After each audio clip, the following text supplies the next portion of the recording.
From our fan studios, secured by DFWsecurity.com, this is Sean and RJ on 105.3 The Fan. Snap to Mahomes, retreating. He's unloading it long. He's got Valdez-Scantling, and he cannot hang on to the ball. He drops the ball in the end zone.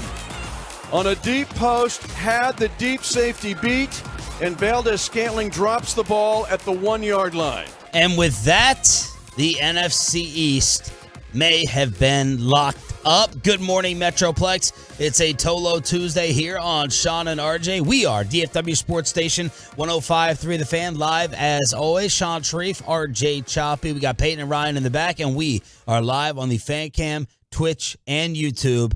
And that one stung. Yeah, it did. It did.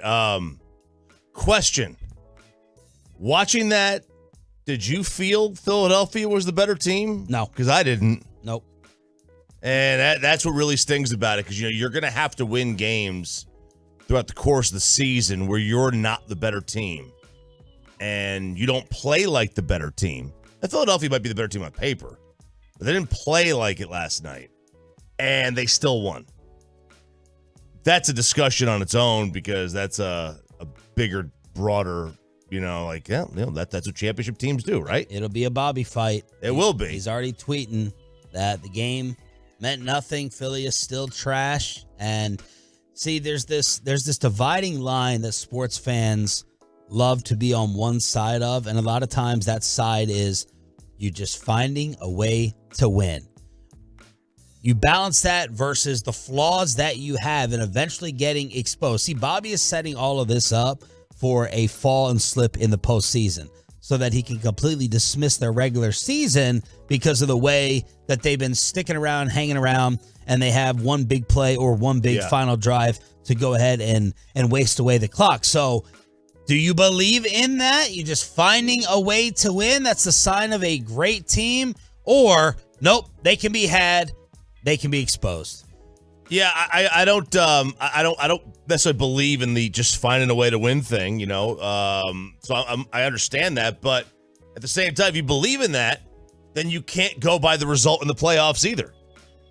You know what I mean? It's just it doesn't fit. Like, Philadelphia, I didn't believe was the better team last night, but they won the football game. Like, what am I going to do?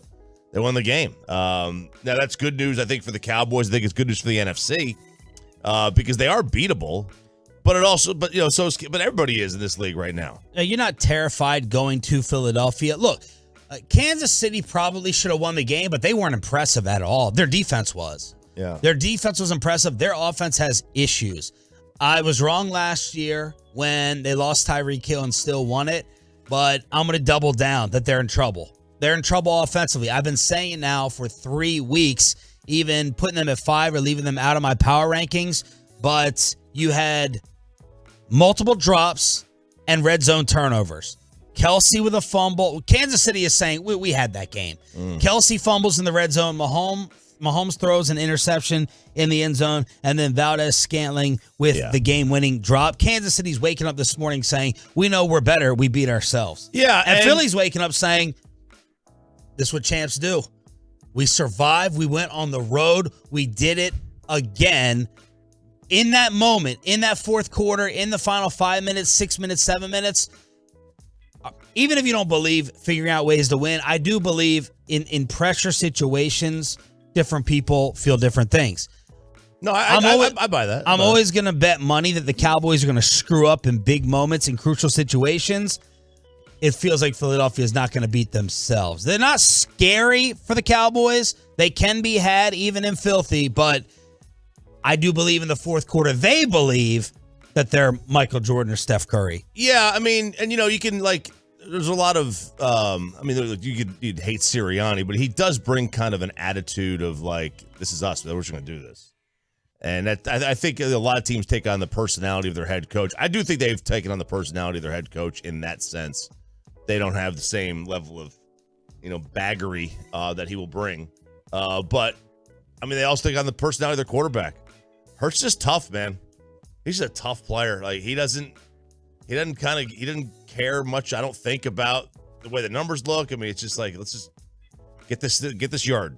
Let's get this next few yards. That play is impossible. That tush push is impossible to stop. 26 drops on the season for Kansas City. They lead the National Football League. 5 drops last night. 3 on the final drive. Pat Mahomes on his receivers. And this got them in the opener against the Lions, too.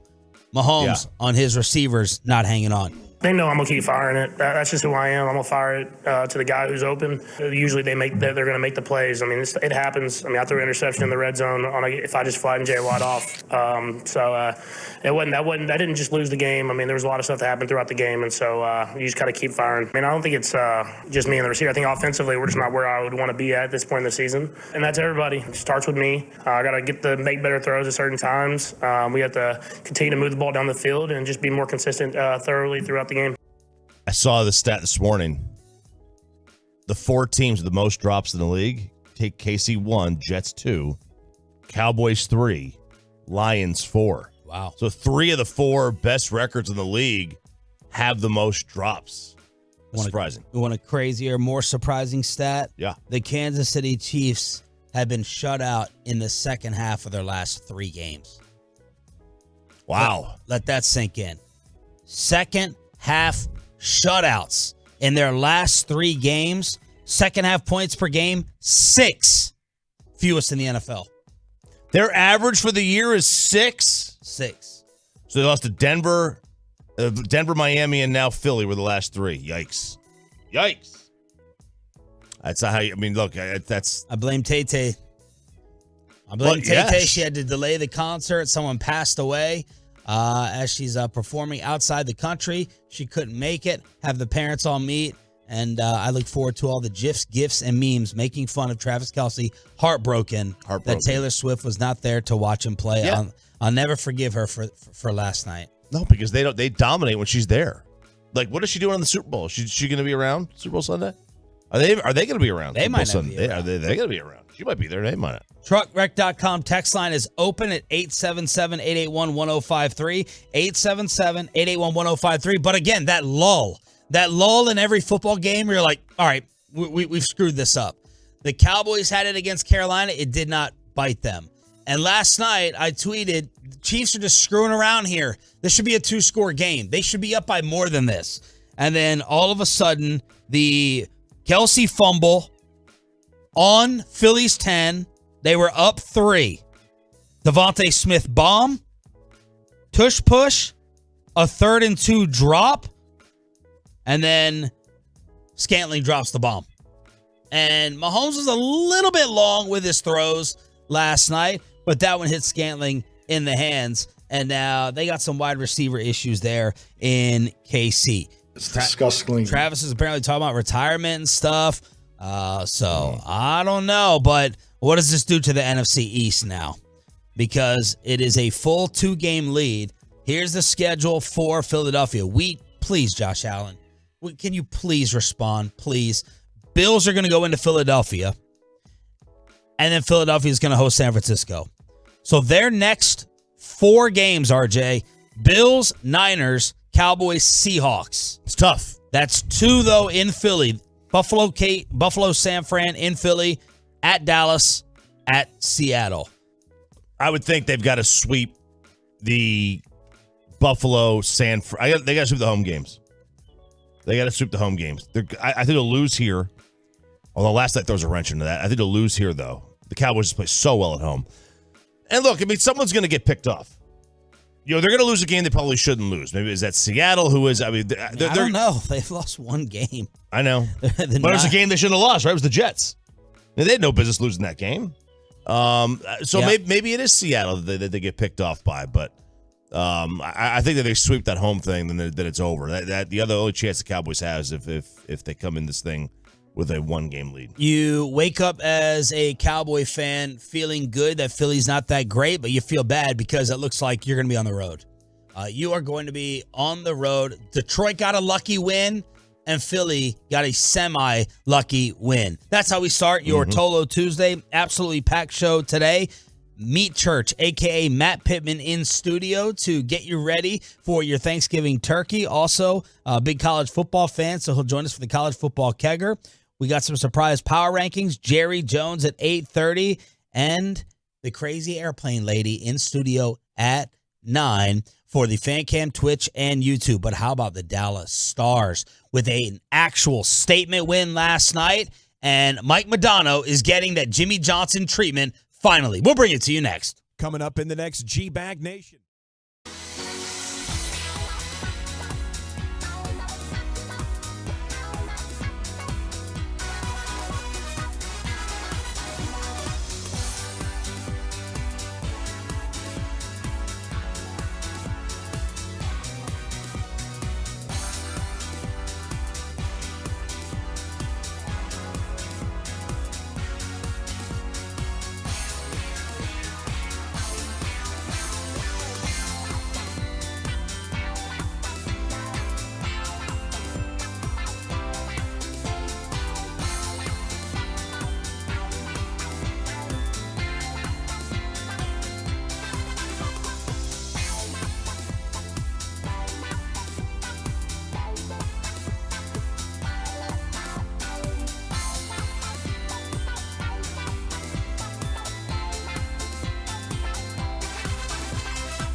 back pass. Niels Lundqvist finds the open man down low. Saves Shesterkin. They score! That was the call last night in a statement win that Stars fans wanted. Good morning, Metroplex. That was the call on Rangers TV. And the Dallas Stars, RJ Choppy, double up the New York Rangers 6-3. Look at the start that New York is on this season. Oh, this was a great win for the Stars. Rangers had won 4 in a row. Now, the only team they had beat there that was like really great was the Devils on the road. Detroit's not great. Minnesota's not great. They're good. They're not great. But this was a fantastic start by the Rangers, and for Stars to go and beat them like that, it's impressive. This is the Rangers' first regulation loss since October 19th. And Spittle, the hockey hawk, was hitting us up during this one. Stars switching up their lines with the Pavelski, Robertson, and Hintz line. They had been struggling 5-on-5, so they moved Jamie Benn with Pavelski and Hintz, and that line was a force. You had Wedgwood getting it done in net. And up next, Vegas for an 8:30 start. Is that tomorrow night? Tomorrow night. You're going to be there. I'll be in the building, in the barn, in the rink, in the arena. I'll be there. Sarah and I are going to that game tomorrow night, 8:30. It's going to be a TNT game on TV. I think Gretzky will have the pregame for that one. Spits and Suds. That's right. Fresh Spits and Suds is up, apparently. Even while the boss is on vacation in Boston, he's still getting the work done. So how about that statement win for the Dallas Stars? A win over a monster playoff contender going up against the top goalie in the NHL. And with your backup goalie in. With Wedge in there. So it's good. It's a good win. And then the announcement in the second period. On March 16th, the great Mike Modano, friend of the show, will join Dirk with a statue on the plaza outside of the AAC. Mike Modano with his reaction last night. This is just kind of the grand finale of it all, and being out there with Dirk, obviously a great friend and guy that we've done a lot of great things here in this town together, and being able to watch a lot of great basketball and great hockey. But yeah, it's just the icing, I think. Well deserved. Absolutely had to have it. Now, Buccigross has got Modano as the third best American-born hockey player of all time. I think it's a bit low. I think it's too early to put Austin Matthews ahead of him. You want to put him or Patrick Kane, fine, but whatever. I think it's Modano. This is absolutely something that had to happen. Just happened a few years too late. You know, I've always said we could run a PR firm once we get kicked and fired out of this job. The other job I would like to have is statue decider. Honor chairman of when someone gets praised or put into a ring of honor or a statue built. So we had to wait way too long for Jimmy. And then what's up with the Modano timing? Who in the Dallas Stars organization woke up and said, you know what? Let's see. He stopped playing here when? He was drafted in 88. He played in 2011. I think this is the time. I think 2024, March 2024, that feels like the right time. Had there been some things between Mike and the organization? Was it frosty? No pun intended with the ice. It's just Dirk gets his instantly, which is a no-brainer, and it's like, okay, Mike Modano's a pretty damn big deal. New ownership, so it's like a lot of owners will buy a team, and it's like, well, if it didn't happen on my watch, it didn't happen. Unfortunately, Jerry did the same thing. Guys that were left out that were like, there's a Landry statue. That was before Jerry took over. There is. That was kind of, I think, maybe an apology because that happened 20 years after Jerry took over. But for guys that were there way back when, it just took a little bit of time for the frostiness to get overcome. Congratulations to Mike Modano. We'll have to drag him off the golf course in Arizona to get him on the show to give him his props. I did not think you were going to make it to the show this morning. I didn't either. I woke up at 4:48, and I looked at the clock, and I was like, wait a second. Is it Tuesday or is it Wednesday? Am I off today? What day is this? Vacation mode. Already getting in vacation mode. So what happened was yesterday I couldn't sleep. By not yesterday, yesterday morning, right? I couldn't sleep. So it was like 3:30 in the morning I woke up. I just turned my alarms off. It's like I'm not gonna I'm just going to sit in bed. I don't want the alarms to wake Sarah up. I'm not going back to sleep. So I turned them off. And I never do that. I usually just hit stop right when they go off. So I turned them off altogether. And I forgot to put them back on. Because I never check. Because they're always on. I always just set them. And I just stupidly did not even check last night. And then somehow I woke up at 4:48. And I would like to apologize to the Chamber of Commerce's of Roanoke, Trophy Club, Westlake, Southlake, Grapevine, Irving, and Dallas. I didn't ignore your speed limit signs. I didn't disrespect your speed limit signs. I sunned them. I sunned those things on the way in here. It said 37 minutes on the GPS when I left the house. I left the house at 4:55, and I got here at 5:20. 25 minutes? There's no way. You saw what time I rolled up. You saw what time I rolled in here. Yeah, you were in here 5:25. Yeah, so by the time I got, you texted at 4:56, overslept, but hopefully there on time. Yeah. At 4:48 is when I woke up. I got into the car, or I started the car at 4:53 and walked out. I don't know how this happened. It's not possible, but here we are. So you weren't partying last night? Oh no! God. Dang it! Partying. I lost the bet. I mean, I thought you bet that I was partying? No, I it's a didn't, Monday. Well, what, Bobby? You never. It's more like a Thursday, Oh my God. Bobby last night.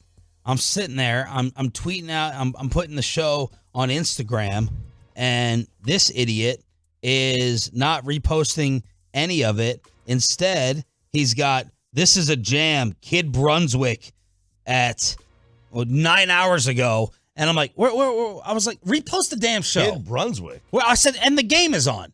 The game, you're not watching the game whatsoever. Am I the only one watching this damn game? And he's like, oh, sorry, I'm driving home. I said, I thought your Market Street appearance was 4 to 6. This is at 9 p.m. at night. So he probably went somewhere. Watched the first half. No, got slammed. He probably went somewhere. Well, yeah, but he watched first half somewhere else, but got slammed, absolutely. We'll see. I don't know. You gotta fend off vacation mode around here, Pepe, in this building. Yep. Last week, the boss wasn't too happy with some of the show performances. People coming back from vacay, going to vacay, and just getting ready and loosey-goosey. Just bailing early. I don't point that finger at me. I'm here. I'm here. No, people were here. They weren't. My mentally is here. My mentally is here too. Don't you point that finger at me. My mentally is here. I held off on the alcohol for one more day. Watched every second of that game. Oh, you pointed that finger at me. 877-881-1053 is the truckwreck.com text line to hit us up here on DFW Sports Station. How are the Tolos reacting to Monday Night Football and Philly surviving and escaping another one? Let's see. The Cowboys are sadly losing the NFC East. Eagles are a sub-500 team without the tush-push. Changed my mind. The Eagles find a way to win every game. They're on the ropes. They somehow get it done. That only applies to see. It's not sustainable with anybody else, except for when the Cowboys do it. The Eagles are just winners. So, and then people want to know, isn't today technically hump day? I guess today kind of is for the week. For most people. Well, we can't do hump day. You can't do hump day on a non. We got power rankings. We have Jerry Jones. We have Matt Pittman from Meat Church during the Expressway and Crazy Plain Lady. I couldn't tell whether the extra cologne I smelled on you was for Tiffany or because you had to get up, spray, and run. Oh, that was just sheer body spray. Because I'm smelling it. It's not. It's not cologne. It's just sheer body spray that I had to spray on because I just rushed out the door. Rushed out. Bobby's instincts. He almost came back with a perfect show with his predictions. He said that Kansas City was going to win by double digits last night, so that's a big fat X. But he did say he was worried about CeeDee Lamb. Is CeeDee Lamb banged up and hurt? Bobby Belt is walking into the building. Mid. He's yelling mid. He's yelling mid about the Philadelphia Eagles. Let the fighting begin on Sean, RJ, and Roberto next. Always a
Fan Studios, secured by DFWSecurity.com. This is Sean and RJ on 105.3 The Fan. Good morning, Metroplex. Shout out to the 6 a.m. Club. Thank you for waking up with us and turning it on, leaving it on. DFW Sports Station, your home of the World Series champs and America's team, where in just a few days, you're going to get more Cowboys football. The spread against the Washington Commanders is, don't look. Let's see. I would say it's 12.5. I was going to say 10.5. It is 10.5. I'd be interested to hear the last time that an NFL team had 3 straight point spreads in the double digits. Giants, Panthers, DC. You have been favored by double digits. When's the last time that happened? I can find it. I bet it was that. I bet if it's like one team, I'm sure did it was the 2013 Broncos. They felt like they were like 14-point favorites every game that year. That would be a long time ago. Be a long time ago. And you look, you're not going to find a situation where you've got a team that is a bully and also facing 3 bad teams in a row. You know, you got to find that quirk in the schedule too, like really bad teams. Injury report for Thanksgiving. Bobby's intuition was correct. CeeDee Lamb on the injury report with an ankle. Terrence Steele, ankle. Michael Gelkin reports they would have been limited if it was a real practice. J-Ron Curse and Rico would not have participated if the team practiced yesterday. Bobby, what are you hearing? What are you seeing about CeeDee Lamb? Apparently, Lamb's thing is not that big of a concern, but this is. I know exactly the play that happened. We talked about it yesterday. It was during that late penalty when Turpin got hit. You could tell he looked like he had rolled something or just stepped funny, and he was slow getting up, and then he wasn't too enthusiastic after the touchdown. But from everything that we've heard and everything that Mike McCarthy had to say yesterday, it sounds like it's nothing they're super concerned with. They think he'll be available, but I don't know. I also think that, if you're comfortably ahead of Washington in this one early, I wouldn't push it too much with him, because if you were to ever lose CeeDee Lamb, you have absolutely nothing on offense. So what are the chances they just don't even bother with him? Oh, so I was wondering. I mean, if you're going to beat Washington either way, then again, nothing would surprise you. Yeah. Nothing would surprise you in this league, but he ain't worth 10 points. No, but I mean, I don't know that I'm wanting to just say, like, pack it up, don't give it a shot. Like, I mean, there's a lot of people I've seen on Twitter suggest, like, well, why don't you just make that the Tyron Smith rest game and the CeeDee Lamb get? It's like, this isn't the Giants quite. I know they've beaten the Giants have beaten them twice, but this isn't quite going up against the Giants. Like, Washington can still push the ball downfield. Washington can do some different things. You're going to have to keep up with them a little bit, but it definitely makes you a little more cautious heading into this game, especially on a short week, having to have him go right back out there. You don't think it's that serious, though? No, but I mean, it's enough that it's just, you don't want it to linger. You don't want it to get worse. PFF's highest graded Cowboys on offense against Carolina: Schoonmaker, Tyron, Dak, Tyler Smith, Michael Gallup. Highest graded defensive players against the Panthers: Micah, Bland, Tank, Damone Clark, and Neville Gallimore. That all sounds right. I mean, Neville Gallimore's surprising, Michael Gallup's surprising, but I mean, overall, that all sounds pretty close. The one that's missing there, the guy that's usually way up high on that list, is Zach Martin, and Zach Martin just didn't play very well the other day. That was one that stood out to me as kind of just troubling. Normally, we've gotten used to seeing Biotish get worked a little bit, or Biotish get worked back on the interior. It's not so common that we see it's also Martin. And Martin was getting pushed back pretty heavily in this game against Derek Brown. Are the Cowboys saying to themselves, man, we should not have given them that extra money after that training camp drama and hold out? No, I mean, I still think he's been really good this year for the most part. You would be in a lot of trouble if you were to lose him, but it's just in this particular game against Carolina, he was not very good. And yeah, I don't know if that was... You've been kind of having that same tone about him throughout the season, not just this game. Yeah, I mean, there's a difference between, though, like, you're not the Hall of Fame dominant force you've been your whole career, and you were just not good. He was not good on Sunday for the most part, which is very, very rare for him. He's been good for most of this year. He's just, human is what it's looked like a lot of the time. And real quick, the deal was just a 2-year extension, right? Essentially, yeah. It just gave him a little bit more money. I can't remember the exact amount. I think it was $3 million extra is what he got from that. I mean, you can live with that. You're not going to move on from him in the 2 years, but I mean, it is like, it was to get rid of the drama. That's all it was. His PFF grade is for the season or for the game? Season. 78. 72. It's not bad. Because you can live with that. You don't want him to be the lowest graded starter on the team, and he was. And that's what he was this week, the lowest graded starter. You don't want that. But 72 is not better. And, of course, Deron Bland is getting all the praise. Man, I saw a clip from Patrick Walker months ago saying that Deron Bland would be as good or better than Sauce Gardner. So he was yesterday tweeting out receipts against Kyle Yeoman. So we'll talk to Patrick Walker about that at 9:20. Last 2 games for Bland. That's a dumb statement. What's that? That's just a dumb statement. Well, he's got that. Josh Allen, top 10, top 15. He's maybe squeeze him in the top 15. Maybe you can get him in there. Has Patrick taken the Spagnola mantle? Has he taken the torch from Mickey? Of the as the biggest homer? Yeah. I mean, maybe it's possible. It's a high bar. It's a high bar to hit.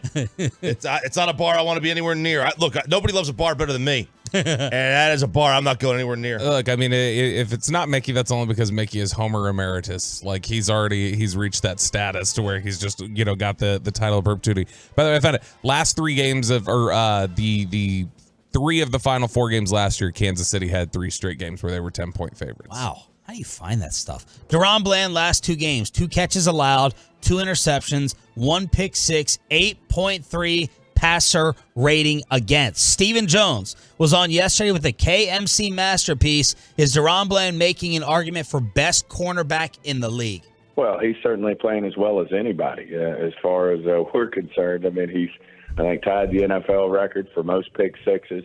A lot of people forget last year he led all rookies in interceptions. And so, it's one of the things that we're stressing, when we do draft corners are their ball skills. We've had a lot of great corners that are very sticky in coverage and play the position well, but haven't had the ball skills guys like Diggs and Bland have. I mean, guys like a Newman and a Byron Jones are, top corners, but they were not necessarily interceptors of the ball. And certainly we've got 2 now. Diggs, unfortunately, not being able to play for us right now, but I think Bland showing everybody why we liked him and, just making plays on the ball, which we all can see how it ultimately can win football games for you. First off, I think it's a little funny when it's like, I think people forget that Bland led. I was like, I don't think anybody really forgot that. Like, people knew Bland led the league or led rookies last year. That was a big discussion point last year of the way he played. But also, I do think he hasn't been talked about enough. Yeah, I will say including that. by us. I will say that. Byron, I would say if I was Terrence Newman, I'd be a little offended at comparing my ball skills to Byron Jones, who had like 1 pick his entire career in Dallas. Terrence Newman had 6 seasons in Dallas where he had at least 4 picks. Yeah, Byron's ball skills were not the greatest. Every year we were hearing about Byron's catching pop flies in the outfield to get better at tracking the ball, and like he's doing he always had these little tricks to try and get just 1 interception. Like Terrence Newman had 32 career interceptions here in Dallas. That's not totally fair. Byron was just a really good coverage guy. Like, he didn't take the risk. He just kept the guy in front of you. Which there's a huge value in that, but that wasn't his game. He wasn't trying to get picks. And before we completely leave this Carolina game, apparently I got word that Babe Laufenberg was shooting strays at one of us on the Cowboys official pregame show on Sunday. I played with Joe Theismann in Washington, and Joe was 6 feet tall, little guy, little hands. Never saw a better bad ball thrower than Theismann, because we obviously NFC East, you're up there in New York and Washington and Philly, didn't really faze him. And so I kind of got away from the whole got big hands, you can throw it well in the bad weather. After watching Troy with his monster hands not be able to throw it, and Joe Theismann with his tiny Sean Sharif hands being able to throw it. That's just very disappointing. Very disappointing. It is. I blow up this little trivia bit with Peyton, and he comes after me. I like it though. That's somebody who knows our bits and listens regularly to the station. You know, that's Babe's a true teammate. All right, Bobby, you were almost 3 for 3. We'll get to Monday Night Football. That prediction did not happen, but you thought that CeeDee Lamb was banged up, correct?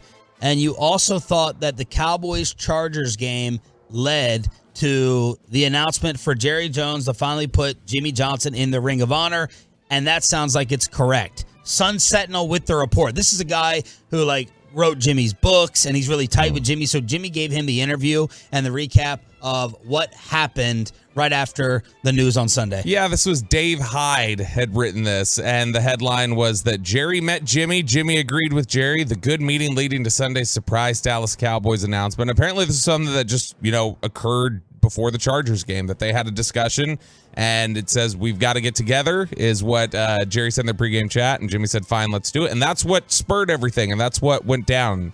And this is the thing that's interesting to me, is that it leaves out crucial details. And the fact that Nick Eatman said that Jerry was brushing off the Cowboys audio department, telling Alex Lilly and those guys, get the boom mic out of here, we're talking here. Just makes me feel like I want to know what kind of discussion. Maybe that was Netflix exclusive content. Maybe that's going to the 10-part Jerry series or whatever. And there's a reason why the Cowboys didn't get that one. But it's they got that discussion going, got the ball rolling. This is definitely something. This is the way Jerry operates. Jerry makes these decisions within the course of a week or two. But there was also a 4-hour sit down in Jerry's office where they were kind of getting together for Arkansas celebration. And Jimmy went into the office. They had a 4-hour discussion, and it was signed, sealed, delivered at that time. What could have taken 4 hours? Surely they're not talking about this the whole time.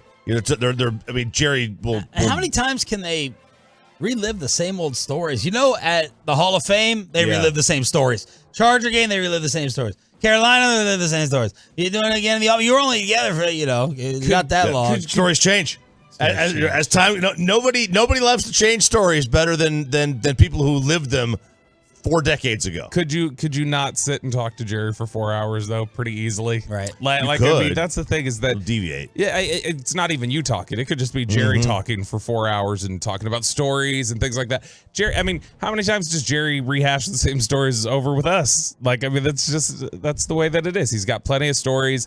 They had plenty of experience. I'm sure that's the thing is that it does make me wonder that if they finally were kind of burying the hatchet and saying, all right, we'll do this, we'll put you in, it maybe gave them an opportunity to talk about some of those stories in a fonder fashion than they have over the years, because they were able to get past the negativity enough to say, all right, we're putting you in. So we can sit here and just kind of think fondly on it. I think that was interesting yesterday that Nick said he thinks Jerry probably slightly regrets how things ended more so than Jimmy. He was just totally guessing. No, I know, but I don't think he's totally wrong though either. I think Jerry does the older that Jerry's getting, I think the more reflective he's getting, the further away from this that he's getting. Here's what Jimmy said in the interview. We've rehashed some things, talked about great memories and stuff. About 4 hours. We both said the biggest problem we ever had was we just stopped communicating. We both said we should have had this talk 20 years ago. So there you go. Do we even talk about the Carolina game with Jerry, or do we just start off with Jimmy at 8:30 this morning? Maybe get the game out of the way, but I think a majority of it should be Jimmy and beyond. Jimmy and injuries. Jimmy and injuries in Philadelphia last night and beyond. What he would ask Tiffany Gomez at 9:00. What questions he would have for her. I bet Jerry could come up with a good question or two for Tiffany. Does he know who she is? No, right? Do we say, Jerry, have you ever heard a crazy plane lady? I would probably say no. Just you play the clip for him. Just be like, I'm going to play this audio cut for you. Have you ever heard this before? Have you ever heard that blank is not real? The not real plane lady. Have you heard of this one? Why Taylor Swift is to blame for Philadelphia winning last night, and Bobby Belt getting his prediction wrong, but he said in the commercial break, don't worry about it, Cowboy fans, because the Eagles are the Minnesota Vikings from last year. Next on The Fan. Let's get you over to Boomer Jacks, your official game day.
RJ right here on 105.3 The Fan segment here brought to you by State of the Art Weight Loss. That's soda. Do we push?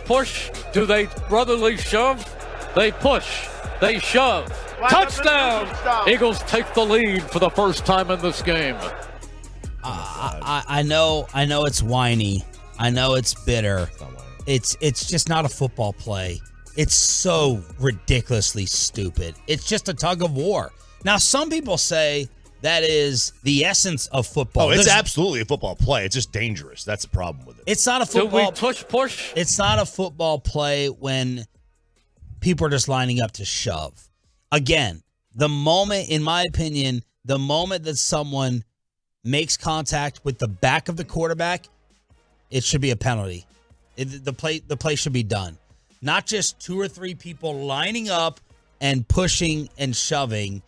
And I know it's whiny because it's unstoppable and Philadelphia gains. They could just do that every single play. I would love for them to just do that for an entire drive. Just one series, one drive. One series. And you'd risk getting Hurts killed, I guess. But I just couldn't stand watching it last night when they scored from 3 yards out. And I'm like, there's just two guys lining up in back of Hurts to shove him in. 21-17, Bobby Belt.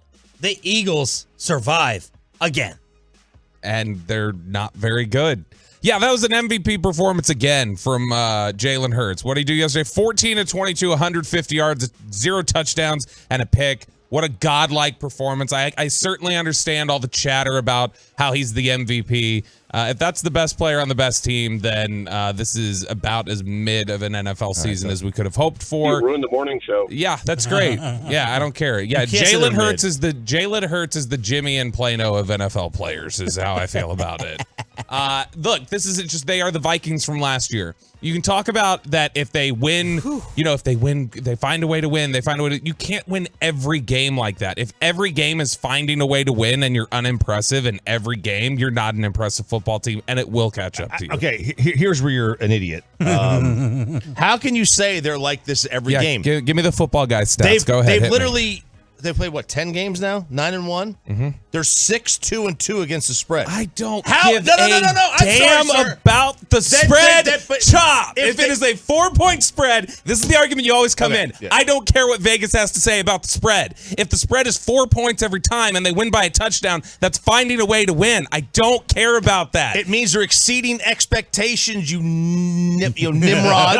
Okay? You nitwit. You beat New England by 5. You beat the Vikings by 6. You beat the Commanders by 3. They were 5-5 against the spread last year at the same time. 5-5, which means they're more dominant this year. They're exceeding expectations at a greater rate this year than they were last year. When they lose in the divisional round. You can't use that. They will not win a single playoff game. You can't use that. They will not win a single playoff game. You can't use that. You can't. Because why? Because it doesn't fit your standard? No, because you're trying to sit here and say wins don't matter here. So if they don't matter here, then the loss doesn't matter in the playoffs. Okay? Why?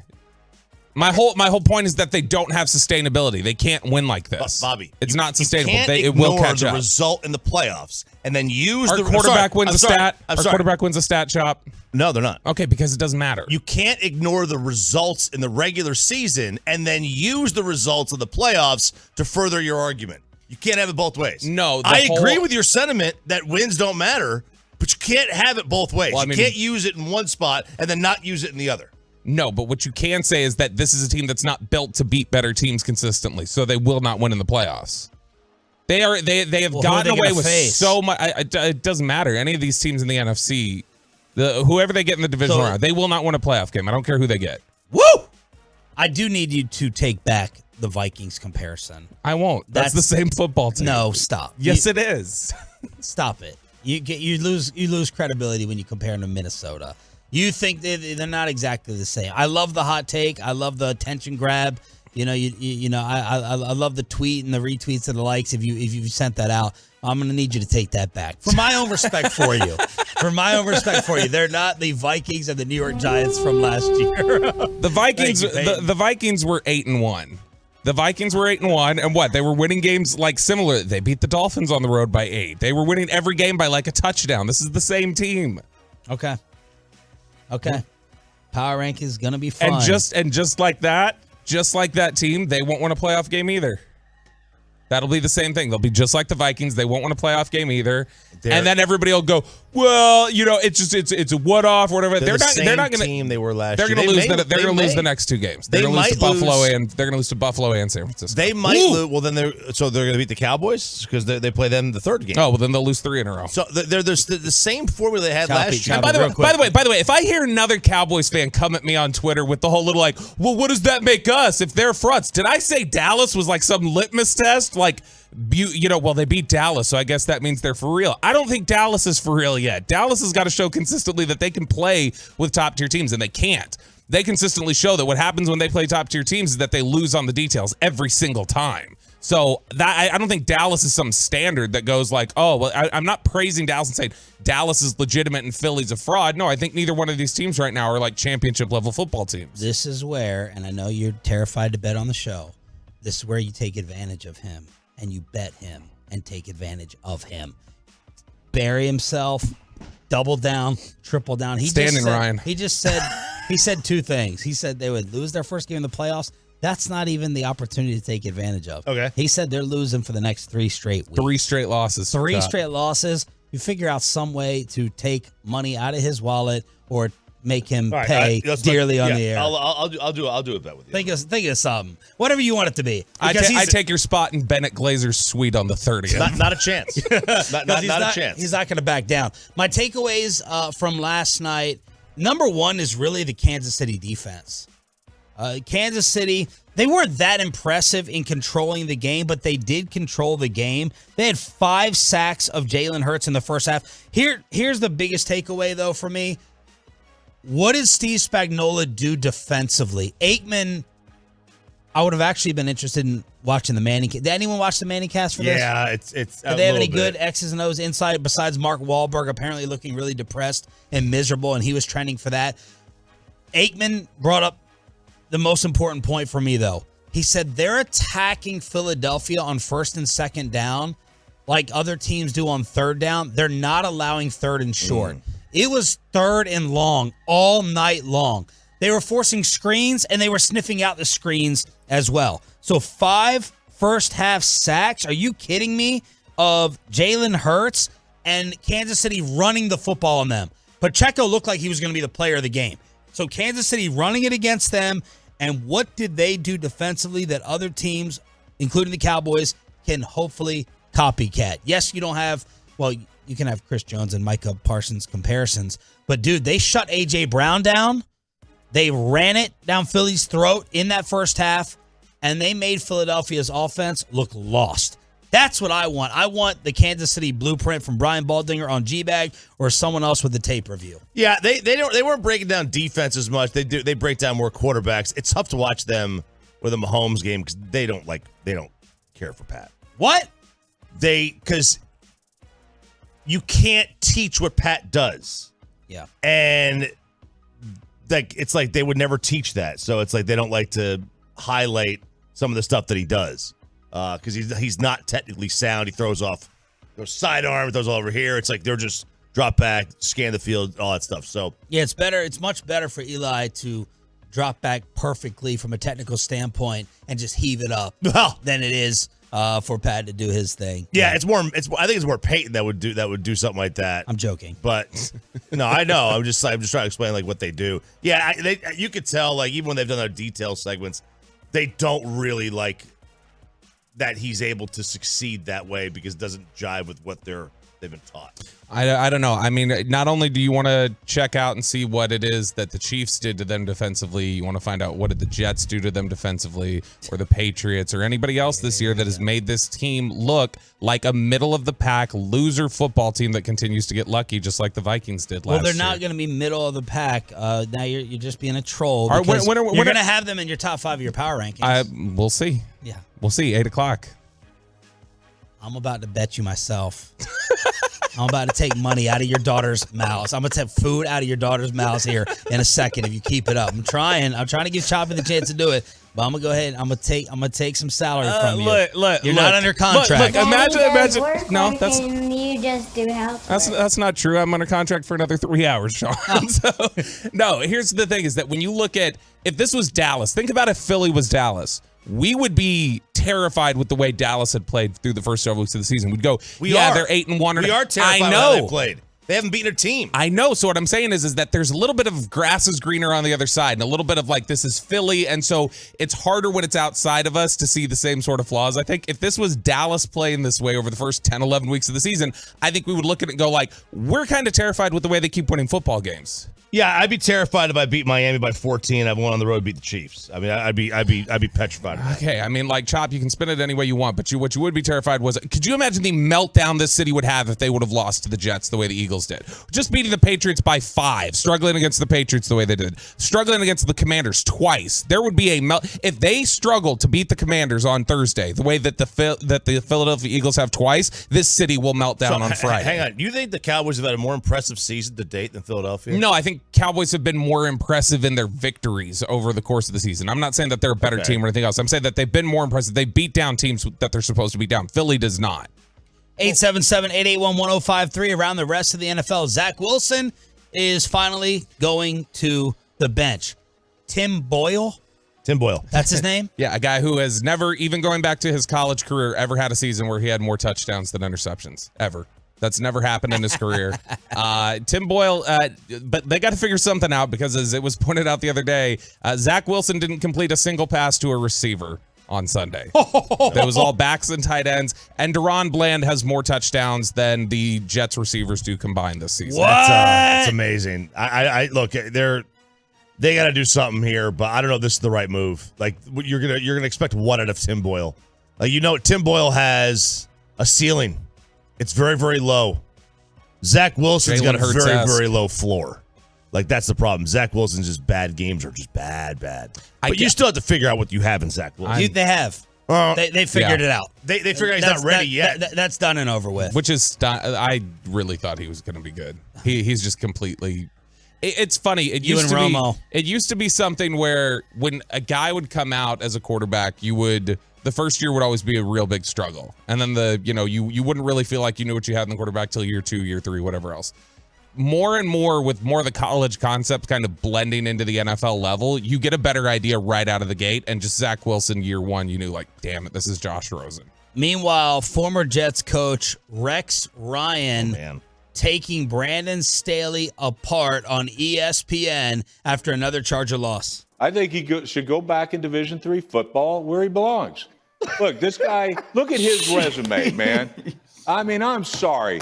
Dude comes in there, 1 year coordinating a team that my wife could coach. All right, with Aaron Donald, all those guys. Stop it. Been around like, give me a long time. Oh yeah, and trust me, she'd do a hell of a lot better job than this guy's doing with this defense. They're the second highest payroll in the National Football League on defense, and they're the second worst. Like, this team is atrocious, and you got a Hall of Fame quarterback, dude. Ridiculous. And by the way, you're right, Neek. I mean, Jordan Love, there's still a lot of questions about this kid. Is he an NFL, quarterback and all that?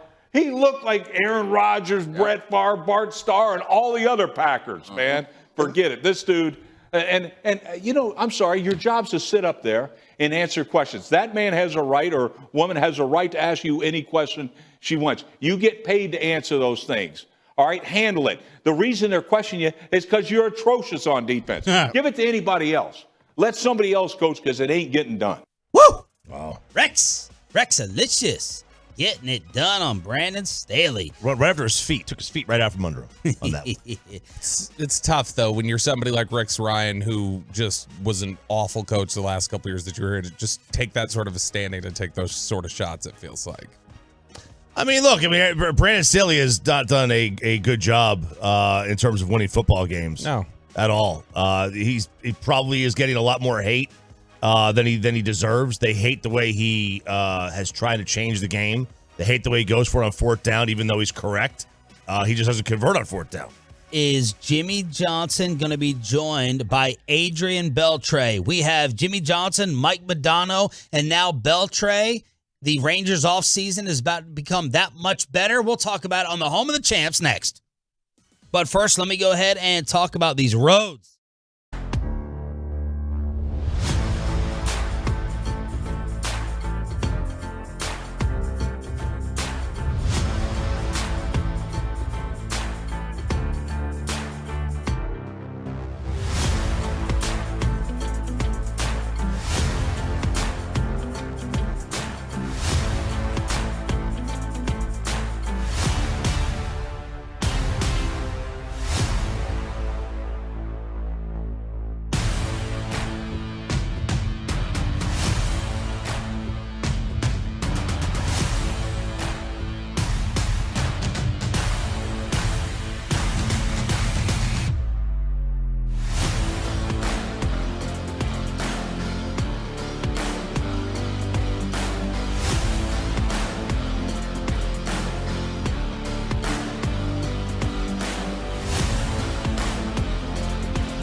And it's back to Sean and RJ right here on 105.3 The Fan segment here brought to you by Ciroc Vodka and by Classic Chevrolet. Classic Chevrolet is racing to finish this year #1 in America. It's the final days to get the Black Friday savings you've been waiting for on an unheard of 400 Silverados.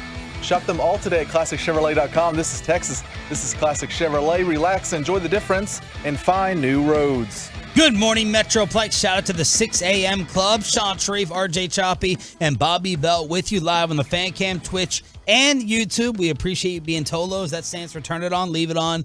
Meet Church, a.k.a. Matt Pittman, in studio to get you ready for your turkey at 7:20 this morning. Jerry Jones, 8:30, and the Plain Lady in studio at 9 a.m. We have Jimmy Johnson going into the Ring of Honor. Last night, the Dallas Stars, in their awesome win over the Rangers, announced that Mike Modano is getting a statue in March outside of the AAC. And yesterday, Pepe sent us this year's Baseball Hall of Fame ballot. Woo. Man, you got 12 newcomers, you've got 14 holdovers, and then you got a veterans committee, which we'll get into later. But here are the newcomers. Okay. Adrian Beltre. Yes. Joe Mauer. Maybe. Yeah, I think yes. I would put him in, but I don't think he'll get in the first. I'm going to give you their career wars. Did they just total up the war? Yeah, it's a cumulative score. Okay. 93.5 for Beltre. Yeah, I mean that's like again that's a lock to be in, and you also got to look at. By the way, for comparison, Mauer's is a 55. So a 55 for Mauer. Beltre was a 93. Yeah, now you got to look at it against the position. Only Mike Schmidt and Eddie Matthews have more WAR among primary third basemen. Right. So if you look at the measurement, Mauer, everybody that's ahead of Mauer is in with a catcher WAR of 55, and the two guys behind him are in. And he has a higher WAR than Buster Posey and Yadier Molina. So, and a three-time batting champ at the catcher position, which is impossible. So I've always been a big Joe Mauer guy. Although without a title, I don't know that he's going to get in the first ballot. 306 lifetime hitter. He won 3 batting titles and 5 silver sluggers. He was AL MVP in 09. Chase Utley. Doesn't feel like a Hall of Famer to me. His WAR was a 64. Hall of Fame of dirty players, maybe. Yeah. Stat heads love him. I agree. I don't think I wouldn't put him in yet. I'll give you the non-stat feel on it. So Utley for me is no. David Wright. No. Nope. Absolutely not. If he stayed healthy. If he stayed healthy. Big if. Bartolo Colon. Nope. Matt Holliday. No. I think we're going to get into the no's. I'll just run down them listing. Adrian Gonzalez. Yes. Joking. I was like, what? Jose Bautista. No. Jose Reyes. No. Victor Martinez, James Shields, Brandon Phillips. Now, these are the holdovers. Bobby, this is our guy. Todd Helton. Yep. Should have been in a while ago. Don't know how he's not in. He's getting dinged for Coors Field more than he should get dinged for Coors Field. Billy Wagner. Yes. It was Mariano, Wagner, and Hoffman. They were like the most dominant closers of the era. Yeah, they were. I would never thought of Billy Wagner as a Hall of Famer, but I'm not going to lose my mind. I always thought of Wagner as a guy like you couldn't touch. Wagner was one of, like, he was there with Hoffman and Rivera's, like, when he came in, game was over. Yeah. Man, this guy, I think, he was a tremendous defensive center fielder. I think he's lasted too long in the sport, though. Andrew Jones. I've always been more against Jones than you. I didn't think of him like I'm watching a Hall of Famer. I was like, awesome, smooth athlete, fantastic out there, but I wasn't thinking Hall of Fame. I was a little surprised that his offensive numbers were as good as they were. I knew he was a good offensive player, but I didn't think Hall of Fame worthy.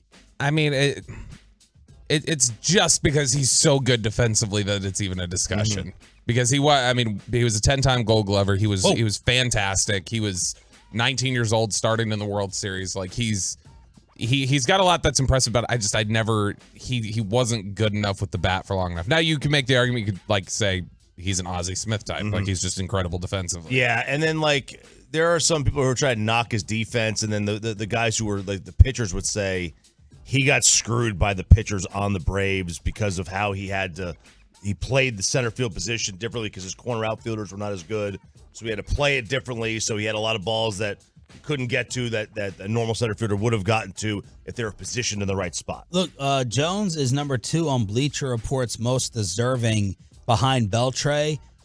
The list of guys who won 10 Gold Gloves and hit 400 home runs in their career: Griffey, Mays, Schmidt, Jones. Wow. That's freaking impressive. That's impressive. Gary Sheffield. This is an interesting one because he's going to have the PED knock, although I don't think he ever was tested positive. But he's got 500 home runs, is he not? Yep, 509. Hit 907 OPS. Sheffield, yes, Mauer, Jones. Put them in order. Sheffield, Mauer, Jones. That order. You put Sheffield 1? Mm-hmm. Probably, yeah. Okay, you put Probably. Sheffield top. Yeah. I Helton think so. or Sheffield? Helton.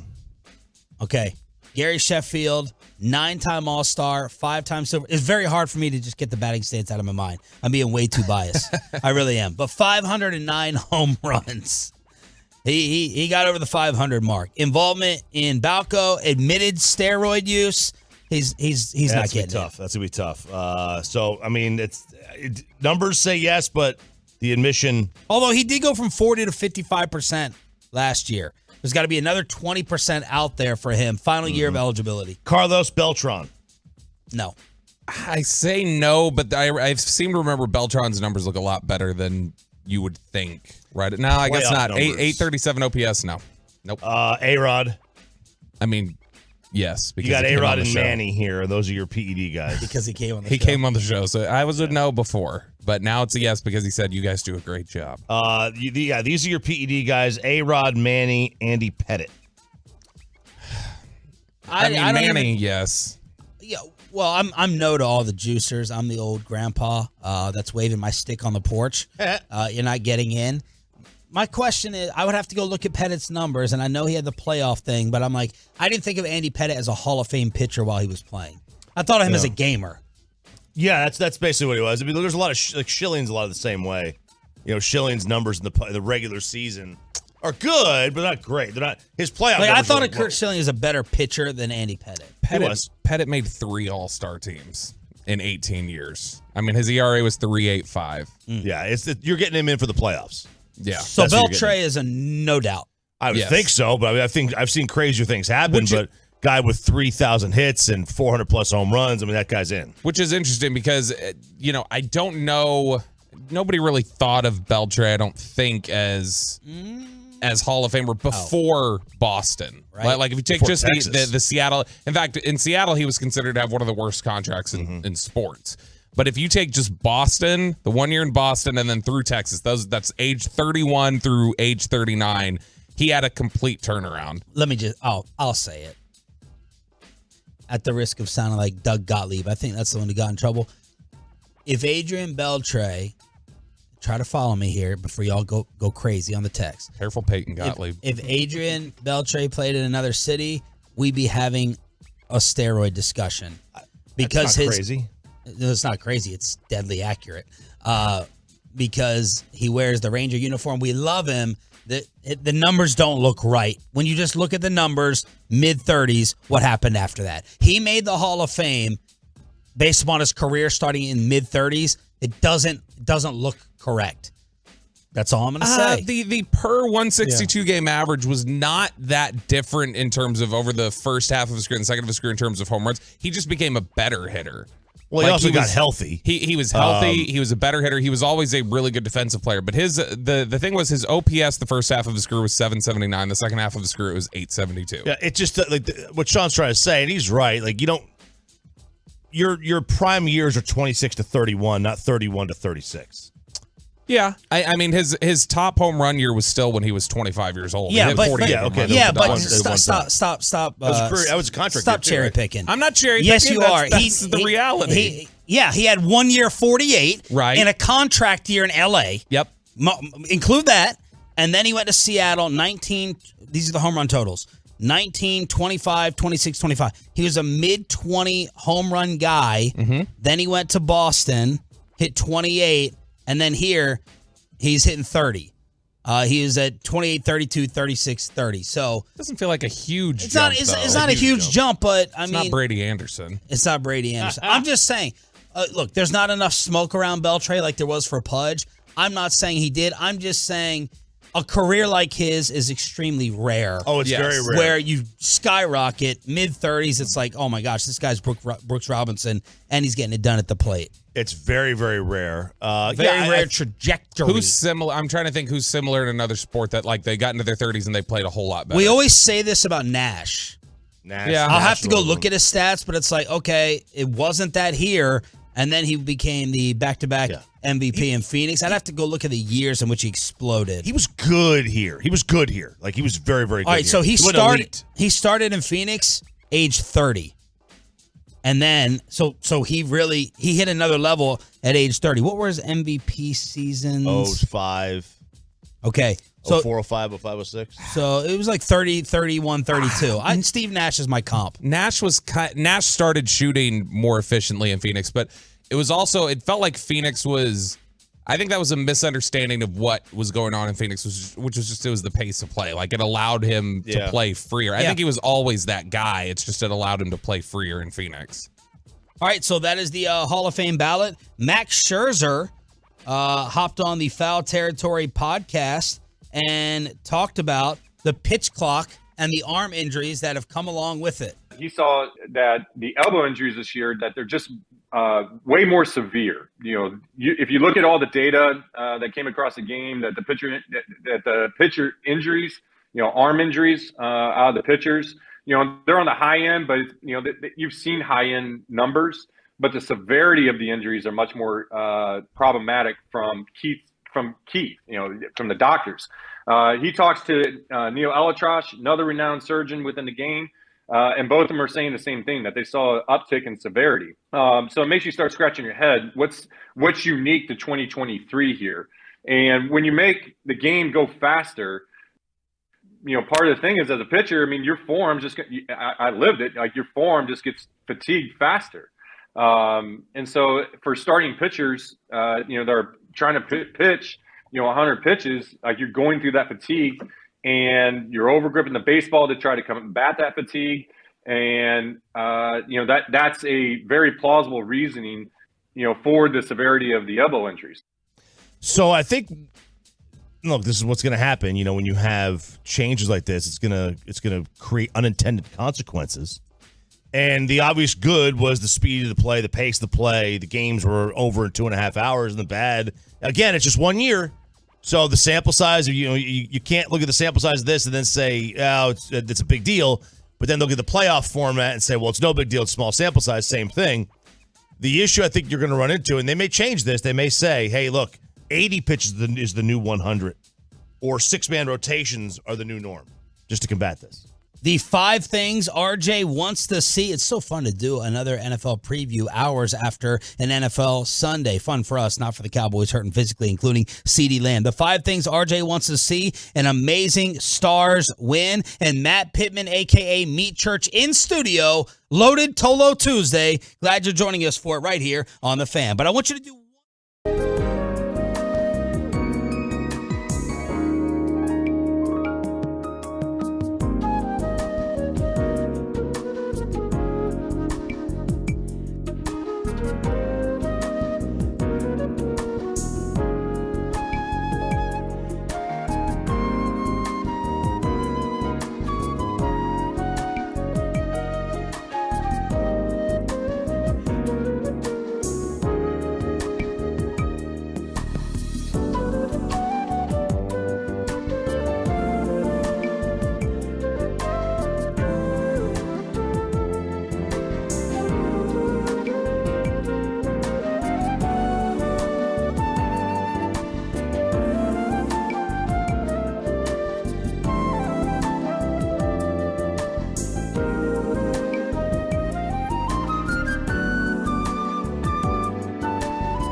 Fan Studios, secured by DFWSecurity.com.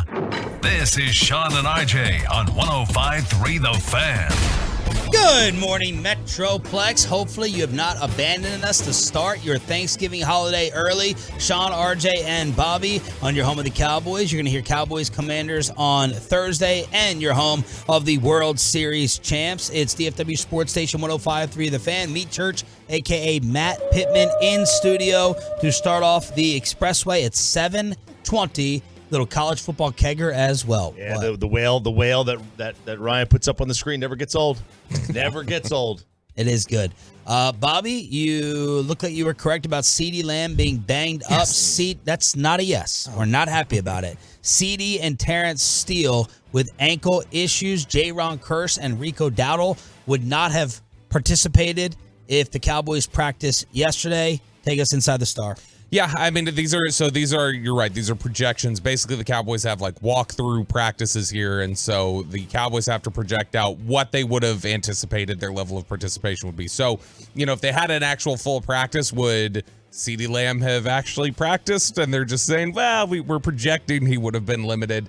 They could be having some wiggle room with that, but it doesn't sound like they're overly concerned about Kearse or CeeDee Lamb on these injuries. Lamb, I would guess, is going to be able to play. It's just a matter of how effective can it be. Because Brian mentioned this yesterday after he watched the tape of the game. He's like, Lamb didn't, you could see it. He was not looking right, moving out there. And so I think he was just hobbled and a little banged up. And he's had some, if you watch over the last couple weeks, he's had his knee taped up. The left knee's been a little taped up, so I'm sure that's had some soreness. And then if you've got him kind of turning an ankle, which looked like the left ankle in the game, then yeah, he's probably just not cutting as effectively as he normally does. And that also explains, in addition to the zone coverage they were playing, why he was probably ineffective on Sunday. I tell you, Sean, you say he's not happy. I think he might be. Who? This would improve Dak's MVP candidacy if he has a 400-yard performance. Look, 4 touchdowns without CeeDee Lamb there. I mean, Dak Prescott is, no, we're never happy for injuries, but what we're saying is that Dak Prescott is going to carry this team regardless. He is MV there Prescott. You go. We know that. I know I can count on you. He's the most valuable Prescott. He is. Tad may take issue with that. It's another double-digit spread over the Commanders. RJ Choppy with the 5 things he wants to see. All right, number 1. How about some offense in the first drive? Is that too much to ask? It'd be nice. We get that? Sure. I look, now maybe a benefit of the doubt. Maybe part of their plan. Maybe all teams' plan on the first drive is maybe to see what kind of look they're going to give you. What kind of look they're going to give you on this certain play. I get it, but that doesn't mean you aren't allowed to score in those drives. They have not changed the rule. Last I checked, and I looked last night. They have not changed the rule that says you can't score in the first drive. Number 2, I want more C4 from Micah. Yeah. Okay, that was fantastic. Don't dry scoop it. We don't recommend that. We do not recommend dry. That's for Instagram fitness models. That's what dry scooping's for. Did you see C4 post about it on Instagram? No. They posted a canister of it, and they replaced the C4. It just says Micah's rocket fuel. There you go. And they're like, we advise, by the way, not dry scooping that. That will make you feel sick. I didn't know this dry scooping was a thing. Yeah, they said take it with water, Micah. Yeah. Why would you put a bunch of powder in your they say it gets to your bloodstream faster. They do it because it looks cool. Okay. It looks, hey, look at me, man. I'm ready to go in and hit legs. Hang on. Let me dry scoop this thing and like, what's next? Snorting? Do we snort the powder? Who says that's next? Who says it isn't here? Right. Who says that's not here? Number 3, anybody. Was sales guy Cody petrified that this is going to hurt his sales No. account At at the station? That's his account. What are you kidding? Burkhart's like, oh my gosh, he took rocket fuel. Look what a monster is. Nick Eatman's talking about he goes in the locker room and he's telling Micah, maybe you shouldn't just rule this out. You should absolutely take some more. I think this is great. This is great for C4. It shows that it can bring even Micah to another level. Absolutely. Gallup, Turpin, Tolbert, let's go. You're going to need someone to step up as the stretch drive hits. I don't believe this team can beat Philadelphia, Detroit, and San Francisco with just CeeDee Lamb and maybe Brandon Cooks. Yeah, you could beat Philly, but number 4, a little bit of run defense couldn't hurt. Maybe keep things interesting. Let them run wild on you. But then again, they did get gashed on the ground. They only allowed 10 points. Maybe the run defense doesn't matter, but I would like to see it be a little bit effective, get a little bit of a stop every now and then finally 5, figure out the running game. I know Bobby liked Pollard on Sunday. I didn't think he was all that great. I know the numbers looked better, but I thought he was boosted by 1 run in the second half. He had 3 carries in the second half, 3, 2, and 21. And in the first half, he was under 4 a carry. So I thought it was a little bit fraudulent of a 4.6 or whatever it was a carry. So I'd like to see a little bit more for the running game. If we were to just say, like, well, let's take out the biggest play they had of the day, that's always going to make everybody's averages look less. That's the idea, is that you break through and you make a big play, and it helps your averages. 877-881-1053 is the truckwreck.com text line to hit us up here on DFW Sports Station 105.3 The Fan. Little college football headlines. Link. I guess we could save it all for Kegger for you.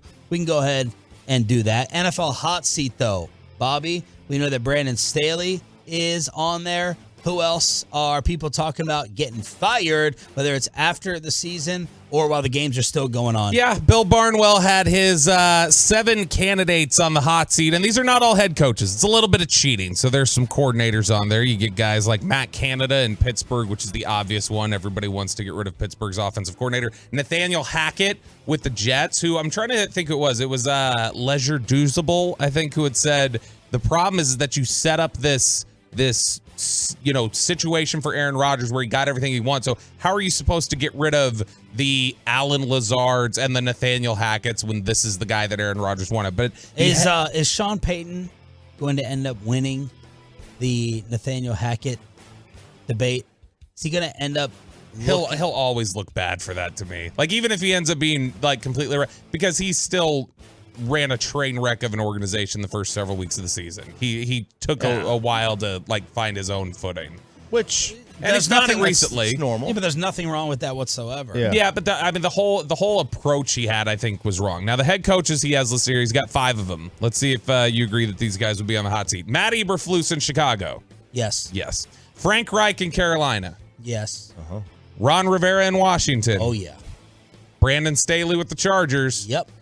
And this is the only one that you may go like, would you be so quick to get rid of him? Mike Vrabel in Tennessee, the future head coach of the New England Patriots. Yeah, for me, it's like, do you have a quarterback? Brandon Staley has a quarterback, we think. So that's a knock. Ron Rivera doesn't have a quarterback. Now, he hadn't been able to find one. Vrabel, they paid Tannehill. Tannehill just got old. Vrabel, they paid Tannehill, and they keep trying to draft him. Draft Levis, draft Willis. I'll take Vrabel. Unless he interfered with their personnel. I think they've done a terrible job of roster building. He was one who was really against moving A.J. Brown. Yeah. And that's been one of the biggest knocks against the Titans in recent years, is like what idiots you were, and that wasn't even his fault. So, look, I think ultimately it does feel like too much smoke around the idea of him going back and coaching with New England or being the head coach of New England to replace Belichick, but I don't understand. If you are wanting to move on from the whole Belichick era and that feel, why would you take somebody so closely related? Even if you like him as head coach, I would think you just want a whole culture reset. All right, we're live on the Fan Cam, Twitch, and YouTube. Thanks for being a total. That stands for turn it on, leave it on. What a magical night for the Dallas Stars. The back pass, Niels Lundqvist finds the open man down low. Saves Shesterkin they score! The Dallas Stars put it on the New York Rangers. The Rangers' first regulation loss, since October 19th. Stars switched up their lines. You had Wedgwood in net, and they made the announcement that the great Mike Modano is getting his statue outside of the AAC March 16th. He will join the Diggler. Modano talked about it last night. This is just kind of the grand finale of it all, and being out there with Dirk, obviously a great friend and guy that we've done a lot of great things here in this town together, and being able to watch a lot of great basketball and great hockey. But yeah, it's just the icing, I think. We're righting all our wrongs here, man. Over the last 2 months, Juan Gonzalez comes back and holds hands with the Rangers organization. Jimmy Johnson, Mike Modano's getting the statue. Only thing left, got to put Mark Aguirre's jersey up in the AAC rafters. I don't know how they're going to do it, but they need to find a way to make sure that the statue looks like Modano's massively oversized jersey flying, wafting in the wind as he's skating 48 miles an hour. You think that's like the signature look? For me, that's my favorite. Like, it's just like his oversized jersey just kind of flailing like a cape because this guy was just so fast. But anything you try and slap some nuance on, because you remember when the Mavericks tried to put some nuance on the ball release for Dirk, it caused a lot of problems. I would hate to see how they might screw that one up. But it is good to see them.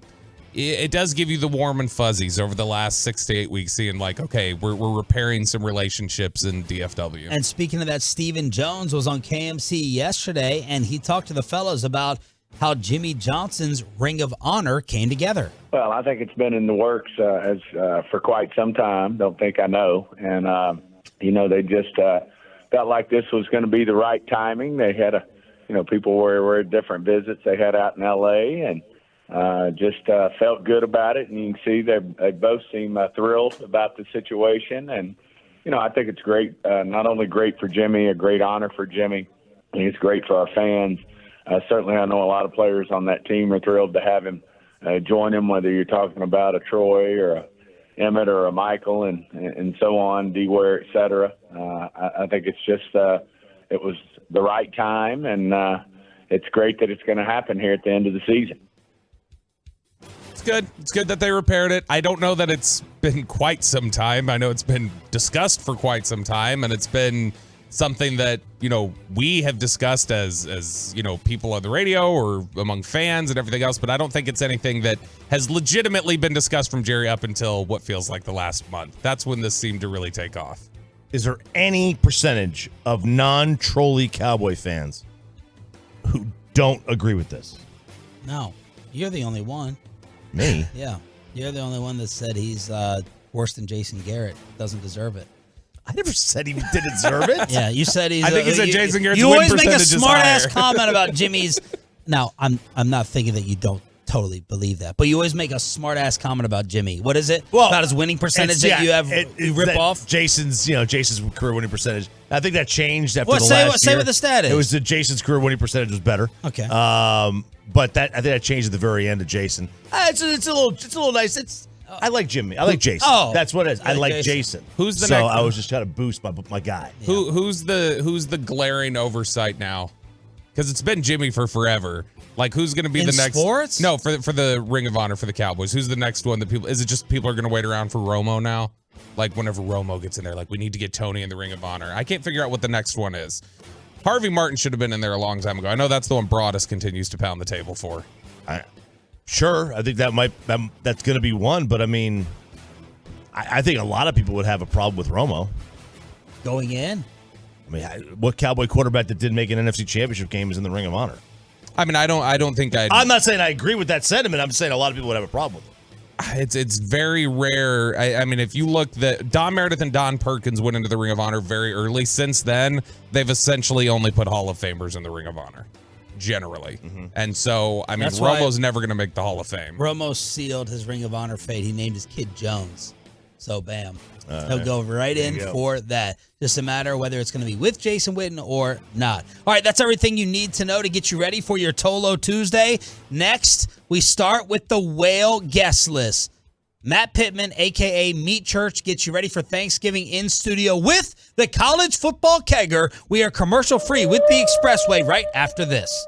But first, let me get you set with GimmeTheVin.com. Now is the time to sell your car, truck, or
Athletics.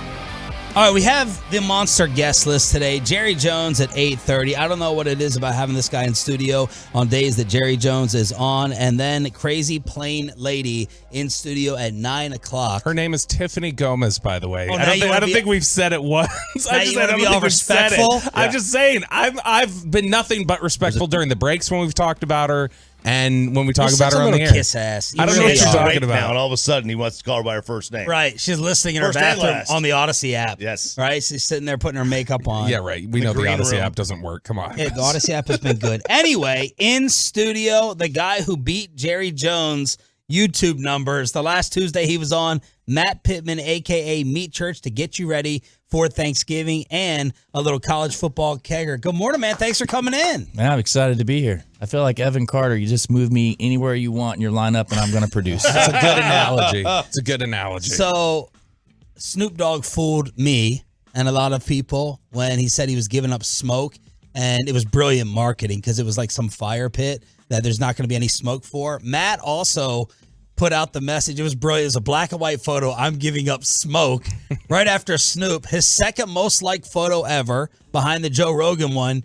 Yet you lost 1,000 followers? Yeah. People think you're quitting barbecue? I guess our Instagram's been on fire, and I wake up and I've lost 1,000 dumb followers. That's called thinning the herd. Matt's like the Sean of barbecue because he'll go back at people on his YouTube comments, and in your videos, you'll be like, and you keep receipts. You keep receipts because at the end of your videos, you're like, and I saw those comments, and don't be putting that in there. And I'm like, yeah, he's petty like I am. He's bitter and petty like me. I mean, I try to rise above, I normally ignore, but you can only kick the dog so much. I know. So we got Meat Church in studio for all your turkey and Thanksgiving questions, but we know that he's a big-time Alabama fan, and it is RJ's time of the week for the college football kegger. College football! Huskies after the Oregon State 32. Empty set as Penix is going to throw on first down. Looking toward the end zone. He has man coverage for Roma Dunze. He's got it!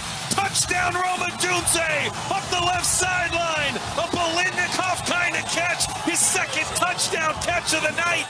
I didn't know we went back to the old intro. What happened to the Carter intro? It sucked. It was terrible. I don't know who made it, but my goodness. I know. I'm glad that you, though, put in a lot of effort to do another new intro instead of just going back to the old intro. That shows a lot of effort from you. Good job. I will make an intro. It'll be You've been great. saying that. Yeah, but I was gonna gonna give him the chance to do his job. Now I'm gonna have to step in and cover for him once again. Huskies radio with the call. They get shut out in the second half. They still hang on to win. They hang in an awful weather game. Terrible, but that is the game that now puts a lot of things into perspective about what's going to happen as this season comes to a close here. You got a regular season game this week, and then you're going to have to start to have the conference championship games, which are going to be a lot of fun. But it's an interesting spot for Texas right now. That's a good win. That was a good win the Longhorns had in Ames, Iowa. People don't win on the road at night in Ames. They did. Ewers has it. Off play action. Quinn the throw. Wide open. Whittington caught. Touchdown Texas. Jay Witt right down the middle on third down and a foot. The pass goes for 22 yards. The game's first touchdown, and the Longhorns up 2 scored. 26-16. Craig Way with the call. They win at Iowa State. Now, Matt, a lot of people are lining up. This is going to be you and Bobby right here on the committee. People are lining up your Crimson Tide against the Longhorns. So what's the argument for you guys over Texas after they already took you out this year? That was early in the season. That was a super questionable quarterback. No one was, you and I talked about that. The thing with college, it's different than pros. A win is not a win at one point. That doesn't define you. As the season's gone on, Bama's gotten much stronger. Where does Bama belong? Where will they ultimately be? Will they make the college football playoff, in your opinion? Well, it's obviously going to sort itself out with the SEC championship. So they win, they're in. Do you think Georgia's overrated at all? No, I think they're solid. I think that'll be the game of the year. Bob, would you like to apologize to Alabama at all after you wrote them off earlier in the year before Milroe took off? Nope. Jalen Milroe still can't throw. That's where look. They've got they've got a stud tackle. They've got Jermaine Burton. He's great as long as he's not assaulting Tennessee fans. It's great. He's a great football player. Alabama's got a lot of talent across the board, but they are not the same team that they have been. Texas went into Bryant-Denny with even an average quarterback and managed, and I mean on Texas's side having an average quarterback and still went in there, controlled the game. We won in Bryant-Denny. That's all that matters. So it's not Texas versus Bama. It's going to wind up being Texas versus Georgia. Because if Bama wins, they're going to be in. So now the committee would decide not between Texas and Bama. They would decide between Texas and Georgia and who gets in. Because the assumption here is Florida State loses. They lose their quarterback. They're going to have Louisville. Louisville's a good team. The assumption here, so if Florida State wins, that throws a whole new wrench into everything. But if Florida State loses, I think what you're going to have is you'll have the Big Ten champ. You'll have Oregon, Washington Part 2 winner. And then you'll have the Bama, Georgia winner. And all three will be locks. And the committee will have to decide between, if Georgia wins, it's easy. Texas, I think, goes in. If Georgia loses, the committee, I think, decides between Texas and Georgia. I don't know, Matt. I think you guys end up in Orlando at the Avocados from Mexico Cure Bowl on December 16th. Well, that's better than the Poland Weed Eater Independence Bowl that I've been to numerous times. You been to? Oh, yeah. Nothing wrong with that. Nothing wrong with that at all. So I think that's the issue that they're going to wind up running into is which team they decide between Texas and Georgia. The Heisman Trophy is fascinating now because did Penix give it up? Did he improve it by not turning the ball over, by winning a road game in a tough environment in crappy weather? I mean, who's the favorite right now is Bo Nix, isn't it? No, yeah, Bo's the favorite, I think. Well, I got this from Bet Online yesterday. By the way, for the odds to win it all, it's Georgia 1, Michigan 2 at 3-1. Then Ohio State is tied with Alabama and Oregon. The Heisman favorite slightly right now. Would you like to guess? Mr. Pittman, he is in your conference. Would you like to guess the quarterback or player? Jaden Daniels? Well, thank you, Mr. Pittman. Appreciate that. 5-6 odds for Jaden Daniels, then Bo Nix, then Penix, Marvin Harrison, Carson Beck. You're saying no to Jaden? No. Why?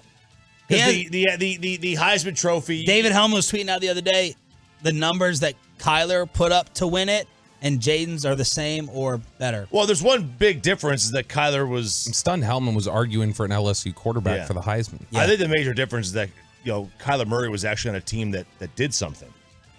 And LSU didn't. This is a year where it's really like this is going to be a very underwhelming year for whoever wins the Heisman and the MVP of the NFL. Yeah. They both feel underwhelming. Yeah. And I mean they're mirroring each other. Like you've got a lot of people claiming like the best team in the country. Georgia is not as good as people think. Just like Philadelphia. They're like the Eagles of the NFL. By the way, I will say, jumping back, Chop, I would not be one to even argue for Texas for the CFP. I wouldn't. I don't think Texas belongs in there. Oh. I mean, look, if Georgia wins, the committee is going to decide between Texas or the loser of the Michigan-Ohio State game. I think Michigan and Ohio State should both be in. Those are two of the 4 best teams in the country. Easy. And the fact that they play each other, I don't think should cancel them out. You have a top 4 that you're set on? I can't disagree with that. With Choppy? Totally. It's going to short out on you there, Matt. You're still here. I got with the us. 4th mic. Okay. You got the Bassic mic. It's the headphones. You're still with us. Okay. Big congratulations to Texas A&M. 4. They are 17-0 against Texas schools since 2012. I saw this. They posted this on social media. Wow. Bobby, since 2012, have they played Texas? Nope. Have they played Baylor? Nope. Have they played Texas Tech? Nope. Have they played TCU? Nope. 11 years, haven't played any of them, but they're 17-0, Sean. This is embarrassing. They're 17-0. Who's that? Blinn College? They're 17-0 against Abilene Christian, Lamar, Prairie View A&M, Rice, Sam Houston State, Texas State, UTEP, SMU, and UT San Antonio. This is embarrassing. You put that out there and try to pound your chest about it. Ridiculous. Have you what colleges have you tailgated or cooked at? I was going to add on to that. That ranks up there when they put that fake national championship on the side of the stadium back in the day. It's right there. It's right up there with it. That's embarrassing. Or maybe the blank trophy they gave Jimbo for the national championship they never won. That's right. Where have you been to tailgate of the local colleges, the scenes, the local scenes? Oh, obviously here both SMU and TCU. You know, they're private schools, ton of fun. They're, especially SMU just got ranked this week, so that's a good scene there on the boulevard. College Station, have you been? Yep, College Station, UT. And what's the best atmosphere?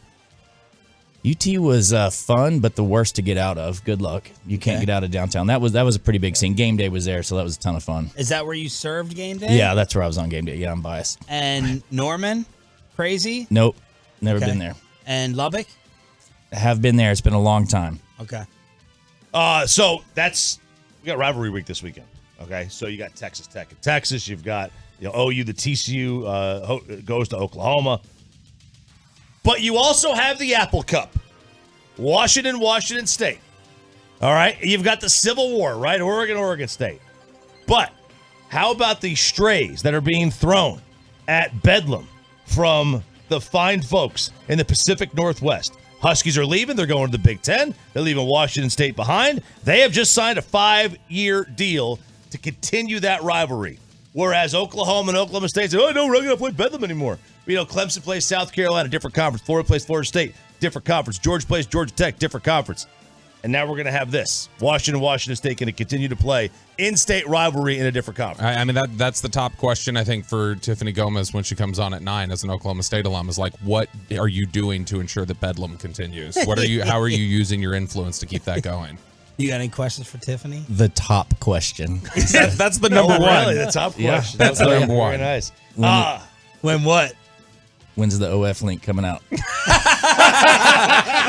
Yeah, you don't want to lose the influence. There's a window here. Well, that wasn't my question. That was from my friends, for the record. That was Peyton's. Peyton was going to ask that one. That was Peyton's top question. Upset of the year, potentially. You could do I bet you could do like a meat.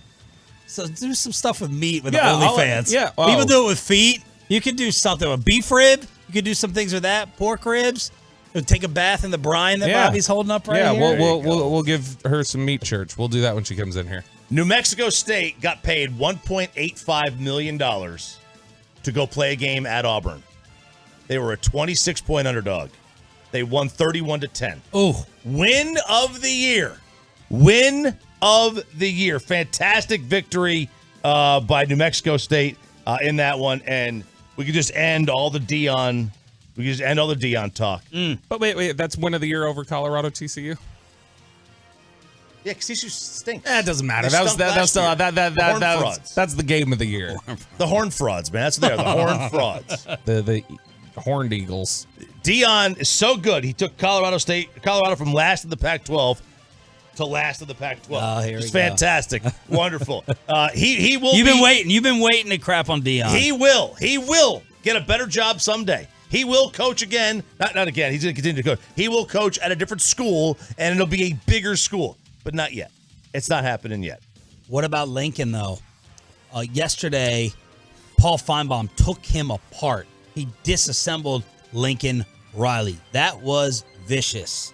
Feinbaum's taking him apart. The LA Times is writing columns saying, dude, you better, your honeymoon's over. You better start figuring out your plans after it. Like, people are talking about him on the hot seat. His record, I think, at this point is worse than what Clay Helton's was through the same stretch. I mean, it's not going well. I think Lincoln Riley goes to the NFL this offseason. Worst job at USC or with his brisket that he set Oh, out? man. He got torched over that brisket. He torched it. But folks in OU are happy about his demise. Oh, yeah, they are. Yeah. You have elite coaches and elite quarterbacks generally don't lose 5 of 6. It's tough to do. He lost 5 with Caleb Williams. Yeah, the number 1 pick of the draft. Oh, I was texting him back and forth with Sandler. I was like, I don't know about your boy between the ears going to the NFL. And then they failed. USC failed Caleb. Not forcing him to speak to the media. You can't get away with it in the NFL. What happens if you're the quarterback of a team in the NFL and you don't speak to the media after a game? I mean, if Caleb goes to New York, he's not going to like New York if he doesn't like, dipping on USC media, which suspends journalists. What's the rule in the NFL? If you have to talk once a week. If you don't talk, you have to talk after the game. You have to talk once during the practice week. If you don't, you get fined. So the quarterback obviously would get fined. Everybody has to talk. Everybody has to make themselves available if we want to talk to them. They did him no favors. They should have stepped in and forced him to go speak. It's growth. It's learning. They didn't do it. They failed them. There's your kegger. College football kegger with Ralph James Choppy here on Sean, RJ, and Bobby. Matt Pittman, a.k.a. Meat Church, in studio to get you ready for your Thanksgiving. I know Brian Broaddus is tuned in. Corey Majors is tuned in. You brought in some stuff for tomorrow with the KMC Peace-a-thon, so that was awesome. Hooking up Corey and Kevin. So people get barbecue crazy with their turkeys. You're posting like more turkey videos than you do brisket videos. It's insane. People want to smoke turkeys. Yeah, that's the thing.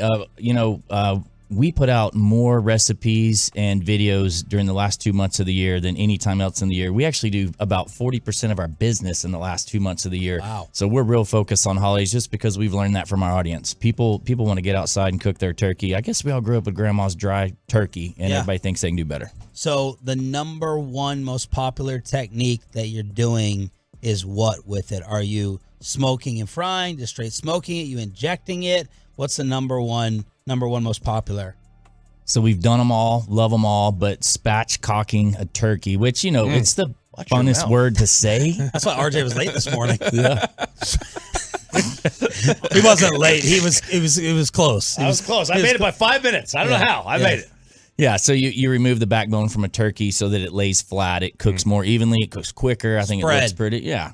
Spread the legs. Spread the legs and the thighs. Blow out the backbone, yeah. Push the breast to spread that. And that's how you spatchcock it. Yep. That's how you do it. That's how you do it. We're definitely do a collaborative video next year. See, that's Matt's OF right there. There it is. So that spreads it out more evenly. What about injecting? Injecting before spatchcocking. So I'm all about, putting some moisture in the bird. Yeah. So, whether you want to brine or inject or both.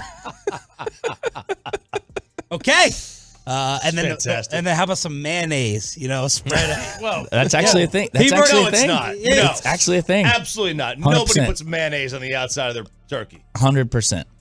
My buddy Tim Hollingsworth was just on Fallon last week, and he talked about it. Yeah, it's A a barbecue big deal. guy? Oh yeah, I'm going. You're after going on Sunday. Jimmy Fallon? Yeah. What? You booked me first. Thank you. You're going on Fallon? Yeah. Holy crap. Do you have an agent?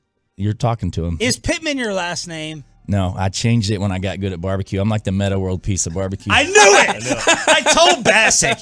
There's no way it's Pittman. I know. Kevin's Kevin's like, oh, it's a common name. I'm like, no, it's not Matt Pittman, and he just became the face of Texas barbecue. I think he's trolling. I think Pittman is his last name. Is it? I'm I mean, gonna look at it. Do you have a Wikipedia? It is spelled with 2 T's. I don't. I haven't made it yet. So no. Oh, you're not supposed to make it. When you're real deal, Someone's they make supposed to it for you. That's why we don't have one. Oh, you're supposed. Yeah, we're supposed to go ahead and change. I'll tell you what. I'll make yours. You make mine. Okay, sure. I tried to change my high schools to include me in notable alumni. Rebuffed.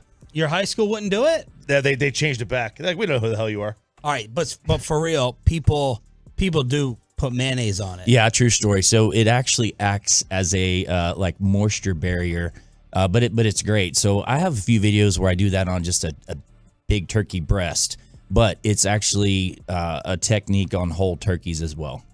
Can you taste the mayo? No, there's no. It's a very light coating, so it helps the seasoning adhere. Like I said, helps maintain moisture. I think it gives like a little unique flavor, but it's not like you're gonna be like, oh, that tastes like Duke's. It's not Chop, like that. it's like you putting the mustard on your steaks. He's putting mustard on his steaks that you're supposed to look at Matt's face. Look at Pittman's face. You're not taking him to Nick and Sam's, are you? He's doing it like he's treating his steaks like briskets. He's putting mustard on them. He loves mustard. I love mustard. Well, I do love mustard too. I had a potato salad that one of my guys made yesterday with mustard, and it was solid. Are you typically a mayo potato salad guy? I'm a sour cream potato salad guy. That's a thing? Loaded baked potato salad. What are going to be the sides on your table? Hopefully whatever my brother makes, because I'm about to be off for the rest of the year. I'm kidding. Oh. No. You don't cook your Thanksgiving? I do. I've had so much turkey already this year, like I can hardly look at another one. But the boss has said, I want a turkey, so I'm having one more. All right, when you cook all this, that's y'all's food for the week? Normally I give it to my team. I mean, I'll take my test bite and whatnot. But my test bite, my team. Well, I have employees. I have a company. So okay, yeah. We usually call it a couple employees. Not but a at team. the store or people on your web team, how many people does it take to make a video? So there are. Set us up with how it goes. Let me take you behind the scenes, please. So there's 4 of us on the Meat Church production team. Okay, right. The production. I'm just team. the face. much like back in my porn career. You know, there's someone doing all the we're hard all work. dancing around it, and then Matt just goes bam for the P word. I think being the face is the last thing you would want to be in that career. Yeah, it's not as rewarding. A little too rewarding, All right, maybe. don't take us so much behind it. Yeah, take us behind the scenes. I don't want to end this regular segment after the first week. That's right. All right, so there are four of us. Myself, obviously, my buddy Kirk, who used to be on Fast and Loud, and when Richard and that show went apart, I snagged Kirk. And then longtime friend Don, who he helps shop everything. He kind of does a little food styling. And then my daughter-in-law Kate, who shoots all of my pictures. She's basically the boss at Meat Church, but she's a really good photographer. So she comes and hangs out and takes a little video with her iPhone and shoots a bunch of pictures and edit them. So when you go on the website, you could see her photos. And then Kirk goes off and creates the video, and then he does a couple cut downs with it that we put on social media, and that's the magic. And then you have all this food that you're cooking. You usually hand it out to them. It's not like dinner for that night and the rest of the week. I give them first dibs usually, unless it's something I know that my wife is really going to want to have, and I'll keep it. But true story, we cooked so much turkey this year. We got down to the third turkey, and I took my slice and ate the bite, and I literally took the turkey next door to my neighbors. I said, I know this is a little weird that there's a chunk missing out of the turkey, but do y'all want this? What is the most common mistake people are making with making their turkeys? People dry it out. So, I kind of half joking, half serious saying we grew up with dry turkey. You didn't know any better, but, when we were all younger, people like, I say grandma, moms, whatever, they relied on a little white button thermometer that came with a turkey. Those don't pop to like 180. Poultry is going to dry out after 165. So I tell everybody, go buy yourself an instant read thermometer, no matter what you're cooking. That's what helps you nail the desired internal temperature. Same thing with steak. So when you put mustard on it, it's going to taste amazing. You don't want to overcook it. So people, they just dry it out. So just, making sure you don't overcook it is the biggest thing. If anyone has their Meat Church questions, we will open up the hotline to see if we can get a call from Matt Pittman at 877-881-1053. It could just be Brian brought us. Now, frying there, I've never had a fried turkey, and I'm too terrified to do. Is it? Yeah. Have you, Chop? I've tried it. Yes, I've not done it myself. I don't have one of those, that capability or desire. What do you think about those? Big fan. I mean, honestly, probably my favorite. And Really? I'm being honest with you, right? I'm coming from a smoking guy here. Yeah, that's how I first got into it. When I first started with the tailgating the Cowboys, when we got to Thanksgiving 24 years ago, somebody had to cook the turkey, and so I started doing it. But a Cajun fried turkey is awesome. So do you smoke it then fry it? I've done that too, but not normally. Last year I did a video on smoking and then frying, so smoke fried. Honestly, I prefer to inject it with Creole butter, put a salt forward rub on it. You don't want something too sugary, and put it in peanut oil, 325, 350. And it's super, super simple, and it's so juicy and delicious and crispy skin. It's awesome. So it explodes if it's still frozen and that ice gets in the oil. Yeah, someone was trolling in our Facebook group today, the Meat Church congregation. They said they're coming home late, from flight delayed, whatever. They're going to drop it in frozen. I said, well, that's going to be a big insurance claim. And what's the biggest accident you've seen with it? Catch fire. Catch fire. Put something in too cold and, like you said, frozen, ice, whatever, and the oil come flying over, hit the flames, whatever. How much oil does it take? Can I get like a regular old big pot, or I got to get something special? Yeah, you need to get a turkey Bunsen- pot, but Yeah. oil has gone up over the last couple of years, unfortunately. So it's almost $50. So I think it's like a 3.5 gallon carton. What'd you say, Chop? Thanks, Biden. All right, we actually have Tolos calling for Matt Pittman, getting you ready for Thanksgiving. Of course, this week, Cowboys, Commanders on this radio station. Let's get to Ben in Arlington. Ben, you are live on the Fan with Meat Church. How we doing, fellas? What's up? Having a good morning? Yeah, we are. All right, so I got a couple meat questions. So for the people that don't really know, for the Tolos that don't know how to cook, can you go through a rundown of the temperatures that you want each meat? So for steak, chicken, pork, all of those, what's the ideal temperature for all those? Wow, good call. Yeah, all right. Well, steak, I'm a medium rare guy, so I go no more than 130 internal, maybe a little under. The wife likes closer to medium, so that's more like 140. I did pork tenderloins last week. That's 145, so I'm pulling by 140. By the way, anytime you're cooking a meat, you can pull it a few degrees below your target. It's going to carry over cook. Because don't you think the chicken and the turkey should be 160? Yeah, no more than 160. For sure. Yeah. In the white meat, because the dark meat's going to be higher, and that's okay. You can take that stuff more, and it's not going to hurt it because it's super juicy. And then did he ask anything else? That was the poultry question. So the thing everyone's asking, what do you want for Christmas, blah, blah, blah. And I'm like, those little thermometers, those mini ones, do they work great? Choppy, you just stick this in the steak, put it in the grill. They don't burn up and they're accurate. Yeah, there's a couple that rather than to cook it and then put the thermometer keep in. going in. Yeah. It just, you put it in the raw meat. Meter's a really cool one. Meter's something I got involved in their Kickstarter years ago, but it's a wireless thermometer that you plug in and the high heat is okay. It connects to your app. It's great. Frank in Arlington. Frank, you're live with Meat Church Matt Pittman. Go ahead, boss. Hey, what's going on, Matt? I got 2 questions for you, buddy.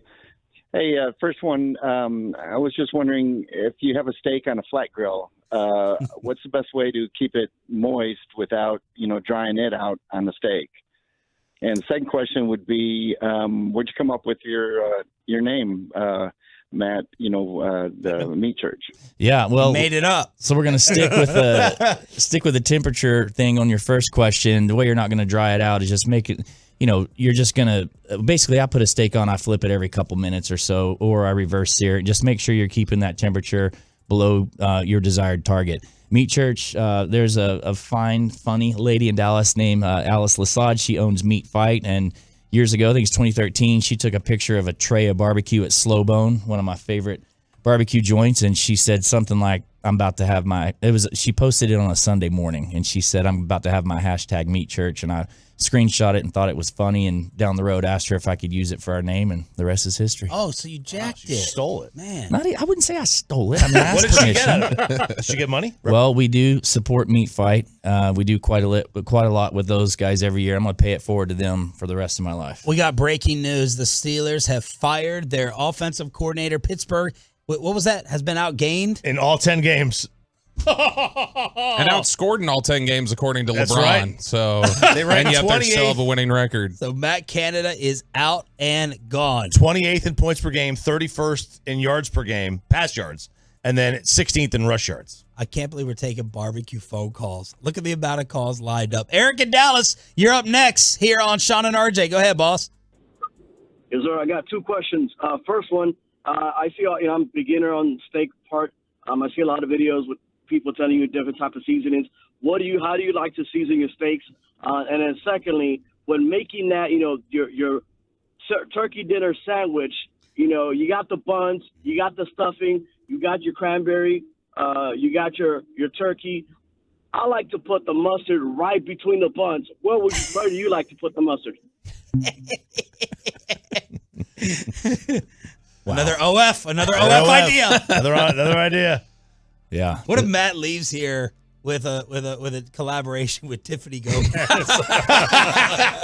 Yeah, I wrote down favorite meat and favorite rub, but I don't know if it's for her or him. All right. Well, season your steak with Meat Church. Holy cow. My rubs come with a happy ending. So SPG, little something. Holy cow really is. It's a great steak rub. That's how I developed it. Is that your what's your number one seller? And what are you telling people to put on the turkey? I brought all of those for you guys today. Oh, Bobby, don't. I'm just looking. Just don't. Yeah, that's the I brine. can't look. Pull the brine out there, though. All right. We're going to go here. You got 5 choices from Meat Church. Honey Hog, Texas Sugar. Oh, yeah. Oh, yeah. Holy Gospel. The Gospel. Oh. And then my favorite on poultry, Holy Voodoo. Are you cooking yours, Bobby? Because your cooking skills have grown in the past few months. We already ate our turkey on Sunday. Because we already did that. That's did? Unfortunately why I missed the pregame show. So, Awesome. Wow. Daniel in Mineral Wells. Daniel, you're live on 105.3 The Fan. We got Matt Pittman from Meat Church in studio. Go ahead, Dan. Yeah, good morning, guys. Hey, Matt, I had a question for you here, man.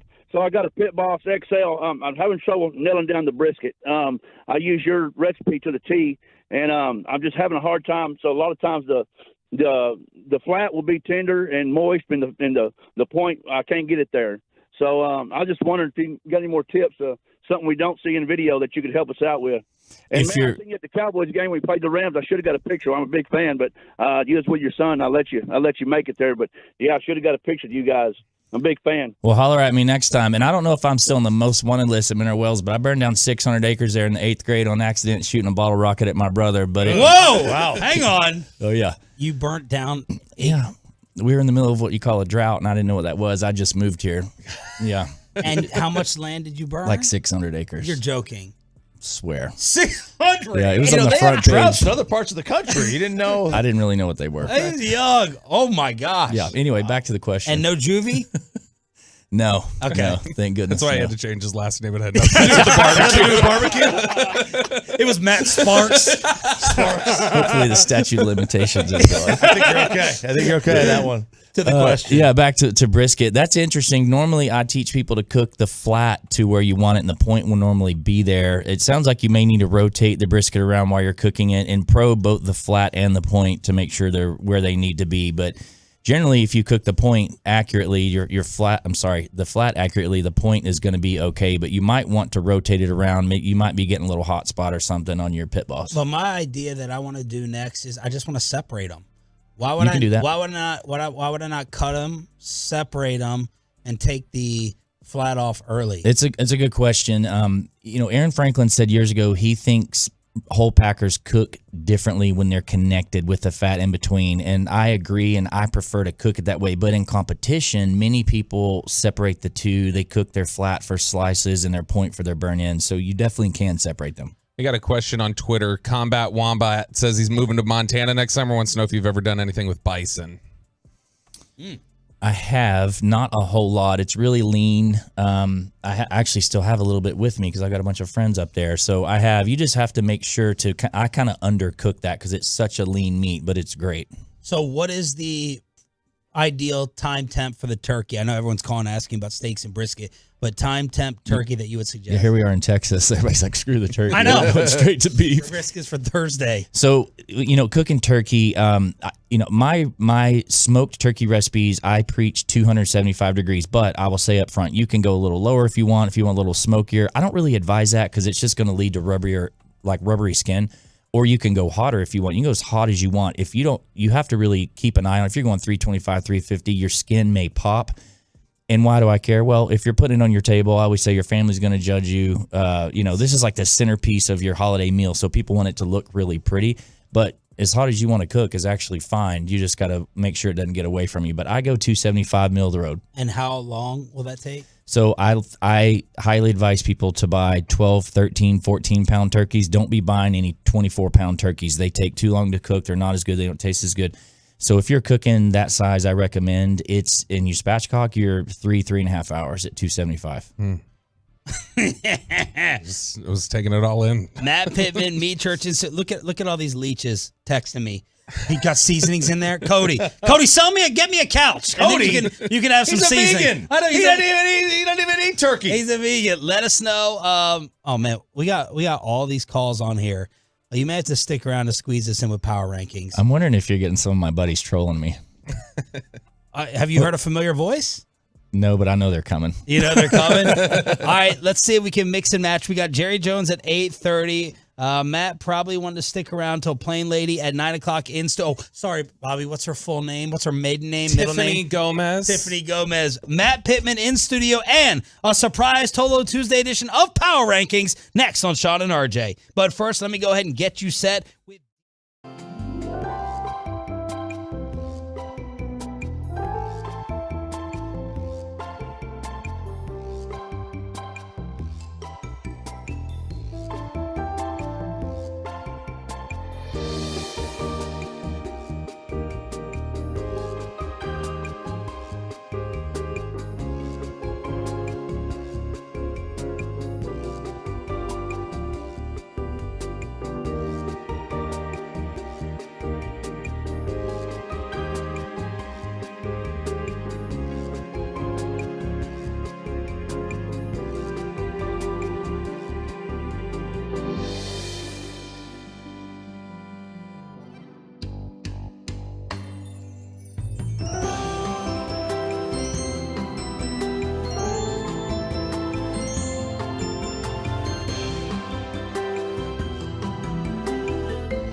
From our fan studios, secured by DFWSecurity.com, this is Sean and RJ on 105.3 The Fan.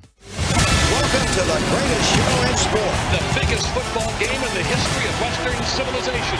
What a ride it's been. Snap to Mahomes, retreating. He's unloading it long. He's got Valdez Scantling, and he cannot hang on to the ball. He drops the ball in the end zone. On a deep post, had the deep safety beat, and Valdez Scantling drops the ball at the 1 yard line. And with that on Chiefs Radio, the NFC East may have been locked up. Good morning, Metroplex. Sean, RJ, and Bobby on DFW Sports Station 105.3 The Fan. 5 drops in the game, 3 on the final drive, and the Philadelphia Eagles survive again. 21-17 at Arrowhead. Will they survive the Troll Bobby Belts power rankings? Let's find out on Sean and RJ. 877-881-1053. Jerry Jones live at 8:30. Last week, you had Philadelphia, Baltimore, Kansas City, Cincinnati, and Detroit. I had Kansas City, Baltimore, Philadelphia, Cincinnati, and Detroit. Bobby had Baltimore, Kansas City, Cincinnati, Philadelphia, and Jacksonville. I was not here last week. But I know. okay. I asked you for him. I didn't send them. Oh, you didn't? No. I don't know where you got those. You always blank. Wait, hang on. Once a week in Hang power on. rankings. Wrong one. Wrong month. Wrong month. Don't worry about it. Wrong month. All right, let's go 5 through 1. Let's go 5, 4, Are you 3, sure you want to do that? 2, 1. It's your own credibility. Okay. There's a reason you haven't gotten your contract extension yet. You ready for 5? I'm ready. Let's do it. Go ahead. All right. So, for me, number 5, I have got the Dallas Cowboys. Oh, okay. Same spot I had them in last week. I thought about leaving them off because, quite frankly, the recent stretch is embarrassing with the teams they've played, but they're demolishing them, so I credit them for running up the score. I'm a big fan of running up the score. Actually, I'm really not a big fan of it, but for this situation, I am with the Cowboys. So I have them at number 5. Well, I mean, look, it's not just running up the score. It's their 6 victories of 20 points or more. But I do not have the Dallas Cowboys here. I have a team here that we've all had some doubts about. I've probably been more critical of them than others, probably because of the questions I have for them at quarterback. Number 5, the Cleveland Browns. Their defense has been really impressive, and I Myles Garrett is the defensive player of the year as it stands right now, and they just continue to show how big they come up. The Cleveland Browns. Derek Holland must have given you something behind the scenes. He gave me his butt. Some more butt, some more pork butt. Yeah. In honor of Meat Church. Pepe. This one I struggled with. I didn't know if I wanted to drop Kansas City too far down the list, but I have San Francisco at number 5. The last 2 weeks have been pretty good, but I still have the 49ers. They had 3 straight losses. I was a little worried about that. 49ers at number 5. It's pretty low. It's pretty low. Yep. I'm not going to argue with it. It's pretty low. Oh, my. Oh, my. That's pretty embarrassing. That's a Dick Enberg, oh my. I think his name is Omax. Baltimore for me is 5. Okay. No Mark Andrews. I liked RJ's take that Super Bowl chance out the window. Mark Andrews gone for the season. Still good in the regular season. They will not go far in the playoffs again. But for right now today, I'll keep the Ravens at 5. Okie doke. Number 4, I have the Detroit Lions. That was a heck of a win. It was a lucky win, but it was a heck of one. Anytime you turn the ball over 4 times and you lose that turnover battle that badly, shows 2 things. One, that you're a pretty good team, and 2 is the other team is really, really bad. The Bears are really, really bad. So for them to even be in that position was bad, but to get that win, I mean, good teams find ways to win that game. That had a very Bills-Cowboys 07 Romo feel to it. Yeah, I can see that. That's fair. Number 4, the Miami Dolphins, the top-ranked offense in the NFL. They're going to put up points. Man, their biggest problem is quiet win over the Raiders. Yeah, it was. But I mean, their biggest question is always going to be, the same question we run into with the Phoenix Suns from back in the day or whoever else is the defense going to be enough to keep them competitive even if their offense is putting up a bunch of points? So Dolphins at 4. Kansas City, number 4. Had to drop them. That was embarrassing last night. That was pathetic. That was really bad. Embarrassing? That was dominated the football game. That was a mid-Chiefs team last night. What? Chiefs, number 4. What's gotten into What does you? it matter with you? Yeah. They dominated that football game. They sucked. That was terrible. What are you talking?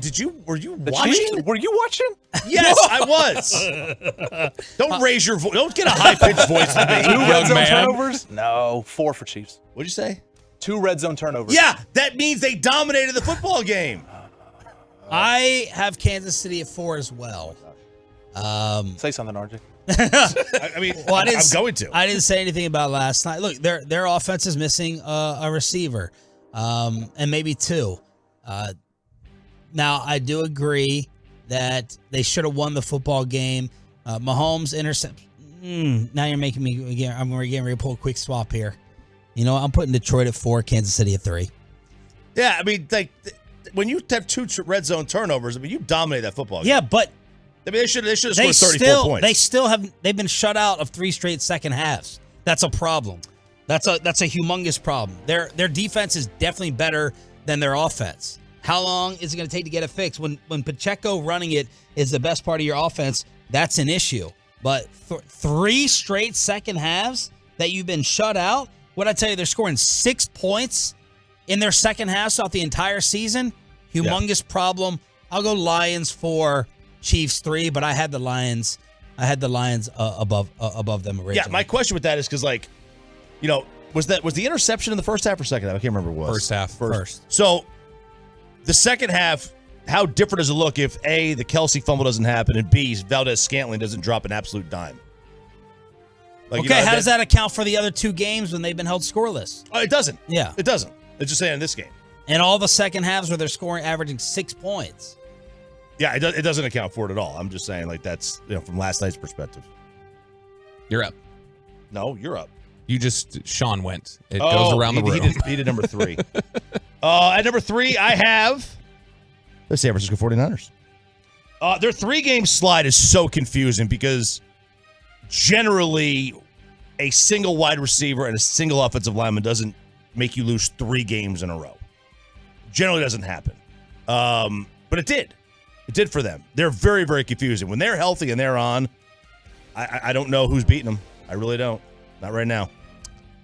Number 3, the Kansas City Chiefs. Wow, Bobby. Good job. The Chiefs, they're not quite the same team that they've been in recent years. They clearly have a receiver problem. They still have Patrick Mahomes, though, and that defense is a lot better. And they were the better football team last night. It was silly execution stuff. Kansas City at 3.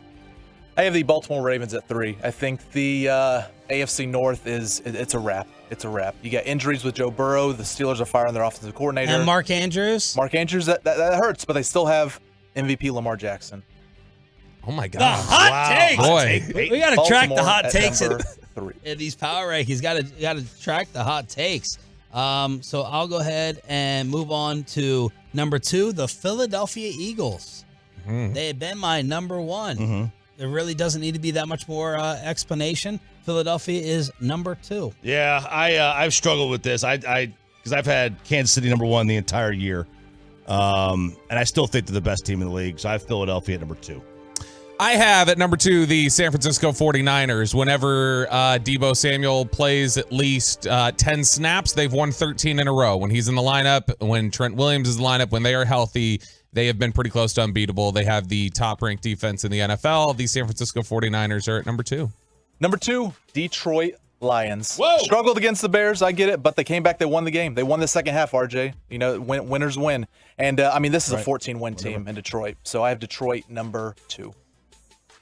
You're setting up something weird. Something's weird. Either Baltimore is 1 or Philadelphia. And I don't know. I can't figure this out with And Bobby. that would be Philadelphia outside of his power rankings. San Francisco is 1 for me. I thought that was going to be a hot take this morning, but Peyton blew that away. Put me in the freezer. San Fran is number 1.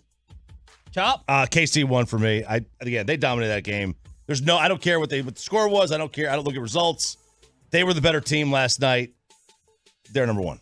Like, they have a running back at quarterback, and that's that's been a long time criticism of mine. And, I know that the defense hasn't been quite as good recently. So Baltimore's 1. But it's the Baltimore Ravens at number 1. The best point differential in the NFL.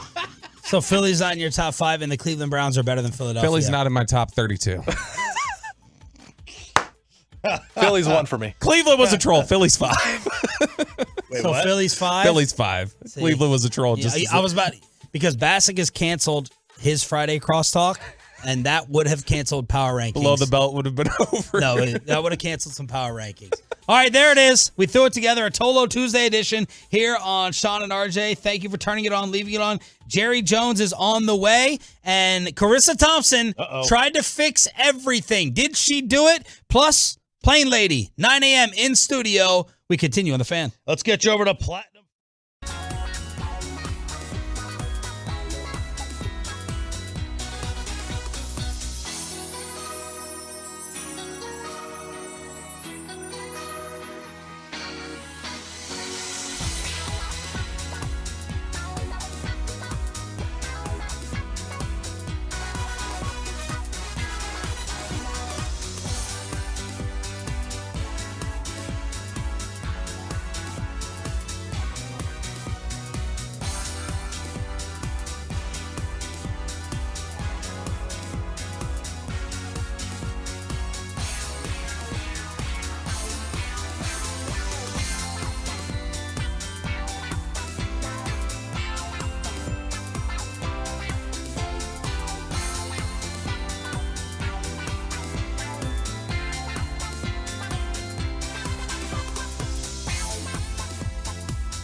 Contact the Frankels for free at 214-817-333-3333 or go to truckwreck.com. Good morning, Metroplex. Jerry Jones is coming up at 8:30 to talk all about Jimmy Johnson and what finally made this happen. Sean Sharif, RJ Choppy, and Bobby Bell, along with Peyton and Rai in the back. Yeah? I was just asking Peyton what was coming up. See, what I was talking about with people... Yeah, I know. Mentally going on vacation I hear early. You. I'm not on vacation. I'm here. I'm locked in. I can't wait for Jerry. I can't wait for Tiffany. I can't wait for No C, Crosstalk, all this. I'm in all of this. Okay. I'm locked in, Sean. I hear what you're saying. Yeah. I read you. I'm trying to think. I know you hear what he's saying. You were almost late this morning, so that's why. You're already in vacation mode. He made it in record time. I made it in record time, and I will take full responsibility. I was awake yesterday morning. I couldn't sleep. I turned my alarm off. I forgot to set him again. You pulled a me. I did. The people in the building that I feel like are the highest candidates for mental vacation. Well, see, the thing Basic's one. I know, but the thing with Bassick is he has a lot of that in all the other days of the week too. You know what I mean? It's like I don't think the scale is that much different. That's true. For Mike. Who on G-Bag would it be? Who would just be like, I'm getting ready to go on vacation. Screw it. I'm checking out. That sounds like a Wolchuk thing, I think. I don't know. Yeah, maybe Gavin. Gavin, I could see just seeing like having an eye on the door, like I'm ready to get out of here. I'm ready to go. Wolchuk was excited that he got the follow back from Tiffany Gomez last night. Did he? She retweeted him. Yeah, you didn't see it? Oh, no, I did not. Oh, he was giddy. Oh my He gosh. likes to fart in bed. Have that blow up a spot right there. Yeah, she followed Zach and he said, holy crap, I got the Tiffany follow and can't help but blush, ... F the Eagles. Yeah. Those mother effers right there are not real. And you were fighting with him a little bit over Philadelphia and what that win meant last night. Right? Was I fighting with him? I was fighting with just in general the public. I was just like, this is like Philly's fraudulent. Like the way they play is fraudulent. I don't care what they are. Minnesota from last year. It's the same damn football team, and that's what you're looking at. And when I did that, some Philly fans quickly like caught it and sent it off into the Twitterverse. And so as soon as I saw that, I was like, I'm muting notifications on this. So I hadn't been looking, but I went and looked, and it's got like 300 quote tweets and like 600 replies now. So I'm sure it's all toxic. Somebody that I'm sure had to mute things was Carissa Thompson. So a day after creating that firestorm, and Bobby, you were out for this, and you work with a ton of these reporters from the NFL Network. The Jay Williams stuff? What? Or no, the sideline Stop reporting it. stuff. Sorry. Instagram story Friday morning, she tried to explain what she meant to say about making it reports. She said, look, I would make up the report sometimes, really meant in the absence of a coach providing any info that could further my report, I would use info that I learned and saw during the first half to create my report. Working in media, I understand how important words are, and I chose the wrong words to describe the situation. I'm sorry. Erin Andrews also chimed in on this because she does a podcast, I believe, with Carissa Thompson, and they're basically trying to say, RJ, when we don't catch up with a coach, we talk about something that we covered pregame or during our week's worth of prep. Right. So it's not a completely made up, fabricated report. Saying coach told me. Yeah, what it is it's not a updated report. Which, I mean, look, and if somebody says, if Carissa Thompson or Christy Scales, whoever says Cowboy, they want to limit the turnovers in the second half, that's not factually incorrect. They want to limit the turnovers in the second half. Everybody does. So, I mean, it's just it's an ethical dilemma that they're in based on whether or not they're saying this is a new report or not. Right. What do you think about all this? I am not a Carissa Thompson fan to begin with. And so like I probably am. Why not? Because this is kind of stirred up again from all this. I didn't like the way she talked about Rod Marinelli a couple years ago, and the way she had said that, like, What did she say? Everything I know about Rod Marinelli and his character is incorrect from what she said. What she told Aaron Andrews basically like Rod Marinelli was hitting on me during a sideline report, and he told me how nice my perfume was and blah blah blah. And so I've never been a. Now I got your reference. I just got the Jay Will thing. I did not know what you were talking about. Yeah, I was talking about the green room. No, but I'm not a huge fan of hers. This sounds completely in line with the way she's talked about other things, and probably best that she's on a studio desk. Okay. Wow. Now that aside, this whole topic. I think that generally you should only stick to what you're saying. If you want to say what you heard during the week, whatever else, I don't think you should represent anything in an era of, the media getting accused of taking things out of context or players being like, you're misrepresenting what I said or anything else. I think it's really important that you 100% accurately represent what you were told and when it was. What'll wind up happening is now, because people are trying to say she should not have her job anymore. She has zero credibility. I mean, again, you have to prove to me that everybody hasn't already done some kind of taken some liberty with that, right? I don't think that should have to be proven to judge her job status. Right, but I'm saying if she is doing, and by the way, the industry norm, which I asked 2 reporters that do her same job, and they said absolutely not. I asked them your question. I said, "Is this something that happens?" They were almost disgusted. A lot of people came out and were against this. I think Lisa Salter said something. I know Laura Oakman said something. There's a lot of people who have said this is not the norm. I get it. What I'm saying is, like, a coach doesn't talk to you. What do? Right. Are they not saying anything at all? Because if they go on camera and they give a report, they're doing the exact same thing. I think a lot of this is CYA, cover your own butt. Well, then my question is, if that's the case, why speak out on it at all? Okay, so either speaking out and they're telling the truth, or if they're CYA and voluntarily speaking out on the topic, that means they have an issue with Carissa Thompson and they want her to look bad. Here's what both of them said back in the day on their podcast. Carissa said, "Oh, coach, what adjustments are you going to make at halftime?" He goes, "That's a great perfume you're wearing." I was like, "Oh, F, this isn't going to work. I'm not kidding. I made up a report." Aaron said, "I've done that too for a coach that I didn't want to throw under the bus because he was telling me all the wrong stuff." So that's Aaron Andrews trying to cover stuff up as well after the fact. Does she mean all the wrong stuff? Like, does she mean does she mean like that kind of stuff, or does she mean like his analysis of the game was incorrect? I had to adjust what coach saw. Yeah. That's a good question. 877-881-1053 is the truckwreck.com text line, There you go. to hit us up. I don't really need you to open your mouth to correct me ever, at all, whatsoever, period. So shut the hell up. Save it for 9. Tiffany Gomez, Plain Lady, is in studio at 9 o'clock. Patrick Walker saying Deron Bland is just as good, if not better, than Sauce Gardner. But how did the Jimmy Johnson deal finally get done? Jerry Jones live on Sean and RJ next. But while we were sitting there, see,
time for the Jerry Jones Show every Tuesday at this time with Sean RJ and our Cowboys insider Bobby Belt. Tiffany Gomez, Plain Lady, will be in studio at 9 o'clock. Patrick Walker at 9:20. And it's time to welcome in the Hall of Fame owner and general manager, brought to you by Ford, built for Texas, built for you. Good morning, Jerry. How are you?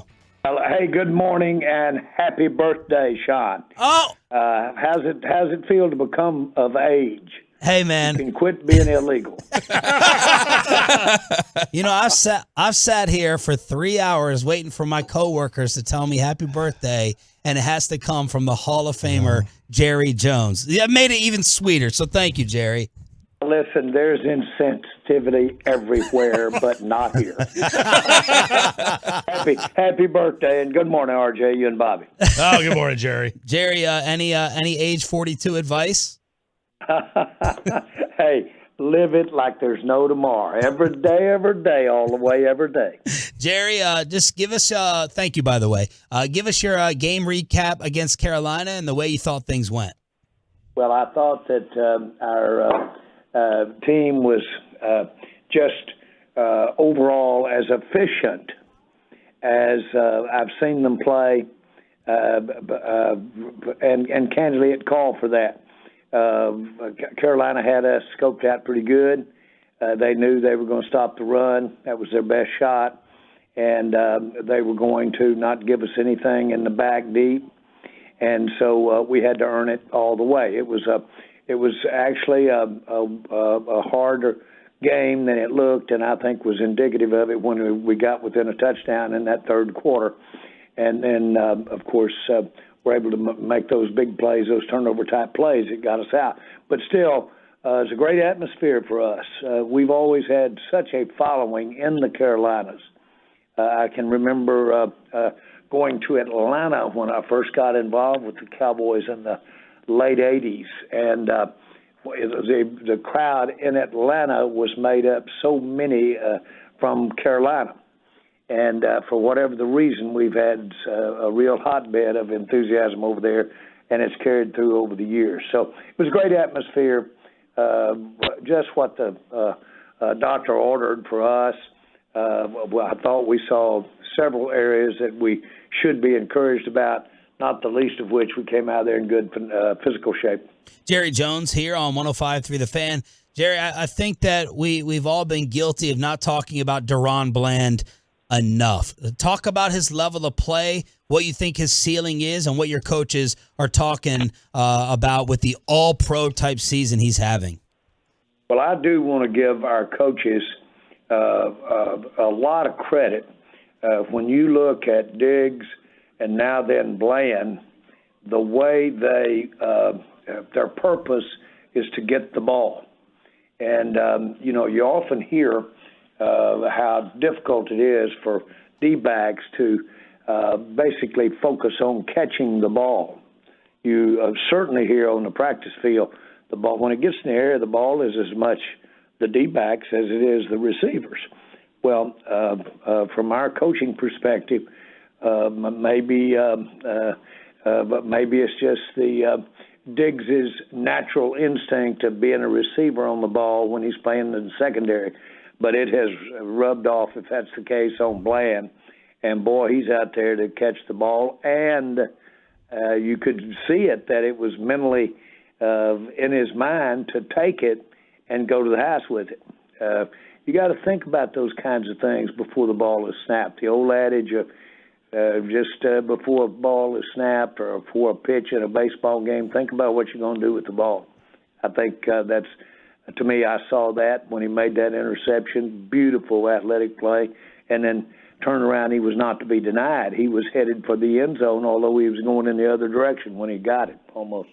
Jerry, we were discussing earlier this week amongst ourselves, trying to figure out, okay, should Deron Bland be more a part of this discussion of Defensive Player of the Year? Do you think that he should be included in those discussions in the national conversation as a guy who's in contention for Defensive Player of the Year? Well, I think it's inordinate. It's exceptional for all the reasons, some of which we just talked about, that he's taken those interceptions to the house. He's scoring with them, and I think that's exceptional. And I frankly think that's the kind of thing that can take you above the stats. Not that the stats aren't impressive when you've taken 6 interceptions to the house, but I think he's playing at a level that distinguishes him. Jerry, we saw CeeDee Lamb pop up on the injury report with an ankle. I know that was a projection since it was just a walkthrough yesterday, but how is he looking for his status with this short turnaround? And in general, how are you guys looking with injuries heading into this game against Washington? We'll see, because the short week, that would be the reason for even discussing it almost. He's in good shape, but the short week, you've got to see how he does today and tomorrow. But right now, I would give him a thumbs up. Jerry Jones joined us here at 105 through the Fan. All right, the Jimmy Ring of Honor news was huge on Sunday. A lot of Cowboy fans obviously loved that. What changed in recent months that made you decide to do this now? Well, I think that I saw a little of the edge that was there by not putting him in when we put DeMarcus Ware in, and I thought, well, I didn't intend for this. So that, number one, that motivated me. Jimmy, for me, was always after he left the Cowboys, and we enjoyed the kinds of success that we had with his involvement in those early 90s. He was always there for the Ring of Honor. Now, he only coached here 5 years, which makes it that much more exceptional. Tom Landry was here 29 years. He's the only other coach in the Ring of Honor, and I think it's particularly special. We have our own story. It's really fraught. I really have to. I'm amazed at how some of the personal nuances of this thing has become a little bit of the story, but it was really born of sheer, very fortunate situation for me and him to be end up in that spot, and then to turn around and have Troy Aikman there with the first pick in the draft, and have the ability to make that Herschel Walker trade that gave us all those picks early, and then to maximize that. We were operating at a fever pitch.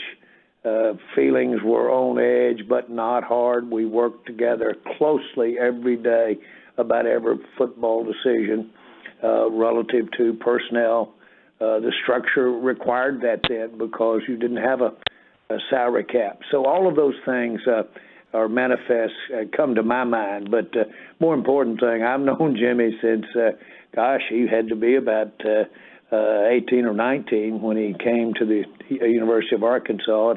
I'd already been there a year. So he's always motivated me when we got together to be here, and he certainly deserves to be recognized. Tex Schramm told me, he said, make the Ring of Honor about someone who really impacted the direction of the franchise, not just the best player, or in his case, the best coach, but someone that impacted the direction of the franchise. So he fit that bill in my mind when I started making the call on the Ring of Honor. When Tex left, he fit that bill immediately at the end of his 5 years. Jerry Jones here on The Fan. Jerry, when did you actually make the decision? When did you actually decide that you were going to do this? As I was during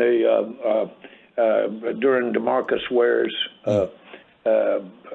time this year when we put him in the ring, I didn't want to do it last week because we were recognizing our basic Medal of Honor and basically representing our service people. And I didn't want to do anything, particularly since we're so committed and excited about what we're doing with the Medal of Honor recipients. And so I didn't want to get that confused there. That's the reason we made that announcement over Charlotte, and that's the reason we're going to do this thing. When Aikman's and Buck are here on Monday, we're going to make it that day. And we can do that. There's nothing magic about when or how or time advance notice we have about the Ring of Honor, and so this was a perfect time. Jerry, was a lot of this jump started for you also with that meeting that you guys were able to have in LA at SoFi Stadium? We all saw you guys had a chance to talk there. Was that a big jumping off point for you guys? Not really, and I say that not because we were able to have a good visit there on the sideline. We have never had a bad visit, Jimmy and I. People are amazed to hear that. Yeah. We were on the same page all the way through, and about every facet of this thing. And so we've always really, I have enjoyed my time with him in any part of the conversations. So that you say, well, what then? Well, really, we got together because we had something unique for us in our personal relationship, and we had something unique for us when we split. And both of them are in the same territory, but boy, getting to be a part of what we did there for 5 years and the impact it had on our lives and hopefully sports shouldn't be dismissed, and that's why he's in the Ring of Honor. Jerry Jones here on Sean, RJ, and Bobby, 105 through the Fan. Jerry, we were talking about this yesterday, and RJ always brings it up, that people forget that you actually played at Arkansas. So I think because this is a theory, you can flush it if you want. I think because of your genius and legacy as a businessman, some of that football knowledge or history gets forgotten. Is that fair? And is that something that kind of eats away at you a little bit, like not being thought of more as a football guy versus this brilliant billionaire businessman? Well, first of all, you're too complimentary there, but I guess I'll let you get away with it this morning. But the point is that football was hard. I'm a baseball player by heart. Because I had to call on myself to play football, and consequently, the things you get playing football, everybody wants to quit. I wanted to quit more than anybody, but you just keep going. And when I was a senior, we played on a national championship team. We weren't expected to be that good coming into the season. We went down and played the number one team in the nation, the Texas Longhorns. And Darrell Royal went for two. Ernie Coy had the ball, get him in the hands, and he dropped it, and we won. We had beaten the number one team in the nation. We'd struggled kind of going into those 4 first games. It changed my life. It changed everybody's life. When we got back to Little Fayetteville, Arkansas, I was really, without exaggeration, not the same again. A lot of other kids were the same way. It changed, and there's no question that experience caused me to be a part of the Dallas Cowboys in my future. Jerry, if you've had to go back over the last 30 or so years with the Jimmy situation, what would you have changed of how things went? Well, that's I can't. Really, I can't. I just don't have it to answer because we were cutting and shooting so much, and everything was so real. There were real financial challenges back there in 1989. The Cowboys were losing $1 million cash a month. And I was real concerned. I bought part of the Cowboys that had been foreclosed on. I bought it from the government. And there were no teams making money. I'm not for sure there was one in sports, even the Yankees, but certainly not in pro football. And so I didn't know if, frankly, there was a lot of me that didn't know if there was going to be maybe a next year, but maybe not years in the future. Everything was so intense. And I needed to ride with somebody that I could be comfortable with in terms of Jimmy and the head coach, and I was. It had everything to do with why he was the coach. And when I lived to tell about it on a personal basis, after literally a fearing, when I actually was fortunate enough to get through that, I had lost my tolerance for the kinds of things that you should tolerate in a relationship for the better good of what y'all are good at together. And so I lost that tolerance. I didn't have the give that possibly you could have had. And consequently, we ended up going different ways. Had I not had that intensity, that scare, that I called it little scars, great scars, had I not had that, I probably wouldn't have lost my tolerance for some of the ambiguity that goes in every relationship. But again, I want to emphasize, he and I never had a really contentious meeting, ever. And I knew Jimmy a long time. And, Jerry, don't you think it could be argued if you were an owner for 10 or 15 years, then it may have lasted longer. You came in, you guys won pretty quick, and maybe it's like, hey, maybe this isn't so difficult, and the egos kind of grew or got involved earlier versus whether it would have been later. Is that fair? Well, let me say this without not responding to your question.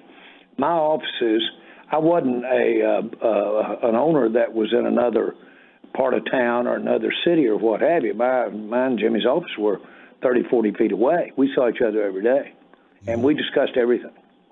And so my point is that you had to because it was a little thing. This is pro football. It was a financial element. And so you couldn't do anything unless you wrote a check. And so you really had to get in and have either-or types of decisions from the get-go. And so my point is that those were intense, highly intense times. And so you add all of that in. I was so proud, though, to get to be a part of the NFL. I couldn't believe that getting to be a part of the Cowboys. I had gotten a lot of criticism for changing Coach Landry, the great coach only coach the Cowboys ever had. So I'd gotten a lot of real criticism, and I understood it. And the fact that I was getting to be a part of the NFL and the Cowboys made that just bounce off. But those were things that just added to it. Jimmy was very supportive of that during that time. I know I had some good friends here in Dallas at the time, and I'd make speaking engagements, and they'd say, Jerry, Jean is so pretty. My wife said, you should take her with you on those speaking engagements. You'll get a better reception. Well, boy, I pulled out every trick I could to get a smile and get a better reception during those years. And, of course, we'd won one football game, and it looked like we were off base from almost from the get-go. But the bottom line, the Herschel Walker trade came along. It was magnificent for us. We had a lot of collateral. A lot of currency with draft picks. We were able to bring in some players on top of some good ones we had. We had Troy. We got to draft sitting right there, very first draft, very first personnel decision. We got to draft Troy Aikman. Now, you want to be a success in the NFL? Have your first pick be Troy Aikman. And that had everything to do with our success. We had some great players really on the Cowboys. Michael Irvin's one of them. He had come from Miami where Jimmy had coached, but he had been here 2 years. So we had some really great players. Most of all, not most of all, but certainly important of all, was Jimmy's ability to motivate, ability to coach. And just Jimmy could have been anything in the world he wanted to be. He could have been a great doctor, business guy. He's a member of, the Genius Club? Mensa. Well, really is. My old coach, Coach Broyles said, Jones, I've recruited 2 genius IQs, and you sure as hell aren't one of them. Jerry, I know you're all over. Were Jimmy Johnson and Barry Switzer that are official geniuses. Jerry, I know you're a superstitious guy. I was at the DeMarcus Ware one with the great Bennett Glazer. I'll be there at the Jimmy one for the induction in the Ring of Honor. Do you believe in curses, though? Do you believe you have lifted the Jimmy curse with this? Well, I will believe in anything that helps. If you saw all the combinations of good luck ways that I've carried with me over the years and different things I've done I'm a superstitious guy, and so I guess I must believe in that as well. But candidly, I certainly would have wanted to win more games than we've had a chance to be a part of with the Cowboys. But let me just say this, without sounding in any way, the way I don't want to sound, I can't believe I've gotten to be a part of the pluses we've gotten to be a part of. I just can't believe it. And certainly the things that you see about the sport, the league, the interest, and then to have gotten to be a part of this great franchise all these years, I just don't have any negative in me when I look over at Jimmy. Jerry, you got anything special, like always, planned for Thanksgiving with what you guys are doing out there? Well, we, of course, it's all around the game, and that's just what it is. It's around the game, and it's a very exciting time because apart from playing the game, we get to point the attention to the Salvation Army. And of all of the people that we could have joined with this year to kick off the Red Kettle campaign, Reba McEntire is one of the very greatest in the spirit of what we're trying to say with our support of the Salvation Army. And, that halftime will go to possibly as many as 75 million people. And we'll talk about putting $1 in that red kettle. And that has made a dramatic impact, I would say, right there with the most important thing that I've had a chance to be a part of. My daughter Charlotte, family have been involved since the get-go for 30 years. And incrementally, the Salvation Army will tell you, in that period of time, it's incrementally raised the money in the red kettle by over $4 billion. Wow. In the last 25 years or so that it's been involved. I remember the day that we were kicking the first one off, and I lost my father that day. And have always had a positive approach to that thought. And so Thanksgiving Day, mainly because of the game and the Salvation Army, is my favorite day, I think. Absolute gold. Thank you so much for reminiscing and everything else, Jerry. We appreciate it. Happy Thanksgiving, and we'll talk again next week. Man, it's great to be on you, and I agree with you. Let's give thanks. Yes, sir. Thank you, guys. Thank you. Happy birthday, buddy. Thank you, brother. Jerry Jones, my only friend. My only friend up here. Jerry Jones. It's on me. Bro. It's on me. It's the second one I missed this week. My sister's 2 days ago. You know why? New phone. Oh! It's not in the calendar. Bill Gates' fault. Not in the it's my fault. Jerry, happy birthday. Jerry Jones, brought to you by Ford, built for Texas, built for you. Tiffany, happy birthday, buddy. Shut up.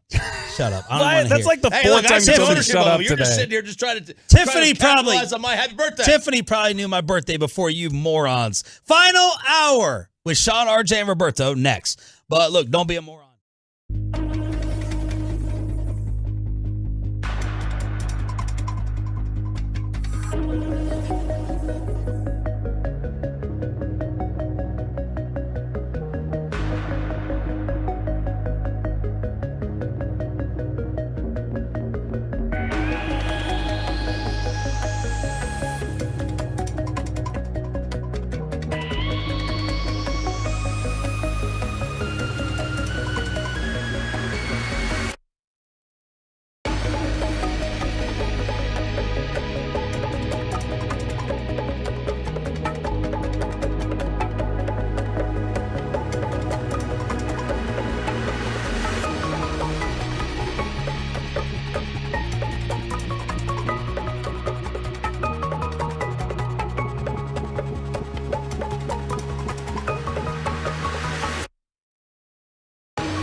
our fan studios, secured by DFWSecurity.com, this is Sean and RJ on 105.3 The Fan.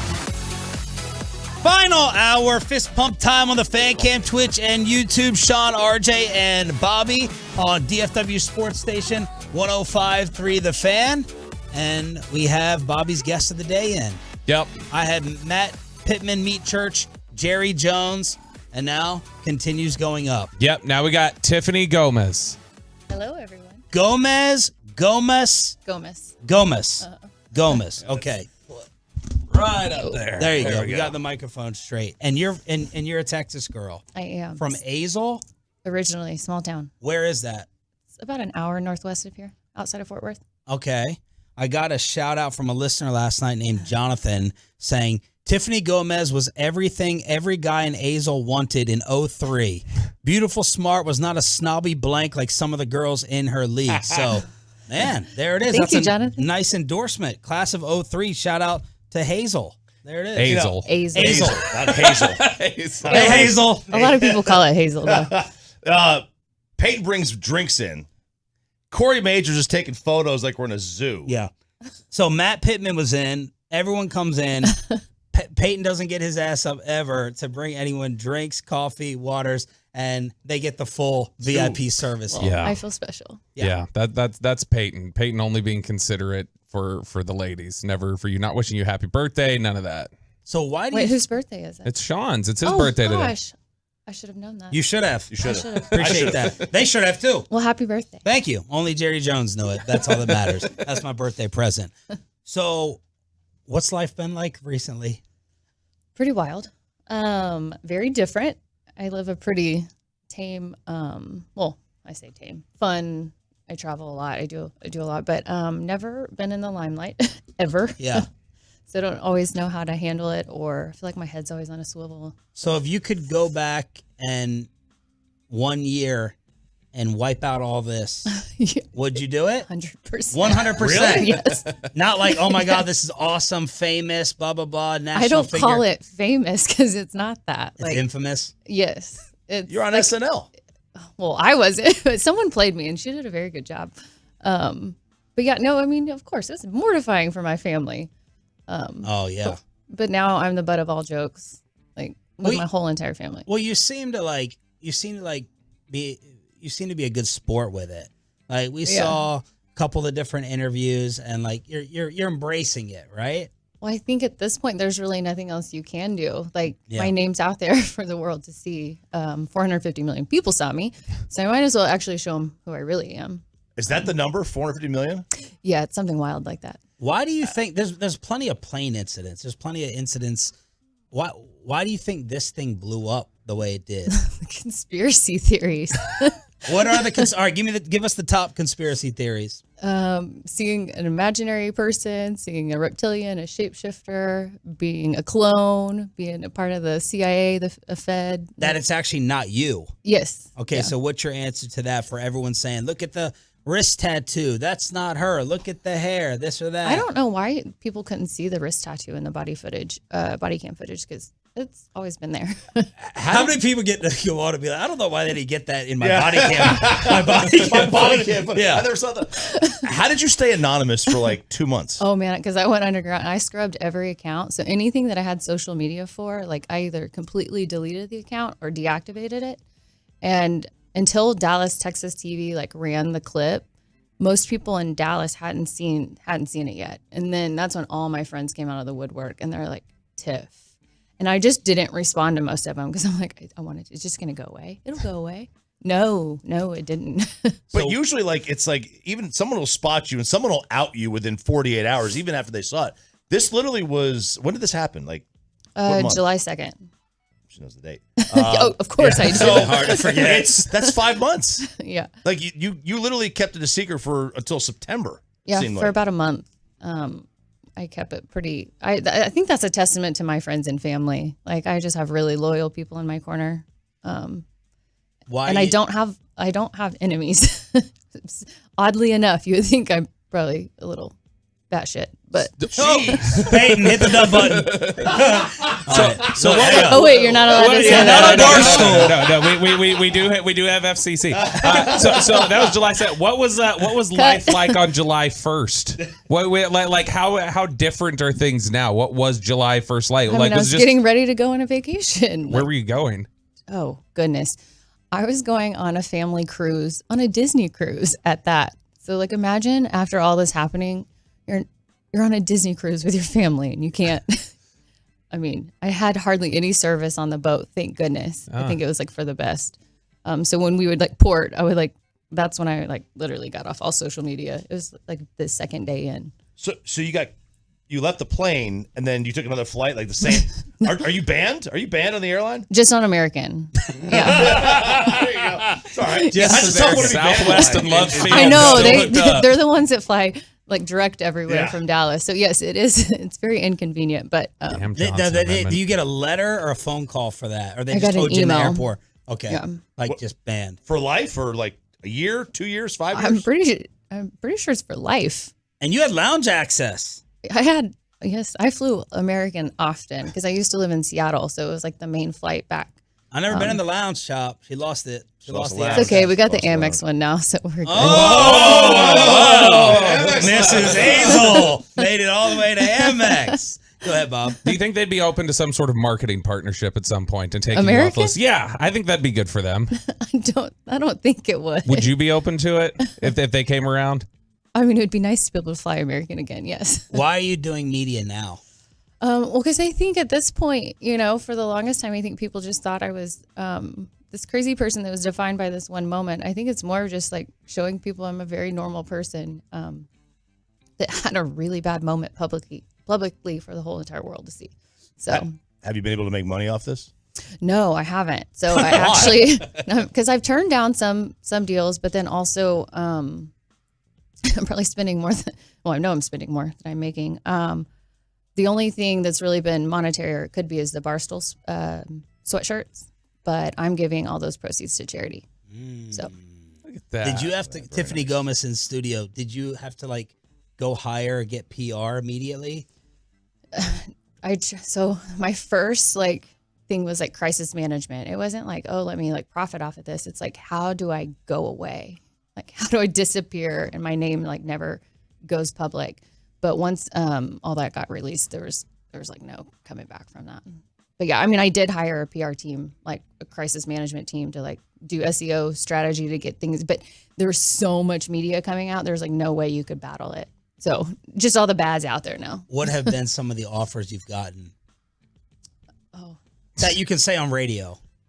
I don't think you want me to say half of them on here. Well, I think that means we absolutely would say all of them. Talk about them. And then we got some legit ones, but it just didn't align with what I want to do long term. So, we've heard previous clips and everything, but for our audience, what did happen?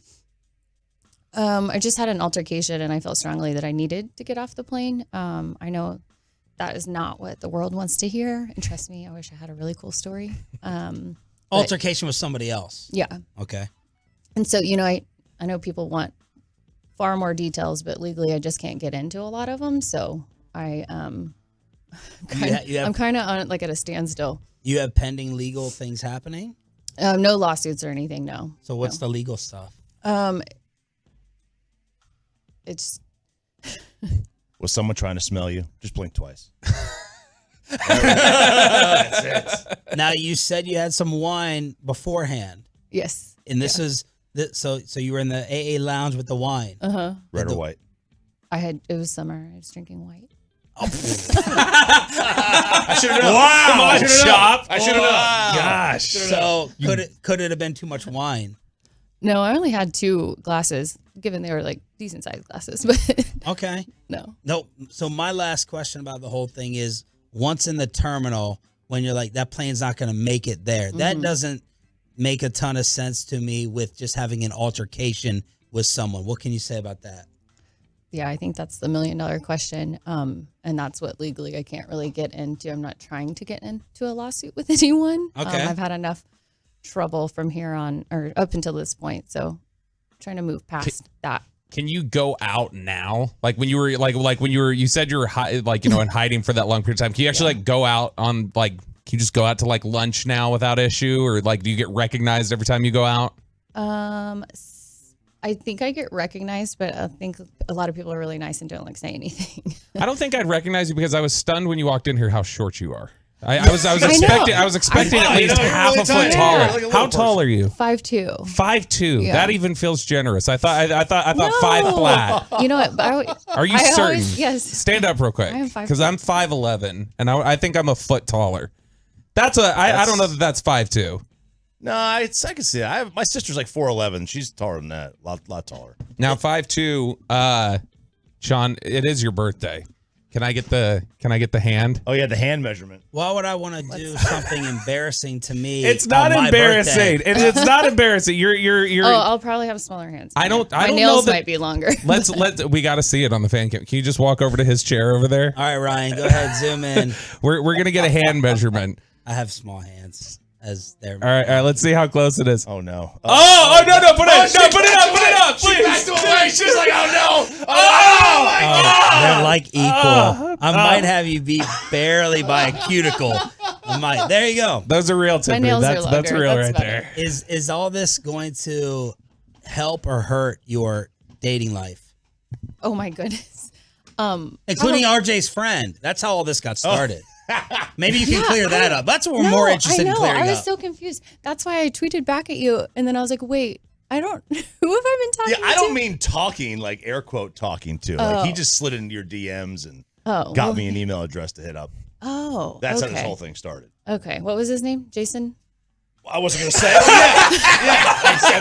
Hey, everybody's been calling me out, so that is it's fair game now. I wasn't going to go down that road, but so is this going to help or hurt your social life?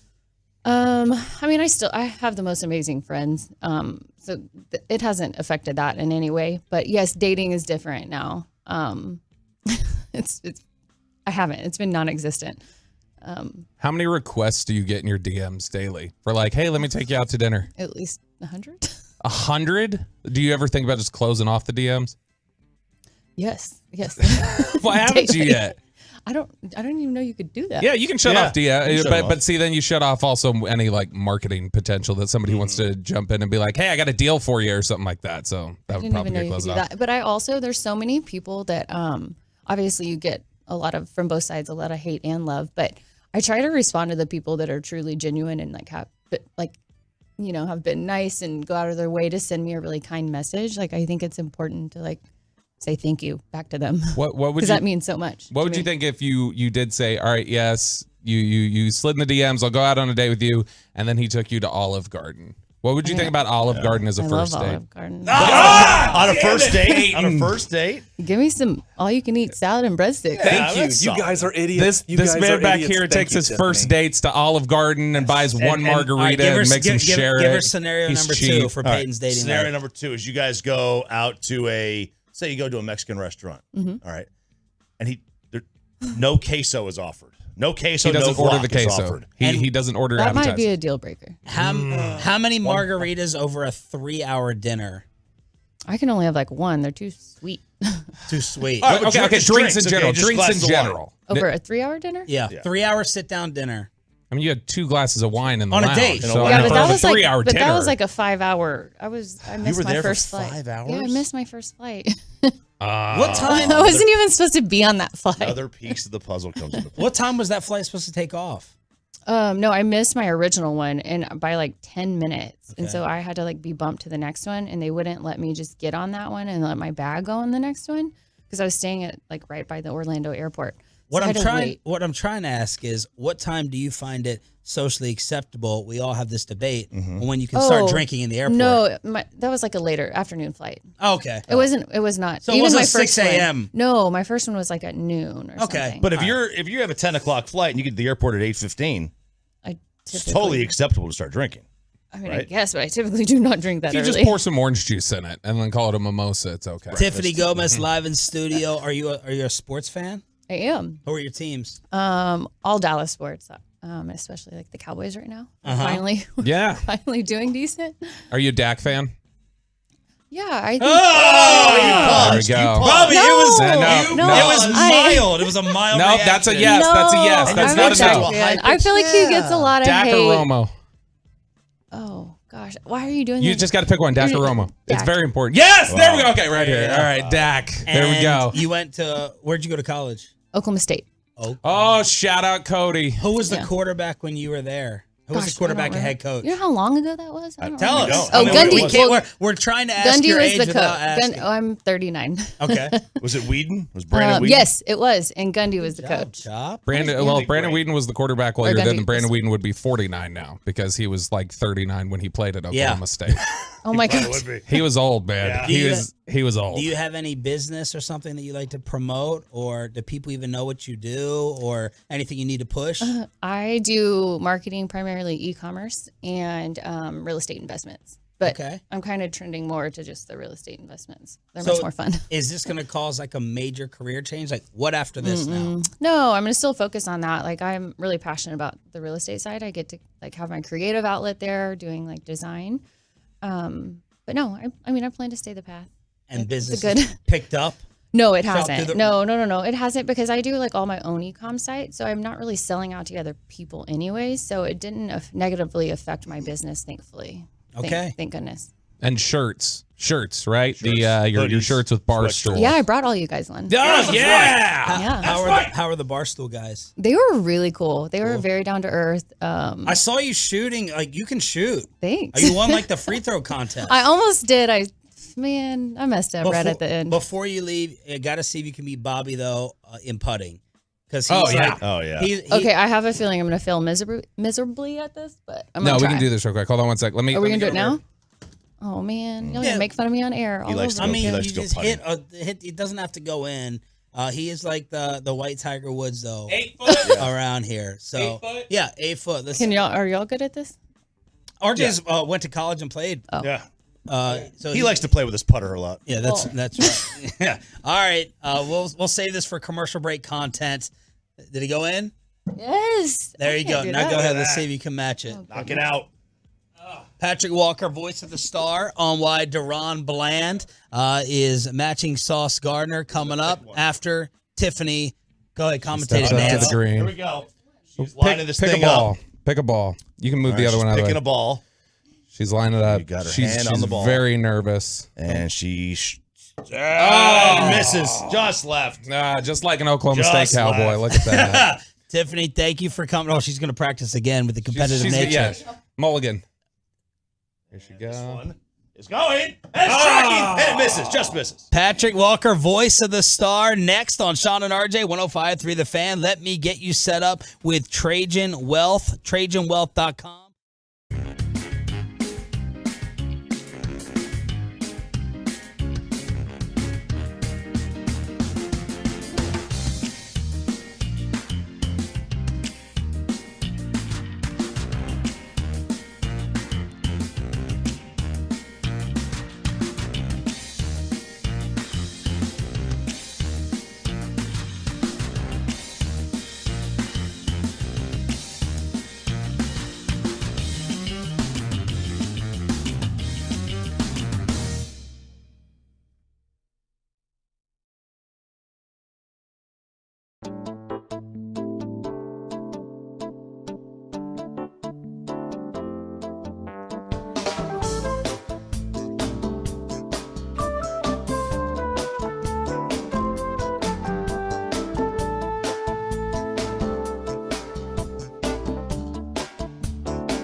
brought to you by Window Nation and by the personal injury lawyers Frankel and Frankel. Life is unpredictable. Accidents happen. Frankel and Frankel are the go-to attorneys for car and truck wrecks and DFW. If you or a loved one have been in an accident, contact the Frankels for free at 214 or 817-333-3333 or just go to truckwreck.com. Do we push? Do they brotherly shove? They push. They shove. Touchdown! Eagles take the lead for the first time in this game. That was the call. Eagles radio. They survived. They hung around like gnats. And then Devontae Smith with the big play. Chief turnovers. Travis Kelce heartbroken because Taylor Swift couldn't make it to the game. And Filthy May have just wrapped up the NFC East. 21-17 at Arrowhead last night. Let's talk about it with Patrick Walker. DallasCowboys.com, brought to you by the WinStar World Casino and Resort. Proud to be the casino of the Dallas Cowboys. Please game responsibly. Patrick, what do you think of the Eagles after last night? And what did you think of them against KC? I mean, the same thing that I thought about them going in. I mean, kudos to them for being able to hang around, like you said. And I don't want to take credit away from them from doing that. It is hard business to win in the NFL, as every team can attest. The Cowboys know that specifically. So, congrats to the Eagles for getting that win. But it's also true that the Chiefs absolutely choked that game away. If you go back and look at the course of the game, if you look at the probabilities during the game, I mean, the Chiefs had it in the bag all the way until 7 minutes, 33 seconds per Next Gen Stats. They had the win in the bag until then, and then here comes the drops that have plagued them all season as far as the receivers are concerned. So, between Watson, including his drop on 4th and 25, goodness gracious. But before then, of course, what happens with MVS, I mean, that's a likely game-winning touchdown. All he has to do is just reel it in and hit him right on the hands. It's an absolute dot, one of many from Patrick Mahomes that ended up on the ground. That includes to Travis Kelce as well. He had an off game. Don't know what was going on with him. But the Chiefs, man, they had their game in the bag. It was at Arrowhead, and they were running all over the Eagles. They were pressuring Jalen Hurts like no one we've seen this season. Talk about Chris Jones in 3 sacks before halftime. Chiefs had everything going for them except the wide receiver unit. So go figure, guys. Even GOAT quarterbacks need capable wide receivers. That's not what I've been hearing. So, Chiefs gave it up, but Eagles escaped. So they're still one loss, and they're rolling. So, Patrick, and I agree. Kansas City was the better team, I thought, yesterday. But at some point, they've won 13 straight against teams with winning records when Hurts quarterbacks in the regular season. At some point, do we just say they just win games like this? This is what a championship team does. I mean, yeah, you win games. And that's the goal every time you step onto the field, right? So, pretty, ugly, doesn't matter. Just win. Just win, baby, like the late great Al Davis used to say. So, I'm a huge fan of keeping that energy. # keep the energy. So when the Cowboys skate by with a win, it's a win. I don't want to hear about how it could have been a loss. No, it's a win. So the Eagles won last night. They skated by, so it's a win. But inside of that, it is also fair to talk about and dissect the game and the course of the game and what didn't happen for the Chiefs in this instance, for example, that should have had the Chiefs being victorious. Watson drops, Kelce fumble, and then Kelce drops. And, MVS's potential walk-off touchdown, he drops that. I mean, just over the entirety of the game, look at what was working well for the Chiefs. And that's the run game, the pass rush, even the secondary. Talk about Snead with that interception. They had Hurts rattled for the better part of 3 quarters. I mean, there's that one particular play where Snead undercuts the route and he gets the interception. A.J. Brown had him cooked, but Hurts was so rattled by the pressure, he didn't even think to throw it deep to A.J. Brown, so he threw it underneath, and that was a turnover. So Chiefs did everything right for the majority of the game. Secondary, pass rush, most certainly, running game. But the one thing that they needed to step up was just receivers catching the ball. And if you have a game like that, of that magnitude, to your point, RJ, against a team of that magnitude in Philadelphia that can hang around if you allow them, that can wait for the opportune moment to strike late in the game, you have to put them to bed. And the Chiefs had ample opportunity to do it and did not. So, again, not taking anything away from the Eagles. They went out, they won that game. But anyone who says that the Chiefs didn't choke that away, that's just not accurate football talk. I'm talking with Patrick Walker from DallasCowboys.com. All right, Patrick. So, we knock out the Eagles and what frauds they clearly are at this point. They're basically the Minnesota Vikings from last year. I love you. I love you too, Patrick. So now that we move on to this game coming up, Washington and the Cowboys getting ready for this one. Pretty full injury report. Obviously just a projection with the walkthrough yesterday. But CeeDee Lamb on there, Jaron Kearse, Terrence Steele. Would you give any consideration, knowing the type of team you're going up against and knowing the gauntlet that's coming after Washington, would you give any consideration to some rest for some of these guys on the short week? Well, we just talked about what happened with the Eagles versus Chiefs, yeah? So you don't have that luxury now. Of course, you would have had the luxury of thinking that if you had gone in and taken that win against the Eagles in Philadelphia or if the Eagles dropped that one to the Chiefs. But, the Eagles didn't, and now you have to continue to string together wins to at least give yourself a realistic shot at taking the NFC East throne from them when you have the rematch on December 10th. So I know it's a short week, but it's a short week for the Commanders as well, and they have a longer list of injuries than do the Cowboys. So, you would love to sit back and say, well, let's think about kind of holding back CeeDee Lamb because we know we got the Seahawks. That's going to be a dogfight when the Seahawks come to AT&T, and then after that you got the rematch with the Eagles. But, it's the time of the year where everybody's playing with something, and CeeDee Lamb is the transmission that drives the offense, and I should say the engine, and then Dak is the transmission. So you're not going to go into Thanksgiving with all the nation watching, knowing that you need to continue to string together wins, knowing that your 12, potentially 13-game win streak at home is on the line, and sit the biggest attraction. So I like what Jerry Jones said this morning in saying that as of today, he's a thumbs up. Mike McCarthy also mirrored what Jerry Jones additionally said in that they'll see how he feels today and tomorrow. But if my money had to be on the table, and of course this is just my speculation before I get to the office and start talking to folks today, I think CeeDee plays. I think this game still has a lot of meaning for the Cowboys, if only it being a divisional game. What were the Deron Bland receipts you were pulling out yesterday? Oh, well, shouts out to my beloved friend Kyle Yeoman. It was a conversation back in October of last year where we were talking about some of the best DBs, young DBs in the league. And he was talking up Sauce, and I love Sauce Gardner. I think he's an elite cornerback 100%. But I put out the projection that by the end of 2023, and I pinned it for those that want to go check it out on my Twitter or X, whatever you want to call it, that by 2023's end, Deron Bland will have proven that he is better than Sauce Gardner. Woo! And I stood on that. And based on everything I had seen up to that point, his trajectory, his mindset, his skill set, how he approaches the game, his coverage on film, and I just felt it in my soul. So I put it out there. I stood on the table, and there we were. So fast forward to after this week, ties the NFL record for most pick sixes in a single season, 4, still 7 games left. 11 interceptions through 16 games, 6 this season alone, 5 in the nickel last year, moves to another role early in the season after 2 games at a boundary, and then gives you 6 interceptions and 4 pick sixes. So anyone who still feels that Deron Bland is not better than Sauce Gardner, I caution that before you approach me with that take, you do your research, because if you don't, I'm really going to make you have a bad day. What? So the Cowboys would not trade Deron Bland for Sauce Gardner right now? They would not, and here's why. I'm glad you set that up. Thanks for that segue, RJ.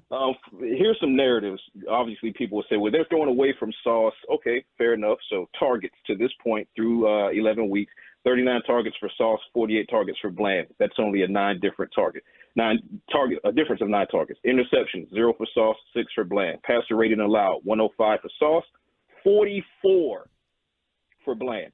Pass breakups, 6 for Sauce, 12 for Bland. Yards allowed, 290 allowed by Sauce, 237 allowed by Bland, with only a difference of 9 targets. All right. Coverage success rate. Now we're talking advanced metrics. 51% success against Sauce. 67% against Sauce, 51% against Bland. Target EPA, 4.1 for Sauce. Minus 48 for Bland. A new next-gen stats record through 11 games, beating out, guess who, Stephon Gilmore, and guess what, 2019, which was his Defensive Player of the Year season. And the stats just go on from there. So whether you have the film you want to watch the film, whether you want to watch, look at the numbers, I urge you to put both of those things together. And I'll say it again. Sauce is an elite talent at cornerback. He will be one of the better cornerbacks going forward. But Deron Bland is better than Sauce Gardner. Woo! Patrick Walker, DallasCowboys.com. Brought to you by the WinStar World Casino and Resort. Proud to be the casino of the Dallas Cowboys. Please game responsibly. Thank you. As always, happy Thanksgiving to you and yours. Appreciate it. It's fun to talk to you guys. Sean, before I go, happy birthday, my friend. Have another blessed trip around the sun, man. We love you, brother. Thank you, brother. I appreciate you. Patrick Walker on the Boomer Jacks Bar and Grill Hotline. I said happy birthday, Sean. Don't look at me like that. I don't care about you. I thought you had something to say. I wasn't looking for your validation. No, I'm looking for my own validation. I said happy birthday. Let's crosstalk with the KMC masterpiece to wrap up a loaded Tolo Tuesday. We'll do it next. Let's get you over to K.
And it's back to Sean and RJ right here on 105.3 The Fan segment here, brought to you by Classic Chevrolet. Classic Chevrolet is racing to finish this year #1 in America. It's the final days to get the Black Friday savings you've been waiting for on an unheard of 400 Silverados. Shop them all today at ClassicChevrolet.com. This is Texas. This is Classic Chevrolet. Relax and enjoy the difference and find new roads. Crosstalk with the KMC Masterpiece here on Sean and RJ. We got Kevin Hagelin, Mike Bassick, and Corey Majors, who is adjusting his microphone, headphones, and getting the Matt Pittman Meat Church residuals of the goodies he brought in. Dude, really excited. Thanks to Matt Pittman for adding that to Peace-a-thon for tomorrow. We're doing a segment today called Versus, and this was a nighttime staple we used to do, where we just pit one thing against another. Good luck to Alec to find that intro. And we're gonna pit each one of these items against each other throughout the 11:20 segment today. Some of the auction items that we're doing. I think, Kevin, you said we have about $65,000 worth of, or maybe even more. $65,000. That is also when that site will go live to the people. 65 is when it'll go? No, at 11:20. Okay, at 11:20. Yeah, you made no sense there, Kevin. It's okay. I figured it out. The site will go live at 11:20. So, man, there's some really awesome items to be had tomorrow and throughout the day today as we go along. We're really excited about this. Our guest list is growing as we go, too, so we're looking forward to that. But today's show, we will get done before tomorrow. Oh, that's the tease. That's a good point. Excellent. How light's traffic out there? Super. Very That was light. awesome. Very light. Yeah. It was awesome. Yeah. Easiest drive to work. I got here at 8:40, and usually I'm rolling in. There's no matter what time I leave, I get here at 9. So I got here 15 minutes early, 20 minutes early today. And isn't tomorrow the busiest travel day of the year? I think from an airplane perspective, We maybe. should have asked Tiffany. Probably driving, too. Right. How did that go? What'd you think? That was pretty good. Yeah, that was pretty good. People say Bobby was a tad aggressive on the fan text, but that's not what the fan text said. I read the fan text shop. I was talking about my own personal text, but it's okay. She seems like way too normal, down to earth. She seems that way. But look, I personally think, and I appreciate her coming in here. People were getting on me for being Mr. 60 Minutes interview, trying to ask all the real hard questions, making fun of me. But good job, Mike trying Wallace. to break news like Sean Sharania. Something happened more so than I think just an altercation on the airplane. An episode, something happened. Yeah. I tried to smell her. She was either wasted. That was Carissa Thompson. On something, had an episode, and I think she's coming up with like it's a legal issue, so I can't talk about it because she doesn't want to get back into it. I think that's my theory, but she was really cool, sweet, down to earth in person, but I'm not buying her plane story. Not the like she said, not a lawsuit or anything. I think when you specifically said, what about the plane not making it? And she was like, that's what I can't talk about. I think that's why it's because there's probably some sort of like federal terroristic threat. That's probably why she can't talk about it. It's because that, like, when you say that, that's a potential like federal law you broke. Yeah. So I could believe she couldn't. I would believe she couldn't talk about that if they were investigating it. That makes sense. She was cool though. She's balling. Like she's making money or has money somehow, some that way. purse? No. That purse. My gosh. I didn't even notice the purse. So this is a sweater that tacky Christmas sweater. Yeah. And she's giving all that to charity through Barstool. Those mother blanks aren't real sweaters. She dropped an S-bomb. That sounds on our about show. like the right partnership, doesn't it? Barstool Sports. That's right.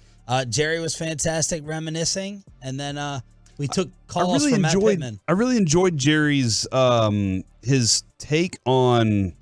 He didn't want to answer some stuff either. About the Jimmy stuff was interesting, but his take on football and how hard football is. Say that again. And how he said, I liked the way he said, you know, I'm a baseball player at heart, but I had to call myself to play football. I think that's a reality. Like if you've ever played football and you're like, man, I'm done with this play. I'm just going to go to the locker room. And then you say, you know what, let's try it one more time. And then you get the juice from it. You know, then you get this is why I do it. I really enjoyed that part of the conversation. Thank you.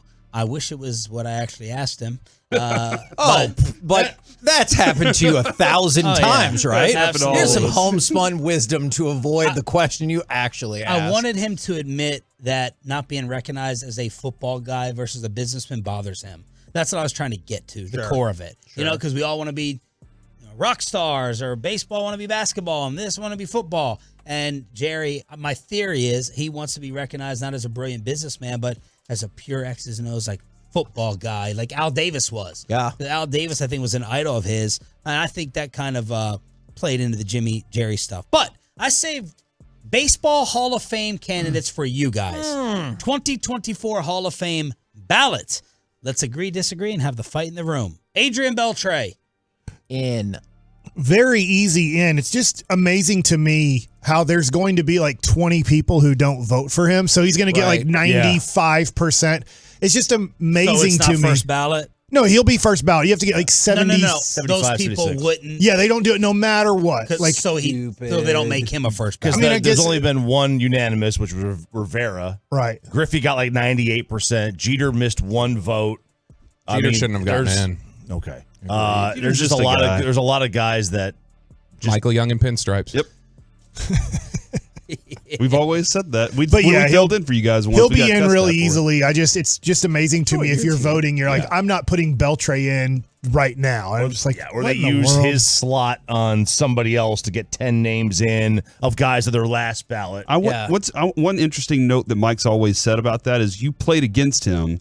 And Beltre? And you said at the time you didn't think he was a future Hall of Famer. Because he wasn't until his mid-30s. Got to the Rangers. When he was on the Dodgers, he was good, but Sean Green was their best player. I mean, that was You who gonna go on their air guy with that? was.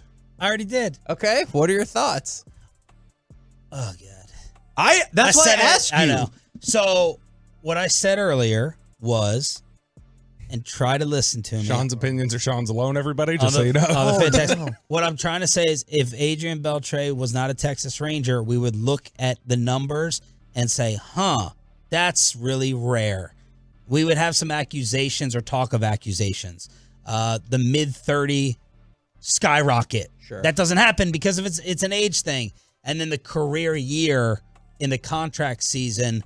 Where was he leaving shop? Was that leaving Boston? L.A.? Dodgers. Well, he left L.A. and went to Seattle, and then he left Seattle, went to Boston, and did the 1 year there. So it was all nothing but 20 home runs and then a 48 for the contract and then back to the 20s. Yeah. And then the career, amazing career, mid-30s. If he wasn't a beloved Ranger, we would probably be investigating, asking more questions on talk shows. That's what I said. I believe that's fair. The fan text pointed out that while he was in Seattle and he had that downswing, that the T-Mobile or Safeco or whatever you want to call it is an awful hitter's park. And when we looked up his splits, his OPS was like 100 points higher on the road for his time in Seattle. Yeah. He was like an 860 OPS guy on the road while he was in Seattle. He was about what he was in Texas. And what's getting lost is, like, it doesn't matter what your batting average is, doesn't matter what your OPS is. If you have 3,000 hits, you 1,000% are getting in. And his glove. Well, forget. I'm just saying. If you 3,000 have 3,000 hits, it's a guaranteed 100%. You are in, unless your name is Rafael Palmeiro and you've got PEDs. Mikey? Like, nobody that is not a PED user has 3,000 hits and is not in. Fair points. Pete Rose, sorry. Yeah, I mean, I don't know if it's fair about the steroid possible accusation, if I'm reading between the lines correctly, just because if that's the case, why didn't DeMarcus Ware use steroids? I just need to know, like, all these football players who are just chiseled with 3% body fat that are amazing, wouldn't they be using steroids and HGH tremendous? Like, they're the ones that started it in professional sports. Like, I talked to Roger Staubach. He said, yeah, everybody was doing steroids when I played. In the 70s, all the linemen, all the defensive linemen, the offensive linemen, most all of them were all using steroids. Quarterbacks weren't because they didn't see the benefit of getting that big and strong at the time. But there's been real testing, like real, the same as NFL testing, the same as NBA testing, real testing since I think 2004 was the first year. Yeah. So, I mean, if you want to say, yes, he did steroids, then I say that, well, then so did DeMarcus Ware, so did Larry Allen, so did all of our beloved Cowboys, because just look at the strength and the stamina that they had in their career. All right, Chase Utley. No. I lean to no, but I would need to look more into his stats versus second baseman. No. Joe Mauer. No. He's a 50-50 for me. So for me, he's a lock. Because of the position he played for a while? So, first of all, he's got the 8th most WAR of any catcher. Okay, so, yes, that's... Well, hang on. Yeah. All 7 above him are in, and the 2 behind him are in. Higher WAR career than Buster Posey and Yadier Molina, and most people think they're locks. Catcher to win 3 batting titles and an MVP. That just doesn't happen. was all of that WAR compiled as a catcher, is what you're saying, or you just took his total career? I think WAR? it's the catcher. From what I saw, it's catcher. Okay, if that's the case, then So I I've get changed it. my mind to yes. Yes. Good job, Chop. So I love That's how Joe. the Hall of Fame process is supposed to work. Yeah. You debate people I into love it. Joe, but You win. I get that. Agreed. Made up.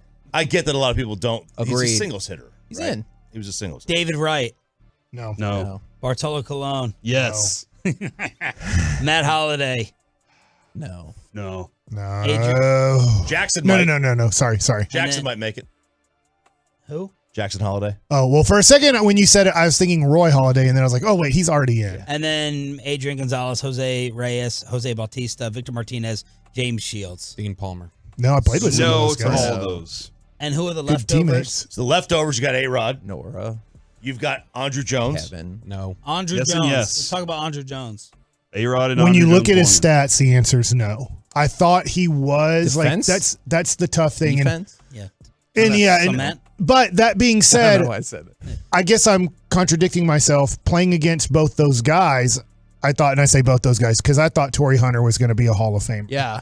But he really doesn't get like strong voting consideration. So I lean to no on Andrew Jones because I remember looking at his stats recently and I was like, gosh, I thought they were going to be better than that. Yeah. All right. What about Gary Sheffield? Yes. I think Gary Sheffield belongs in. I did too. That dude's numbers, his home run numbers. Put him Well, in the look, Hall and of I Very would good. just on record, I would put A-Rod, Bonds, Clemens, Palmeiro. I know that most of them are off the ballot now. A-Rod's on, but I would put them in. Just put them in a wing and put a red bulb in over that wing, and that's the Hall of Shame. What an honor. Yeah. Let Sting sit. You're sit back here, there but you're and- kind of yeah. off in this wing. The Torrey Holt of baseball. Billy Wagner? Todd Helton. Todd Helton. Yep. No. No. Why? I love Todd Helton. Are you Not on punish Todd him for Helton. Coors? He goes in the Hall of Very Good. He was Gold Glove, like 950 OPS guy for his career. He was really, really good. Okay, but You when just said really, really good. Yeah, He was great. exactly. He was Agreed. great. Hall of really, really He was good. great. Billy Wagner. No. Yes. I think so. I do too. Carlos Beltran. No. No. Let's see. Manny. Yes. Not Yes. steroids. Not if the rest don't go in. I mean, Yes. without steroids, obviously. He was the most famous. He was the most famous baseball player in that era. Whoa! Most Was famous. he? He wasn't more famous than Derek Jeter. Okay, yeah, the dude in New York. Let's see. Any Was he more shortstop in famous New than York. Ortiz?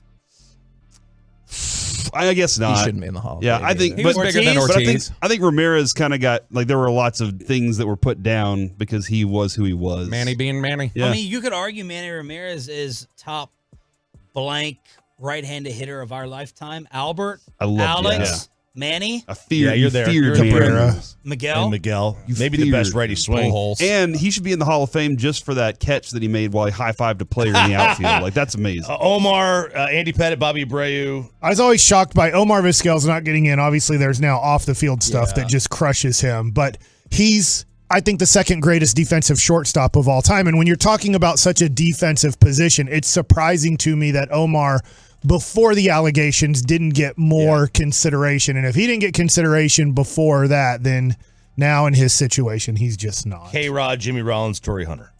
Nope. And I heard he's got good barbecue. All right, boys, we'll see you tomorrow.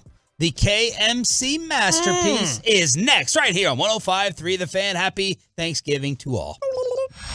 We have you covered.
Studio, secured by DFWSecurity.com.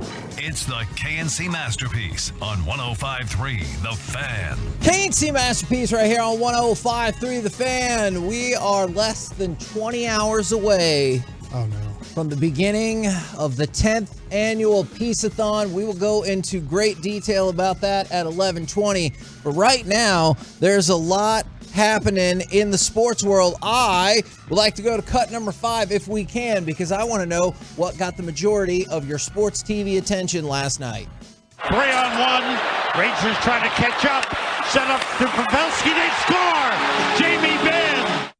Now, what an incredible turnaround in that game. You know, we had actually kind of talked about a few times over the last couple of weeks, Mike, is, hey, the Stars haven't necessarily been getting off to the best starts. Right. How much is that going to cost them when they play an elite level team? And they're down 2-0. Yeah, and it definitely had cost them in other games, but they came back with, what if we score all of the goals in the third period and they beat the Rangers? I thought the Rangers goalie did a great job of scooping up the puck and putting it in between his legs for that one goal. That was awesome. Fair enough. I think Sagan got credit for that one. Fair enough. But I will say this, I was so confused because I'm learning a lot of hockey right now and enjoying watching. So I watched more NFL than I did hockey, but I watched quite a bit of the hockey. And when there was goalie interference, when it was, I believe it was 2-2 at the time to make it 3-2. And I'm sorry, I forgot who punched it in. But I was like, so you can be 6 feet. Was it Marchment? Yes. You can be 6 feet away from the goalie, not in the crease. The puck just be exposed. And if you touch the puck, it's goalie interference. I'm very confused on how this is. And then it took about a minute and then they sounded the horn and said, no, there's no goalie interference. But I was like, man, I feel like I've watched enough playoff hockey when the puck is somewhat exposed and the goalie isn't covering it up. There's like 5 sticks like smoking the goalie trying to get the puck in. So that was a really good win from the Dallas Stars. It was fun to watch. Once again, I really like watching Duchesne play. I know that's weird. I know arguably he's not the best player on the team, but when I watch Duchesne play, I just think he makes a major impact on the I don't know if control, tempo. He just does something that makes you feel a lot more. The Stars are being more aggressive when Duchesne's on the ice. I definitely think puck control is a good way to describe it, or possession is a good way to describe it. And that doesn't always necessarily show up in traditional methods by the box score. So was it that game, or if we can go to cut number 1, did this take most of your sports attention last night? Here comes McKinnon in motion. Pass near side. Todd Kelsey. Touchdown! Kansas City. Travis Kelsey from Patrick Mahomes. And the Chiefs have a Kelsey touchdown, his 74th. And that ties Dallas former Cowboy Jason Witten for 5th all-time for touchdown catches by a tight end in NFL history. Oh, you decided to catch that one? Yeah. Good night. We'll get to that. 877-881-1053. If you want to jump in on the truckwreck.com fan text, I know this is an odd comparison because usually it's like, hey, were you locked up with the Mavs, the Stars? But we're going to go Stars against Monday Night Football last night.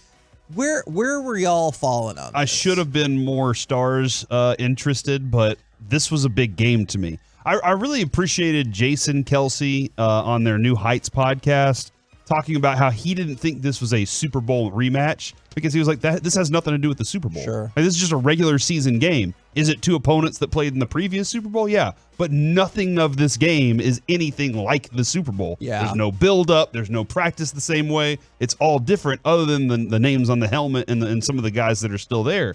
But I thought it was going to be a big, interesting game. It was a flop, in my opinion, from both sides. I felt like the Eagles very easily could have lost that game. There were lots of opportunities, and just like Mike said, they slipped through the Chiefs' hands so many times last night, and it was less about what the Eagles were doing and more about the fact that the Chiefs just watched the ball go by. I feel I didn't pick Philadelphia to win yesterday. We didn't really pick who's going to win yesterday, but I've been saying this for weeks now. That's the worst receiving core in all of the NFL. If you watched that game last night, and it was disappointing from a Cowboys perspective because I'm not saying it automatically locks up the division for Philadelphia, but it starts looking a lot tougher when you saw them going to Kansas City, and now they're 9-1 and winning that game.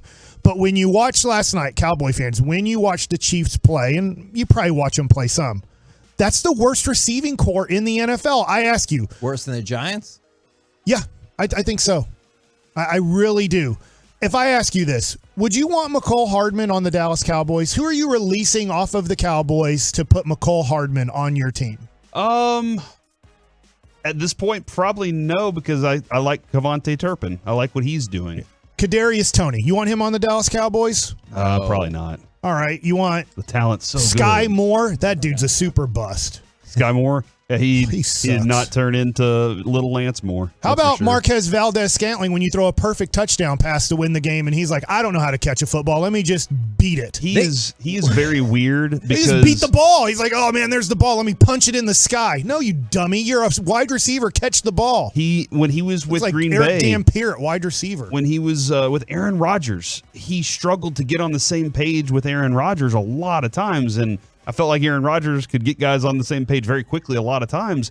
And Scantling he has this ability to get wide open and ability to not catch the ball. Wasn't it Justin Watson who on 4th and 25 gets a pass in between his eyeballs? I can't believe they got that pass. 11 targets, 5 catches. I don't know why he kept throwing to that dude. I would have just been like, whatever. But yeah, here it is, 4th He has and no 25. other option. We just went through all the crap that he's dealing with. He has 5 Billy Davises. If you remember what Troy Aikman had to deal with when Michael Irvin was there and nobody else, like, hey, here's Billy Davis. Good luck, 87 Billy Davis. He sucked too. 4th and 25, and Patrick Mahomes rears back and throws a dot. Like, you couldn't have placed that ball any more perfectly at the 25. Like, he was a yard deep.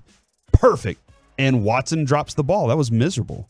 They had 5 drops on the night. More importantly, they do it every game. 3 in the final drive. Even 3rd and 2, Kelsey gets a perfect pass and he drops it. And then they have to convert on 4th and 2. He throws it to Kelsey again.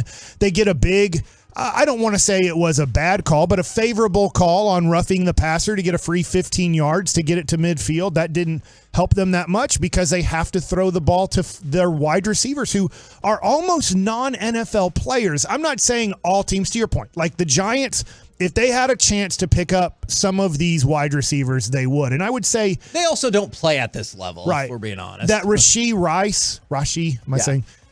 I think he would be picked up by all 31 other teams. He's a solid young prospect. Everybody else, I don't know. I think Sky Moore would get a look. I wouldn't. Yeah, but I think he's going to play on 3 other teams in his career, and it's going to be a super disappointment. Not Brandon Cook, right? Brandon Cook's the reason that he's a disappointment with teams is they expect him to be a number 1. New England, New Orleans, all these teams like, I think he's a number 1, and then they get disappointed that he's not a number 1.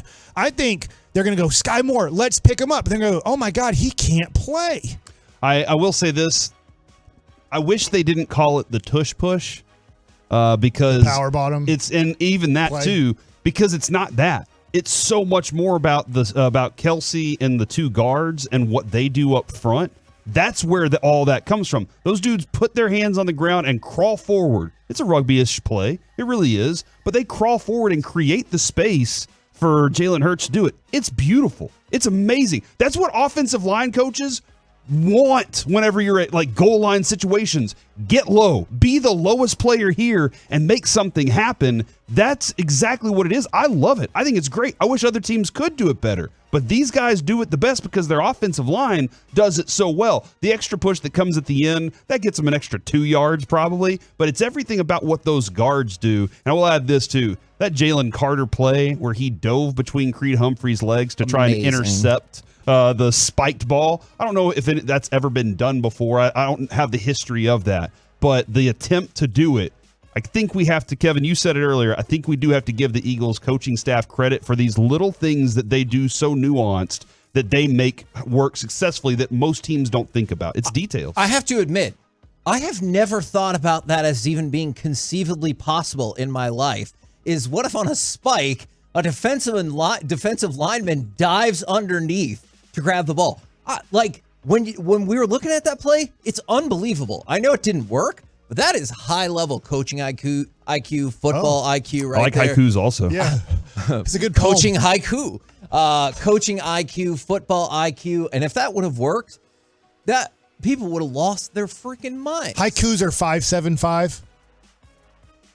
I'm not sure. Does that sound right? That From back kinda in sounds grade right. school or middle school? Yeah, it's been a while since I did a haiku. By the way, what's amazing is you can't line up right over the center. And that's how one of the things the Eagles take advantage of is the rules that they want to protect the center, so you can't line up directly over the center. Now, on the tush push situation, back to Corey's point on the tush push, I just wonder this. If you take two defensive tackles and you put them on both sides of Kelsey's shoulder, you know what they're doing. They've never audibled out of that situation. And you get on your hands and knees. You start off on your hands and knees as the defensive tackle. So you're starting off lower because you can't get on your knees to snap the ball. At least I don't think you can. So I'm just wondering, the key to that, if you're ever going to stop it, is to get lower than what Corey's pointing out, because they get lower than all the defensive linemen immediately. And I'm wondering if you start off somewhat on your hands and knees in a just push forward situation, if you could somehow stop Kelsey, and I'm sorry, I don't know their guards' names, from doing what they do so successfully well. Now, on the start, so did you split it evenly? Did you go Monday Night Football first? I would lean, I probably was 60-40 Monday Night Football. Okay. I was probably 80% Monday Night Football. Okay. But I will also say Fubo TV is not the easiest to navigate. So usually when I am a place, I kind of stick there for a while. But when I went over to Stars, it was kind of end of period, and I was like, oh crap, it's 20 minutes before I get to see the next play. I know the points all count the same, but I thought this was a super encouraging win for the Stars, not only because they rushed them in the third period. I realize there's a couple of empty netters, but still, they scored a lot. I did like the Rangers empty netted it with like 4 minutes to go. Like Yeah. they were very aggressive. They were on down by empty- 2, and they're like, let's do this. Yeah. We talked about this yesterday. Going into this game, Stars were 11-1 against all other teams across the NHL, but 0-3-1 against top 2 divisional teams. So to not only get the win, but get a win on a night that it looked like you were going to get 0 points, let alone 2. So what you're saying is the curse was broken. When big announcements are made in DFW, Kevin, you're saying curses get broken. Ooh. Is that what you're trying to suggest? Because JD gone, Rangers win World Series. True. Jerry now gets Jimmy in. Cowboys future still undecided. No, I believe the Mike Modano news. Okay. And now the Stars are winning against good teams. What a crappy trade-off if that's all the Stars get is a regular season win against the Rangers. Multiple regular season wins. If we start rolling, then I'm in on that. This is the beginning, Kevin. Then I'm in on all of that. Why is he just now getting a statue? Great question. Did they finally look at the dirt? Did the Stars ownership and general managers go, hey, that would be kind of cool if we had a hockey statue? Yeah. And they're like, hey, who do we got? And you're like, oh, hey, I don't know. The guy who helped make hockey a thing here in Texas? Mike Modano, one of the 5 greatest American hockey players of all time in the history of U.S. hockey? Probably so. And we're like, hey, you know what? 15 years later after you retired, this sounds like a decent idea, man. We were really bent out of shape that he went to the Red Wings for that one season after the fact. And they're like, nope, can't do it. I'm wondering if it'll be directly across from the Dirk one, because the other day I was at the Maverick Sacramento game where it was a great all-star game by the Mavericks. They let Sacramento do whatever they wanted at any point. Hey, that's any game, Mike. I was thinking as I was walking by, I was like, I wonder if Luka's going to have a statue right there 20 years from now. But now I'm wondering, is that where Madonna's going to be? So as you're kind of entering, I don't know, I would say the front door of the AAC is it going to be Dirk on one side, Modano on the other? Because I think that would be really cool.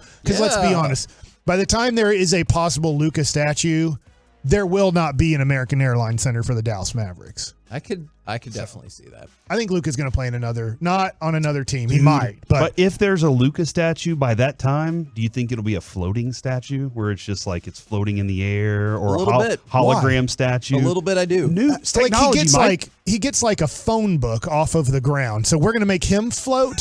Like, wouldn't we want, like, if you had a floater? Counterpoint. Man, that is a valid point. If you had a floater, I don't think that's right. Where like are you going a player, with? I'm ready to hear more of this. Wouldn't you want, like, somebody who jumped?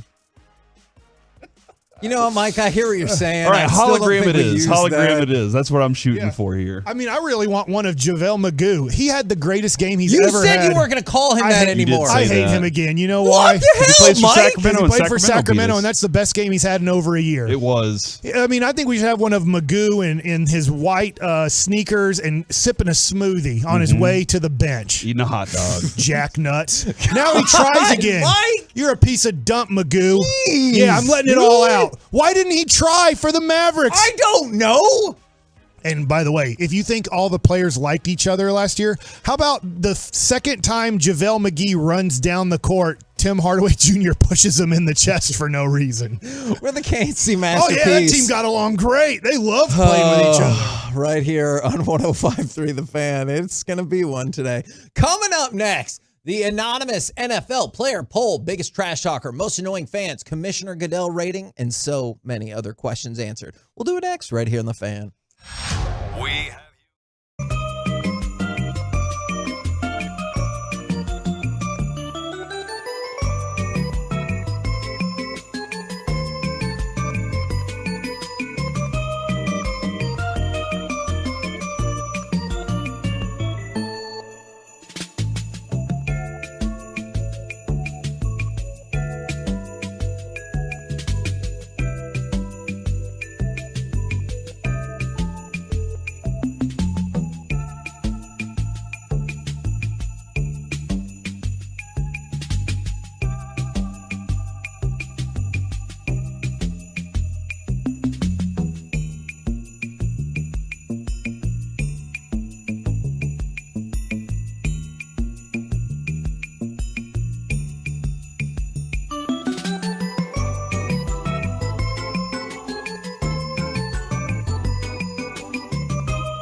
3rd down and 72. He's flushed out again. He avoids one sack. Fumble. And now Donovan Wilson's got him at the line of scrimmage. Fumble. Did the ball come Ball out? came out as he was running. It's out. Now it's just a question of who got it. Dallas. KNC Masterpiece back here on 105.3 The Fan. So I thought this was a really interesting piece in The Athletic this morning, the anonymous NFL player poll. And so I would like to go ahead and run through it. Unfortunately, Mike, I was hoping it was in there. They would have a question that said, who has the worst core of wide receivers in the NFL? Unfortunately, that question was not part of this survey. I do think that Sean, brought up the New York Giants. I think that is a comparable, challenger to the Chiefs and their 5 Billy Davises they run out there. Now, the Athletic spoke with 85 players across the season to ask them a variety of these questions. Are you a fan of variety? Yeah. Nice. It's a spice of life. Who is the best player in the game today? Football? Don't overthink this. I would go Patrick Mahomes. It's not even close. But let me think about this one. Because I don't think there's a quarterback close to him. Who do you think is the second best player in football? Either Tyreek Hill or Justin Jefferson. I was going to go Jefferson. Myles Garrett. So it's interesting. Tyreek Hill is 3rd. Myles Garrett is 4th. Justin Jefferson? Jefferson's not there? Nope. Is there a line man? Is there a line man? Is there a line man that I'm forgetting about? There might be. Micah? Dak? Not like Zach Martin. Aaron Donald. He still's up there. Aaron Donald. And you want to know something that is We pulled really a wild. good card of him yesterday. Lamar Jackson is 5th.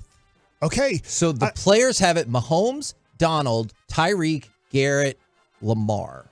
Aaron Joe Donald Burrow's. is a shell of himself at this point. Oh, my He had goodness. 20 and a half sacks in 2018. The last year he had 5, and this year he has 5.5. Aaron Donald? Yeah. Yeah, I think that- he's always had 11 sacks or more. Well, I guess he had 8 one year. I think this is where players really want older guys. And general managers have to, this is a player's poll, and general managers have to go, I get Aaron Donald's one of, if not the greatest defensive lineman of all time. But at this point in his career, he's just really good. Yeah. He's not what he was. Yeah. But you're going to get consistent play out of him. Just like Zach Martin, you're going to get consistent play out of Zach Martin all the time. I like that comparison. Aside from your current coach. They're in the same draft, right? Yes. Who would you want to play for?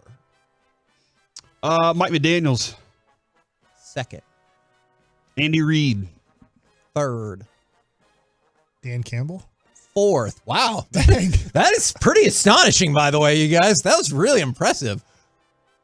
Mike Tomlin? Did you say Mike him? Tomlin should be one, yeah. is number 1 by a 2-1 margin. Hey, we nailed that. Think about this. We know who we want to play for. You guys did excellent on that. Is of all the players they asked, 26% of them said they wish they play for Mike Tomlin. That is wild. Yeah. And then it goes He Mike has a lot of McDaniel, respect, man. He has Andy a Reid, ton of Dan respect. Campbell. Dan Campbell's interesting because,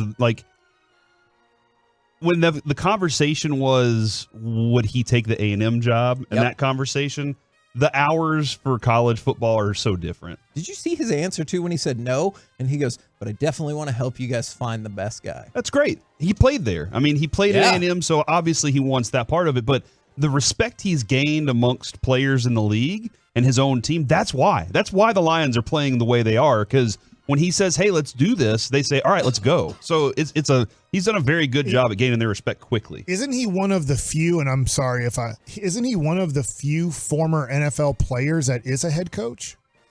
I would have to revisit that. Yeah, I'm sorry, I don't know the answer. There are a lot of I know there's nerds. like Frank Wright, who obviously we went against, who obviously played quarterback, and I'm sure there's others too. Doug Peterson played. Yeah, but off the top of my head, it's most head coaches in the NFL didn't play NFL football. Oh, yeah. That is, I mean, I guess D'Amico Ryans did, and I think he's doing a heck of a job Yes. in Houston. D'Amico Ryans is number 10 on this list. Mike McCarthy is not in the top 12. I think if you D'Amico were Ryans could move up very fast, too, because this is his first year. A lot of people don't know what it's like to play for that guy right now. This one is really interesting. Most underrated player in the league. Now, the vast majority of votes were split up across. Honestly, I think it's Deron Bland, but they're not going to vote for him. Aren't they? Oh, my gosh! Deron Bland is tied for third on this Okay. list. Look at that respect that Now, he there got. are a lot of people tied for third, but he's still tied for third. Valdez Scantling. He stinks. You're on the right position. It's a wide receiver under Puka Nacua. Your guy. Justin Jefferson? T. Higgins. Oh, I love T. Higgins. You're right. Yeah, I like that. T. Higgins, number 1 on the board, followed by Kenny Moore, and then a whole crap ton of people are tied for third, including Deron Bland. So good for him. What is the best stadium to play in? Green Bay? I'm going to presume it's got grass. I'm just going to. Oh, we'll get to that. Because I feel like that's where the players are like, we want grass first. So Green Bay is 4th.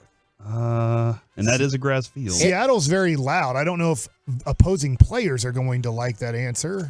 Arrowhead Stadium, Grass. number 1, followed by U.S. Bank Stadium, which is Minnesota, 2. Not grass. And then SoFi in Los Angeles. AT&T is 7th on the list. Okay. Great. We need a new stadium. Now, all right. It could be worse, though. Worst stadium to play in.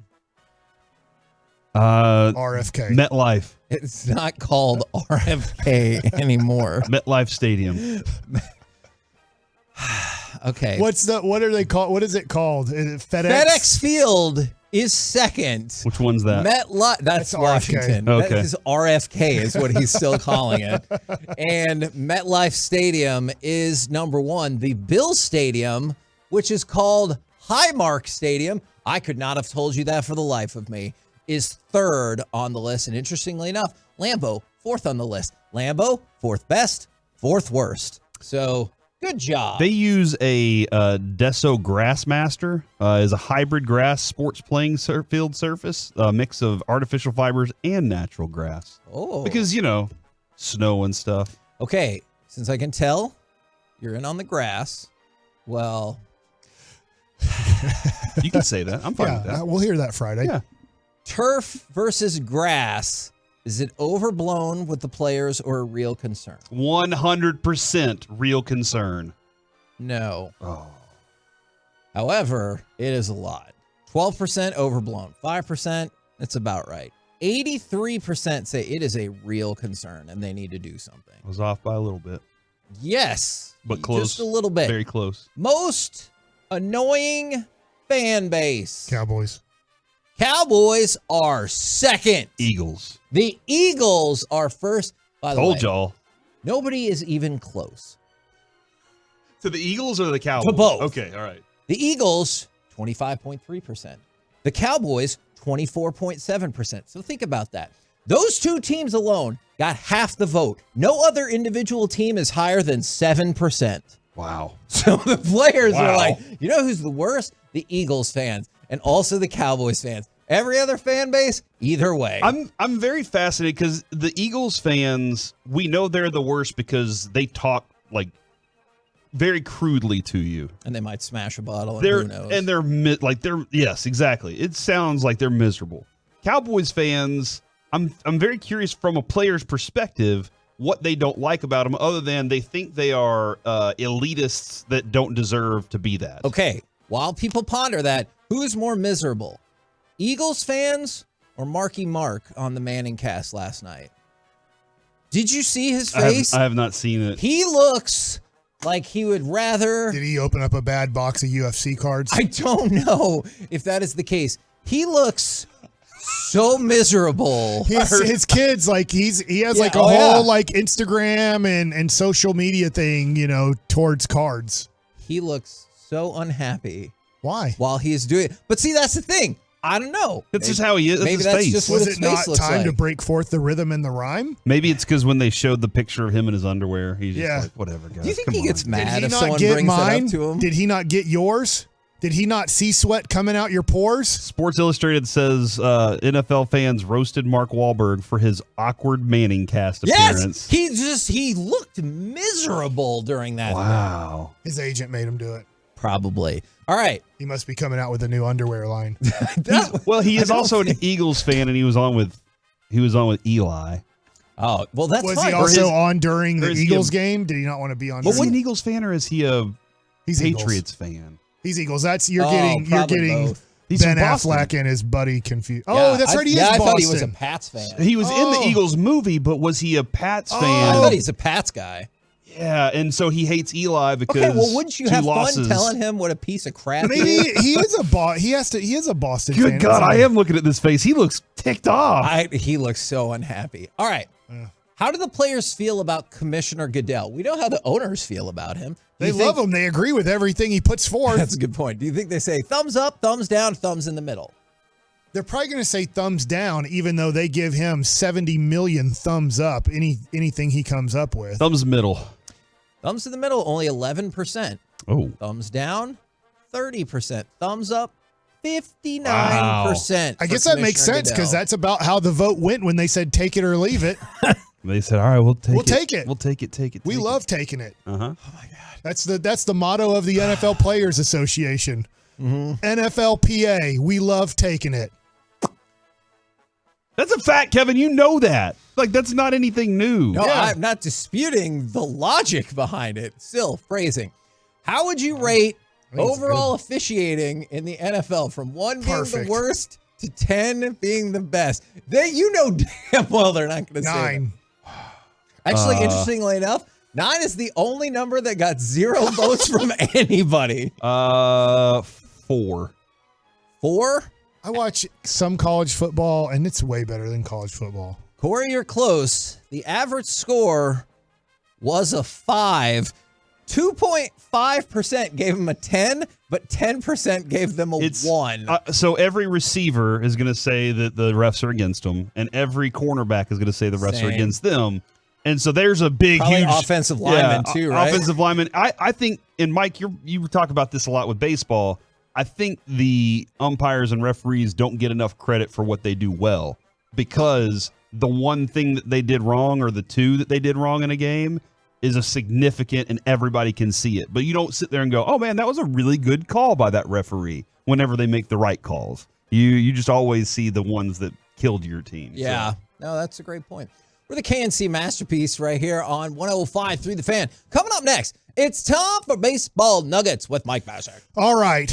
Let's keep doing free agency talk. Come on, Rangers.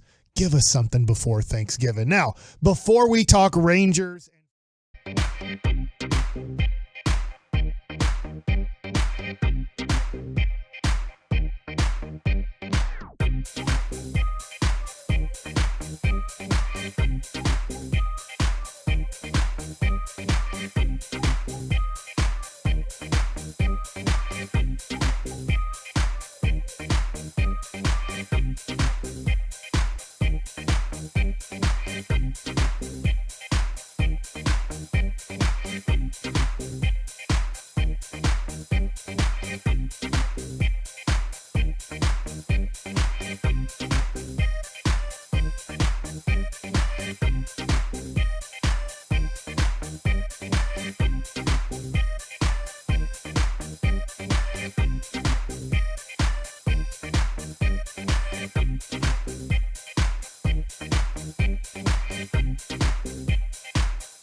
Trailblazer offload. A limited supply of excess new Trailblazer models will be sold direct to the public below market value. See them all at ClassicChevrolet.com. Don't wait, the best will sell fast. Classic Chevrolet, find new roads. K&C Masterpiece back here on 105.3 The Fan. Don't forget, at 11:22, we're going to get into Peace-a-thon and have another announcement for you right then and right there. But now, time for Baseball Nuggets with Mike Pasek. Okay, Baseball Nuggets brought to you by the Diamond Factory, and thank you so much, Diamond Factory. Great time to get that kind of Christmas gift right now from the Diamond Factory. Guys, I want to talk about I'm going to start with a non-free agent. I find this article very interesting. It is from MLB.com, and it talks about Eloy Jimenez, who the Rangers have zero interest in, I bet, because he's an outfielder that gets hurt for 60% of the games played. Like, I've never seen a prospect since 2019 get hurt more than Eloy Jimenez does in the outfield. All right, good player. He just only plays about 60 games a year. Next, Dylan Cease. Remember that name at the All-Star break and around the trade deadline on how the Rangers were very interested in right-handed starting pitcher Dylan Cease for the White Sox, as the White Sox were looking to possibly unload talent. And they did, but they didn't unload Dylan Cease because they felt like they could possibly get more for him later. Okay. Dylan Cease, this is from John Heyman. He says, I think he's 80% likely to be moved. They're already talking about potential packages going back to the White Sox. So, now, it does say that he's linked to the Dodgers, but I'm assuming if the Rangers had interest in July, that they have interest in Dylan Cease right now. He has 2 years left until he becomes a free agent. So you'd have him for this upcoming season and 2025.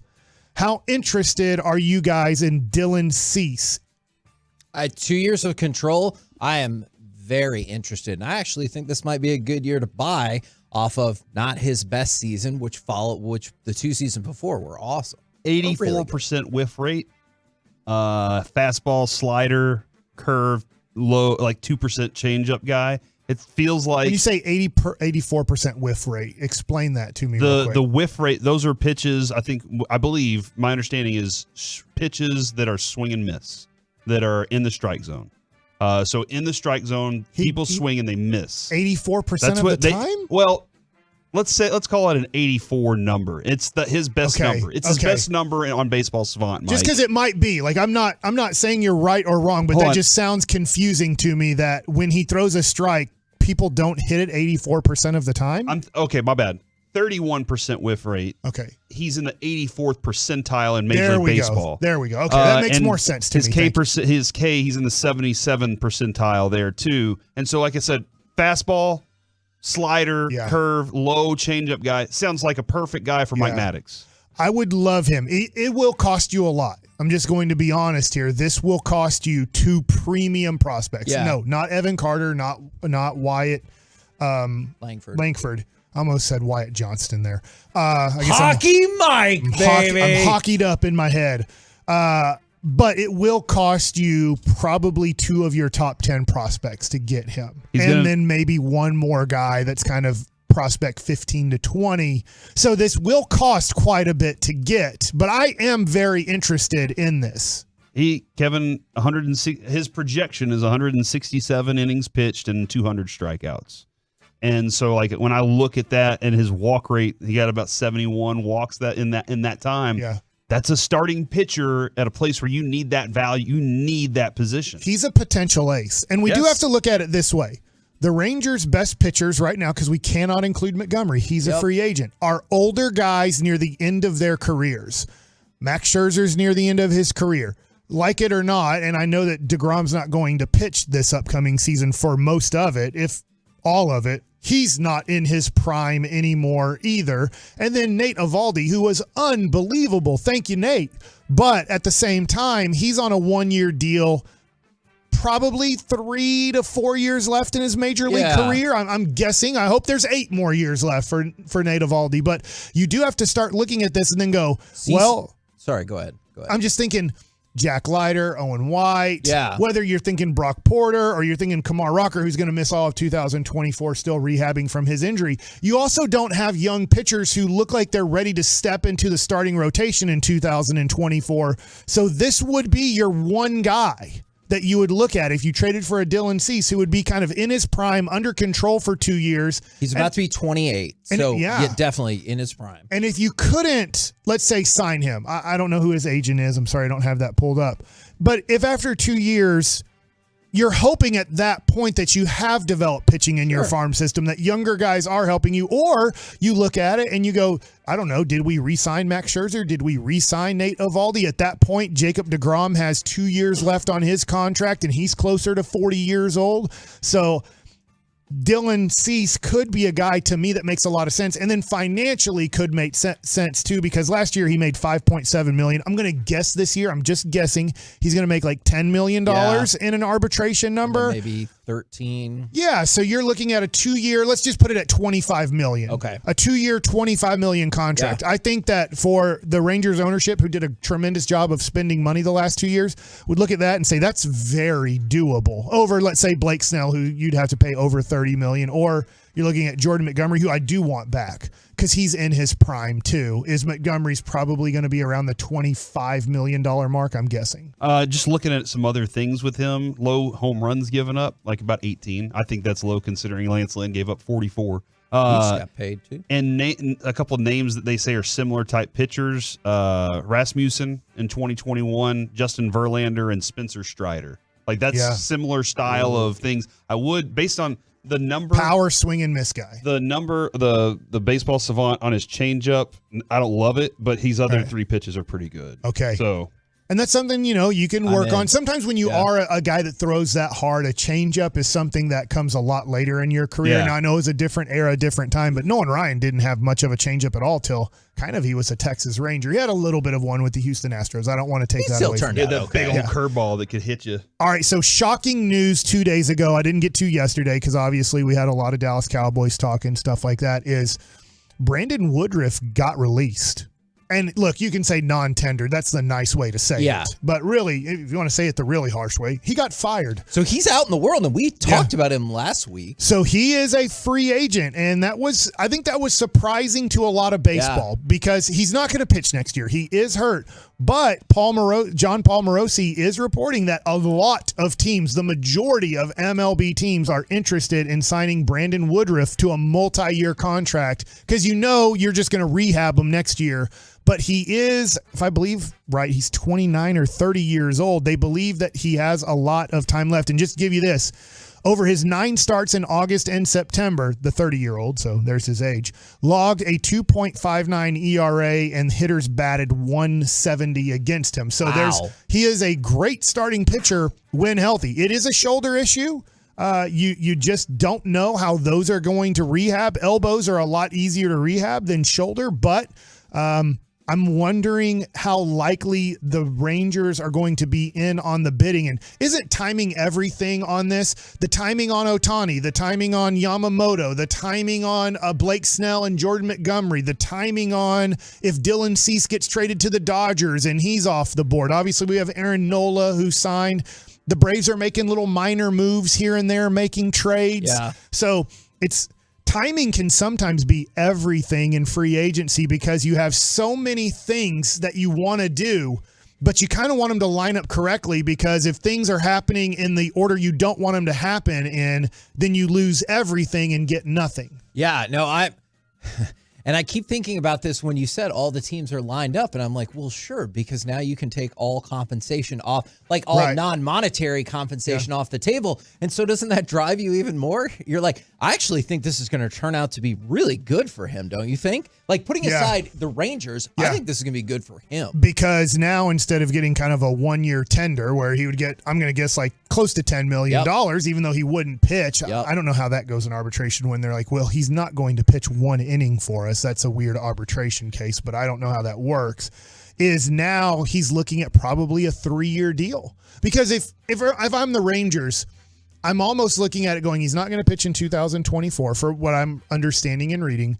And then in 2025 might be not the best year just because he had a year off. So you're kind of watching his innings, making sure that he's making progress. The shoulder's not bugging him anymore. And then you're hoping in 2026 at 33 years old, that he is back to a dude who's putting up a mid-2 ERA and is a Cy Young candidate. So I would definitely want a 3-year deal on him. Not that we're out on Shohei or anything like that. And we're going to talk about that a little bit more tomorrow. But you're starting to see more and more viable candidates that you think would fit really well for the Rangers. How excited does that have you for the offseason, knowing, hey, Shohei would be awesome. We would all flip out. But you're like, hey, what about this? What about this? What about this? I love these types of off seasons. We're the champs. Yeah. We're trying to add to the team. We're not regressing. I mean, the team might not be as good next year. Sure. We don't know what the record will be, but they're trying to make this team better because if you don't get Ohtani, but you get Yamamoto and you trade for Dylan Cease, I mean, I'm just throwing two things out there. And you bring back the same lineup, and then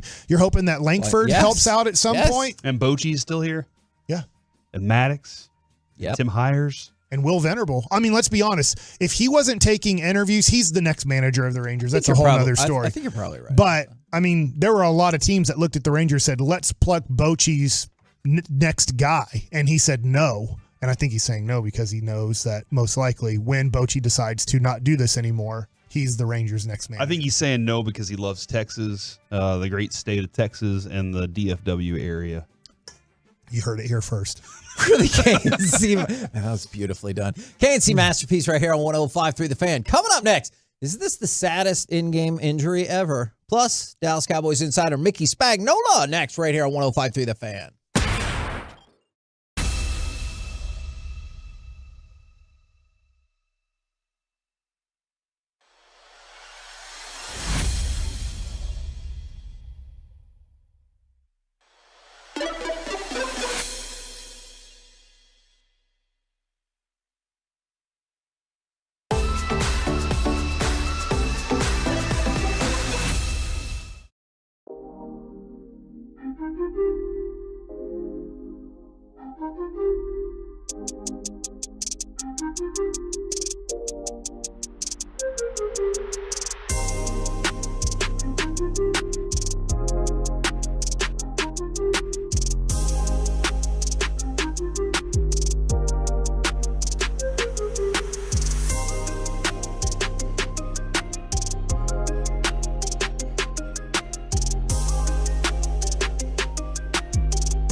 fan studio, secured by DFWsecurity.com, it's the KNC Masterpiece on 105.3 The Fan.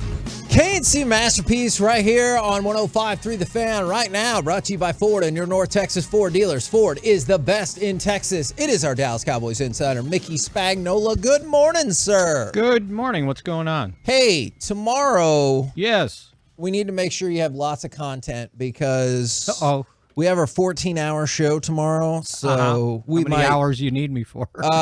Yeah, you could still show up at the 14. same time. We just be like, 14. hey, Mickey, and you're like, here is a lot of things that I want to tell you about stuff. That would be fantastic. Yeah, just have a whole Thanksgiving Day game package built for your segment tomorrow. Okay, I'll be ready. Okay, fantastic. And then also, we're about to put our auction up live. If you know people who love sports cards, sports memorabilia, autographs, spread the word because it's going to be awesome. All right, you got it. How confused would you be if you had to spend Thanksgiving at your house? I probably wouldn't know what to do. That's a great point. That is a great When's point. Jerry bringing the spread over? Let's see. I think there was twice, since I kind of got here that I didn't spend Thanksgiving at the stadium. I think one time a friend decided, it was the 3-something game, and he got his wife to cook Thanksgiving dinner for us, and we ate at about 10:30 or 11 in the morning. So I did get to do that. And then one year when I was covering the Olympics and had been very busy doing the winter and summer, they gave me at the paper Thanksgiving off. So I think I did it at my in-laws' house. But other than that, yeah, it's kind of been at the either Texas Stadium or AT&T Stadium. Are you excited that Detroit is going to pull their weight in a game that sort of matters this year? You know what? I've got this philosophy that the NFL helps those who help themselves, and don't sit around and hope somebody else does you a favor along the way. Otherwise, it'll drive you crazy. And I bet that last night drove a lot of Cowboy fans crazy. It did. It did. Just catch the ball, right? Yeah, I know Mike has lots of He's thoughts. pretty consistent at doing that. Like, when you watch that game, Mickey, I don't want you to go through the list, but it's tough to look at the Kansas City Chiefs receivers, not Kelsey, the receivers, and go, I would want him on the Dallas Cowboys. I mean, I was sitting there who are these guys? And how did they win 7 games already? They have the best quarterback, like, by far in the NFL, who wills those bums to somebody's victories. Got to get open and catch the ball. My goodness. I had to go look up that Watson guy. I didn't know anything about him. And that's probably why. Don't hit him in the eyeballs with the game on the line. He ain't going to catch it. Unbelievable. So I'm curious. I know this morning, I believe Jerry incorrectly said Reba McEntire, but no, really. I was just listening to it. I guess I didn't get to that point. Yeah, but it's Dolly Parton, and I saw a story that the first batch of Dolly Parton themed Thanksgiving shirts sold out in an hour. Are you excited about Dolly Parton? Yes, I'm probably more excited about this than some of the others in recent times. Do you think she'll Jonas sing? Brothers? I mean, I wanted to. I when I saw Dak's shirt, I wanted to go get one, and then I was told it was sold out. But they're, I shouldn't say this. Do you know about the restock? He knows where the extras are. There's another shipment coming in, I'm told. Right? That is a good thing to say, I believe. That just gives hope to they're going to breaking news sounder. They're going to sing a hard candy Christmas. They're going to beat me to the pro shop, right? I just thought it was cool, And then I don't know if you guys saw it, but on Saturday, the Georgia-Tennessee game at Tennessee, she came out and sang Rocky Top after the first quarter, between the first and second quarter, right? Peyton Manning escorted her out onto the field. Yeah, it was pretty cool. I didn't see it, but I was listening to that game right here on 105.3 The Fan. As I hope. Did they carry that part of it? Yes, we they did. All right. Oh. So, Don't say, like this might be one that I actually sit in my seat and watch the performance. Yeah. Now, at least I know who it is. Okay, Is there one that you watched and you're like, this is the worst thing I've ever seen? I can't do that. The Creed one was kind of, I'll admit, even though they helped us win a World Series. I think in 2016 I was there and I had no clue who that person was. They're probably really famous and have a great career and have millions of fans, but I didn't know who it was. So I think it's like old relationships, like you forget the bad stuff and you just remember the good stuff, right? Okay, yeah. And I think that's probably what happens with these, but there's been so many, I'd have to see a list, right, to kind of remember who all performed for Thanksgiving. Well, I just went to DallasCowboys.com. And there's one. And Mr. Boykins put it together, the 25 years of halftime shows. Oh. And so there is an entire list there that you can check out. 97 was Reba McEntire, Kevin. Your face. Well, so let's just go a little further back. 20, well, there's had to be more than 25. Well, right? this is just a list from the Cowboys website, Mickey, that has those 25. Well, maybe it's since Jerry owned the team, or no, because he's owned it longer than that. They right? just started keeping track in 97. They didn't I'm have sure anything. there's a list I don't going all the way remember. back to the 1960s when it started. I was at the 98 game. I don't remember there being like a famous... Randy Travis. It really was? Yeah. It was Randy Moss. Holy No, cow. it He went ahead. Moss, No, it was Kevin. Randy Moss. He It went could have ahead- been both, right? Yeah, he went ahead and kept performing out at halftime since we did nothing to stop him. Whippoorwill. I'm curious. I know this draft class has been maligned, and it will take time, but there was a sequence back-to-back on either side of the ball where Mozzie Smith had a pressure, and then Scooney scored the touchdown. What have you seen from the progression of those two players? Not just in this game, but as the season's gone along. Yeah, I think you got to remember about Schoonmaker. He missed the whole offseason, right? Yeah. He was still recovering from the injury he had at the end of his career at Michigan, and basically missed almost all of training camp too. So, I kind of give him a pass, and I see him getting better and better. And one of the things probably aren't noticeable because unless you're digging, there's probably not a stat, but he's a pretty good blocker too. And certainly better than Dalton Schultz. So I think that's in his favor. And then, Mozzie, we actually see him showing up on the defensive score sheet with tackles, which hadn't happened that much. But I think what he's doing is he's somewhat earning some more snaps. So, I think that part is encouraging. Everybody's not an instant star just because you're the first pick in the draft, and certainly not, when you're 27th. Yeah. In the first round. So I think little bit by little bit, he incrementally, he's making kind of progress. I think if you just look at his snaps, this last game 15, the previous game 21, and so the snaps have increased, and maybe he's starting to get it. It's one thing to be big, it's one thing to be strong, but everybody on the other side is that. So you got to be fundamentally strong to be able to play in this league. We've talked about this a lot. It's not directly involving the Cowboys, but I'm curious, and I don't know how much other Carolina football that you've watched. Do you have thoughts on Bryce Young? And is this just kind of a go back to, hey, if you got to rebuild your franchise with a new quarterback, it could go the way of C.J. Stroud immediately, or it could go the longer route? Yeah, and I think it also has to do with who's around you. For sure. Right? I mean, think about Troy Aikman's rookie year. He had 0 for 11, right, in games he started. Should have kept Steve Walsh. Yeah. And so, they only won one game. So what was around him as a rookie? And, it was a good thing, and I've always said this, that he had a strong constitution that allowed him to go through the team's growing pains without just overwhelming him and ruining his career like a lot of quarterbacks are ruined, because the reason they get drafted that high is that team that drafted them wasn't very good the year before, right? Yeah. And he went on to a team that had 3 consecutive losing seasons, including the 3-13 year in '88 that allowed the Cowboys to draft him number 1.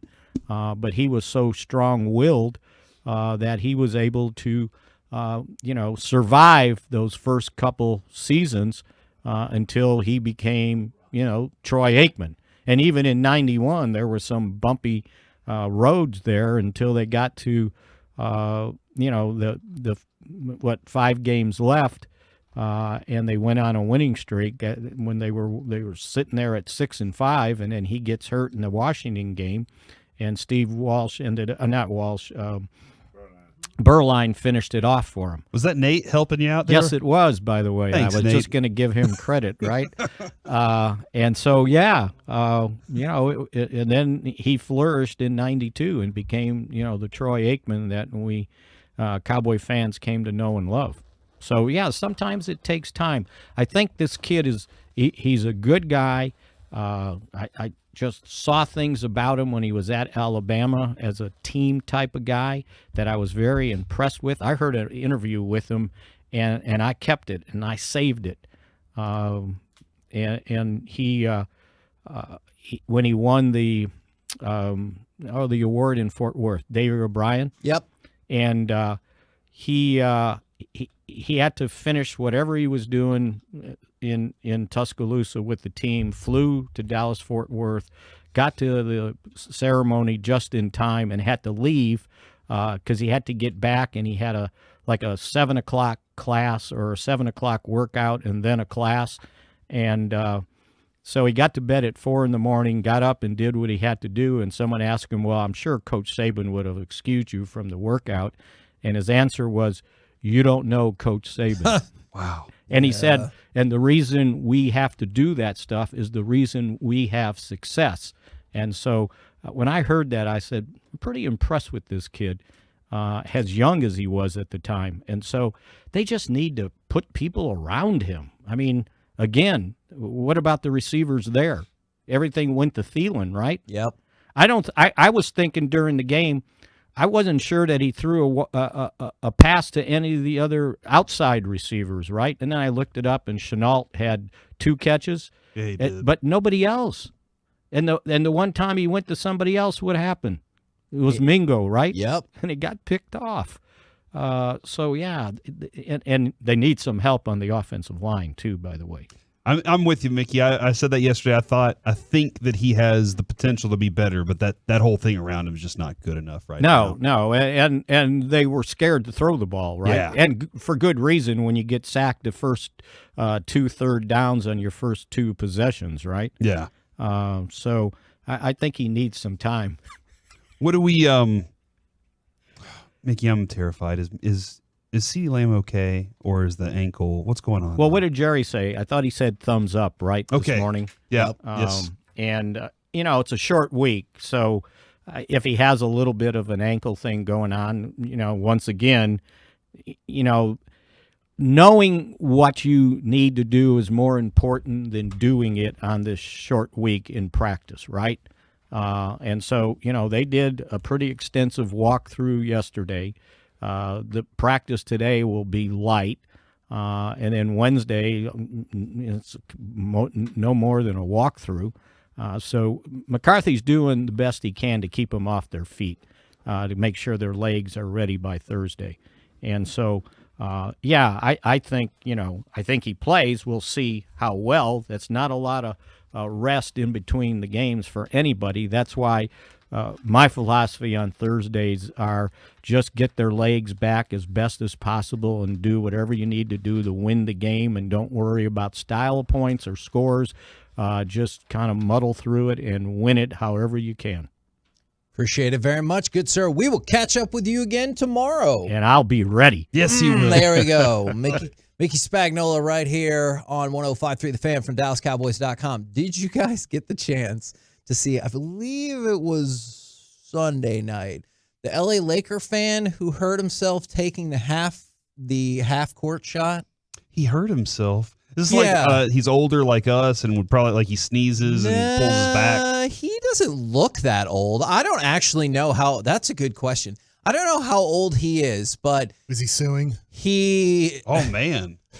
You have to sign a waiver, right? I bet you do. So he airballed it to the left, and then he you do the thing where you run and heave the ball from half court, and then he started hobbling a little bit and veering off to the left. It almost looked like he got a flat tire, and then it did. Yeah, it did. And then he went down and was grabbing his leg, and then he got back up and was trying to hold the back of his leg. And I don't know, that feels weird to me on a half court shot. If they were here, we're going to put you off this trampoline to try to dunk. I could see how you'd get injured doing that, but yeah, no, but it's tough. That's a long shot for NBA players that practice that all the time. Their body's stretched out for it, But and I'm not saying you need to make it. I'm going to need to warm up for an hour before I go out there and do anything.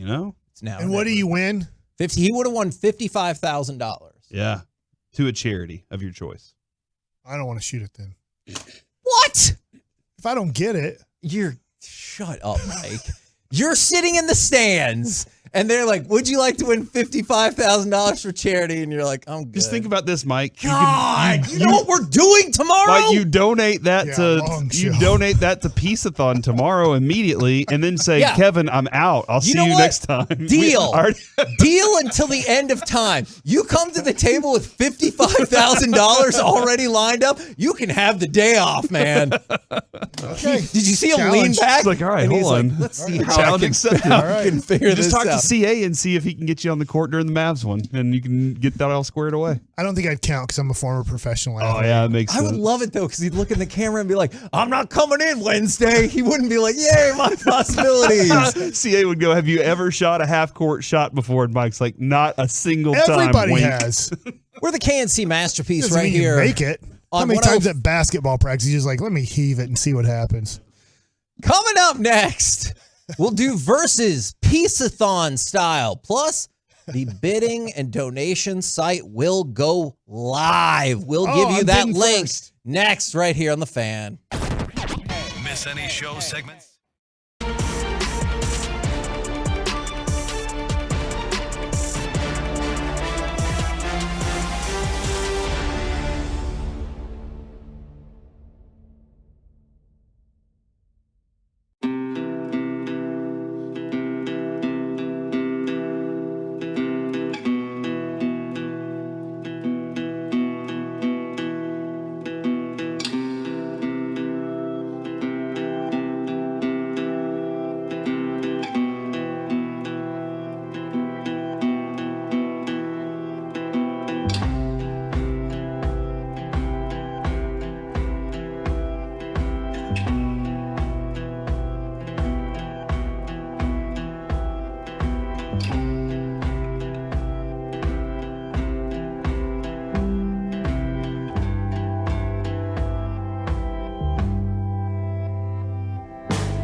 This segment of the KNC Masterpiece is brought to you by state-of-the-art weight loss and the personal injury lawyers Frankel and Frankel. Life is unpredictable. Accidents happen. Frankel and Frankel are the go-to attorneys for car and truck wrecks in DFW. If you or a loved one has been in an accident, contact Frankel and Frankel for a free consultation at truckwreck.com or call 214-333-3333. Clearing attempt stopped by Gustafson, but he gave it away to Sam Steele for the empty net. He scores.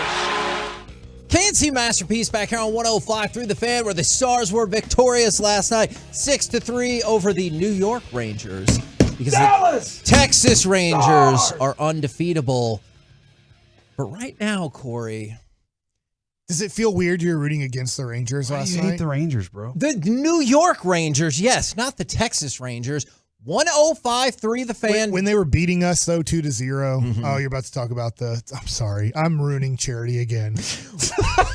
You have your chance. Bring me 50K. It's down to 50K. Yeah, down to 50. Yeah, you can keep 5. Yeah. You can keep 5. Look, that number's probably negotiable as well. If you could just bring in all this money, I'd be like, yeah, take the day.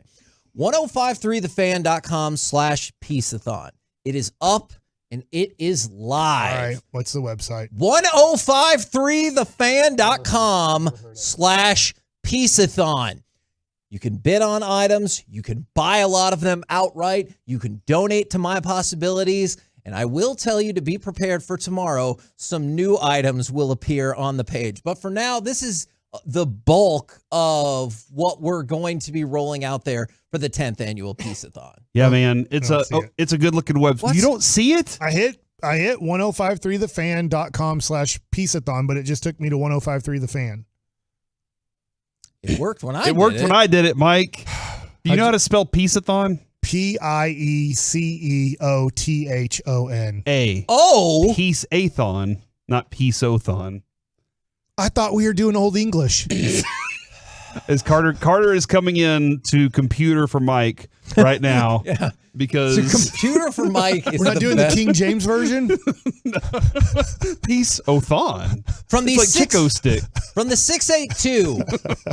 How much do we have to donate to come annoy Kevin on the air one day? Well, guess what? That's a great question. For the first time ever, we are auctioning off KNC for a day. Yep, this is the first time, and the bosses are very concerned about this, but they approved it anyway. We had to make some agreements to make sure that this would happen. But you will be on our pre-show text chain, our pre-show email chain. You'll come up here, be with us in the prep room. You will determine 2 segments yourself. You will talk about what you determine, and then you will get on the mic on the show over the air for those 2 segments. Yeah, this is that's I think there are some Tolos out there that have always wanted to say things to us about our sports opinions, and they do it on the text, and we disagree, and then we move on with our lives for one day at least. You have the opportunity. I mean, I think you could probably even show if you got some stuff. You know what I'm saying? Boss man might be listening that day and might say, you know what? Anyways, there's lots of opportunities to just hang out with us too. So if you want that opportunity, it's there. So what I wanted to do right now is, it's been a while since we've run this segment, but I feel like it's about time for it to come back. This isn't our war, you guys. You did it! It never was. We've been pitted against each other by 2 companies for the sake of marketing. That's why they want lines around the block. Because they want a war to promote their product. They don't give a crap what kind of friendships it costs. You 2 want a war so bad? Then you fight. Versus right here on 105.3 The Fan. I'm going to have you guys decide which one of these auction items you would prefer. All of the auction items that we discussed. Yes, I would like all of them. Okay, no. Well, again, you can get them. That will probably cost you more than $55,000, but we can buy out this whole thing right now. So if I buy out the whole thing, I don't have to work tomorrow? Deal. Because they're buying now prices on there. If you hit them all, you can have the day off. Hell, I don't know who will work with me. You can have Friday off too. Somebody already bid on the Mickey Mantle? Yeah, well, it's not. Is it already bought though? No. Oh.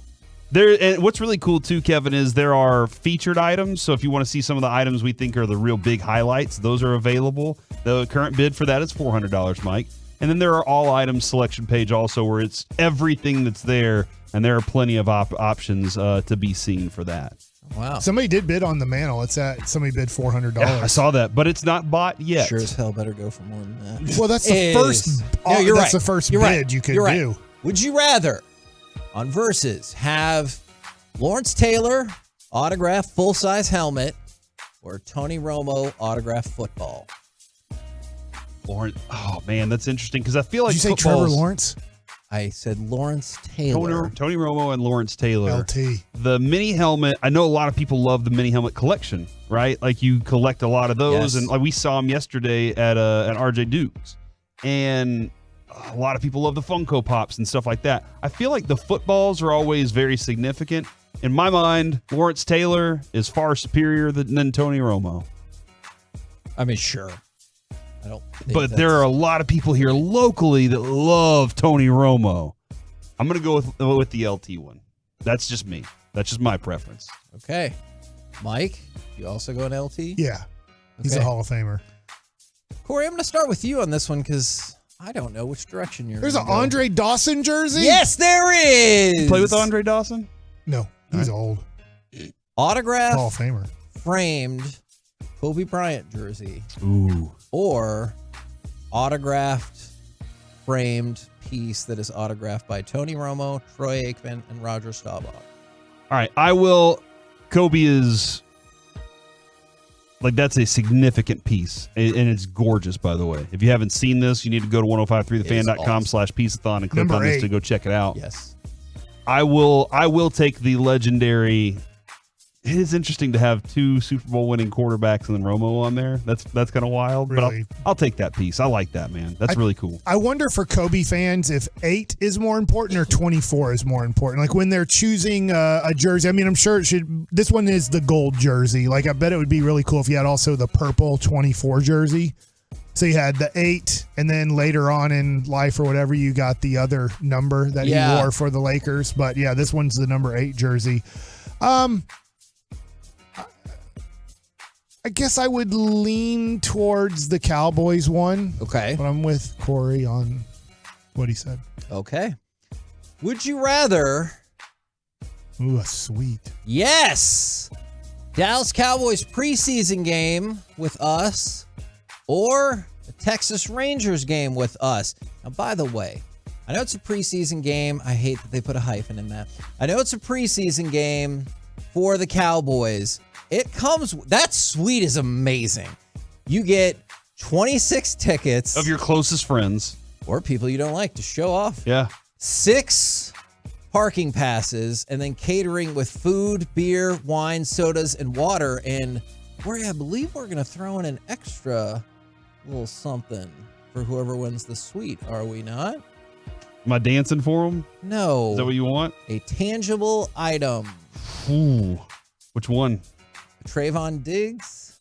Oh, the icy white helmet? Yes. Dude, I got this yesterday directly from the Cowboys right after Trayvon Diggs signed it. And the signature is on the lower back half of the helmet. But that icy white helmet is gorgeous. I love the matte black. Adrian loved the matte black too. But when she saw this icy white, she was like, I love that uniform. I think it looks so cool. And Trayvon Diggs with the Cowboys for a long time. He will be with the Cowboys for a long time. And he's a superstar in the NFL right now. And a suite to go along with that? Yep. Let's party. Let's party. I just bid on something. Okay. I bid on the Solo Stove Pizza Oven. Okay. That is not what I would have immediately guessed, but I like it. There is also a party, a pizza party, number 87, Mike, that is a pizza party for 12, and you get one of those Gosney Rocco pizza boxes as well. So Okay. that's a pretty cool little item. I think lot number 57, whoever donated that's a heck of a person. Is that yours? Yeah, it's the Bobby Witt Jr. autograph rookie card and the Michael Young autograph rookie card. Okay, this one is going to be weird. It's going to be a tough one. Would you rather the Whataburger party and Whataburger for a year, Oh, that my son would love me. or the custom NFL My Cause, My Cleats, My Possibility shoes? Those were procured. Oh, I saw those in person. Those are really cool. Those are from slick Parker looking. Hillis. They got a choice. He said, I would like my cause, my cleats to be my possibility. Thank you very much. Does it say Parker. what size they are? Size 12. Okay. All right. Are you going to wear those, Mike? I'm size 13, but I do think they're very wearable. Like, they're really cool looking. Obviously, go to the website, 1053 The Fan, Peaceathon with an A. And you'll find those shoes. But they're very cool in person. I think I'm going to go with the shoes, Kevin. I just think those are a unique item. Got to be the shoes. It's a unique, again, a unique item that nobody else is going to have a set of that. Whoa, somebody gets to be on the show with us for a day? That was the first thing we talked about. Mike. That was the first thing we That's said. awesome. Number 96. In honor of Marcus Spears. Mm-hmm. All right, Alec, I'm going to go to you for this one. 4 front row tickets, ringside, on the floor, SmackDown when it comes back to Dallas in March, or a 2011 ALCS game used base from when the Texas Rangers won the ALCS and beat the Detroit Tigers. Wow. That is tough. That's an actual, it is certified by Major League Baseball on the back. So both play a very pivotal part in my childhood, so this is very tough. The game used bag, that is hard to come across. So that would be hard to turn down. But the experience of sitting front row at a TV taping for WWE, I've done it twice. It's very expensive, very hard to do. It is. They sell out pretty much instantly. That's a coin flip there for me. I think I'd take the show personally. I think I'd go for that because it's a whole day kind of thing. But man, putting that bag up on the wall in my room with my other memorabilia and stuff, I think would be fun. And hey, don't tell anyone, but I think I'm about to place a bid on something. Okay. Oh, I'd have a question number about 42 looking nice. I'm going to go up to a little. I have a question about the wrestling thing, Kevin. Yep. Is there anything significant that happens in that area, the location specifically? Yes. So I got those tickets directly from the WWE. If you've ever been to a wrestling event, they're in the corner of row A, right by the ring, aka where people walk out, where people walk down the entrance ramp. And I'm not saying it's going to happen, but if you ever look at where Cody Rhodes takes off his weight belt and gives it to somebody in the crowd, those seats are like right there. And you'll be really close to WrestleMania where hopefully he's going to win the title. So I think that item is super duper cool as well. And here's my other request. If people are checking it out, hopefully they're liking it, seeing all the stuff. If you could spread the word, we'll be on all day tomorrow from 5:30 a.m. to 7 p.m. doing all of this from My Possibilities. If you know anybody, if you see any of these items that you're like, oh, my friend would like this, my spouse, one of my, family members, whatever the case might be, please share that link with them. Spread it across social media, whatever you can do. And if anybody wants to donate, donations are very, very welcome. 1053thefan.com/peaceathon. And for people, some With people, an A. yeah, some people thought it was PEACE. It's peace like the KNC masterpiece, like the name of our show. Correct? I shouldn't keep saying with an A. Correct. From the 214, you should go to the AEW show instead. Guess what? 4 floor seats from AEW will also make an appearance. I don't believe that is up on the site just yet, but when I told you new things were going to be added tonight and tomorrow, that is going to be one of the things, if you want a spoiler alert, is that is going to be on there.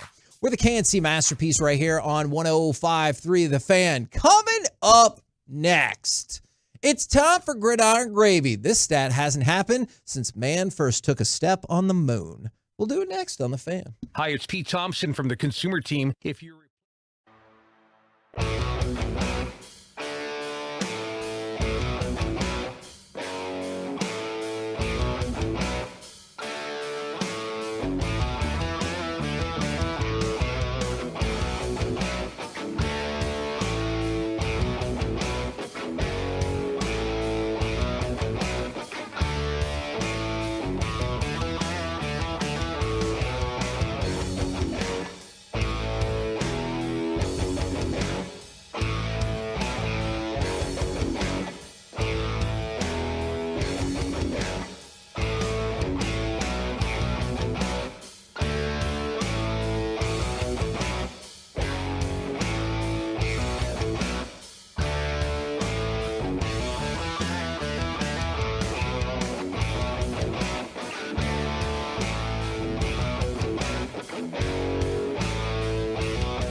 Koromoa get to the quarterback for a loss of 11.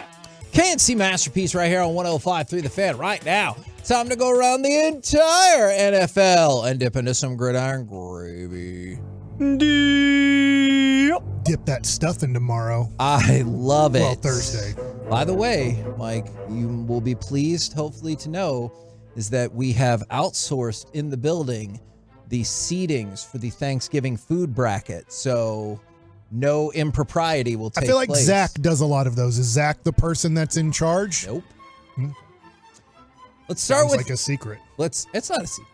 Let's start with the Steelers, who have fired the excellently named offensive coordinator Matt Canada for, the offense not being good. Some would say it's the quarterback that's not good. The Steelers have said, offensive coordinator, you're out. I think the Najee Harris would say that it's the coordinator. Based on after the game the other day, they were like, "Hey, do you think like it's like you think the people know what's coming?" And he just kind of looked at him and was like, "Mm-hmm." So I think next question. Najee Harris was kind of like, "This offense is not what it needs to be." So I think that might be a smart decision. Okay, now the Detroit Lions and the Cleveland Browns have both won at least 7 of their first 10 games. The last time that happened,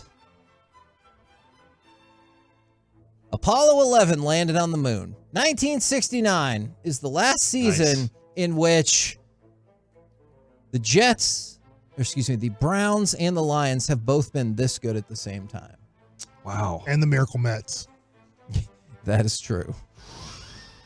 Well, but hold on. The Rangers hadn't won the World Series in 1969. They were still the Washington Senators. Both of those things are true. And they didn't win the World Series either.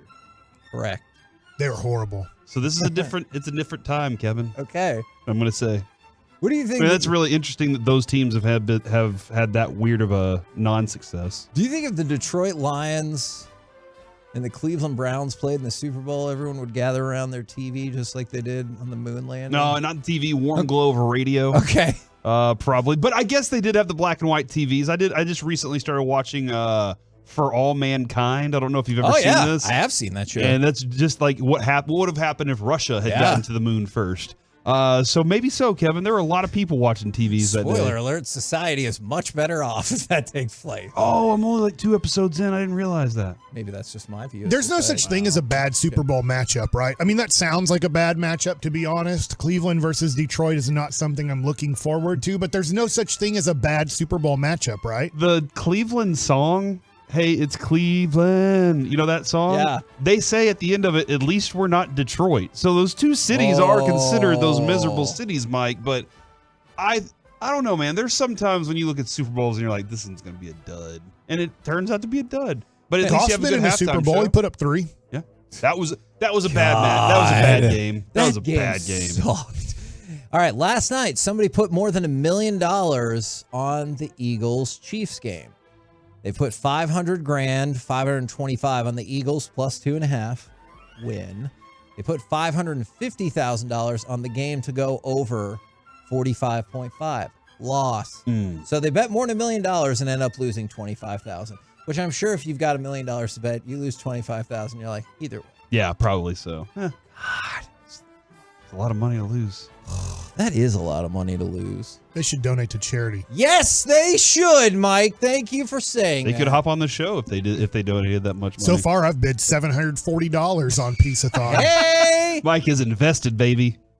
Not saying I'm going to win. I honestly hope I don't win where we're at, but try to outbid me on that Mickey Mantle and see what happens to you. Mike is daring you right know now. what? Try to get a pizza maker.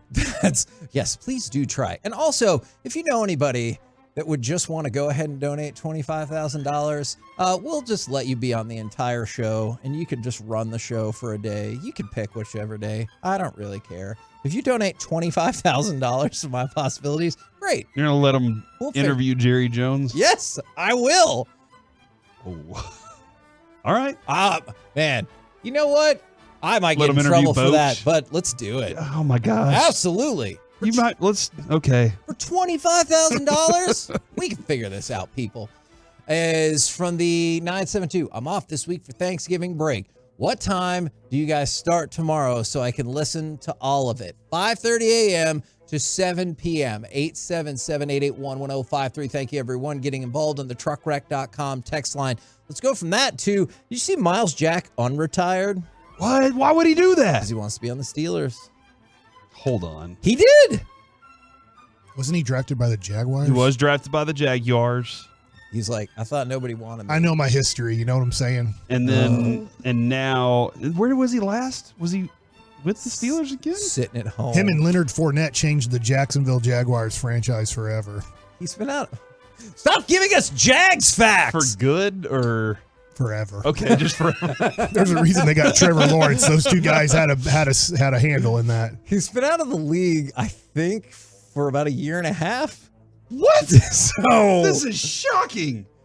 Are you serious? Yeah. Do you think he really misses the game or really misses the money? No, he got. I thought he was with the Steelers for a minute. No, you're right. He got released at first by the Jags a year and a half ago, and then he's been just kind of like lingering around, not doing much for a while. He did something with the Steelers, then retired. Yeah. And now is joining their practice squad. Okay, I got you. Limp around and do a swipe. He'll probably get a job in a heartbeat. But here's the deal, though. He's 28.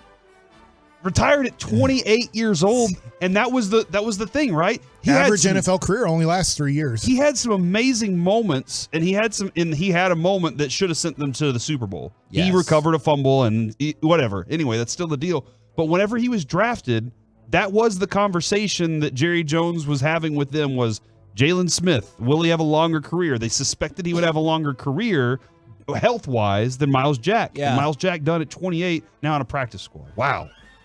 Dude, people are loving Andrew Heaney on Peace-a-thon. I am super pumped about that.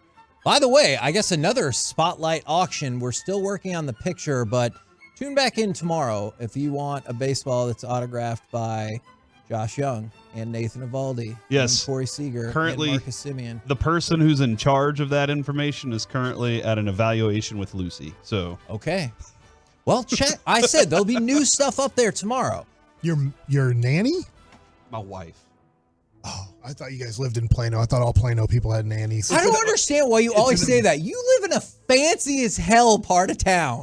Cliff? Yes. That's my hood. Mike, My ass. in Plano, we like to refer to it as an au pair instead of an. Oh, that's a good point. Like a Mary Poppins? Sure. I don't know what an au pair means. Okay, let's I know go. what a pear is. Do you think a piece of fruit is babysitting Lucy? I don't know what happens in Plano. It's so far north. We have so many of those grocery stores that he likes. That's a good Yeah. point. I think we have all of them. I went to Trader Joe's yesterday because we were up north and we were driving back south. And I was like, man, there's tons of Trader Joe's going back home. And I went to a Trader Joe's. It was awesome. By the way, Trader Joe's, you're an amazing company. Just wish you were in certain other locations. You know what? That's my I'm favorite going to do bit. everything It in my really is. power. I'm going to spend as much free time as I have in the next year to get a Trader Joe's built out there for a certain donation price from Mike and be like, they will build a Trader Joe's right down the street from your house. You know what? Single Just Terry because you jerseys said going. that, I don't even know how much an iPad is worth, but I'm bidding on it. Confirm, done. $400. Look at Mike. It's He's worth that one. It says on the thing the value of it. I don't read that far. Yeah, he just all Mike I just hit knows is buttons. he likes to bid on Yeah, things. I just for bid one, on it. and he likes to get Take things. that, all you iPad Pro 11-inch people. I'm winning. God, I hope. This is all day tomorrow. I hope Yeah. This is people all day. send That's you all I'm doing. mean social media things and being like, the hell you are going to win this thing. This is When funny. my wife like, why did we get charged $3,000 today on our Discover card? I'll be like, charity. Charity. We can write it off. You can't argue But against that. the other thing too, I can see Mike all day tomorrow. He's like, "Oh, got outbid on that. Now I'm going to the bent whiskey basket. I'm bidding on that That one." whiskey basket, is that the Oak plus Eden bottle building experience? There's two different ones. thing. Yeah, the Oak and Yeah. Eden one's really good. Kareem Jackson for the Broncos got suspended 4 games after that hit against Joshua Dobbs, although there are other factors at play, and his history with this, I have no doubt, contributed to that. Joey Bosa, likely headed for injured reserve, and I know everyone's like, oh, what a tough break for the Chargers, and I get that, but I thought he was done for the year this weekend. Like the way he reacted and the way he took him off the field, I thought for sure he was done for the year, and that might still be the case, but there's still a shot that he could return. I do wonder a lot of times, like when a player is in tears, if they're being carted off the field, Yes. if there's part of that mindset, Kevin, of I've been injured every year and I've not been able to contribute to my team. Every single year something happens, and that becomes part of it, is I'm letting all these people down. Somebody outbid me on the Mickey Mantle lithograph. Guess what? Just raised it. Oh. You've been outbid. Okay. Mickey's mine. I'm going to tell you more about this tomorrow if we even get there. We won't. I'm at $700. I'm well over $1,000. I'm at $1,400 of bids right now. That Mickey Mantle lithograph is authenticated by PSA. It's authenticated by JSA. I got it from Heritage Auctions. It is as good as it gets. That piece is unbelievable. I know it's going to be mine. Okay, good. I hope you're right.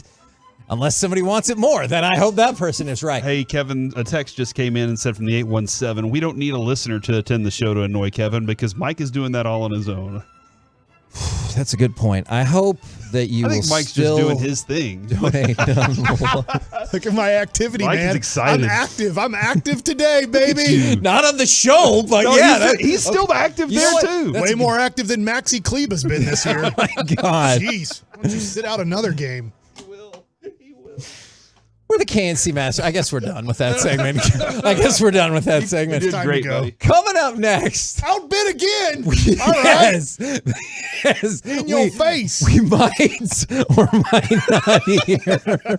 I don't know. I might need you to bid to come into the show today. We might or might not hear from Mike McCarthy, but also let's do something else. Jim Kelly. Fine. Jim Kelly wrote to the Bills, But which team most needs a letter of encouragement or to fire them up? 877-881-1053. We'll do it next right here on The Fan. Through your phone, smart speaker.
our fan studio, secured by DFWsecurity.com, it's the KNC Masterpiece on 105.3 The Fan. KNC Masterpiece right here on 105.3 The Fan. Let's take you to Mike McCarthy's presser, live and in progress. So now to be part of it's really cool. You guys are the second game. Hopefully people aren't taking their turkey nap. Hey, you never know. We just got to win from my perspective. So yeah, whatever it takes. That's what Thanksgiving's all about. Jake Slater, NFL Network. A couple weeks ago when I talked to Deron Bland after one of his big games, we discussed him being a little overlooked in the 5th round, but he accredited some of the coaching that he's gotten here to see his game improve. Where have you seen him from when you guys were scouting him and brought him in here to this year where he's just quietly becoming a household name? You know, I'm not really probably the right person to talk about that. And I mean this respectfully. I get irritated when people say, well, he was a 5th round pick. You know, I mean, who cares? I mean, it's, because that's not what they are. You know, I get it when they're, when you're a 1st round pick versus a 1st round pick, the only thing that means is you're at the front of the line for the opportunities. You know, just because you're 3 or 4 in the line. But at the end of the day, when they get here, they all have to go play. And he has stepped in here and has done it since day one. So should he have been a 1st, 2nd, 3rd round pick? I mean, if you go off of professional football production, you can make that case. So and there's so much that goes into the draft. So I'm not being critical of the draft process at all. I just think it's the way it shakes out, and it's just like anything in life. It's what you do with the opportunity, and I appreciate, DB recognizing the coaching and the opportunity, and also the veterans that he's been in the room with, because these players do not show up here out of college ready to go and play at that. I mean, there's a lot go into it, but they do deserve the credit because they do the work and they absorb the resources to grow and improve, and he's a great example of that. So, but yes, I think he's off to an incredible start of his career. But the thing that I've always been so impressed with him is his consistency. It's not too big for him. He's been the same person every day since he's been here, and I hope he holds to that, because that will serve him well, because that's a great trait to have, especially when you're having success, and amount of success that he's having so early in his career. They're both fairly mild-mannered corners, too, when you think about Trayvon and Deron, until they sort of get out in the field. Have you ever experienced that? Because I feel like corners, for the most part, talk a lot. Yes, no doubt. I think that, the personality off the field, you see it all the time. It doesn't really match the way they play, and I think that's just the beauty of the competitive arena that these special men get to go out and compete in. So, yeah, but I don't disagree with that. Saudis with the Athletic. Mike, we've seen a lot of injuries recently around the league. Joe Burrow, like significant ones. From a coaching staff standpoint, what kind of things do you have to do to make sure that, some are freak injuries, some maybe other things? How do you kind of view injury prevention? To me, that's all part of the way you train. It's part of your training environment. Risk assessment is at the forefront of every time you put together a practice plan. And I can't believe I'm talking this much about it. Just you try to avoid it, talking about it, thinking about it, answering questions about it. So, but yeah, it's an unfortunate part of the game. Also, Mark Andrews with the hip drop tackle kind of brought that conversation back. Tony Pollard, obviously. What are kind of your thoughts on that play? It doesn't belong in the game. I mean, we could talk about this in the offseason, because that's really when these things are addressed. But I don't see a whole lot of difference between that and a horse collar, is my personal view. So I think they've taken out less violent things in the game in recent years than the hip drop tackle. I think there's no place for it.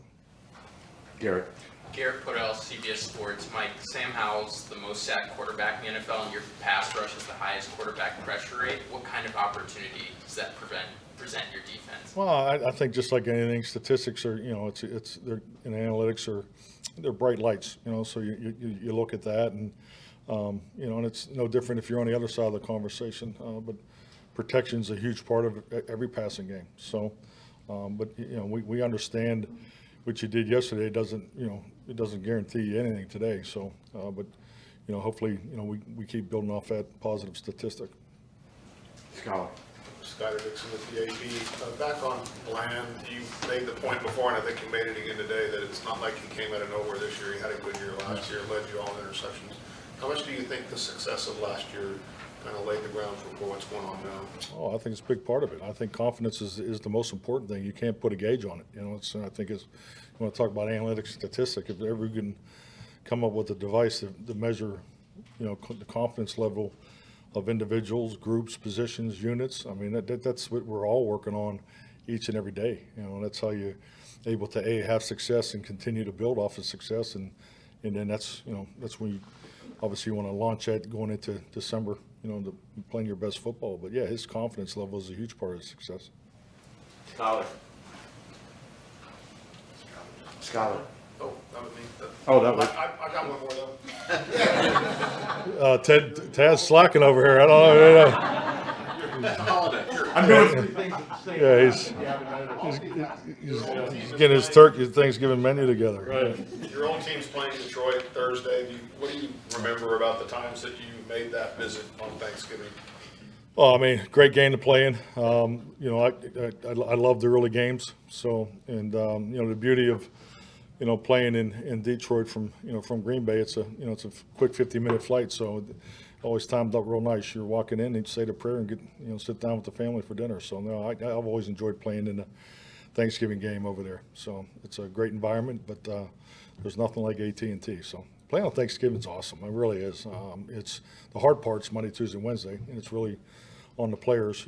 I think our coaches have absorbed it, and we're able to get in front of the game plan part of it. But playing the game is once Thursday gets here, everybody's going to be really, really excited. So, Patrick Walker, DallasCowboys.com. Mike, looking to the Commanders after the Panthers win, Dak Prescott kind of hinted back at the outcome of you guys' last contest with the Commanders in Week 17. Kind of felt like he has an added motivation. Obviously, different personnel, plus minus on both sides. But is there anything, and if so, what can you take away from that game that kind of help you this week? Well, I mean, you look at every game last game you played against, especially as division opponents. So, and I think that's, part of your preparation plan. We spent a little time today on the tradition and the history of this game. Had a nice video for the players this morning. I feel that's very important. But yeah, absolutely. We clearly understand the way that game went down. They didn't have anything to play for. We obviously did, going into the playoffs. So, but yes, it's part of our breakdowns. It's part of the video that we watched, throughout our preparation this week. Joe. Joe White, Lone Star Live. Back-to-back Thursday games are unique, but once you kind of get through this short week, and is there an advantage maybe to getting that extra rest after the second Thursday game? Well, I hope so. We're going to try to take advantage of it. We're going to, to me, it's a mini break. I don't like to call it a bye week because then I'll be under CBA regulations. So, but no, we definitely need to take advantage of it. James. How hard is it to be a coach, for instance, in Ron Rivera's situation, where he's endured a couple of really tough seasons, some factors not in his control, but to continue to game plan and motivate your locker room when there's so many questions about your job security? Well, I think the big thing, number one, I have a tremendous amount of respect for Ron. I was able to compete against him, as coordinators. We became head coaches relatively about the same time. So, he's built two programs. So I'm very much in touch, with what he's done in his career. He was in Chicago when I was first in Green Bay. So, I think with that being said, I don't think, just from my understanding and what I hear is, just the way he's handling it, which doesn't surprise you. I mean, Ron's a man's man, and I just think the open and direct approach that he's taken is the best way. But to put myself in any other coach's shoes, that's not somewhere where I can really go. Wrap it up with George. Oh, yes. George T, CBS Sports Texas. I'm curious to know if you've ever had it in the turkey that they give on Thursday after the game. If not, do they allow the coaches to have some? That's a great question. No, but since Tad's so focused on the press conference, I'll have him look into it. But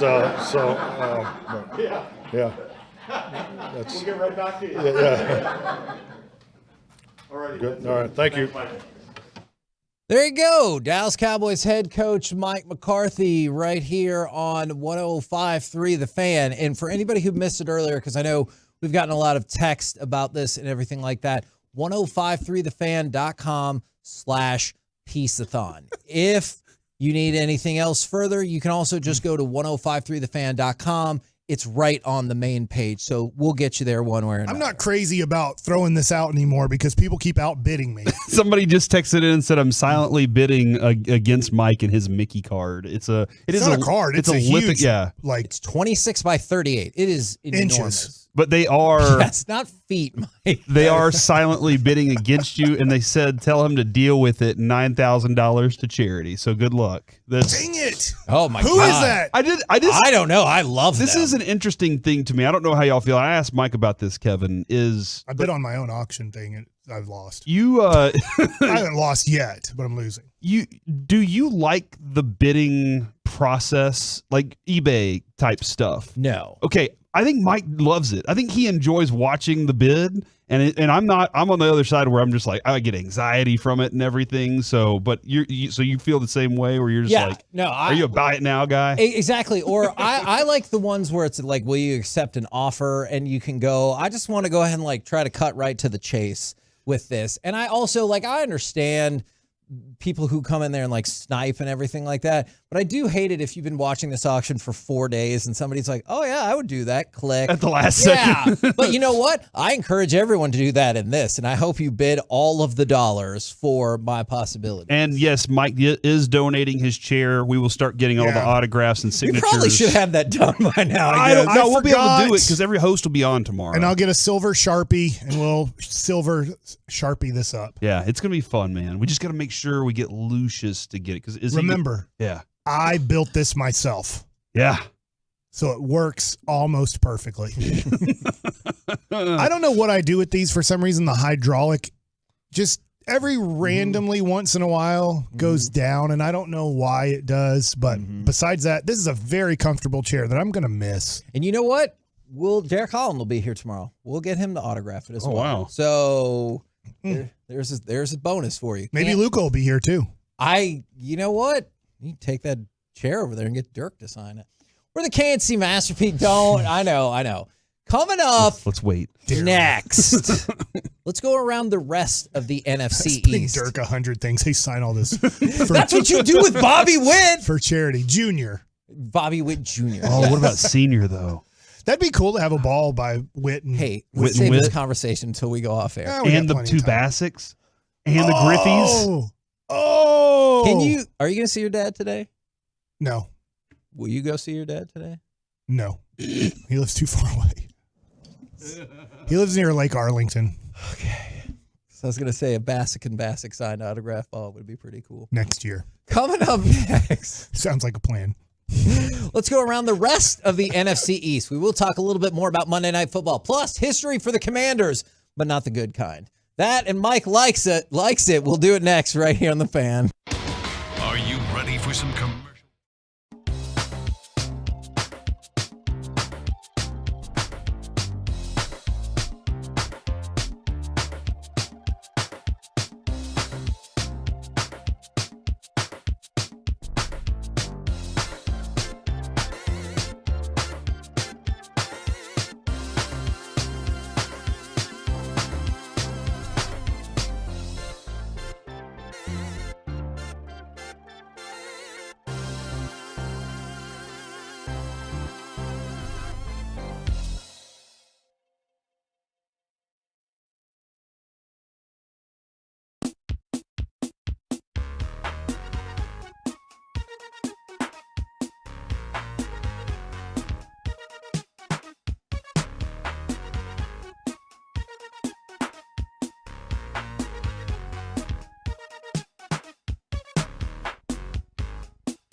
And the Expressway on 105.3 The Fan is brought to you by QC Kinetics. Do we push? Do they brotherly shove?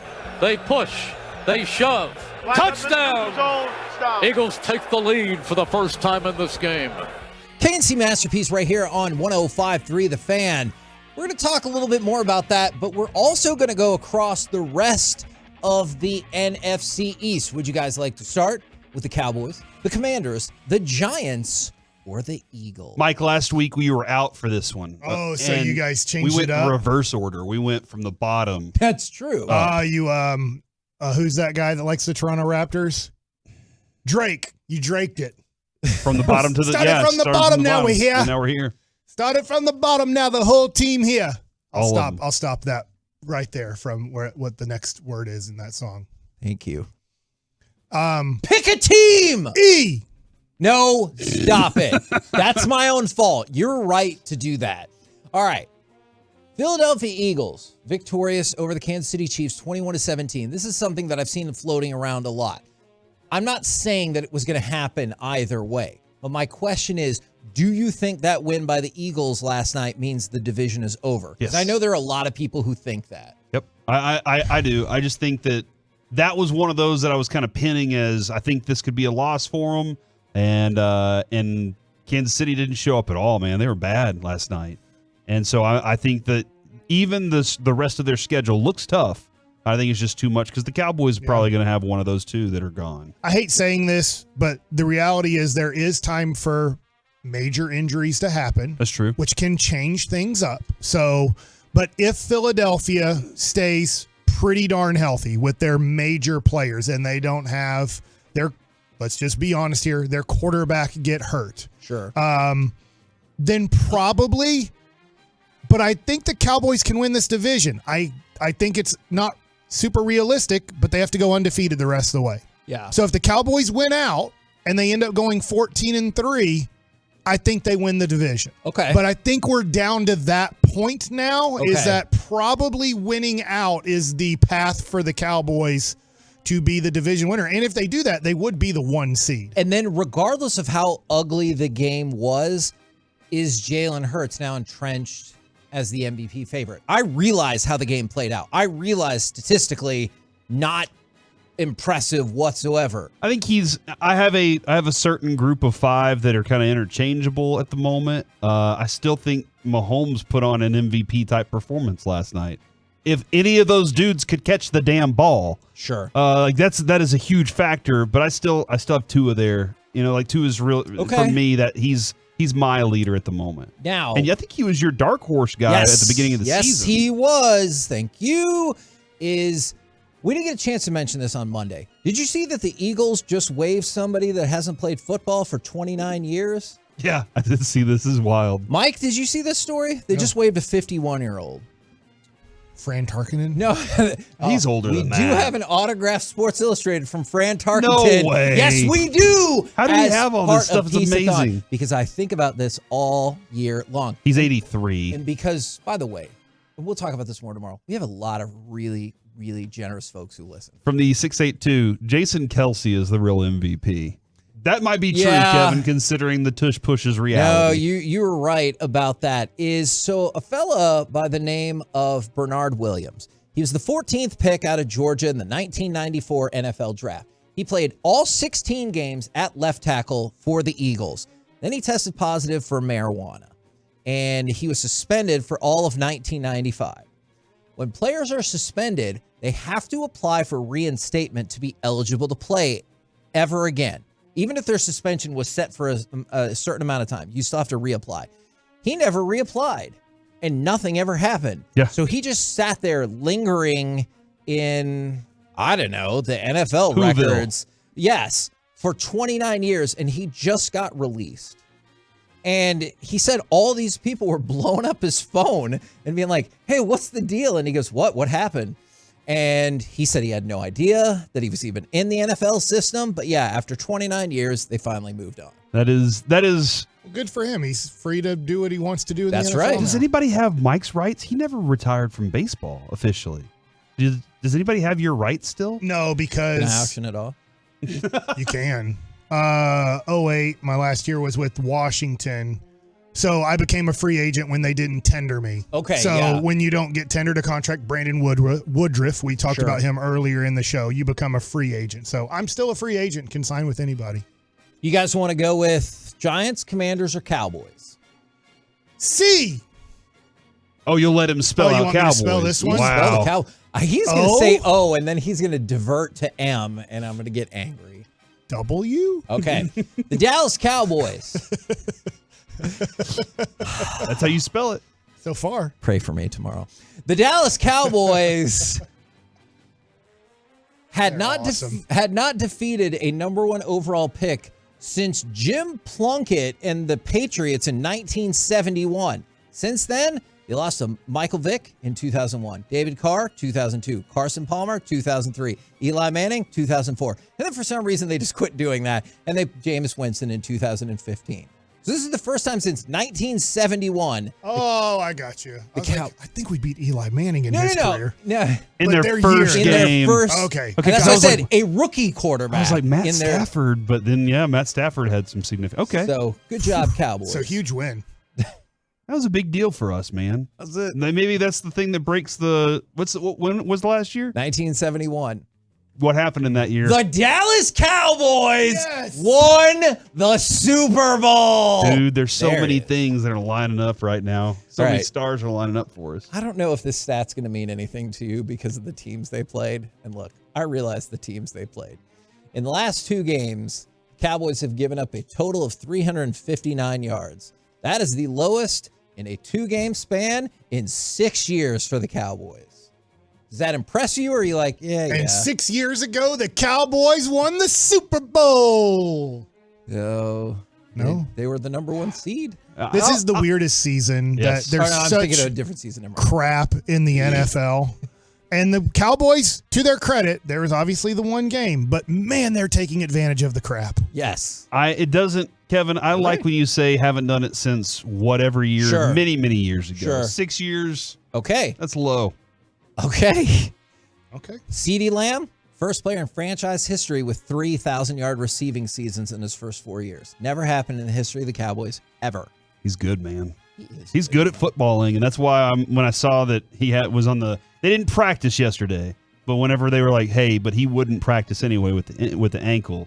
And I do hope it's more along the lines of, "Hey, just stay off your feet. You got a game McCarthy Thursday." said he thought he'd be okay Yeah. too. Did you see? This is going back a couple days.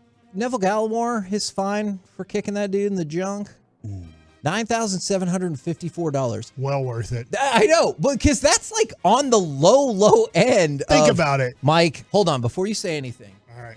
How many people can you instantly think of that you might pay $10,000 to kick them in the junk? Jim Bowden came to mind first. Okay, so one at least, but that was fast. Like that was so fast. Yeah. It didn't even take him a second to think about that. He already had that lined up. He didn't even know what your question was going to be, and he had that answer. I know. So I think you're right. Asking that question, you're right, because a lot of people have in mind that they would, if I had the money to do it, I would kick that person in the junk. Man.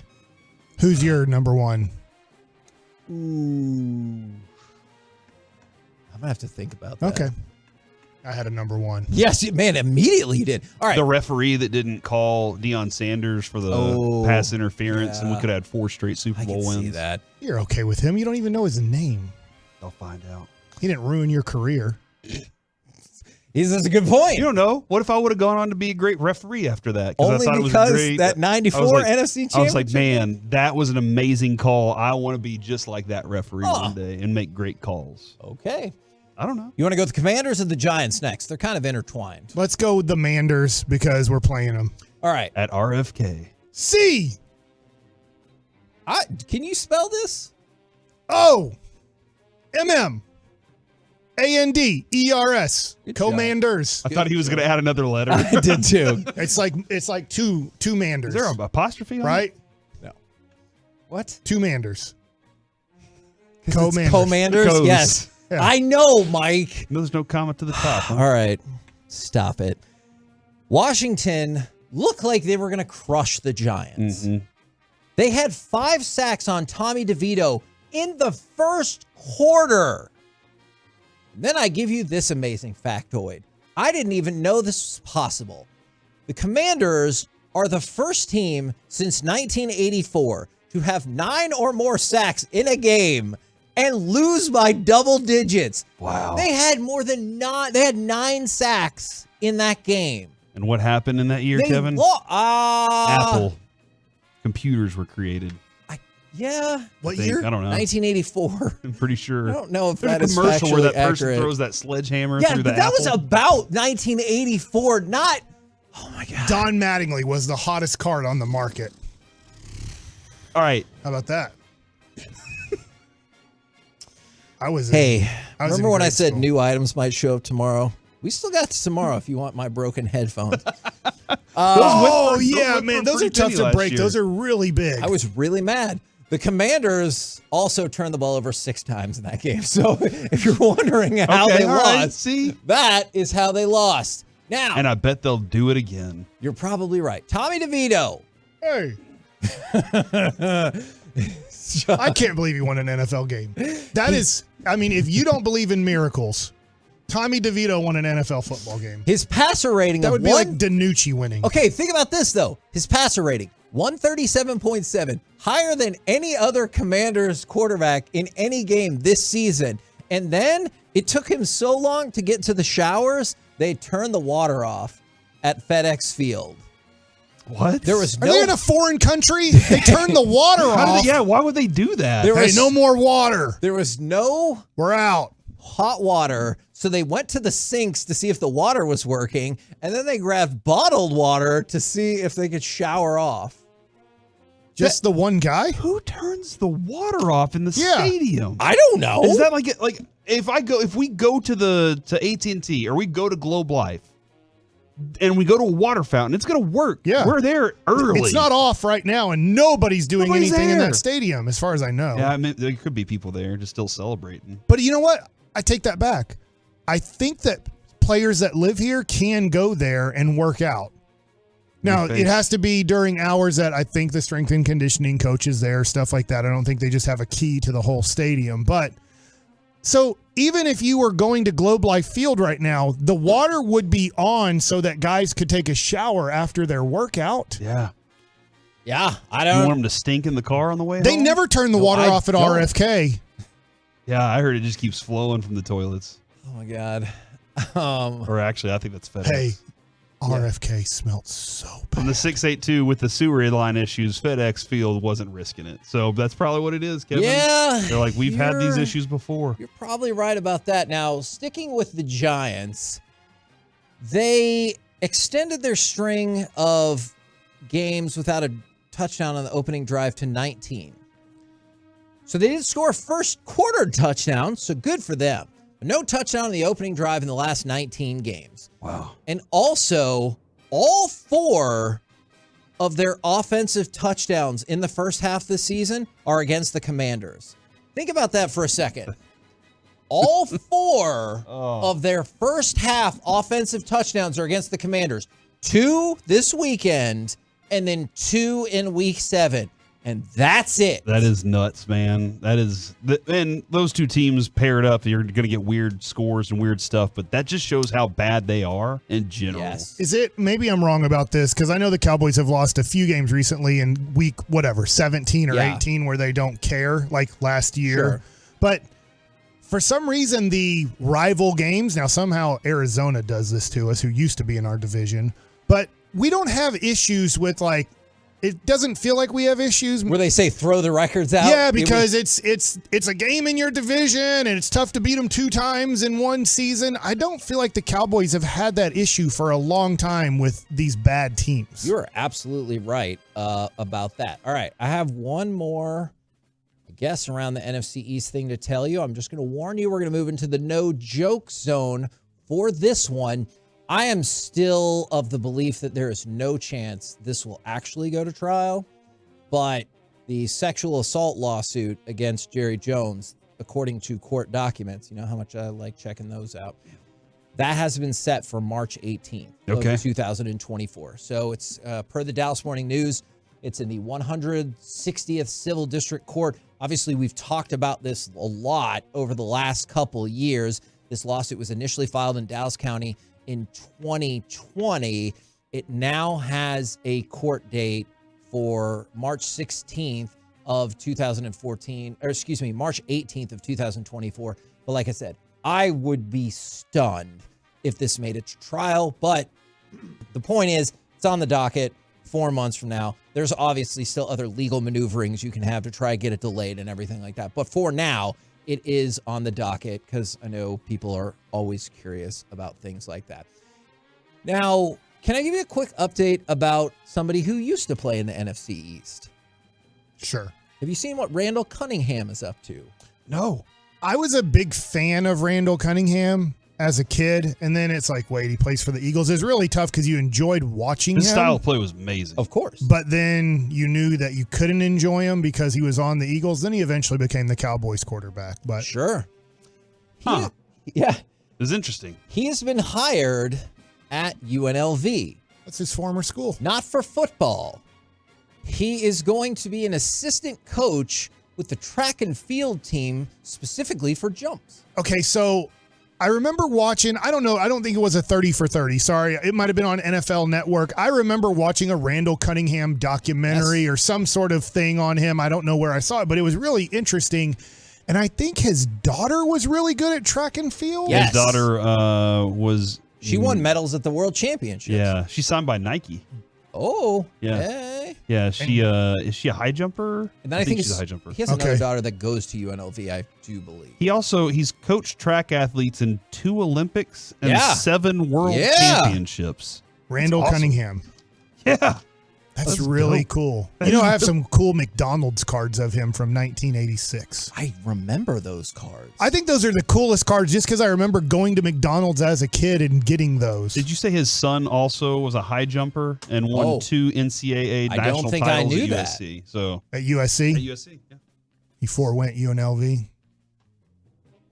Would you be upset? I don't. This may upset's too strong of a word. If you were great at some sport at a school, let's just take A&M for example. That's the school you love. Let's take OU for example. That's the school you love, Corey. If you were great at a sport there, and your child, whether son or daughter, was great at a sport, and that school that you went to was recruiting them, and I you wouldn't want to go there. You'd say, don't go there? I don't think so because you just automatically be judged off of that scale, right? All right, so this is the thing though, right? Like, my legacy is going to be so great that now everybody holds my kid to that standard, and or my legacy is so great that now my kid is going to have everything he wants while he's there. I see where you're going with that, Kevin, of not wanting to go there. Maybe you do hate your dad or parent or whatever, and maybe you love them and it's going to be perfect. Yeah. You get to live up to it. I think there's 2 different ways to look at it. A lot of relationship is going to be part of that for sure. No, because I definitely understand your question. I feel like you'd be judged at a crazy high standard right out the gate that maybe you don't want. To your point, like Peyton didn't go. Yeah. But Eli did go. Yep. To where Archie Manning went, where we pulled the Archie Manning helmet at RJ Duke Sports. By the way, if you want to follow RJ Dukes right now online and then go to their shop and sign up, do you still? The giveaway is on Friday. I'm not sure if entries are still open for that. I'm going to double check that right now. And it turned out Eli was the favorite because his dad fought for him to not go to a crappy team. Yeah, so that was because he went to his college. He was like, "You're my favorite son." True. And he said, "No Chargers for you." Philip Rivers can die there as a quarterback. That's a fact. I didn't know this either. One has 2 championships. The other never made it to a Super Bowl. Randall Cunningham, his number 12 is the only number retired by the UNLV. What number is it? 7? 12. 12. Oh, did you say that earlier? Say the exact sentence that you just said again. Randall Cunningham, his number 12 is the only number retired by UNLV. What number is he? 7? God help us. It's time for Mike Likes It. Well, you know, how many people caught this? How many people? I'm going to Twitch right now. I'm twitching this up. All right. I hope it's all. He just said it, Mike. Well, yeah, because you repeated it. You really showed me up there. Jeez. All right. Let's do Mike Likes It here. I'm going to change topics a little bit. I was not watching basketball last night, but yesterday I made the proclamation that Alperen Sengun, who is the center for the Houston Rockets, is a future superstar. And last night he had 30, 13, and 5 against Golden State in a loss. But I have this pulled up somewhere. I was looking at this for the Dallas Mavericks. They've gotten away with Dwight Powell being their center for almost a decade. Let's face it, for literally a decade now. They have gone with Dwight Powell at center. Like, they haven't changed it. This is like they have Dwight Powelled this sucker for a long time. Now, I understand they drafted Derek Lively Jr. to eventually be the main center, and he's trying to be. But we saw against Sabonis the other night. Sabonis was 13 of 15 from the field, and Derek Lively was in the game for some of that. And I see the potential in Derek Lively and Jr., and I also see that he's giving good effort, but he is limited right now by only being 19, by not having NBA experience. So, is there something that caught your you're eye? good. Keep going. Okay. Something did catch my eye is unrelated to this. I apologize. So here's what's catching my eye in the NBA today is the gluttony of centers that are entering the NBA. Yeah. And I think the Mavericks have somewhat, and I'll give an example. The Golden State Warriors have won multiple championships because the center position was a pretty weak position for a good 5-year period. Now, obviously, Joel Embiid and Nikola Jokic have won the last 3 MVPs. So we're seeing that obviously center is a major role. And I get the center position from Hakeem Olajuwon and Shaquille O'Neal and Patrick Ewing and David Robinson, all of those centers in the 90s. It obviously has changed. That position is a different position. Yeah. Most of the centers, not all, but most of the centers in the NBA are able to stretch the court too. But I wanted to bring this up to you guys because the Mavericks right now are still rocking Dwight Powell for half a game. And they're not going to change that. That is their plan unless there's a major trade for the Mavericks. They're going to try to Dwight Powell this sucker into the playoffs and then hope that Derek Lively Jr. keeps developing.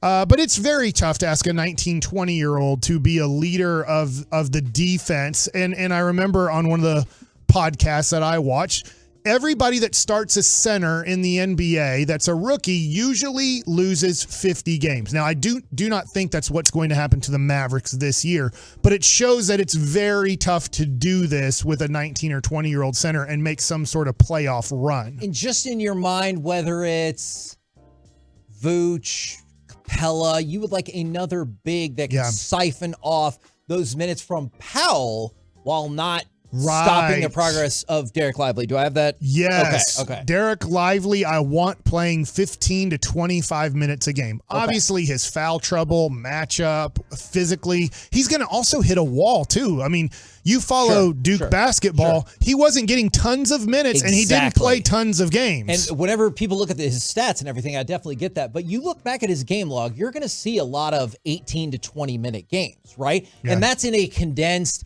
I think maybe he played 34 games, something like that. All right, so if you're talking, Mike, 18 to 20 minutes over the span of 34 games, now if you look at even 25 minutes, 23 to 25 minutes, once you get past midway, this is a whole new world. So what I'm saying is I'm very glad now that it's over and done with, the Mavericks made the absolute right choice at 12. They had 10. They traded back knowing that they could still get Derek Lively Jr. with that pick because the center position is starting to get fully loaded again in the NBA in a different way. They're not just all posting up, but the Mavericks need to concentrate on center a whole bunch for the future because listen to the Western Conference and what you're going to have to go up against for a long time, not just this year, but for a long time. Obviously, Nikola Jokic, by far the best player in the NBA, and honestly, it's not even close right now. I'm just looking at stats right now. Karl Anthony Towns is averaging 21.5 points. Now, he's a finesse center. He's a different center, but he is a center in the NBA. All right. Alperen Sengun, last night, 30, 13, and 5. He is right now averaging 21 points, 9 rebounds, and 5.7, so almost 6 assists a game at 21 years old. Does it make you feel any better about the soft defense for him? That he's not a physical player? Is that what you're saying? Yeah, that like for the purposes of the Mavericks, does that make you feel any better? Yeah, but he's only 21 and he's getting physical. I'm watching him, and like he ran over LeBron James in this LA game recently, and LeBron got upset that he got knocked to the ground and didn't get the call because Sengun was like, I'm just going to go through him. I'm going to try to go through him in this situation. But he's not as physical as Jokic, but really he's not a great defender so far. Right. 100%. He's not a rim protector, right? He's more of a taking charges type of guy. Maybe in the sense of a much better version of Brad Miller. If you remember Brad Miller from back in the day. But I do think that he's going to be an issue in the Western Conference for the next decade. All right, everybody knows Victor Wembanyama, right? Now, look, the Spurs are not an issue this year. They're not going to make the playoffs, but we know that Victor Wembanyama for the next 10 years plus is going to be an issue in the Western Conference. And then you just keep going down the list, and you have Rudy Gobert, like him or not, he's made the All-Star team multiple times. You look at Walker Kessler, who's in Utah. I'm just going in the Western Conference, by the way. I'm just trying to Western Conference this thing. In a weird way, Minnesota has a gluttony of centers themselves because Naz Reid is averaging 12 and a half points and a really nice player that I was hoping the Mavericks could get in the offseason, but he wasn't available. Minnesota kept in Valanciunas. You have the defensive player of the year in Jaren Jackson, who he's a combo guy. You have Anthony Davis, who's a combo guy, but at the end of games, he's playing center for the LA Lakers. You can just keep going down the list. DeAndre Ayton's not having a great year for Portland, but that's another big guy, and they're in a rebuilding stuff. But you just start looking at center in the Western Conference, and guys, I pass the ball to you now. This Dwight Powell thing is going to be the biggest issue of Dwight Powell's career because there's so many good centers in the Western Conference. I'm going to call timeout on that and just tell you one other quick thing. All-Pro Colts linebacker Shaq Leonard has been released. Now, he had complained about his playing time, and now he's been waived. If a team picks him up, he would count $6.11 million against them for the rest of the season. That's how much the Cowboys have in cap money left, Kevin. Is that exactly how much? I don't know. I'm just throwing that out I feel like they had a little bit more than that. But if you're looking at the concerns in terms of, obviously we've talked about a position of concern, and a player that has been excellent in the past is opportunity to take a run at it right there. Sorry, Mike. This makes a lot of sense for the Cowboys, to be honest, doesn't it? Yeah, it absolutely does. And it makes sense that they made that move because he's been very outspoken about, hey, what's the story with my playing time? And Van Der Esch's career's over. I hate saying that, but it looks like it's over. Yeah. The Cowboys are worried that it's over. And by the way, I hope it's not. He's a free agent, too. So at this point, right, Van Der Esch was on a contract that's... I think you're right about that. If he's on a multi-year contract, it's very releasable, if I remember it, because of the injury concern to his career. So you're not really committed to Van Der Esch past this year. And at this point, it sounds like through the Cowboys that they're worried that Van Der Esch, because of his neck issues, career...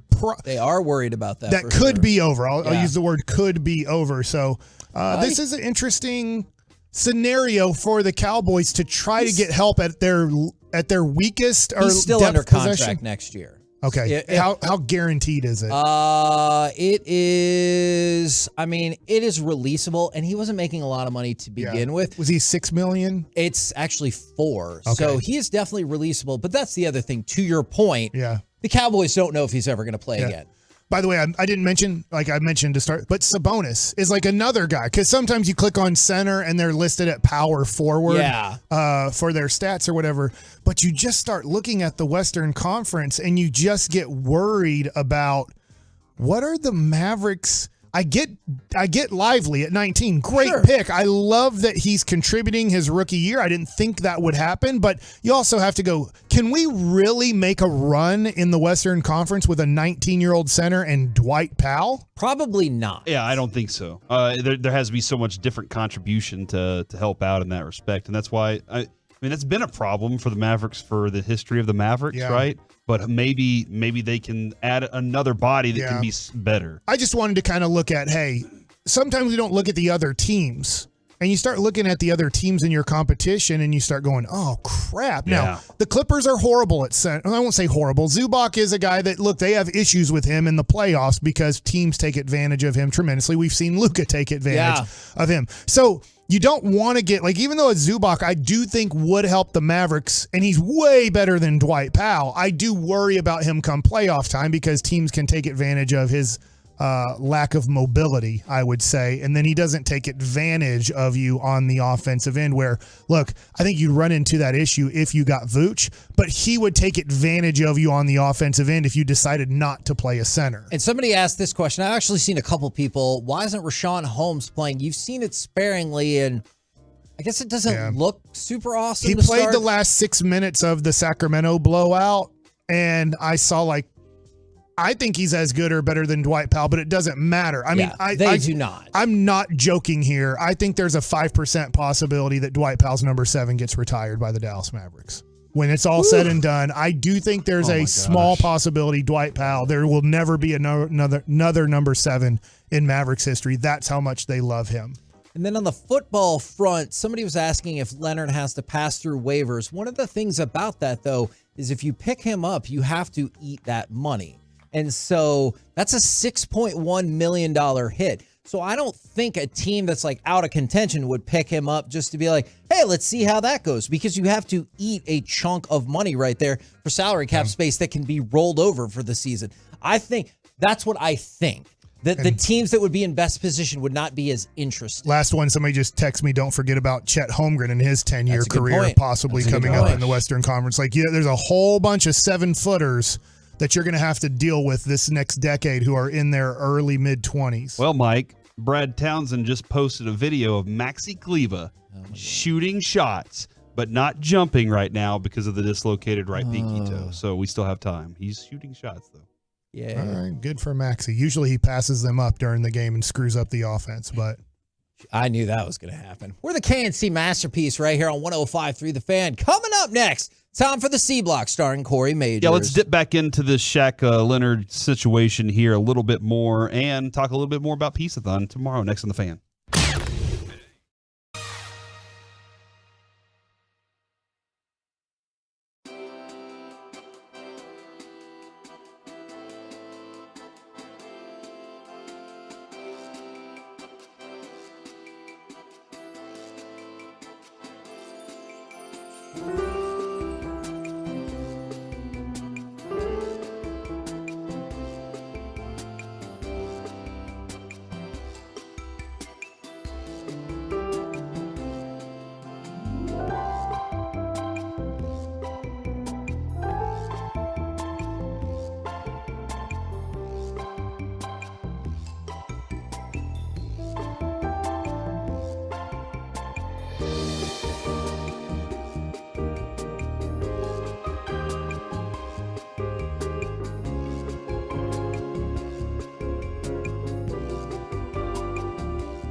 Fan Studio, secured by DFWSecurity.com.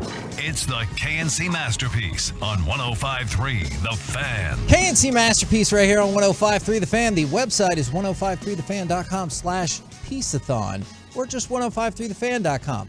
It'll help you get there. Right now, it's time for the C Block starring Corey Majors. Thank you very much, Kevin Hagelin. We're going to get into the Shaq Leonard stuff in just a moment. Mike, you have been taken by the element of surprise. What's going on over there? Well, the 2 cards that I donated. They sold. I donated a Bobby Witt Jr. autograph rookie card and a Michael Young autograph rookie card, and it sold for the buy it now.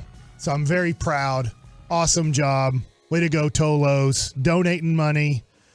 But I have been outbid on the Solo Stove pizza oven. Oh, no. Should I go $20 more? You should. Go $5 more. Should mean shame, but I'm going to bid. I'm sorry. I think it would be nice if you did. Bid. All right. Did it. Bid. Did it. Oh, Confirm. man. This is great. I love that I'm now the high bidder. I love people out there that are getting after this and having a lot of fun with it, and hopefully you get something that you really love. Yeah. But also like that element of you're also donating to a good cause. Like this is donating to people who are taking that money. And Kevin, you've seen it. Seriously investing in the product itself to make sure that the hipsters have the best things that they can possibly have, and also have get the tools, their proper teaching, so that they can go out into the world and be part of your business. Here's our push, Kevin, from my side: hire a hipster. If you have a business and you really want somebody to come in and be loyal to what you're doing, and be part of the culture that you're at your business. The hipsters are learning the skills to be part of your business, and they are good at it. And then on top of that, they're going to be with you forever. They want to work for you. Yeah. So this is if you have a business out there and you want to get in touch with them over at My Possibilities and hire a hipster. And if you needed more for that, the hipsters are helping put it together and hand off all the packages this year. Yeah, we may actually have, usually we'll have Michael or Charmaine or even Adrian on to kind of talk about things. We might have the person who's running that program now to tell you more about how they're getting involved and what's going on there. So it's a lot of fun. But like I said, 1053thefan.com/Peaceathon, P-I-E-C-E-A-T-H-O-N. I understand. That's a little complicated. Peace is a hard word to spell. You just I before E except after. It's always .com. So just go there. Go check out what we got. But remember, tomorrow we'll be on radio for 14 and a half hours. Almost. 13 and a half hours. Last year it was 14 and a half. Yeah, it was 14 and a half last year. That's true. So That's a great you point. never know, as CA always likes to say. So that's how we'll be rocking radio and having a good time. All the hosts are going to be on at some point during the day. Hosts are signed up. They're making their way up here to have fun with it. We'll have some very interesting guests on throughout the show tomorrow as well. I'm excited about this. Longtime fan favorite for myself and Kevin, Pete O'Brien, is going to be joining us at 12:20 tomorrow. He's a former Rangers first baseman who, that's one of the first dudes I ever saw wear batting gloves, and I thought his batting gloves were just the best. And I'm very excited to talk to him. And then we got Charlotte Jones will be on with us tomorrow as well, and maybe even some more surprises along the way, as well as Derek Holland joining us for the entire day. So, and then Mike, who is going to try and win every bid. It looks like I'm very winning excited. 2 things right now. What I can't decide what I think is more fun: Mike trying to win these bids, or people out there trying to beat the things that Mike's trying to bid on. Yeah. And now, so maybe I they think buy it's that it. one. Maybe they get it, and then Mike's like, "Fine, I'll turn my attention to this thing." Does now. that pizza oven work inside, or is it an outside That is an thing? off-air conversation. I think it's a huge conversation. It is very important to Mike. I'm very interested too when Broadus pops in for crosstalk how he feels about Shaq Leonard, because he is, Kevin, all-pro. Yep. Like this dude, he has been a very talented. Removed from all-pro, but yeah. He was at one point, the conversation was, is he the best linebacker in the game?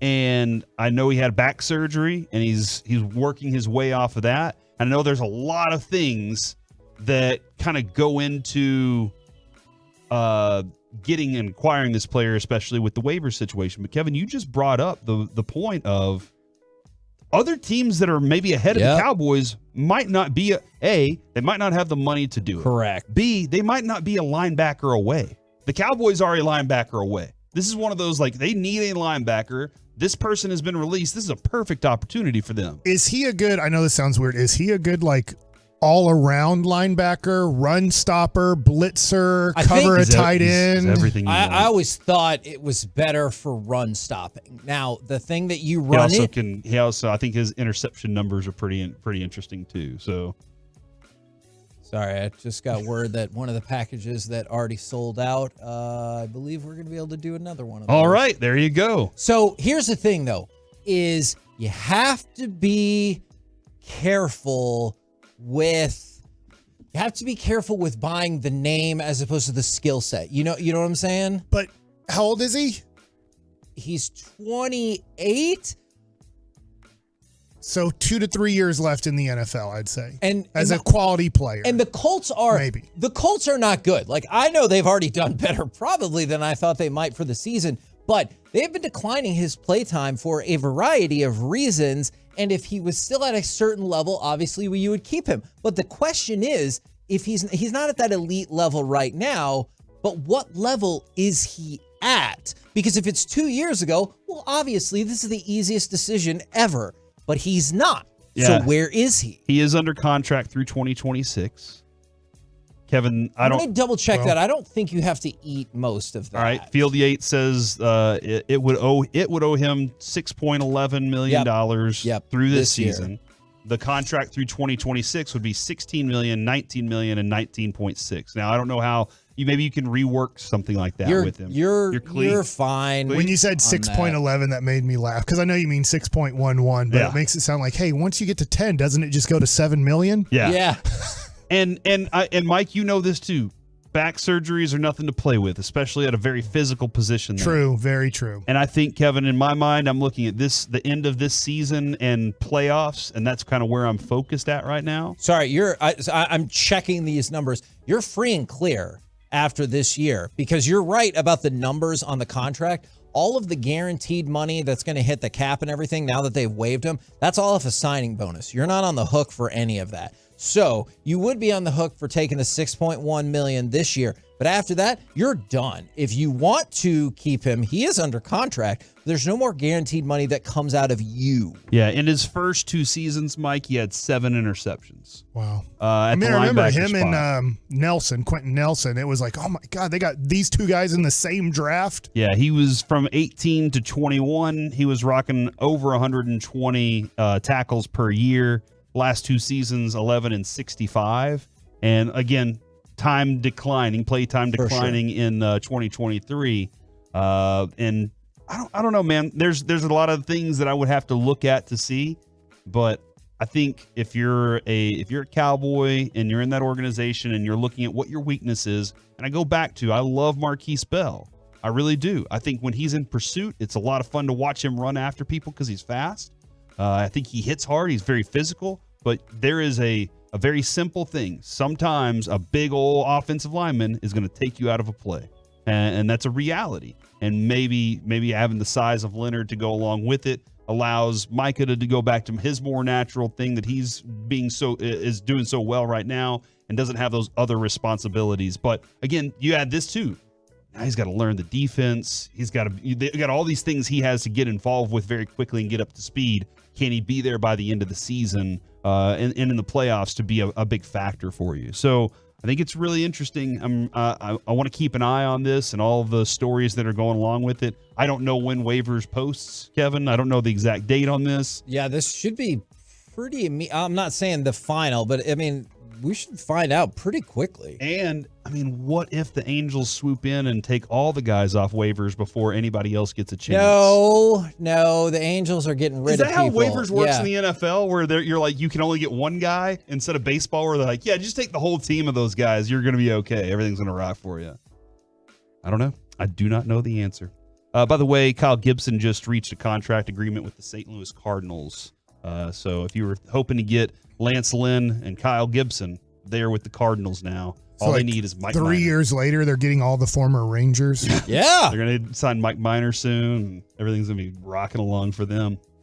Kevin. Dang it. Somebody just outbid me. My phone just. Stay focused, Mike. What am I supposed to do? We're doing great. Not bid? Is that what you're telling him to do? No, you should bid, but everybody stay focused right now. Dang it. Okay. Kevin, I just saw this from Jane Slater. Not going to make pizzas then. The Cowboys started practicing with Christmas music today. Oh, not cool. And that brings me to my next question. I've been listening to Christmas music in the car some. There we are. When do you start listening to Christmas music? because for me, Friday. It used to be December 1. You say give Thanksgiving a chance? Yeah. Yes. Just please give it a shot. Yeah. Please give it just one chance. Just one chance. Just one chance. We go from Halloween straight to Christmas, and I don't like it at all. I think I saw this box you can buy this year that it has chestnuts in it, and you can actually roast chestnuts. I want to roast chestnuts on an open fire because that's in a Christmas song, and it's my favorite Christmas song. But you've never done it. But I've never done it. I've never had a chestnut. I don't think I've had a chestnut. Okay, but I know Is how it you good? react to things. If it goes poorly or you get burned, are you going to be like, you know what, that song is stupid and No, written by I a love that fart song. head. That's my favorite song. That's my favorite Christmas song. Mine's Silver Bells. All right. Silver Bells. Yeah, I like to go whistle that in our bathroom because our bathroom has great acoustics. Never forget, Jingle Bells is a Thanksgiving song. We're gonna have to bring that up tomorrow, Kevin. Yeah. Stay focused. Yeah. Fair enough. But, Fair enough. But that is so you say Friday is when you Friday. can start Christmas songing. I also had this conversation with Brandon. We have 2 Christmas Lego sets. Uh-huh. He doesn't want to start building them until Friday. But what do y'all like? I'm going to be listening to the game and everything, but what's going on in the kitchen during Thanksgiving cooking time? Ooh, I'm the wrong person to ask. Yeah, because you don't cook. You don't know how to cook. And so yeah, that's why I'm always wondering, like, what do we listen to? What did we put on because there's no Thanksgiving song. We did 2 things. I just told you one. We had family dinner last night, and then we played some cards, and we listened to some Christmas music. Then we listened to Hall & Oates. So those were the 2 things that we listened to. Is that why Hall & Oates was on your mind on Peace-a-thon last year? I don't know. You came in just singing all the Hall & Oates songs. You tell Alexa to play Hall & Oates' greatest hits, and you have yourself a party. It's so fun. You sure? It's fun music. Sure. Sorry. Yeah, where are you supposed to go with that? I was like, I don't know. I have no clue where to go. That's why I looked at you. Yeah. I agree. Your segment. Yeah, we played 3 Christmas songs. I was like, you know what would make this better? Hall & Oates. Okay. And see, I would have never thought that. That's not on my mind initially. My mind is I'm probably most focused on football game on Thanksgiving. And that's why I've never really thought about, because I'm big time on cooking and listening to music at the same time. I know I have to cook a lot. Yeah. I have to cook it. I cooked all this morning. I made the dressing this morning, and then I made 2 pistachio ice cream pies this morning. Went to the grocery store. Yeah. So I have to. This Peace-a-thon thing makes me kind of have to do things really quickly and early, because Thursday for me. Tell me more about that, Mike. We do the turkey trot. You know, all these items don't just appear, right? Yeah. They kind of do on the website. You didn't do the website. Corey, who did the website? Adrian had a lot to do with importing all the information into the website. Josh Clark builds our website for us. I can't make the food 2 weeks ago. It goes bad. He's right about that. I have a limited amount of time to make the food, and it still tastes good on Thursday. Like if I start brining the turkey right now, Kevin, you know what's going to happen? The protein fibers are all going to break down. It's just going to be a mush puddle. Wednesday's a big day for food making. So that's why I put Avery in charge this year of brining the turkey tomorrow. So he's got a big job ahead of him. I made the cornbread, Pepperidge Farm stuffing, but I should say dressing, but I also did 4 pieces of the garlic toast. Oh, yeah. So to add some white bread to it. So I had to toast that up this morning. So I think I got myself a good cornbread and also white bread stuff and dressing. By the way, it just got updated, Kevin, on the website for Peace-a-thon, the Meat Church seasoning set. All of their seasonings and rubs, all in one package. You can bid on those. Nice. And Matt Pittman brought those directly to us this morning when he hopped on with Sean and RJ. Go check that out on 1053thefan.com as well as their interview with Tiffany Gomez, who is, I guess her name is Crazy Plane Lady. Is that what they call her? This is crazy. Crazy Plane Lady. You haven't seen this video, have you? Christmas sweater. You need to watch this video because I think this is everything you love. This goes right in line with your desire to see a wedding that gets broken up by somebody professing their love. This is right in that vein for you, I think. But there was also, it was a plane, and a lot of people probably were scared in that moment. I get it.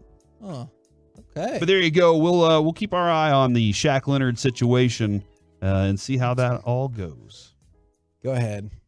I'm going to bid on the lithograph of Mickey Mantle right now. I'm going to bid $900. Confirm. Hey! He loves Mickey Mantle. It's mine. It's worth more than that. Go ahead and bid again. For the KNC Masterpiece right here on 105.3 The Fan. Coming up next, any given Saturday, how much does one injury change the college football playoff outlook? And Texas is in the Big 12 title game, right? Yeah. Are they? Yeah. Well, they don't have to be. They can not show up. This is a crazy question. Let's do it next right here on The Fan. Always a welcome sign.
Fancy masterpiece right here on 105.3 The Fan.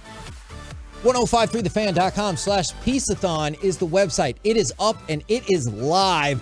Don't forget, spread the word, share it to everybody, and we will have new items up tomorrow. So just be prepared. There will be new stuff on there. But right now, it's time for any given Saturday, and we bring in Carter Freeman, as we always do on Tuesdays. I want to start with that game in particular. Now, it got confirmed, I think, yesterday, as if there was any doubt, is very unfortunate injury to Florida State quarterback Jordan Travis. How much does that impact the playoff? Because it feels like potentially a lot. Yeah, it could be big. Their backup has been there 4 years, so he's a guy who Tate Rodemaker, he should know their offense fairly well, and he came in against an FCS team in North Alabama, and he had 2 touchdowns, had a good game. They ended up winning by like 40 plus in a game they were losing, which is crazy. I know. I was we were keeping up with them. Like, wait, North Alabama's up 13-0, but it is a big deal because Jordan Travis was probably going to finish in the top 5 in Heisman voting had he stayed healthy. So that's a huge loss. The only thing I'll say is we've seen this. This is the last year of the playoff, 14 playoff, that is. The very first year we saw Ohio State lose their starting quarterback in their very last game of the regular season or close to the end, and then they had their third stringer come in and they won the title. So that's I think that'd be a crazy parallel if we got that in the first and the last year. But regardless, right now, they're going up against a Florida team without their starting quarterback this coming week. They should win that game. And then they'll have Louisville, who only has 1 loss. Yeah. And they had a nice comeback to clinch a spot in the ACC title game. So it's going to be a lot tougher road without them. Is this an elimination game Saturday? Ohio State, Michigan. Do you believe whoever loses is out of the Final Four? I think so. I would have thought that last year too, but yeah. But last year we got some chaos there at the very end that helped pop them in. Who's dotting the I in that game? I said before the season Michigan was going to win the national championship. It's at Michigan. It is at Michigan. Michigan's favored by 3. No coach though. That's true. Mm-hmm. They have to coach themselves. That would be a real penalty. No coaches. No coaches on the sideline. You just have to do it like the movie. Intriguing. What's that movie called? Varsity Blues. Varsity Blue It. So sad. And then you do the oop-de-oop. Yep. All right, let's go and fire off cut number 10. And this is what led to my question that I asked to begin with. Ewers has it. All play action. Quinn the throw. Wide open. Whittington caught. Touchdown Texas. Jay Witt right down the middle on 3rd down and a foot. The pass goes for 22 yards. The game's first touchdown, and the Longhorns up 2 scored. Now, what was really great about this is earlier in the season, we saw the potential for an 8-way tie atop the Big 12.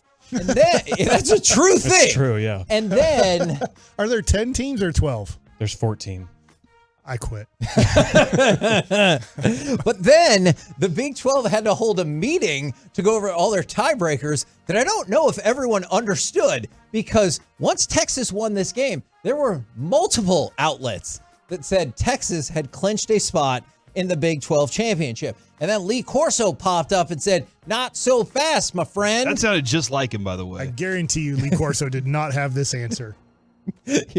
You're right about that. I watched College Game Day recently. Maybe if it was written out for him. That is very fair. Now, there's a plethora of ways that Texas can still get in there. It starts with just beat Texas Tech, or if Oklahoma loses, or if Oklahoma State loses, or if Kansas State wins. There's a whole lot of different paths that will get there. So they're probably there, but it just shows how crazy this tie-breaking process is, that people are like, they're in, hold on, they're not. Yeah, there's 128 different scenarios for how this weekend could go, I believe is the number I saw. It's at least more than 120.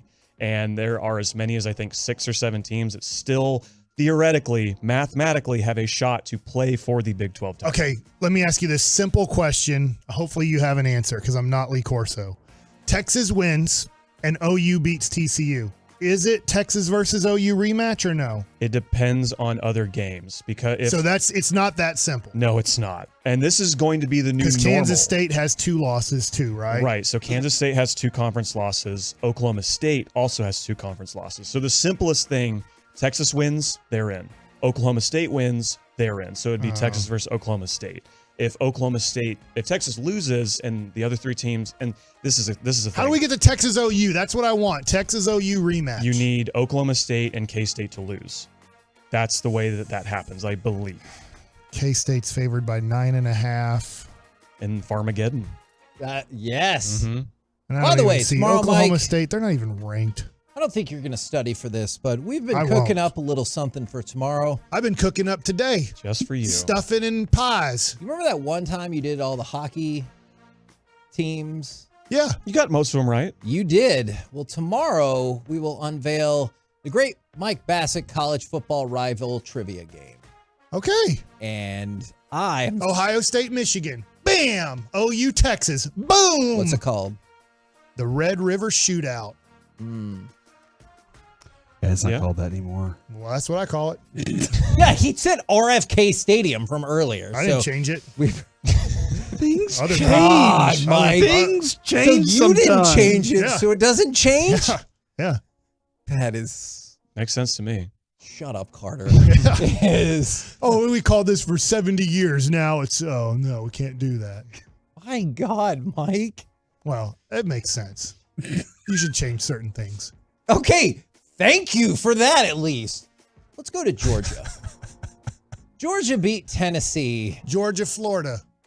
Line. They're a good group. They're not. I like their songs. I think they did College Game Day one year. What if they changed the name of their band? We'd just be like, nope. Yeah, you can't. You can change the name of your band. Not change the band. Change people in it. That's probably, yeah. What do you think about the G-Bag Nation still being called the G-Bag Nation? You know, It's it's awesome. They changed it. Did they? Our show is the KNC I know, we masterpiece, and changed Mike it. has never said, Mike, hey, Yeah, we didn't change it. he's never We didn't demanded to change Oh, it. because Change you the said, bag. show did. said you can't change it. Yeah, because Mike's like, I don't like change. See? That's how we are at this station. We've been called the fan the whole time.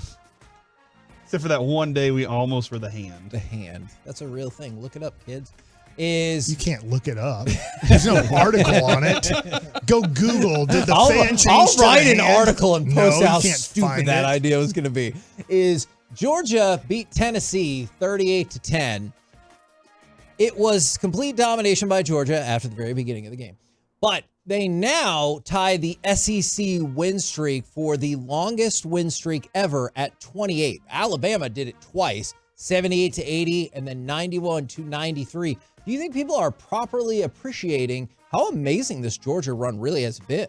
Probably not, because they keep, like, just the amount of winning there, people get tired of it. It was the same Yep. thing even when Alabama didn't have this current streak back in the early 2010s and even late 2010s. Like, people were ready for them to lose. Like, I remember how crazy people went during the Kick Six, which is already 10 years ago, which is crazy to say that out loud. But people were so excited because they're like, oh, someone else is going to play for the national title. So I don't think Georgia's quite to the level of the dislike for Alabama from back in the day. I don't think Kirby Smart is as curmudgeon-y as Saban was. And I think that went a lot into their winning back then. But yeah, it's insane. And I said last month, Georgia's going to lose a game. I'm like, one of these games they have coming up. They had Mizzou, they had Ole Miss, they had Tennessee. I'm like, they're going to drop one of these games.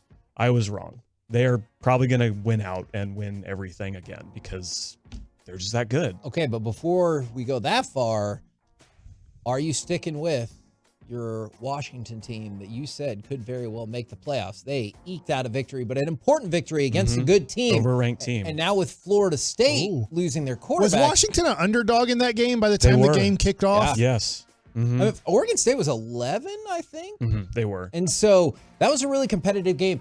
In the second half, it looked like it might not be totally competitive if you just picked it up in the first half, but close game. Does Washington make the playoff? I am going to say yes, because I've been sticking with them since about May is when I decided they're going to the playoff. And regardless of any struggles they may have had, they've found ways to win. And that's a very important trait, I think, for the teams here at the end of the season.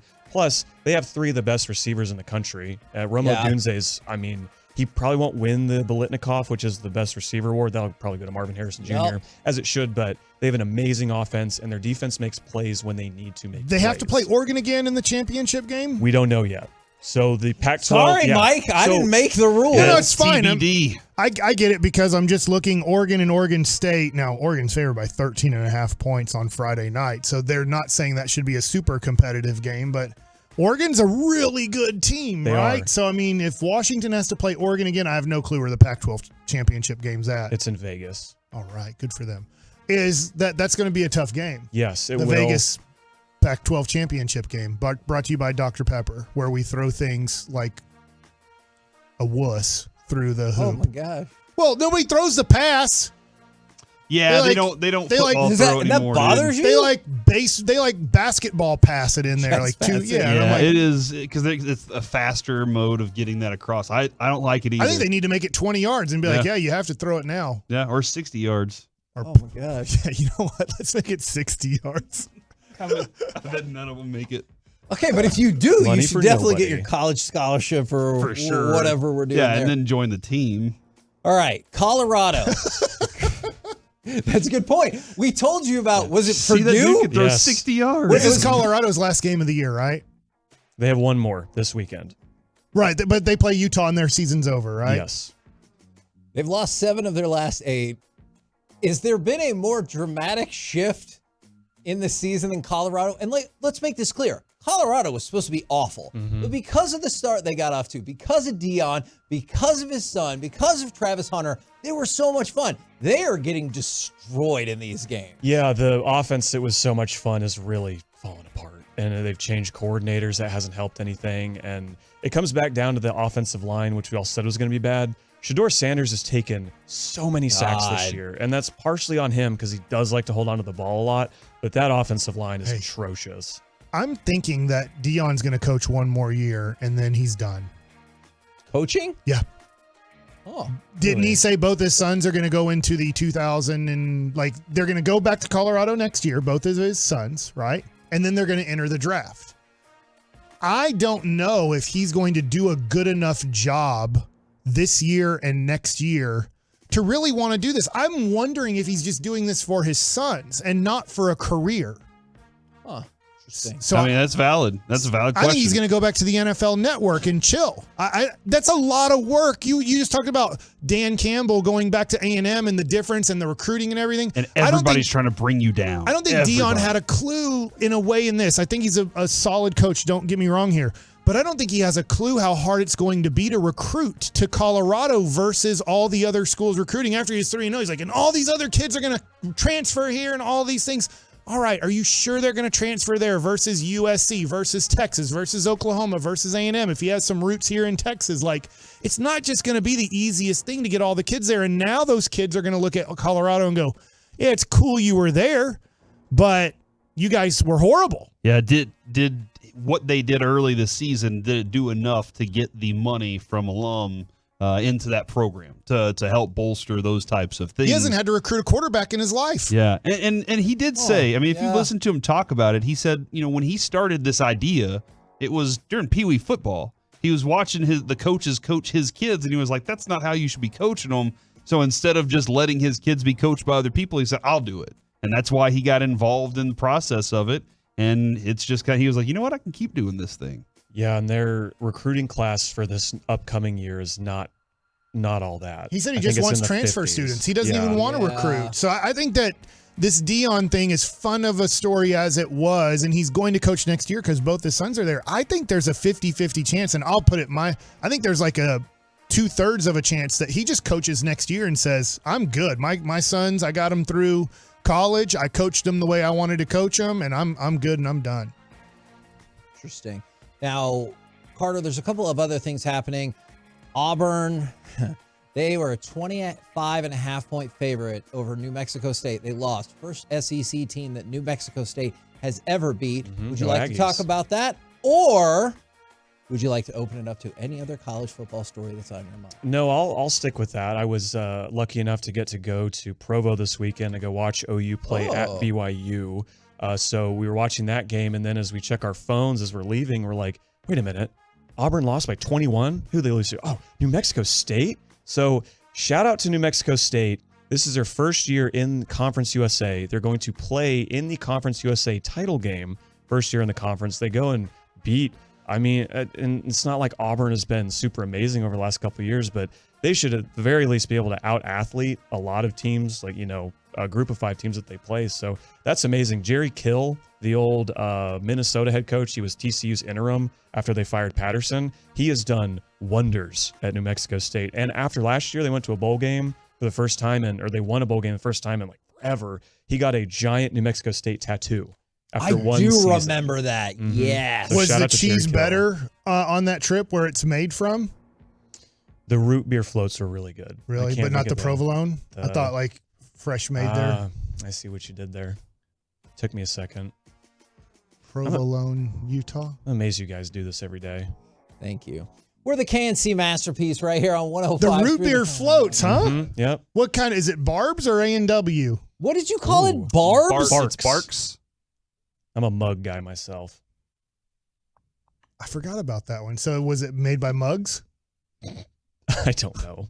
Root beer You floats don't are even know. amazing. So you had the best root beer float, and you have no clue what the ingredients were. Do not Wait, answer can you that tell question. us? Do not fall into that trap. Coming up next, You let's don't chit know chat with traps. those fellas from the G-Bag Nation. You fall into 'em. Right here on 105.3 The Fan.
offload. A limited supply of excess new Trailblazer models will be sold direct to the public below market value.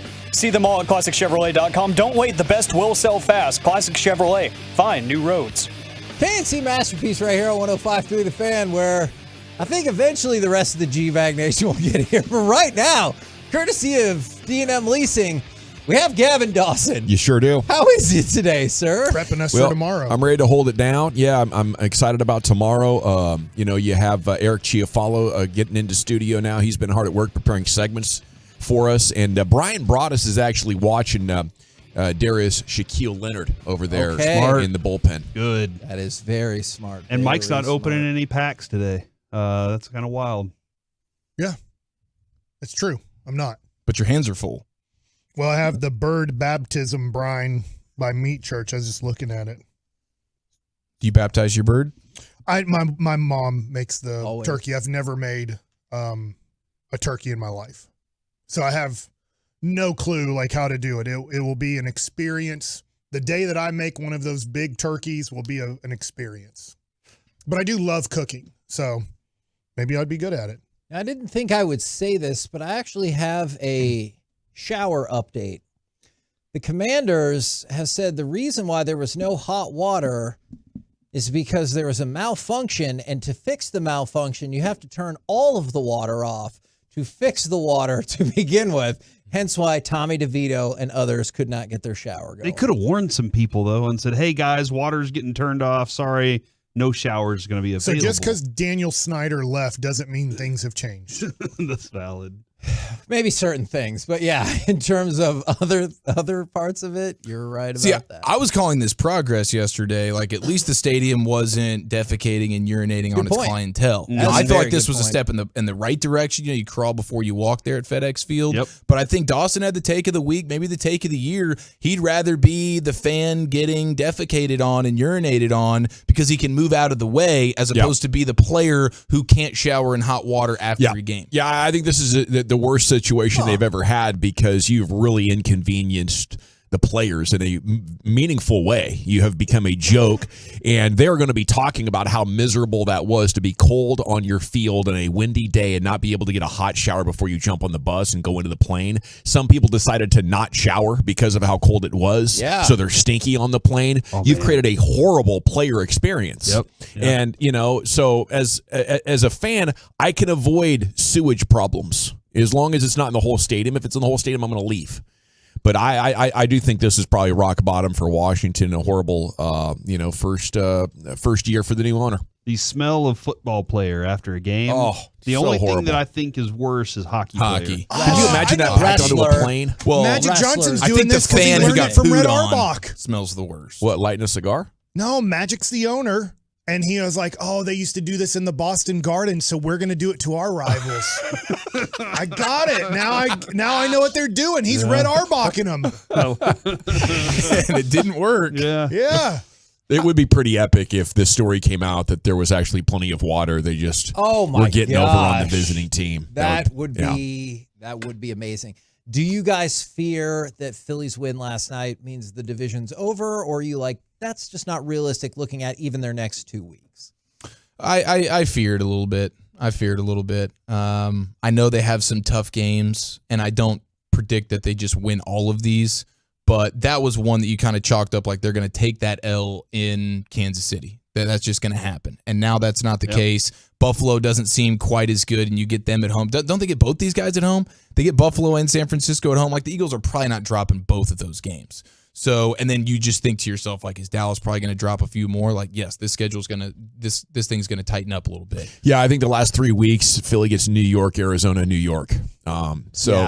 After this next month, they're going to have it easy, and the Cowboys' schedule does not get that much easier. So, yeah, I think your probability significantly decreased between, I think they have 3 tough games. Is it between the Cowboys, San Francisco, and Buffalo? They're going to have to lose. Yes. And then they have Seattle in there as well, don't they? Yes. Okay, Yes. so they got to lose 2 of those 3 other ones. And that's tough to imagine because they are very difficult to beat. And probably 3 of them, because that next level tiebreaker with the conference record, not looking super great for the Cowboys. No, but all the other losses, I think, over the weekend were at least nice in terms of ensuring the 5th seed. If you're not winning the division, you're going to be the 5th seed. You go to what? New Orleans. You go to Atlanta. Yeah. Okay, I'll take that. Agreed. If you're telling me And then that's you the go to first round. Philadelphia. And then which I'd much rather go to Philadelphia than San Francisco. Okay. I want to stay as far away from San Francisco as possible.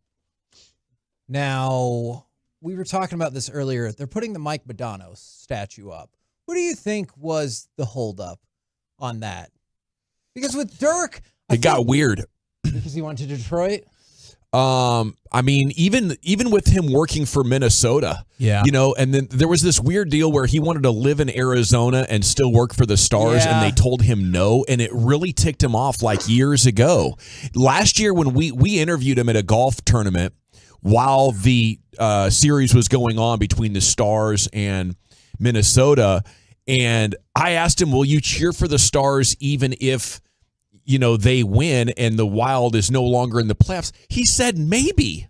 Oh, no. There is some ice between Modano and the organization, and I think they're trying to get it fixed here. And maybe the lack of statue is part of, the reason that he has felt, kind of icy towards the Stars. But, there's a lot of history in there. If I were to get a Christmas, I call it jersey, but sweater, should I go retro Modano? Or should I go current player?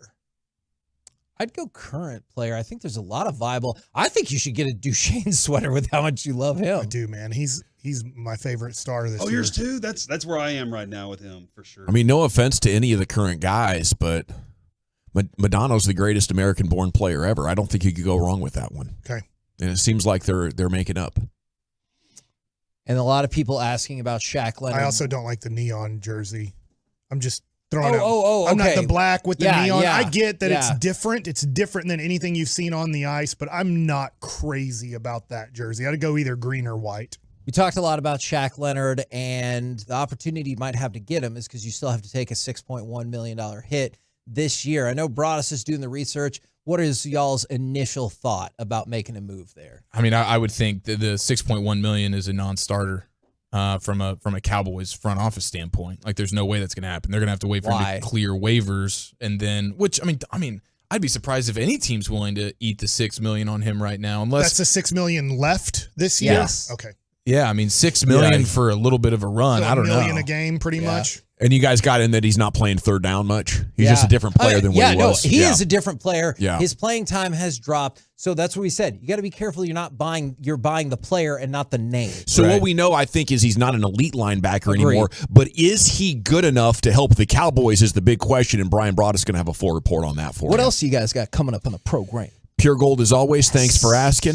How about a future Hall of Famer who goes by the name of Zach Martin at 5? Woo! Roll home with the G-Bag Nation. We have been the KNC Masterpiece. Don't forget, 1053thefan.com/Peaceathon. That auction site is up now. You can also donate. And tomorrow, 5:30 a.m. to 7 p.m., the 10th annual Peaceathon right here on 1053 The Fan. Go to sleep, Kevin. Yeah, we need some food for tomorrow, people. We'll get it. KNC Masterpiece Peaceathon. Thanks to our Tolos.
From our fan studio, secured by DFWsecurity.com, you're rolling with the G-Bang Nation on 105.3 The Fan. Here we go, Hour 1, G-Bag Nation on 105.3 The Fan. Hope you're having a great day. It is a Get Out of Dodge Tuesday here in the nation. As just over my left shoulder on Central, you can see people are just lined up here in this traffic already. It's like rush hour traffic, so congrats to you if you're heading home early for the holiday weekend. Hope everybody has a great holiday. You stay safe and warm, which looks like it's going to be more of a challenge here over the next couple of days. Gosh, the wind always just tears you up, but nothing can ruin a TD Tuesday that feels like a Friday. That is right. We are 49 hours from a Cowboys game. We got Brian brought us over here watching Darius Leonard tape, Shaq Leonard. I will have a report for you about this young man. Good player. Okay. Good player. Can we do it right now? You want to talk about it right now? When you like to talk about it? Sure. I mean, you're the quarterback in this thing. I'm just kind of pass blocking for you right now. That's right, man. I was unsure exactly how to tease that there in the crosstalk because I know you had planned to do a little bit of a preview of the Washington offense or defense at 240. Oh, we got 5 but hours I know you've been cranking film over there for like the last 40 minutes watching Shaq Leonard. You're chomping at the bit. I'll tell you what, man, these next-gen folks, when you could break it up and just watch all the plays he's involved in. Yeah, it's cheating. My gosh. Where was this in 1993 when I needed it? Back when you actually had to work for your job. I really had to work hard at it back then, but absolutely. On waivers, has it been official? Have they officially said he's on waivers, or are they going to put him on waivers? Okay, so here's what we know. Yeah. Very interesting if you're looking for help at the position. Tom Pelissero reported he is making $15.7 million guaranteed base salary, about $6.1 for the rest of the season, has another $6.5 guaranteed for injury in 2024. It's hard to imagine he gets claimed. In all likelihood, he'll clear and become a free agent. Okay. 3-time first-team All-Pro as recently as 21. Yes. 3-time Pro Bowler, 2018 AP Defensive Rookie of the Year. Yes. He underwent a pair of operations in 2022 to address a nerve issue and only appeared in 3 games last season. Returned for this year, started 9 of the 10 games, but was limited primarily and has been frustrated recently with that role. Yeah. He was on the field for just under 70% of the Colts' defensive snaps. Prior to the surgeries, he played in over 95%. He was one of the few defensive players that was better than Leighton Vander Esch there in that rookie year of 2018. I don't have anything in that report of him officially being on waivers, but I'd be really surprised if he's not. Yeah, when I do work with DallasCowboys.com, you can't talk about players that aren't on waivers or are available yet. They get in trouble for that, so I have to be careful. But on the radio station, talk about them all I want. Is there a tenure situation where you get cut as a certain year vet that you no longer even have to get, like you don't even the vested veteran stuff? But I think we're to the point where I think we're subjected to all waivers. That's why I needed to ask and see exactly. They change these waiver rules on me every once in a while, so he is already a vested vet, but sometimes you're subjected to waivers. He might have a free run at this thing. Right off the jump. I'll check on that. But as far as the player goes, the what he's doing right now is the reason why he's only playing 70%. He doesn't play in the nickel. They don't put him on in coverage situations. Has these operations messed with his mobility? Not at all, man. No? This cat could still run. He's long. He's rangy. The funny thing about it was I was watching the New England game, which was last week. The one they were off this past week, but the week before they played in Berlin. And Zeke made him miss a couple of times, one time in space when the ball was thrown to the side. But overall, the guy can still finish as a tackler. Yeah, and he's really, when you watch him play, the awareness that he plays with, the technique he uses is actually pretty cool. His ability to kind of, because he's so tall and long, he's able to kind of get low and look around blocks. Like he'll sit there and wait, and he'll see, because, sometimes these linebackers will overcommit and fly to a hole and just try and get there before the ball.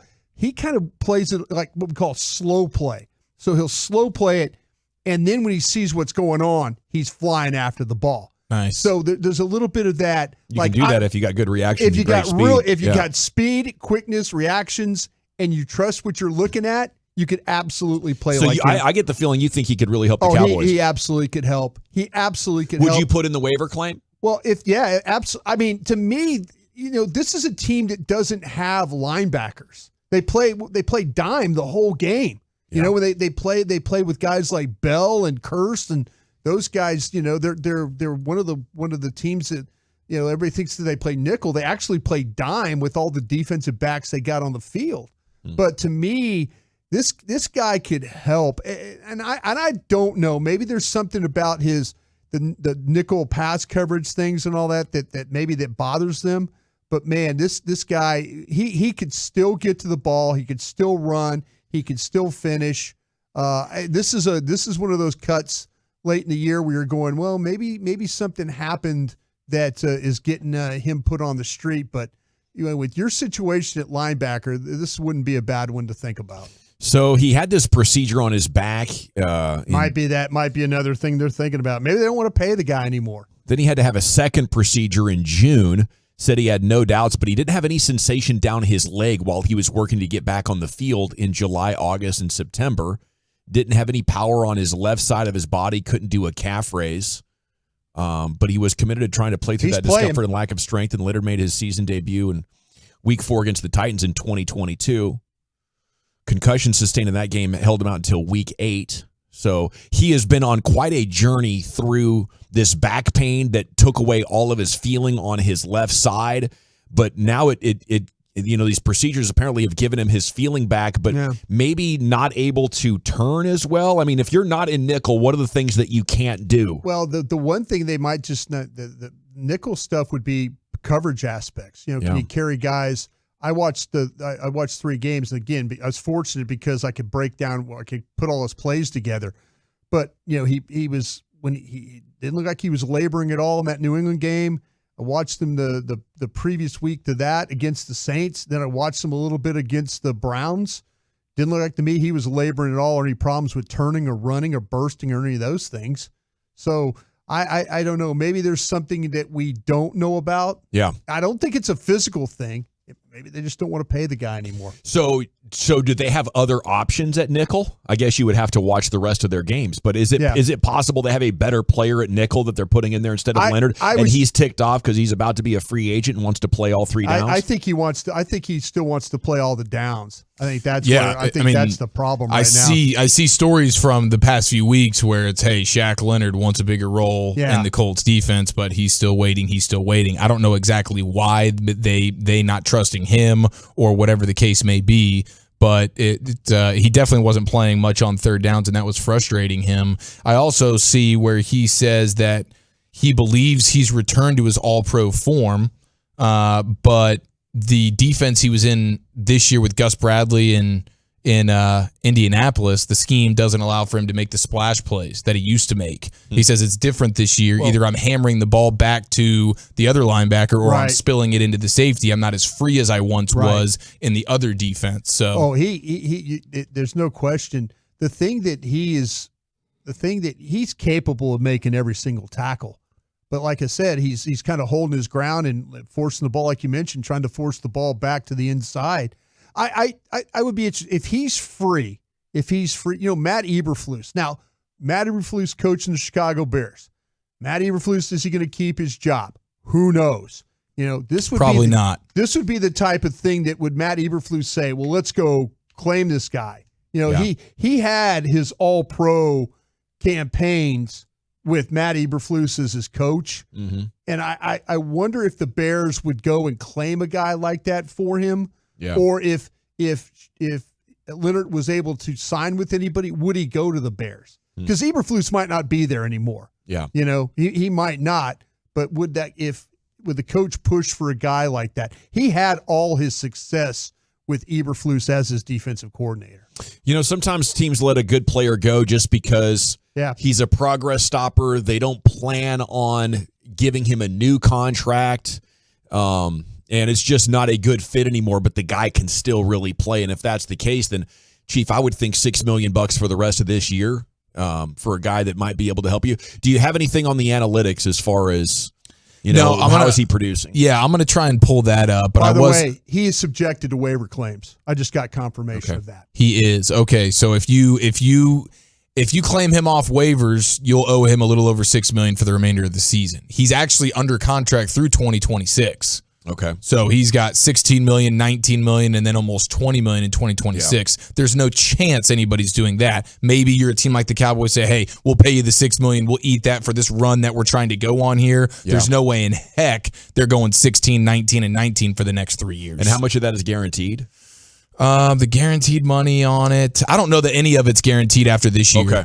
Because the story I read said there was like $6 million guaranteed for injury, and if that's all the guarantee that is remaining, I think it is. Then what he is saying is, look, if you're not going to play me and you have no intention of giving me a new contract, and you're going to let me go, I have to, and we're not going to make the playoffs. I have to go somewhere, please, where I can show what I can do before I hit free agency. Otherwise, I'm going to have to wait another year and go through a prove-it year with a team that will let me play 3 downs. And if you're Darius Leonard, I think you're thinking of the millions of dollars that you might miss out on at a very key age for you, 27, 28. Once you miss out on that, you're getting awful old awful quickly at that position.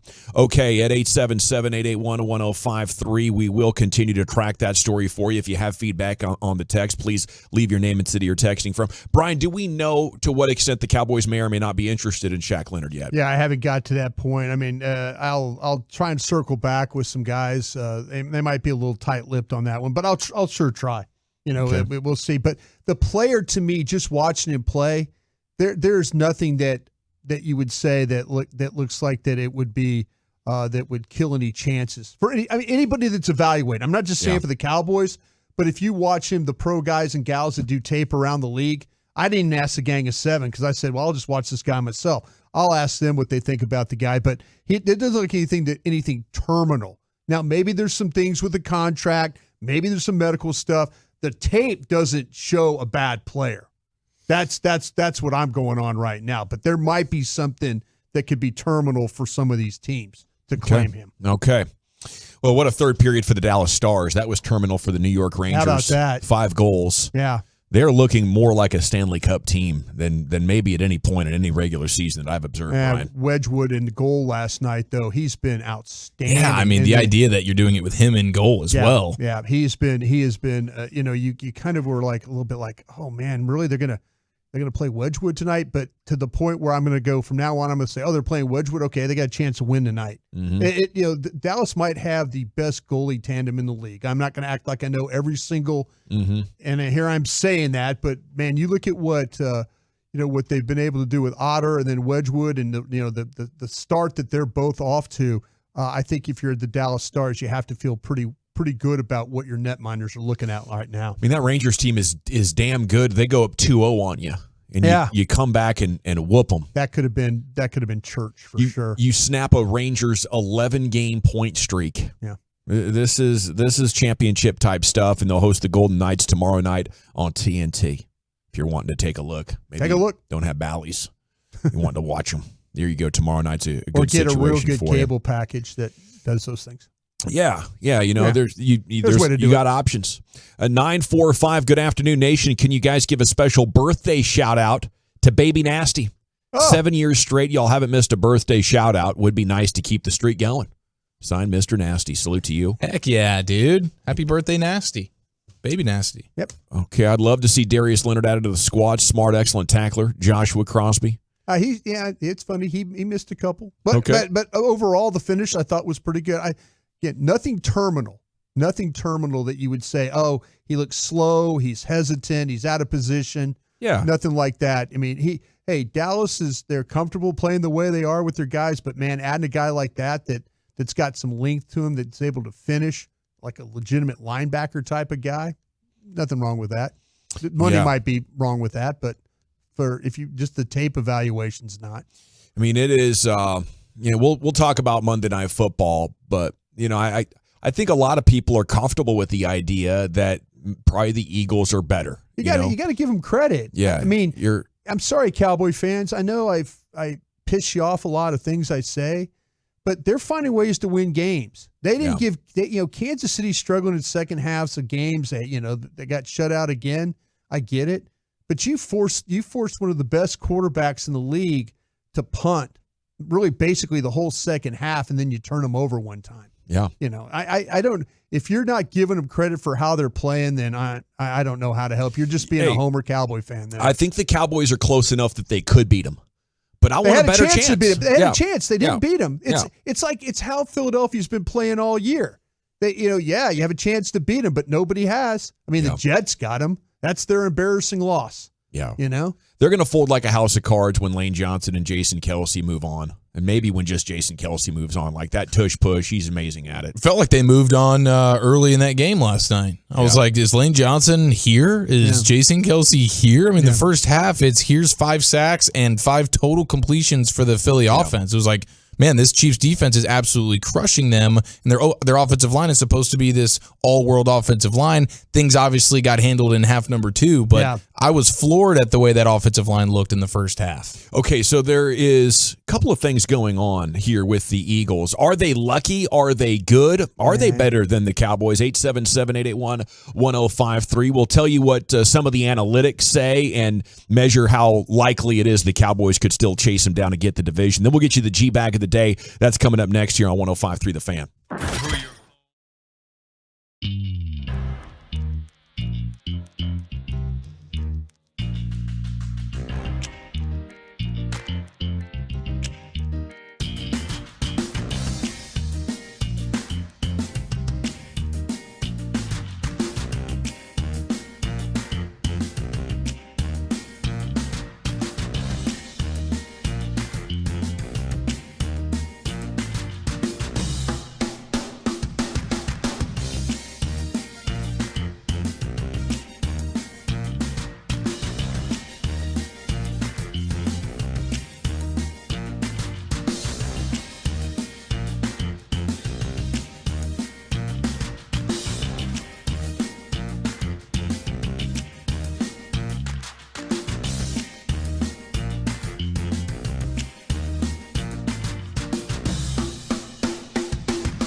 Welcome back, Nation. G-Bag of the Day is coming up at 2:30 here. What do you think? 877-881-1053. How much better are the Eagles than the Cowboys? Krusty's Corner's coming up at 2:40. He's going to preview the Commanders for you. This segment of the G-Bag Nation brought to you by the Frankels. Life's unpredictable. Accidents happen. Frankel and Frankel, the go-to attorneys for car and truck wrecks and DFW. If you or a loved one's been in an accident, contact Frankel and Frankel for a free consultation. It's 214 or 817-333-3333. Jump online to truckwreck.com. What do you think, Brian? You've been studying the film. Yeah. How much better are the Eagles? I think the Eagles are better than you for finishing football games. Mm-hmm. Figuring out ways to, the whole thing. Dallas has done a tremendous job offensively of putting teams in a world of hurt defensively. They make you one-dimensional by the way that they're able to score. You've seen these blowout victories and things like that. The thing I think that I've admired about the Eagles is their ability not to play their absolute best game and find ways to win.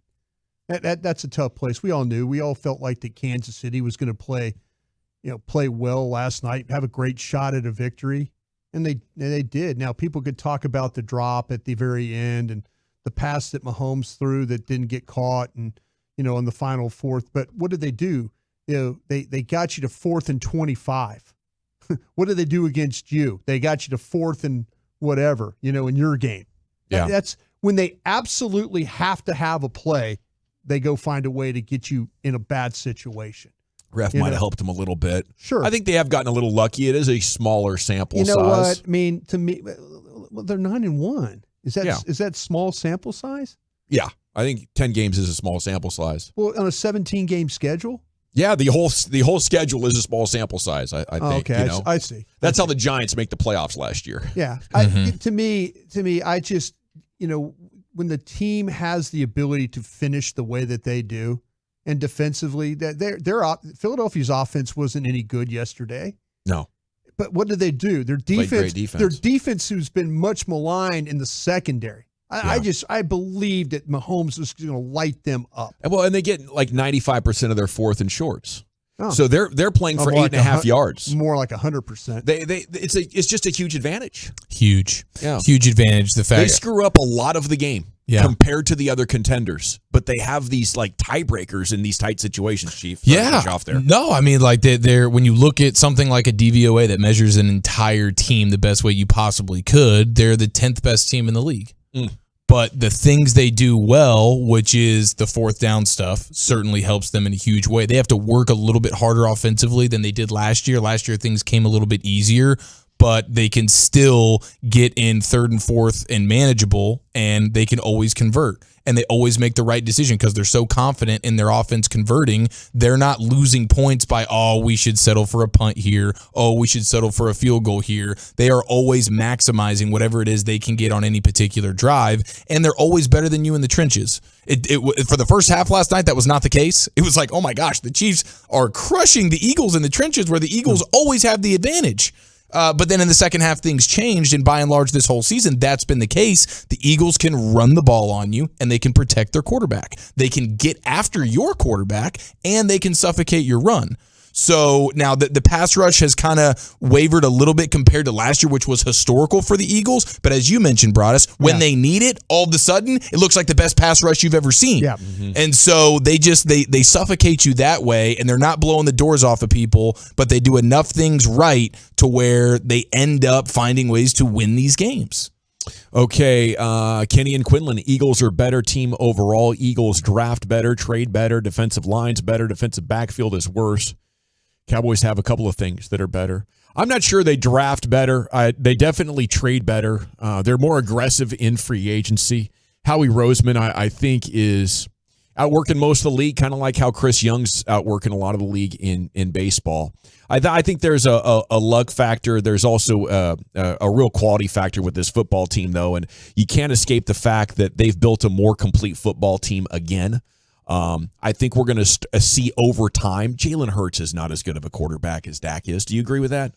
Oh, 100% I agree with that. Yeah, at the height of their powers, Dak Prescott's a better quarterback. But, I mean, Well, maybe I should take that back because at the height of their powers, Jalen Hurts is running all over you, and so that is the biggest advantage you could ever have. But now that you have which is inevitable, a banged up Jalen Hurts due to the running that he did, you can go hard in the paint for a small amount of time. For that small amount of time, sure, his threat to run made him better. But now, absolutely not. He's banged up. He's not the same guy. Well, that throw he made to Smith though was a clutch throw at the end of that game. Super clutch throw. Yeah, I mean, to me, and Dak, I think Dak is playing at a super high level right now.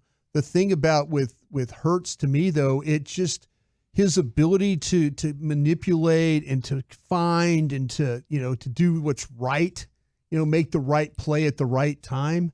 I think that's Dak they're both playing at an outstanding level. Yeah. But when you absolutely have to have the play, it hurts. He might just be ass for 3 quarters, and then all of a sudden in the fourth he comes alive. There's that winning DNA that it feels like he has. There's something had it in college. Yeah, there's something about I'm not expecting him to throw the ball. I mean, he misses a wide open Smith across the field. If you watch late in the game, I mean, even Troy said, what's he looking at? Yeah. And I think there's some similarities with Dak and with Hurts, and we'll all go what's he looking at? That kind of thing. But when it comes to leadership, both very similar. But where's that clutch play? Where is the absolute clutch play to make your team win that football game? Yeah, I mean, but Hurts had nothing to do with Valdez-Scantling having that ball in his hands and then deciding to throw it over his right shoulder. That's how he's going to haul it in is just throw it behind him. See, to me, that's where Andy Reid and the Kansas City staff need to take some blame. They got too cocky, didn't they? Well, no. You put a guy out there to make a play that does nothing but drop deep balls for you. He's the best one they got, though. Well, basically the one guy that can run. That's like Bochy putting Will Smith out there. It's like, what else can he do? Well, that's the whole thing, though. But if you look at and you start to talk about targets of more than 30 yards, this guy drops the ball. Yeah. You're asking a player who can't function in that situation to make a play. They're trying to do what the Patriots did, where they just keep a championship window open because they never juice the salary cap. They just manage it year to year to year, and they never make a big all-in move. So they got to sacrifice in places. And last year, winning the Super Bowl with no wide receivers convinced them that's a winning model. So they're trying to run it back with that, and that's what New England did. They had Edelman and Randy Moss for a season and a half. They're going to try to spend very little money on those wide receivers, and it might be ugly at times. And it's really ugly right now because they're not scoring nearly enough points to win these games. Their defense is playing very, very well. Yeah. But their offense is really in a world of hurt. I mean, if I'm Mahomes, I don't think I'd stop mother bleeping people until we got off that plane last night. I'd be like, what was that? I'm balling out of my ass. You guys can't hang on to a ball. Even Kelsey. It's time now for the G-Bag of the day. There's Lucius Alexander. Yeah, they earned it too. They earned it. They earned it last night. Let's see. G-Bag of the day. If you see anything floating out there on social media, don't be afraid to hit me up at Lucky Lucius P. Lucius Alexander, or you can just go to Twitter. Go to G-Bag Nation. You can follow us all right there, Playboy. Yes, sir. I ain't playing. Our winner is Jimmy in Plano. He called into the RJ and Chop show. Which one of these guys is Chop? And he gave some pressure to Bobby Belt. A little pressure right here. Jimmy in Plano. Jimmy, you are next up on the Boomer Jacks Bar and Grill Hotline. Good morning, fellas. Morning. Bobby, not only are you soft, you don't know what you're talking about. My star down is for Bobby for putting the letters MV and P together when it comes to Rain Dakota Prescott. Oh yeah, He beat the Giants' third string defense, and suddenly he's an MVP because he could throw 75% against literally nobody. I mean, it's more. Dak Prescott is a good quarterback. He's fine. He doesn't deserve any more than he already gets. He is a good quarterback. No more, no less. And the idea that you would put MVP together is laughable, and one of the reasons why I say you ruined the morning show. Okay, he is second. No, hold on. Jimmy. Oh, he hung up because he's P word, I guess. I love it. It's only one of the reasons why Bobby's ruined the morning show. He's got a laundry list of reasons why. That's just one of them. Jimmy just figured out one. Yeah, Jimmy wanted to smoke, bro. Dude, right up until he didn't. He hit you and then he bowed out. He threw the grenade. He did. Bobby's insisting on the text that that he was about to debate him and destroy him. But And I Jimmy's believe a it. coward. Yeah. Bobby said he's going to flip him like flapjacks on a Sunday morning. He's going to fold that boy like laundry. Fry him like eggs. Yeah, Jimmy knew better. Yeah. I know Bobby could do that, but I think Jimmy would still be right about some things. Who won't smoke with Bobby? Who won't smoke with Bobby? Who won't smoke with Bobby? Let's see what I got for you boys. Let's go to Georgetown. Nice place. Pretty cool hot wings out there in Georgetown, those cobble streets in D.C. Mm-hmm. We got the head coach, Ed Cooley. Want to give some advice to young writers out there. The only way you're going to get better is by having the courage to ask a question in these type of situations. So when you guys are sitting there, don't just sit there like a lump on a log. Have a great question, grow up, and learn what it is to ask a tough question. Seriously, we owe you an answer, or you owe yourself an opportunity to grow. I say that to all of you young writers. Don't sit in here and just be in awe. This shit is real. Grow up, you're in the room, learn how to ask some questions. Now let's start the press conference. Any questions? Great questions only. Yeah.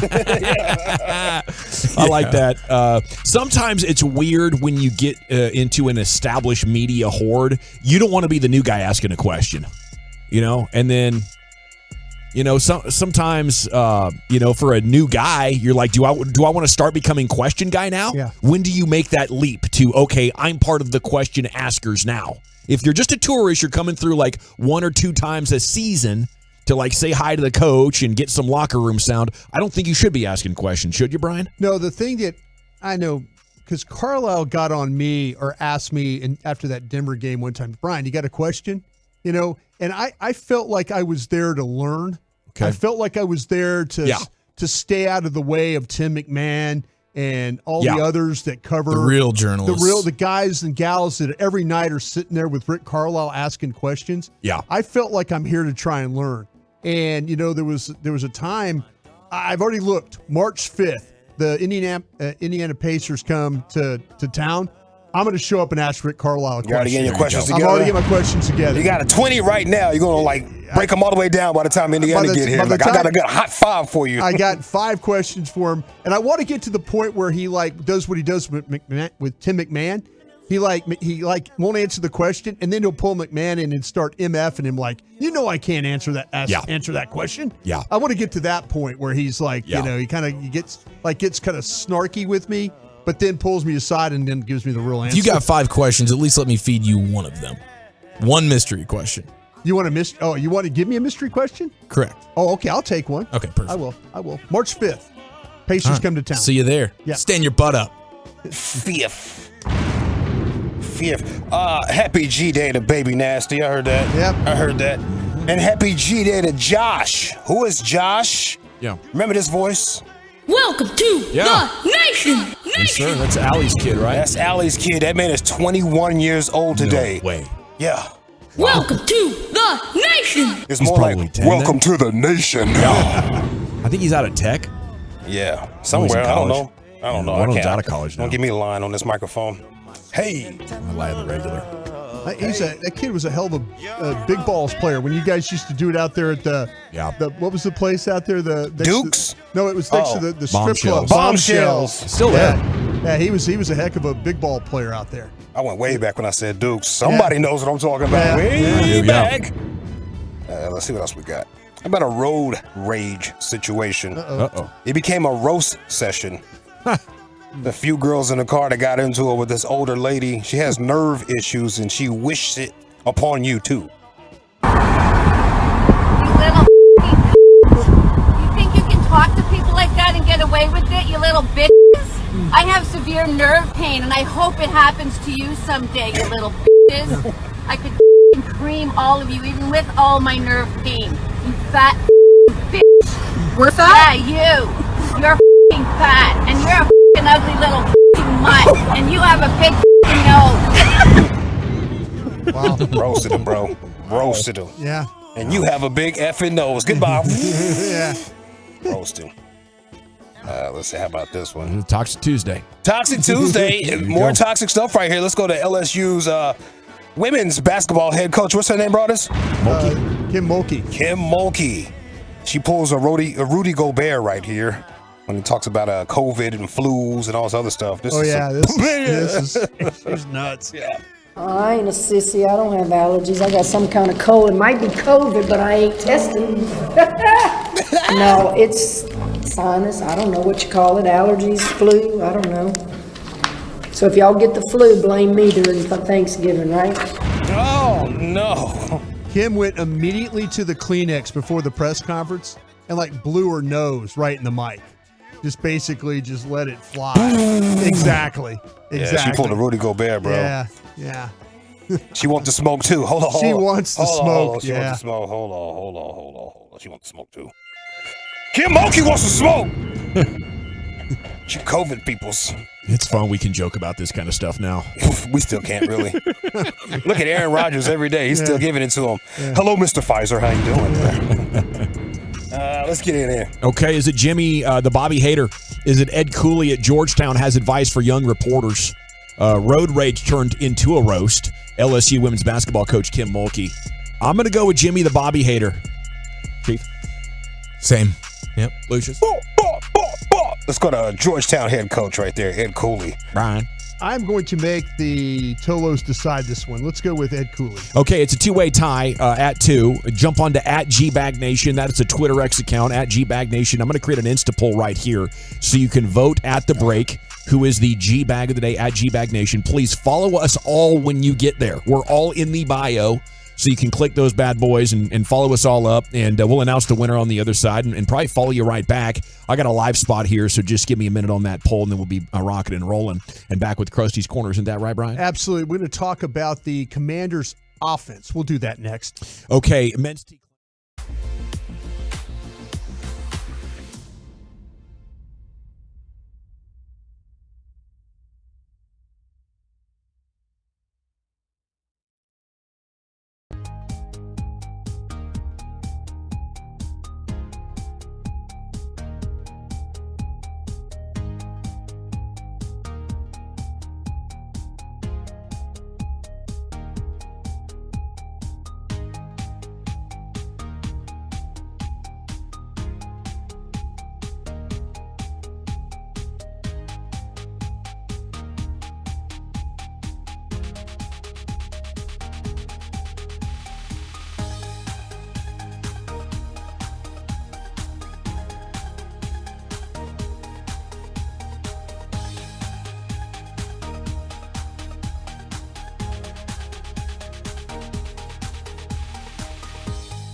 In America, they're leading the way with the unheard of 400 Silverados with their best Black Friday savings all month long.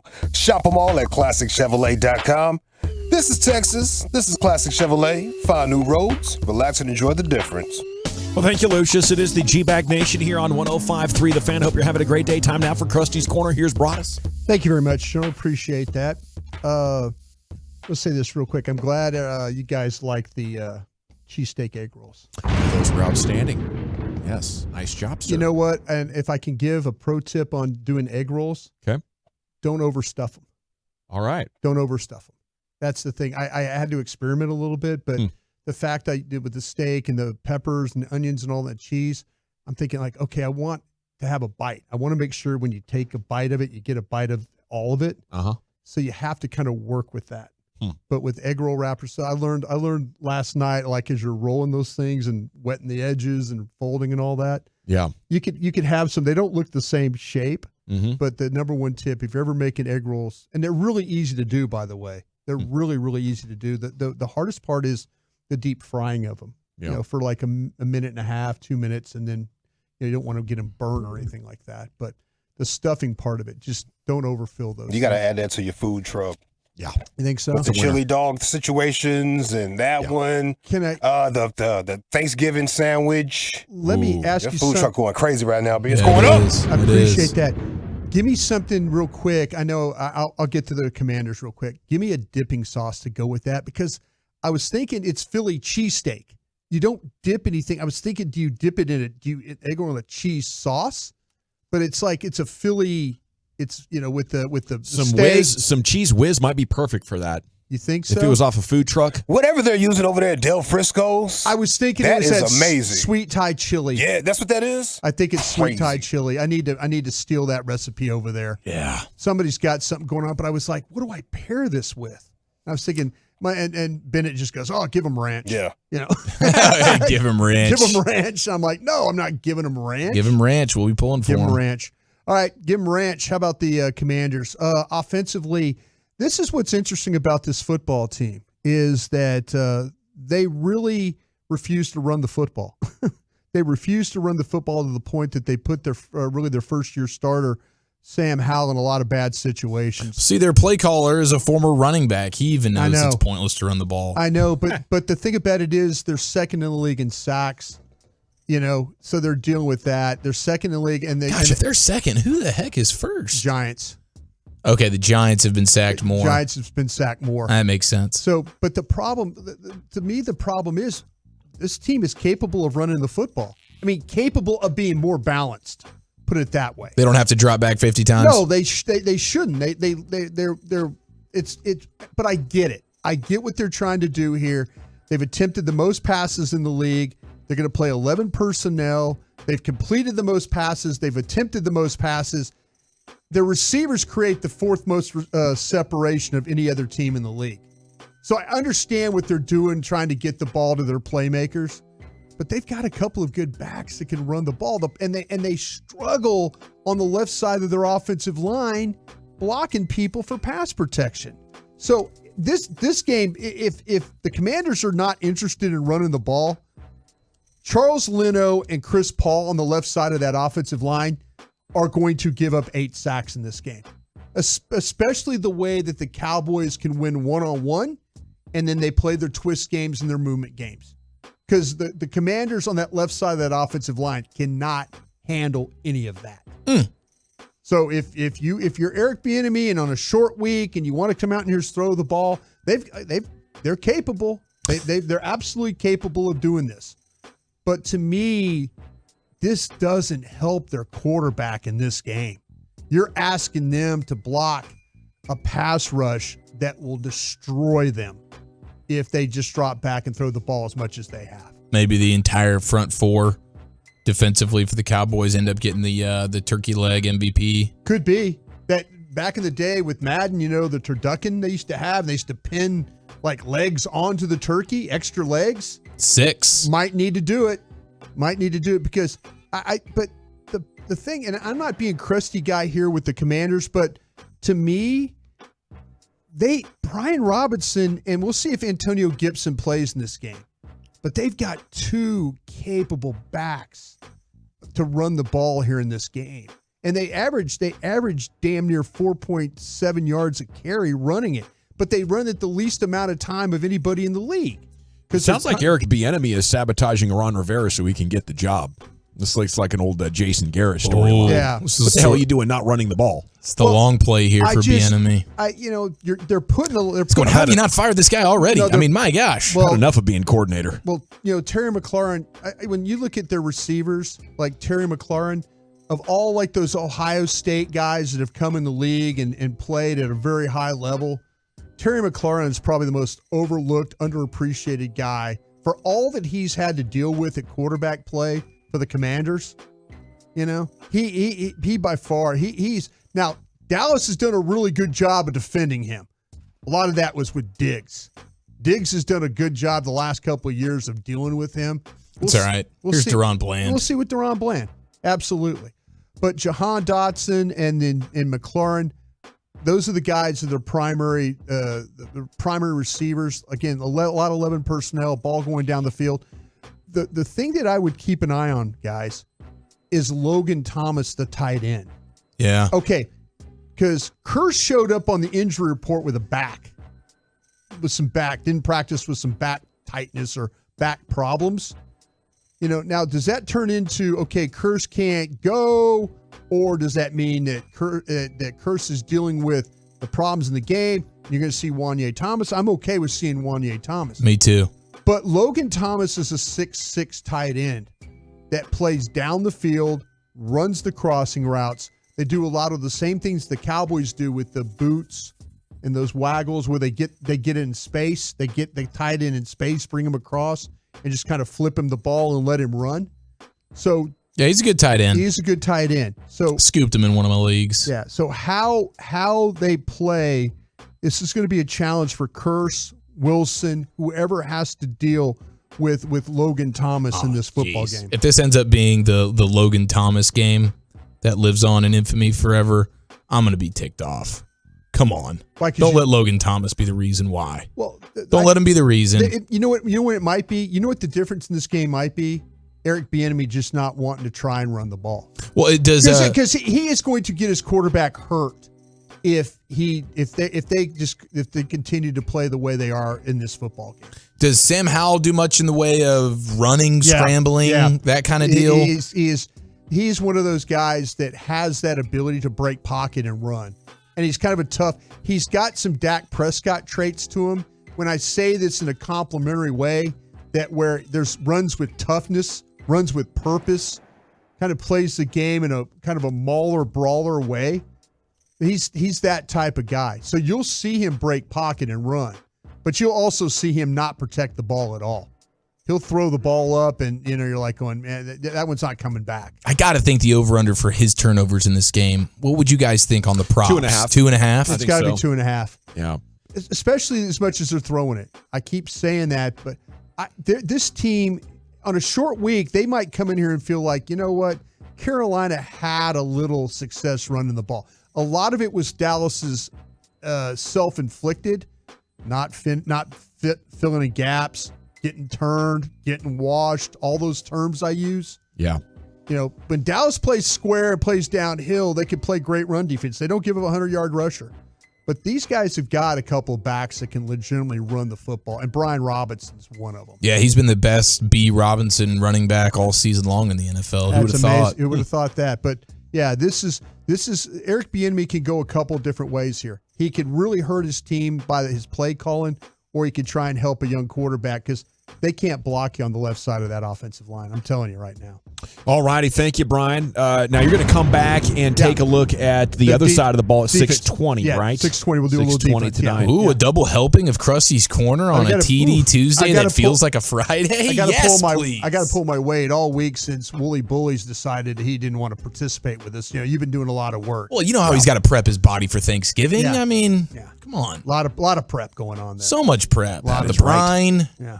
He gets injected, It's a big week for him, and he needs those days off. So send the Woolly Bully some love on social media. Speaking of social media, we jump over here to @GBagNation, where we see Jimmy the Bobby Hater dominated the G-Bag of the Day vote. How about that? 71%. So he beats Coach 71 to 29 there. If you do ever miss the G-Bag of the Day, you can always tune in at 5:40 for LA Live.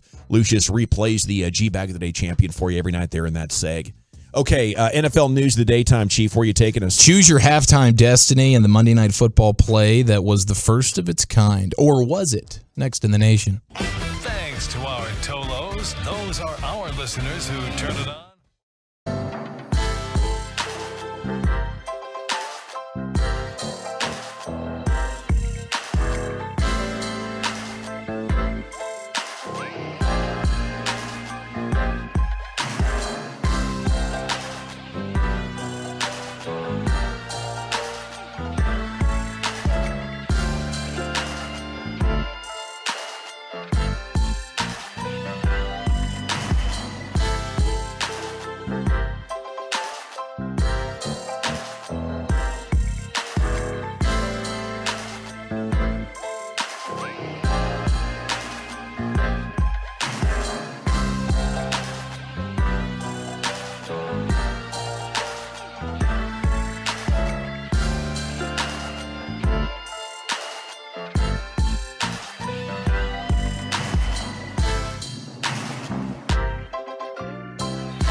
fan studio, secured by DFWsecurity.com.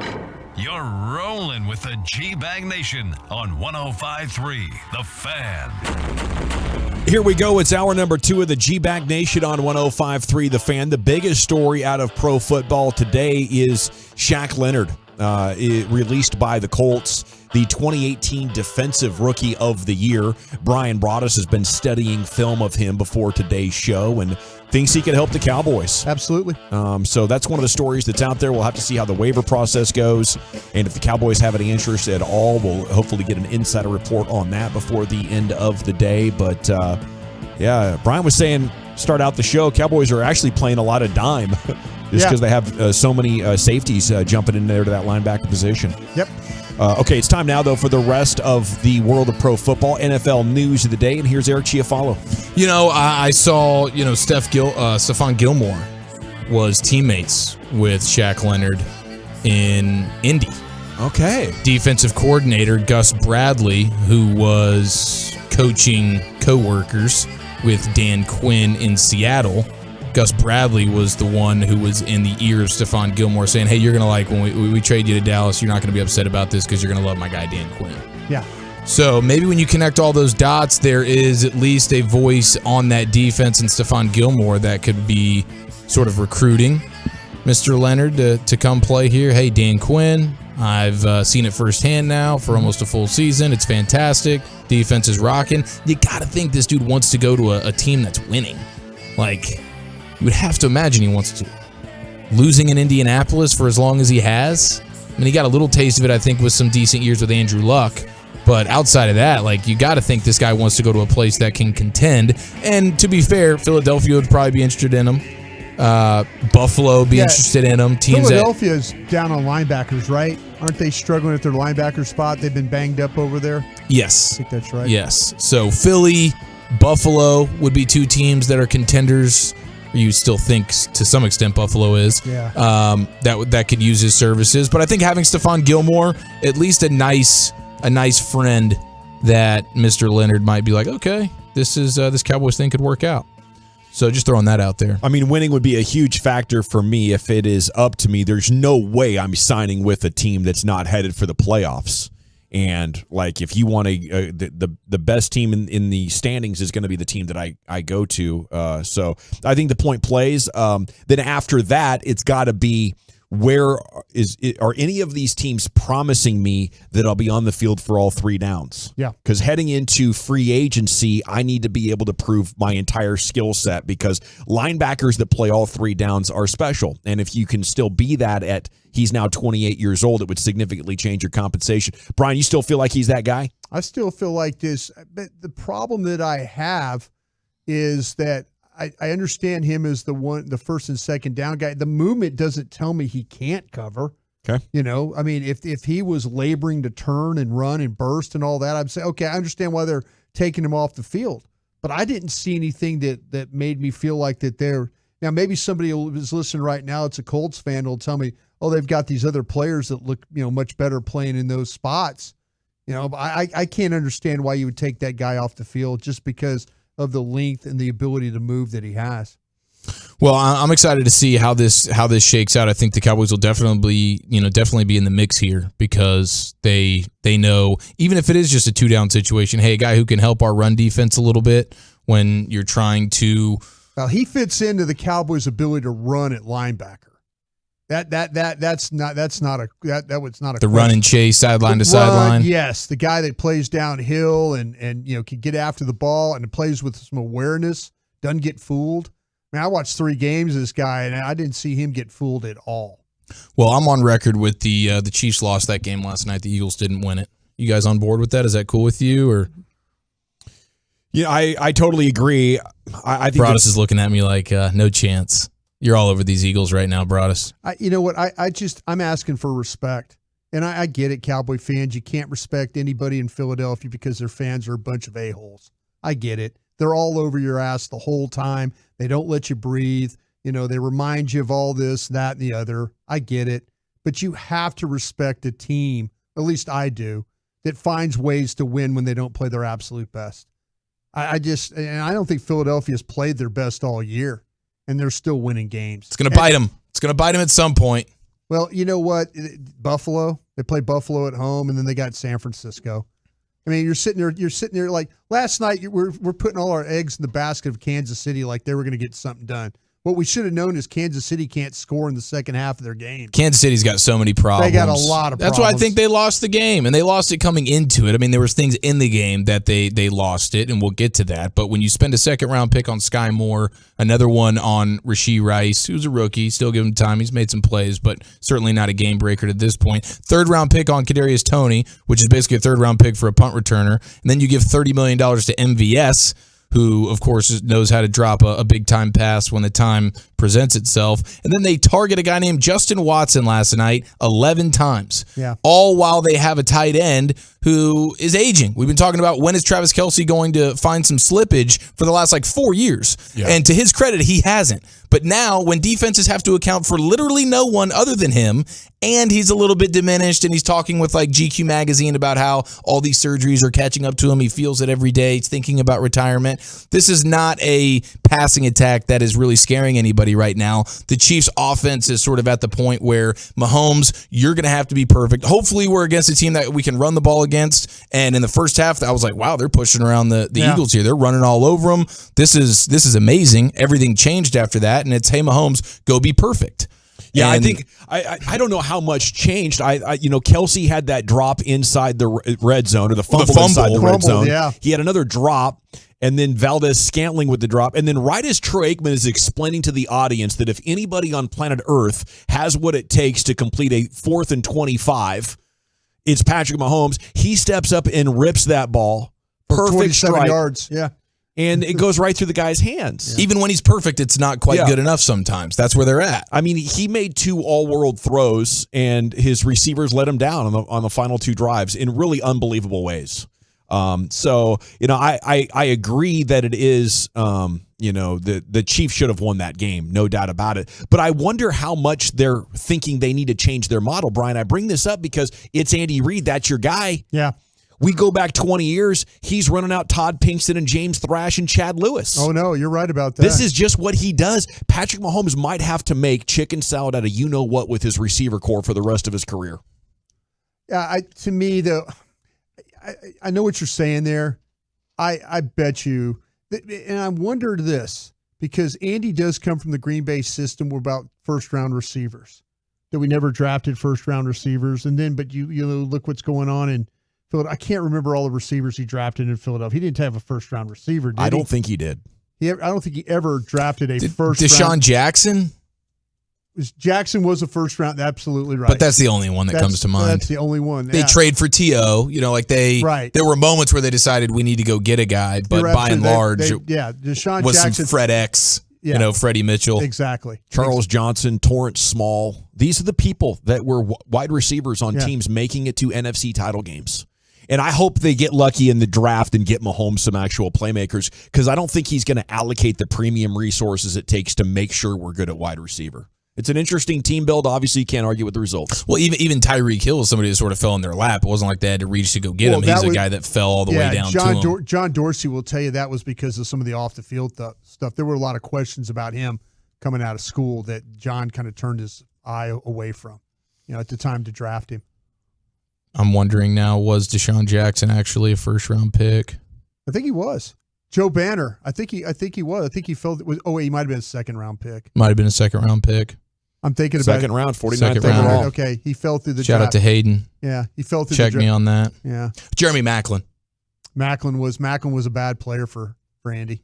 Yeah, but was he a first-round pick? I think Jeremy Maclin was. Either way, I get the point, and Andy Reid is a guy that sort of gets by without great wide receivers oftentimes. So maybe this is going to be the new norm for them. I don't know. I mean, if it's clearly the reason when you get a bunch of national television games where the narrative is your weapons are trash and they're consistently dropping obvious balls when your quarterback's being perfect on 4th and 25, then that can change your tune a little bit. But it is interesting. I mean, my gosh, the Browns and Chiefs have the same record, and the Browns have scored more points this year than the Chiefs have. Like, that makes no sense. No. Some of this stuff makes no sense. One fourth quarter touchdown. And over everything, how about Andy Reid just being, and I'm sorry, I know this is your friend, Bit of a coward. Sorry about the C word, but I'm just saying it.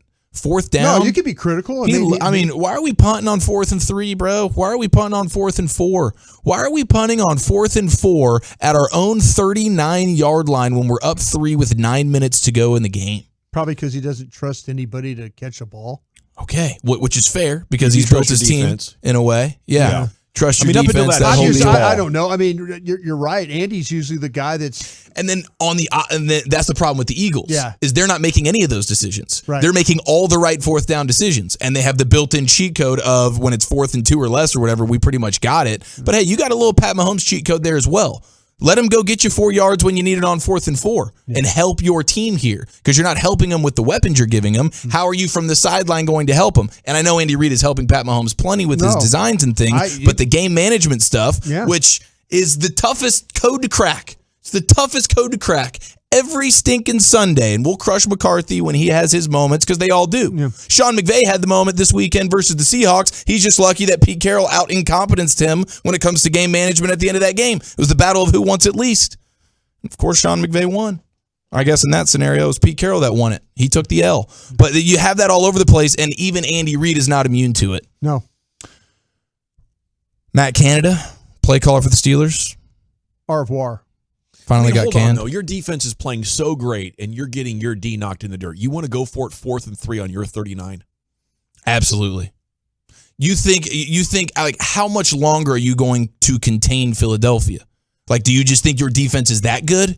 Your defense is so good that it won't break at any point? Because that's the problem. That's what happens to defenses plenty. You like your chances with your defense stopping an offense that is borderline unstoppable when they're playing a different math of it's 1st and 8 for them or whatever it is. Okay. It was working and it was raining. It was working and it's raining. I always default, and it's easy to go hindsight 2020. I got Pat Mahomes. The game's in the balance. I'm going to go win the game here. That's just... I mean, he's under pressure a lot. He's not even getting to 2 seconds before the play is broken down. I have a healthy respect for that Eagles front. Like you said in the opening segment, when they need to win, they get the pressure. For sure. And they do the same thing offensively. When they need to win, they figure out a way to do it. You can't put your defense consistently.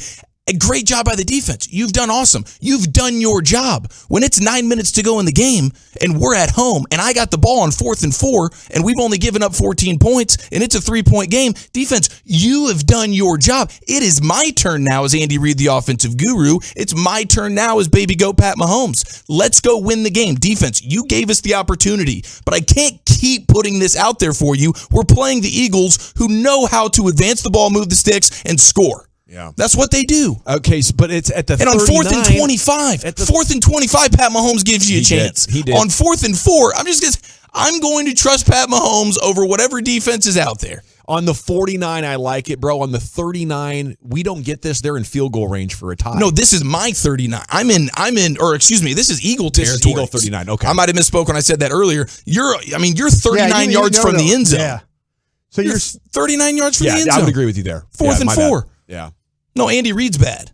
yeah, he was last. Nonetheless, I'm just ticked because the Eagles won. You said it was 4th and 3, right? 4th and 4. 4th and 4. With like 9 minutes to go. He was on the Philadelphia 45? Philadelphia, I'm pretty sure you're on the Philadelphia 39. Because I'm looking at the metrics for it. I'm looking for the decisions. Oh, okay, cool. So it should be, 9 minutes to go in the game. 4th down and 4. They're saying go. They're saying go for it. They're saying go. Heck yeah, they're saying go for it. Yeah. It's Pat Mahomes. Yeah. At home. At 4th and 3 on the Philadelphia 44, they're saying go. The win difference I'm just reading this. No, fair enough. Almost dropped an S-bomb there. Win difference was 14.5%. The decision win probability, go for win percentage was at 15%. Field goal for the win was 1%. Punt for the win was 1%. Yeah. I think that's one of the reasons why it's very, very important to have be as calm as possible, and the best coaches are, because the emotion gets you in these situations. You're mad at a player for a drop. You're ticked off that Patrick Mahomes isn't having the best game. And multiple times on the sideline, the camera's catching you being like, geez, Patrick Mahomes, horrible pass. And instead of just trusting what you know and the numbers the emotion of the frustration maybe gets the best of you there for Andy Reid. They say the conversion possibility on that one was 49%. That's what they're saying. They're saying so it's a coin flip, 50%, basically. 50% pass, 44% run, and 16% field goal. That's what the numbers that they're saying on that. And then you got to do the factor in the Mahomes bump there. You know, I don't know that these numbers are factoring in. We're also dealing with the greatest quarterback we've seen in quite some time. And it's just so hard to hit the perfect punt and have the guy not let it go into the end zone. I mean, you might only get 14 yards out of that situation. It's a bad punt. It's a bad punt. No matter how you slice it. Maybe if Zach Wilson's your quarterback there and you're Andy Reid, you say, let's punt this thing. Yeah. Kenny Pickett, sure. But when it's Pat Mahomes, go for that thing, dude. So we're talking about a victory Eagles TD Tuesday right now. Or a victory Chiefs, excuse me. Andy, he'll mess it up for you every once in a while. I was shocked at the end. I was like, what? How, no. I know, dude. I mean, that first half, it was Chiefs dominant. I'm like, Chris Jones looks like he's from another planet. Mm-hmm. And Jason Kelsey's just got his arms up. I don't know what to do. Lane Johnson looks like he's never played football before. They're down 10 just like they were in the Super Bowl, and then they win. It's ridiculous. Who knows their Turkey Day pigskin trivia the best? We'll play a game and also deliver a terrific report on how the Cowboys came to dominate the holiday. It's everything Thanksgiving football next with you. G-Bag Nation on the Fan. One of the G-Bag's hottest segments. Live with Lucius every day.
Welcome back, Nation. Hope you're having a great day. I'll have a cool piece of Thanksgiving history here for you, and then we'll play a Thanksgiving trivia game. See which one of you guys out there knows more than Brian and Chief about Thanksgiving history here in the NFL. Segment's brought to you by the Frankels. Life's unpredictable. Accidents happen. Frankel and Frankel, the go-to attorneys for car and truck wrecks and DFW. If you or a loved one's been in an accident, contact Frankel and Frankel for a free consultation. It's 214 or 817-333-3333. Go online to truckwreck.com. I like this text 571. People who hate on Dak are the same fans that liked Jason Garrett. LOL. Okay. Yeah, this is a Todd Archer, our buddy from ESPN. Does a great job covering this team, doesn't he, Brian? He's one of the best, no question. He writes a nice little piece of history here for the website. You know, Cowboys first played on this game in 1966. 66. They beat the Browns 26-14 to the Cotton Bowl. Mm-hmm. Tex Schramm wanted more national publicity for the Cowboys. It is actually one of the main pieces of Cowboys history and how it became America's team. This was, of course, before they were known as America's team, back to Todd Archer. And Schramm thought the holiday game made perfect sense. The NFL was a bit worried, however, and guaranteed the Cowboys a certain amount of gate revenue. A crowd of 80,259 showed up, and a tradition was born. They didn't know if fans were going to show up for this game. No. And the fans were like, Cowboy football? Yeah, exactly. We'll just eat early. Yeah. We'll see you there. Yeah. Cowboys have played on every Thanksgiving Day since then, except for 2 years. Yeah. 72? Almost. 74? 75. Oh. And 77. Yeah. 75 and 77. Okay. They won the Super Bowl in 77, right? 77 team. I believe so. Right? Yes. Yeah. Why didn't the Cowboys play in those 2 years? Well, then Commissioner Pete Rozelle wanted to see if the St. Louis Cardinals could build some popularity under Coach Don Coryell, whose teams were nicknamed the Cardiac Kids because of their exciting finishes. Yeah. So Rozelle Jim Hart was like, oh, hey, Mr. Schramm, I noticed you've been using this Thanksgiving to get quite popular. We want to see if we can do the same thing for St. Louis. Make them popular. It'd be good for the league.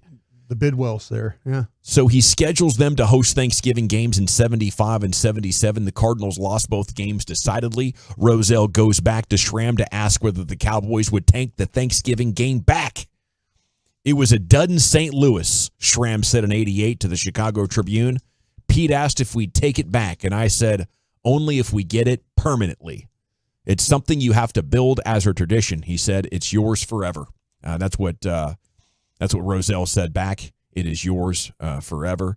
And that's cool. You know, that to me, it really nailed home the idea that the Cowboys have been a brilliantly marketed franchise from the beginning. Jerry just took the baton and ran with it, you know, and had some other ideas for, you know, implementing sponsorships and stuff like that. But that Tex Schramm was a visionary as well, Brian. Yeah, and they use the Salvation Army thing for it now, the Red Kettle Kickoff, and so they've been able to add some elements to it to make it even better. Yeah, Red Kettle Kickoff. I think that's been going on since '88, right? Right, been a long time. That's been going off, and they use that to, I believe they've raised, it's in the billions now over the years. It's just a tremendous amount of money. Yeah. Would you guys like a Thanksgiving trivia game or what? Yes, absolutely. I do feel like I'm playing at a disadvantage here. Because I'm old. I was at the first Thanksgiving. You've done all these Thanksgivings. I don't remember. You know, I don't remember all these games. I remember some. I remember like 74 games like that when Clint Longley threw. Roger Staubach got a concussion in the game. Clint Longley threw to Drew Pearson for the game-winning touchdown that beat the Commanders that day. Did you walk out of the stadium before the good stuff? That was the last time it happened. Well, until recently, yeah. Seriously, I broke my own rule. I honestly broke my own rule from 1974 to leave a game early. You know, but I was listening in the parking lot. There's no excuse. No. I'm going to make it up to Wolchuk one way or another. If they would have found us a studio in Phoenix, we would have been at that I was game. thinking about that. I don't think you owe Wolchuk anything. I think he owes himself an apology. No, for getting bullied into that. Yeah. Be a man. You're 40. Step up and say no. I'm gonna watch Corey Seager tie this game, and I'm gonna watch Adolis Garcia win it. Gosh darn it! I feel terrible. I feel like I owe him something for his trouble. Yeah, because I did bully him. Well, it's definitely a moment that will live in infamy. And I mean, you had reason to believe they'd only done it once. Once out of Once out of 61 times. Yeah. We're just gonna be trailing in the ninth inning here and pull it off against the Astros in the most unbelievable way possible. Why don't you just ask the questions you had over there for Thanksgiving? It's fine, dude. We're just reminiscing on a great championship run as fellow world champions, just cutting it up. I'm not trying to hurt. I'm enjoying. My man, you got to face the pain sometimes. I want to ask one question about this whole thing, Dawson. If your mom and dad were not at the game, would you have stayed? He's already answered that.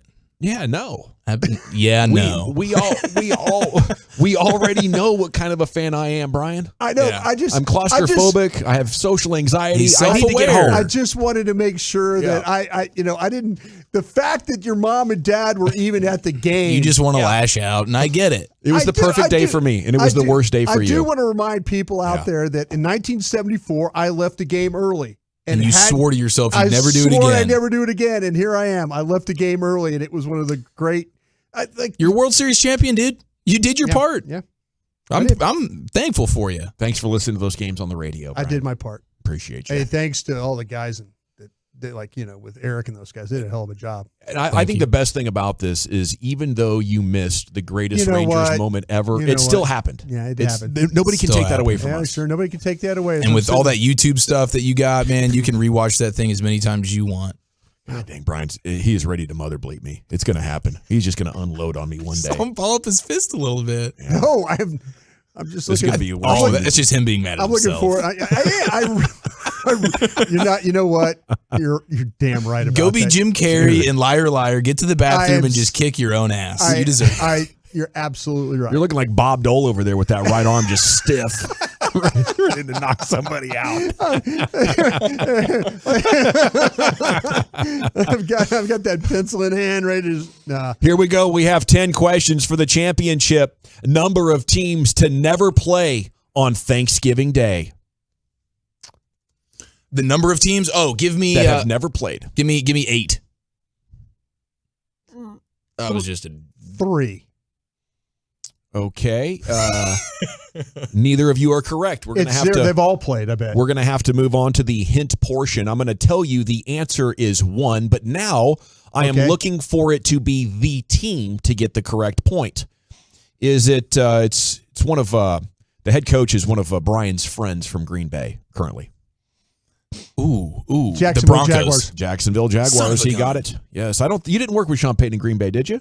No, Philadelphia. Okay. All right. Yeah. Okay. Gruden and Doug in Green Bay and Sean Payton in Philly. Okay, that's Brian 1. All the guys that everybody hates. Yeah, Jags the only team that's never played on Thanksgiving Day. That is strange, but okay. You should get them lined up in there. I feel like they've been around long enough. Yeah, I feel like they should be playing in that thing. Every organization wants a chance to do it. It is cool how the players talk about it, and they all have the nostalgia, the memories from being a kid watching it, and now you're playing, and it's a pretty cool deal for them. It's a pain in the ass. McCarthy said it's a pain the week of the preparation, but once you get there, it's unbelievable. Well, when you win, it's the best thing in the world. It used to get that weekend off, but now you got to play a Thursday game the following week, so you got to get right back into it. How many winless teams are there on Thanksgiving? The hint is it's your quarterback's jersey number. 4. Chief got it. We're tied at 1.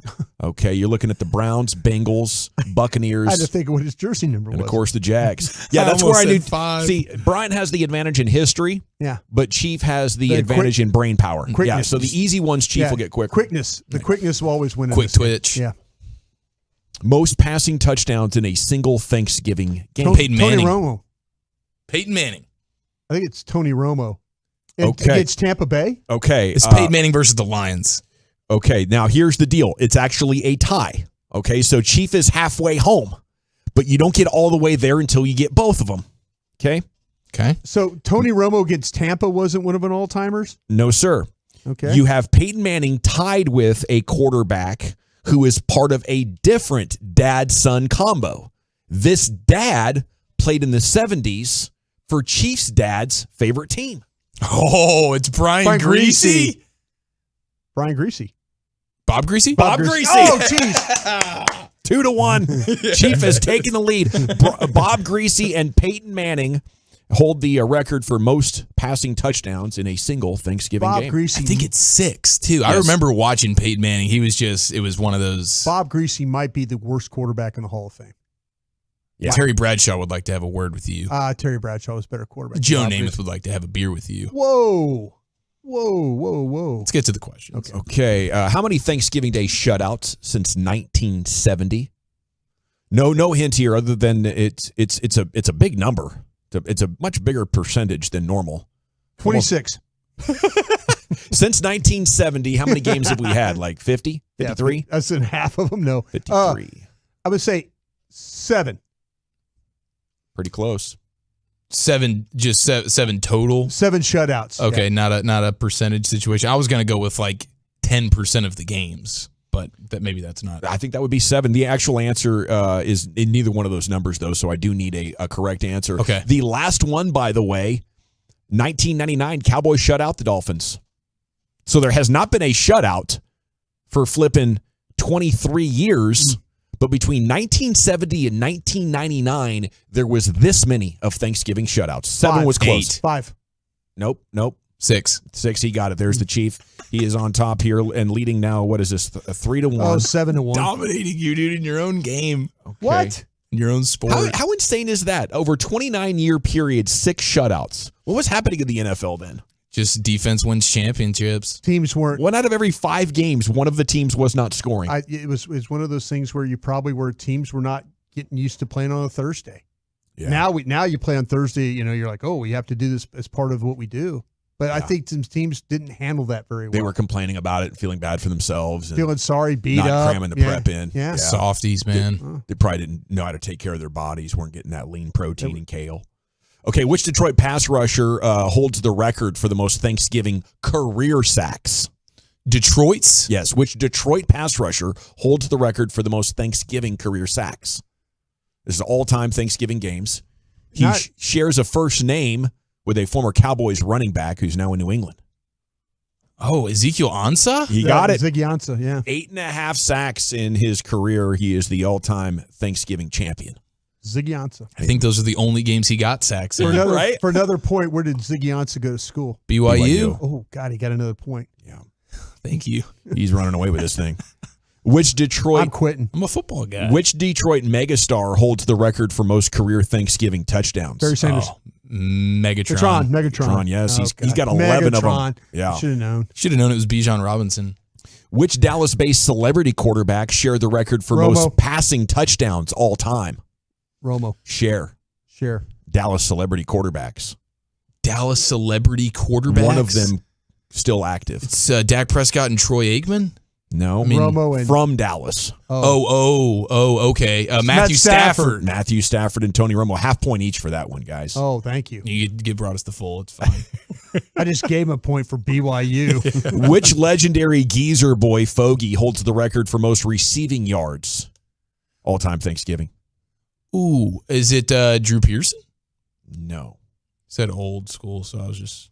I'm thinking Cowboy. It's somebody from the Lions? No. Oh. It's got to be a Cowboy. He said old school geezer. I don't want to go too far with the playmaker, but is it? I mean, he's not really a geezer now, but I called him that when I wanted him to retire. Oh, Jason Witten. He got it. Brian's making a comeback here. I believe it is 5-3 with 2 to go. You do call him geezer boy. I called him a geezer. Most rushing yards a record holder. Emmitt Smith. Barry Sanders. Yeah, Emmitt Smith. 2 great ones, though. And most career passing yards. Eggman. Romo. Dak. Staubach. Matthew Stafford. By a score of 6-4. Chief is your champion. But, Brian, you had a good showing there. I mean, you were getting absolutely housed at one point in this competition, but you made a nice little comeback. You never gave up, man. Well done. Attitude and effort brought us. Little college football hangover coming up next. Where are you taking us? We will ask the college football question of the day. Should this team lose its playoff bid next year in the nation? Miss any show segments? Tisk.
America. They're leading the way with the unheard of 400 Silverados with their best Black Friday savings all month long. Shop them all at ClassicChevrolet.com. This is Texas. This is Classic Chevrolet. 5 new roads. Relax and enjoy the difference. Well, thank you, Lucius. It is the G-Back Nation here on the Fan. We got our eyes on the Cowboys, the Mavs, the Stars, also college football in a big way as it's heating up, heading into rivalry weekend. Here's the Chief with that hangover.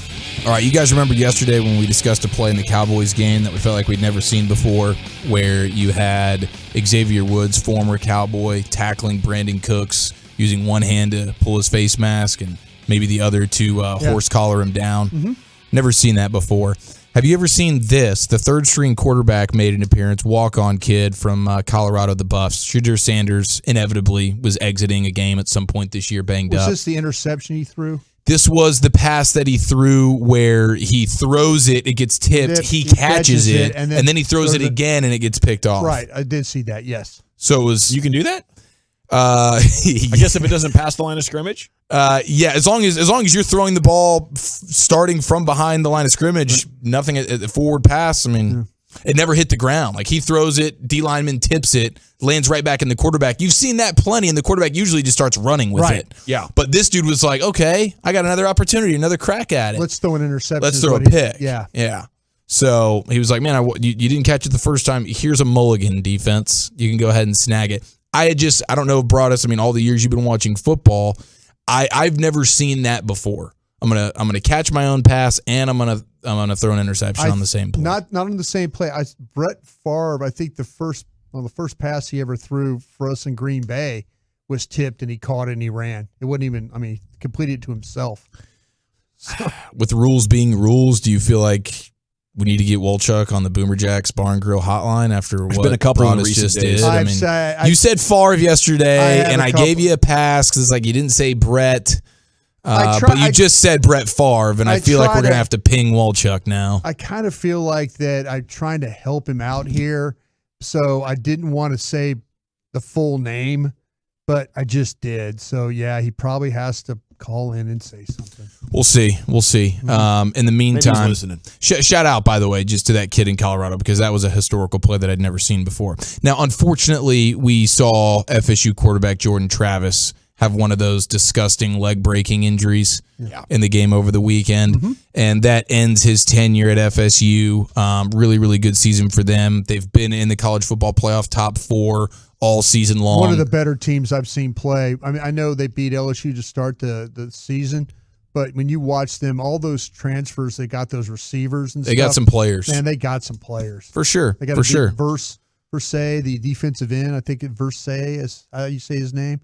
But, yeah, he's legit first-round edge rusher. My only question for those guys is when you go back and you lift your leg up and it's dangling, why do you keep lifting it higher? You're like looking for the rest of your leg? You're in shock. Put that thing down. It's grossing me out. You're in shock. Yeah. You are in shock. Like, you see that your foot's sideways before you've even realized you're in pain. Yeah. That's a pretty scary feeling. I saw a guy laying flat one time on his stomach, and his foot was pointing up. Like, he was laying flat. And his toes were up. Oh, my gosh. Yeah. It happened in a preseason game with the Steelers and the Cowboys at Texas Stadium. Guy got hit and bested, and then he was laying flat, and his foot was straight up. And I was like, oh, okay. Well, FSU definitely has, a solid resume. You mentioned them beating LSU. They're undefeated at this point. If they remain undefeated, they still have Florida, very average Florida football team in the swamp, I believe. Louisville's going to be the problem. And then Louisville's going to be the problem. That would be the AFC or the ACC championship game. But let's say that FSU finds a way to win these next 2 games. They're undefeated ACC champions. You're the college football playoff committee.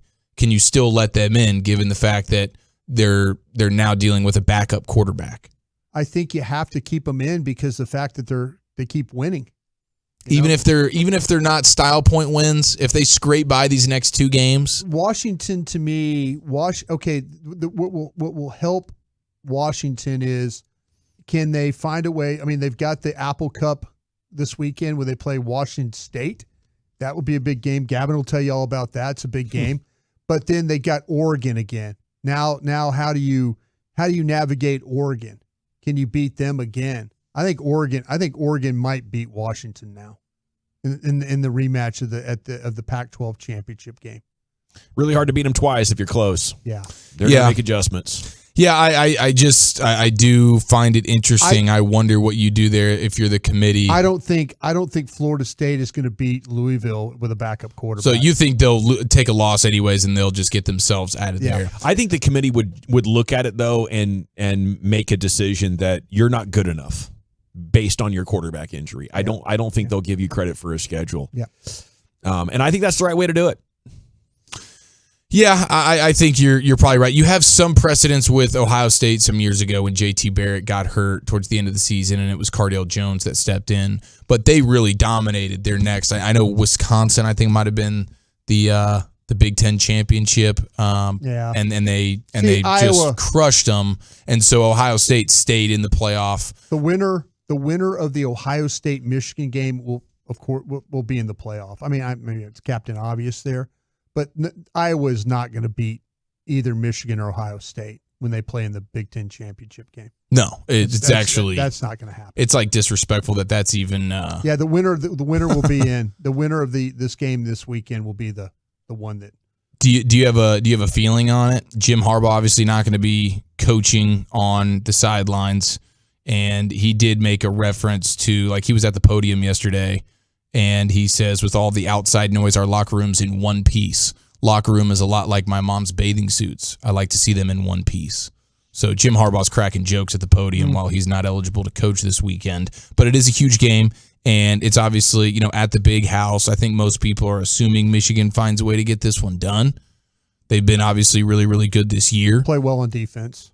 That's what you have to do. The get-in price on the secondary market right now for that game is just about $700.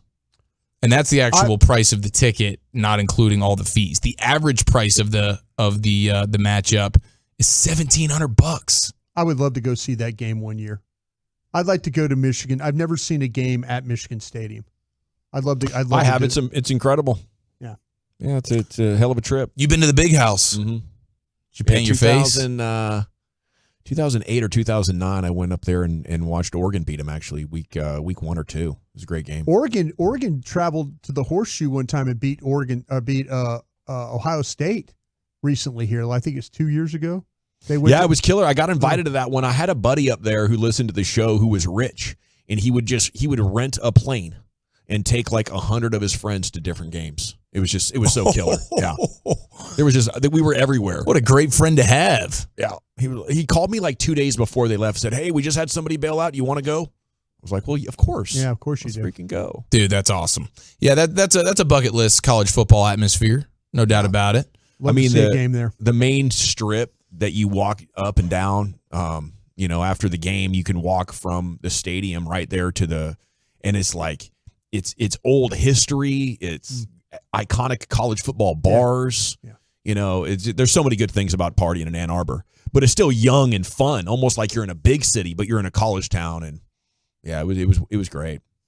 Well, UTSA coach Jeff Traylor is still not really tipping his hand because there were reports that he interviewed with Texas A&M, and his response when asked was just, we play Friday at 2:30. Well, they asked him about it the other day. They tried to ask him, Coach, I know that, this is probably something you can't comment on, but he said, listen, today was senior day. If you're not asking me about these seniors, I really don't. We need to be talking about these. I think that's perfect. That's how you do it. You don't just outright say no, and then you end up being the liar. He's talked to this program. I guarantee he has. Yeah. And maybe he just uses it to get a pay raise where he's at if he really likes being the UTSA guy. But if A&M's coming for him, they're going to money whip him, and he would be foolish not to take it. But we'll see, because he's hinted at the idea of, this might just be some leverage for me. We like living here, so maybe UTSA will just give me the bump that I want, and then we'll be good to go. Call it a win-win. He would like living in College Station too. I mean, you can for the money they pay those head coaches there, he would be just fine there in College Station. Who's the best trash talker in the NFL? What do the players have to say about that? Who has the most annoying fans? Who's the best player? We have an anonymous player poll, and we'll talk about what they had to say about the league that we love next right here. It's the G-Bag Nation on your home of the Cowboys. 105.3 The Fan. Gotta chat Window Nation before we do anything else, though, because if you want or need new windows,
1, Dallas-Fort Worth. Let's go, Cowboys. Always live on the free Odyssey app.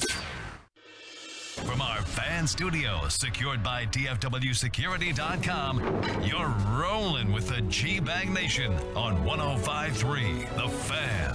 Welcome to the Nation. Here we go. It's hour 3 of the G-Bag Nation on 105.3 The Fan. You love hearing from anonymous sources, don't you? Especially when those anonymous sources are super official.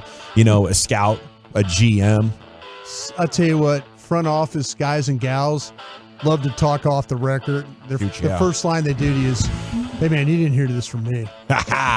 But here you go. Isn't that how they start and finish? Oh, yeah. They open and close with that. Well, if you've known a guy or gal long enough, they won't even, the second part of it they won't, but they'll say, hey, you didn't hear this from me. Yeah. But, and then they go into it, and then you don't even have to say the final one. You just know that, that's. You guys are two professionals, just gossiping. Yeah, gossiping. I mean, I would love to tell the truth though in this situation because we're having to constantly lie, especially to the media. And here comes the media. I have an opportunity to actually tell the truth about maybe somebody I don't like, somebody I think that the media is so far wrong on. This one right here is an anonymous NFL player poll. Oh. We go to the Athletic, and some of these are, fun, and some of these, there could be quite a bit of meat on the bone.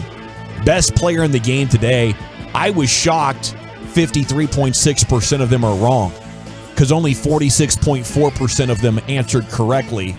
It's Patrick Mahomes. Yep. That's a certified no-brainer. Now, I did see Micah Parsons today. Somebody tweeted out, who's your non-quarterback MVP for the season? Because it's not super obvious who is going to be the MVP at this point. It seems like it's always a quarterback. Who is that quarterback going to be? Nobody's really distancing themselves from the pack.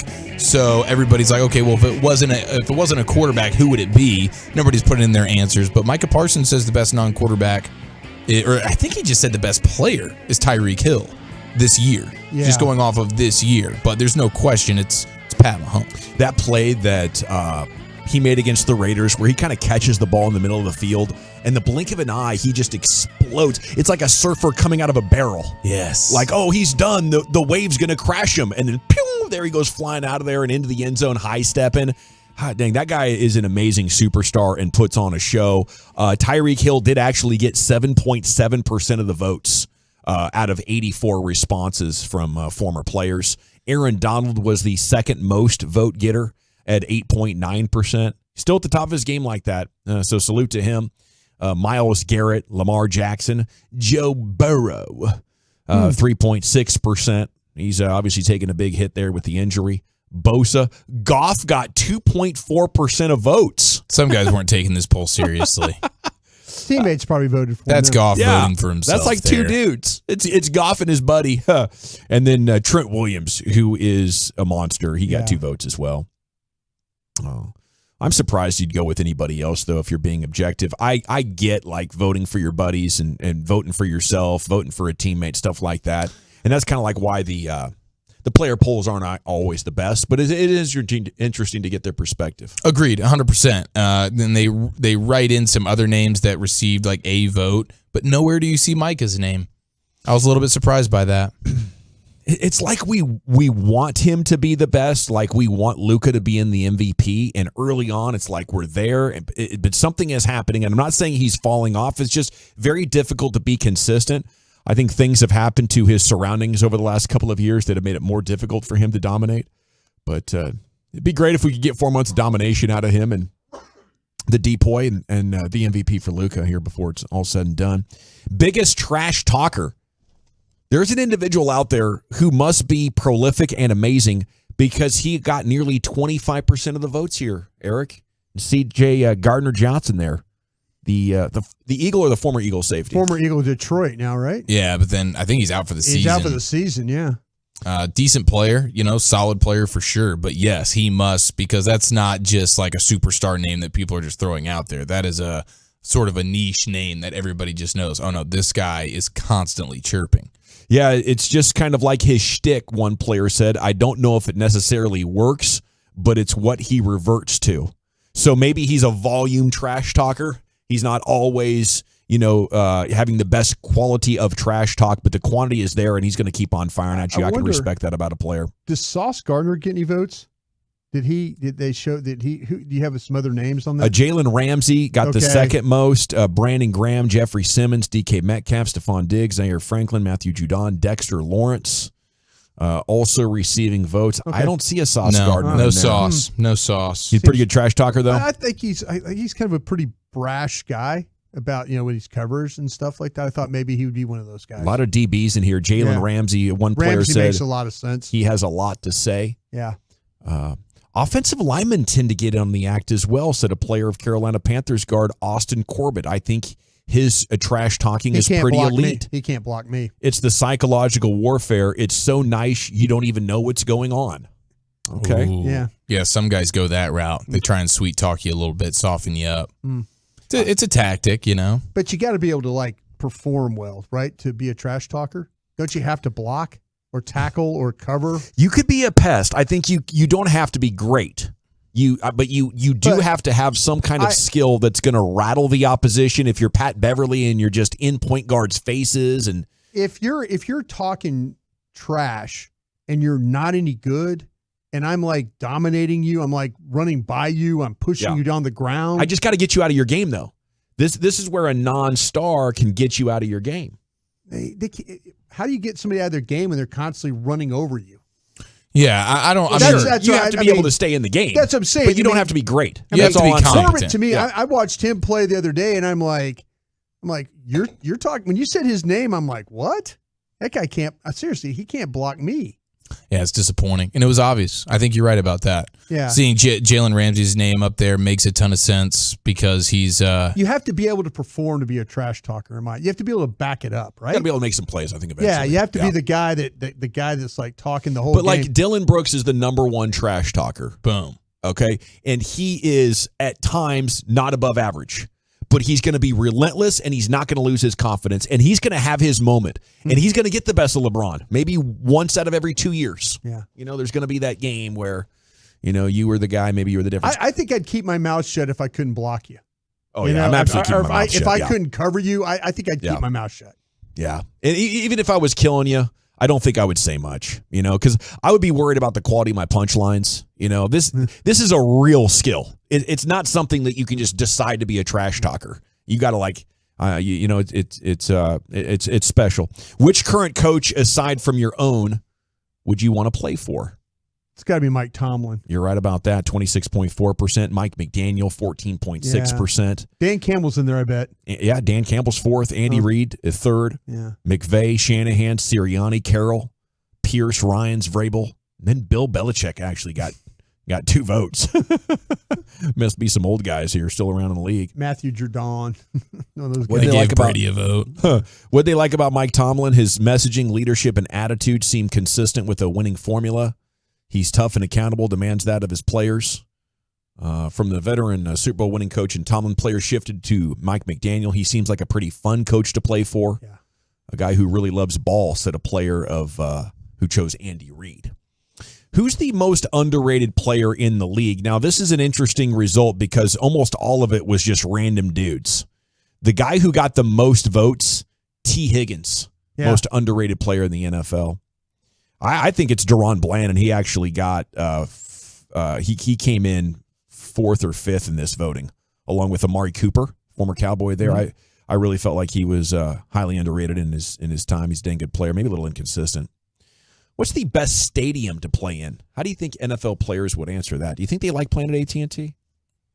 I would say they would like it. I don't know if they particularly like the fake grass, but I think they like the fact that it's not cold or hot. It's a comfortable place to play. It's new. You can kind of look up at the board. The crowd gets into it. I would say, but I wouldn't think it would be the top one. They love Arrowhead. That's grass, isn't it? That's grass. Yeah. And Lambeau is 4th at 8.3. U.S. Bank Stadium, is that Carolina? No, that's Minnesota. Minnesota, yeah. Okay, that's a nice spot. That's fake grass. SoFi came in at 9%. Fake grass, outdoors a little bit. And AT&T is actually here about 8th or 9th with 6% of the votes. I'll tell you a stadium that's really underrated as far as the field conditions is the place in Tampa. The Buccaneers field's really that Raymond James. It's a beautiful field to play on. What would you say is the worst? Oh, FedEx. FedEx is Buffalo ain't great either. FedEx actually came in 2nd. MetLife is 1. MetLife, they're having all injuries, yeah.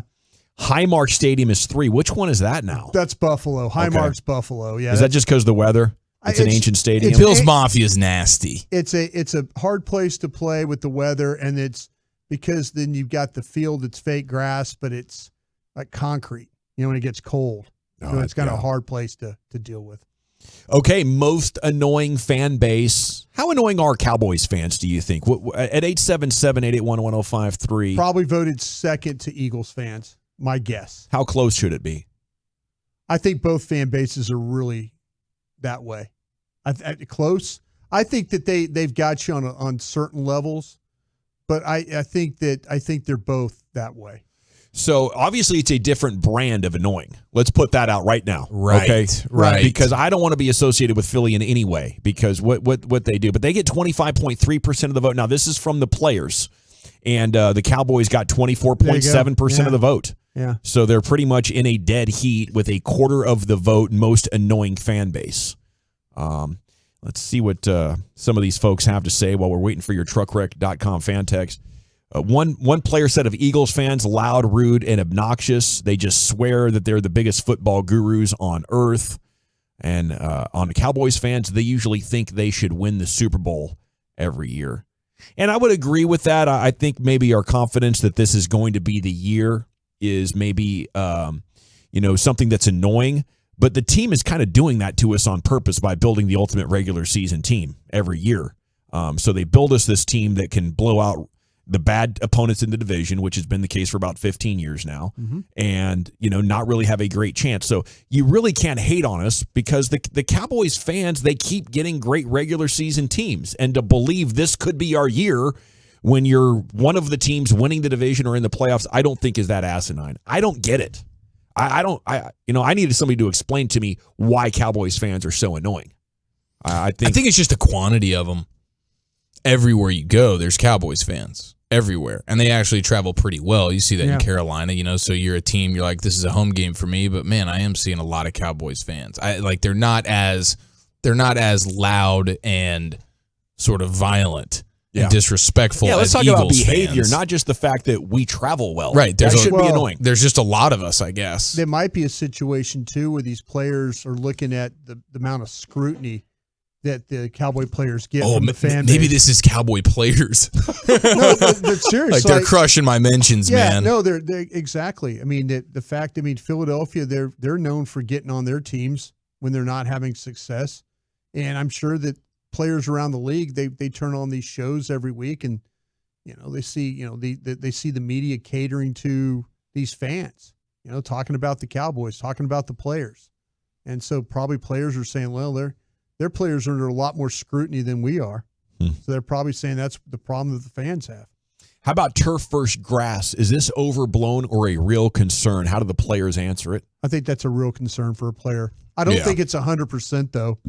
I think it was 83%, which is pretty big, but not everybody.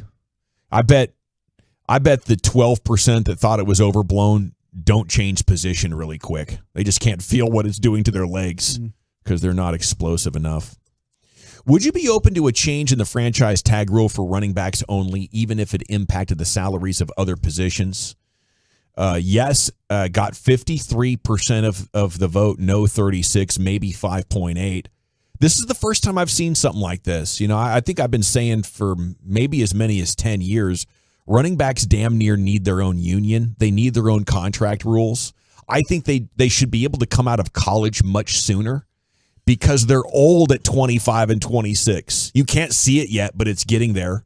When other players are 29 or 30, you're like, oh, getting old, it's about to happen. It's about to happen for running backs as soon as they get into the damn league sometimes. If you stayed around in college, if you got redshirted and you're coming to the NFL at 23, you ain't going to get a second contract worth anything. So something needs to be done for the running back, I think, because they have good value young. They don't have good value once they hit about 26 or 27. And even if you're coming off a big year, most of the teams are going to look at you and be like, yeah, but it just makes me nervous. I mean, only the Cowboys and a couple of other teams are foolish enough to consistently give out double-digit millions to these players, Chief. Well, only if you're off injury. Good point. Okay, there you have it. You can read the rest of that and get some more to it if you like it in the Athletic, and salute to them for a great story there. I was a little surprised to see 35% of the players vote yes to being open to playing for a team that was an overseas team. Like if they created like an overseas team in the league, 35% of the guys that voted were like, yeah, I'd be down to play for it. But, I mean, 55% said they would not be. But I thought it would be more overwhelming of these guys just being able to anonymously vote on this. Like, sure, when it came down to brass tacks, these guys might just go over, hey, if it's my only opportunity to play in the NFL, I'll go. But I think it's not a preference. I think that's encouraging for the league. Yeah. I do. I think that we're running out of opportunities for expansion in the United States. I think there's just great opportunities. I was a part of NFL Europe in 1990, and I really, really, with all my heart, when I was working there, believed that we were going to have NFL teams playing in Europe. How long did you get to stay over there for? Oh, I was living here in the United States, but I was traveling to London and Barcelona and Frankfurt and all those places. So yeah, I mean, what was that travel experience like? I was 24 years old. I mean, I was seeing the world for free. But was it different than like traveling LA to New York? No. I mean, to me, it was just a matter. The only thing about it is the way that airliners are today. We have bigger planes to be able to handle that. All you got to do is figure out how to build a home base in Europe where teams can come. You have a home base for your team, but a home base for the visiting team. So if the visiting team wanted to come a week early and get ready for the game, they have their hotel, their meals, their video room, all that stuff right there, like a little campus. But you got to build a facility where here in the United States where like the European teams could be here and they could have a home base when they're playing games. I think it's very doable if you're like Brian was when he got out of college and you're like, yeah, I'm going to go to work for NFL Europe. Yeah. I'm 23. I don't have family. Once you're 28 with maybe 2 kids and your wife's like, what? The mother-in-law's right here and we're going to Barcelona?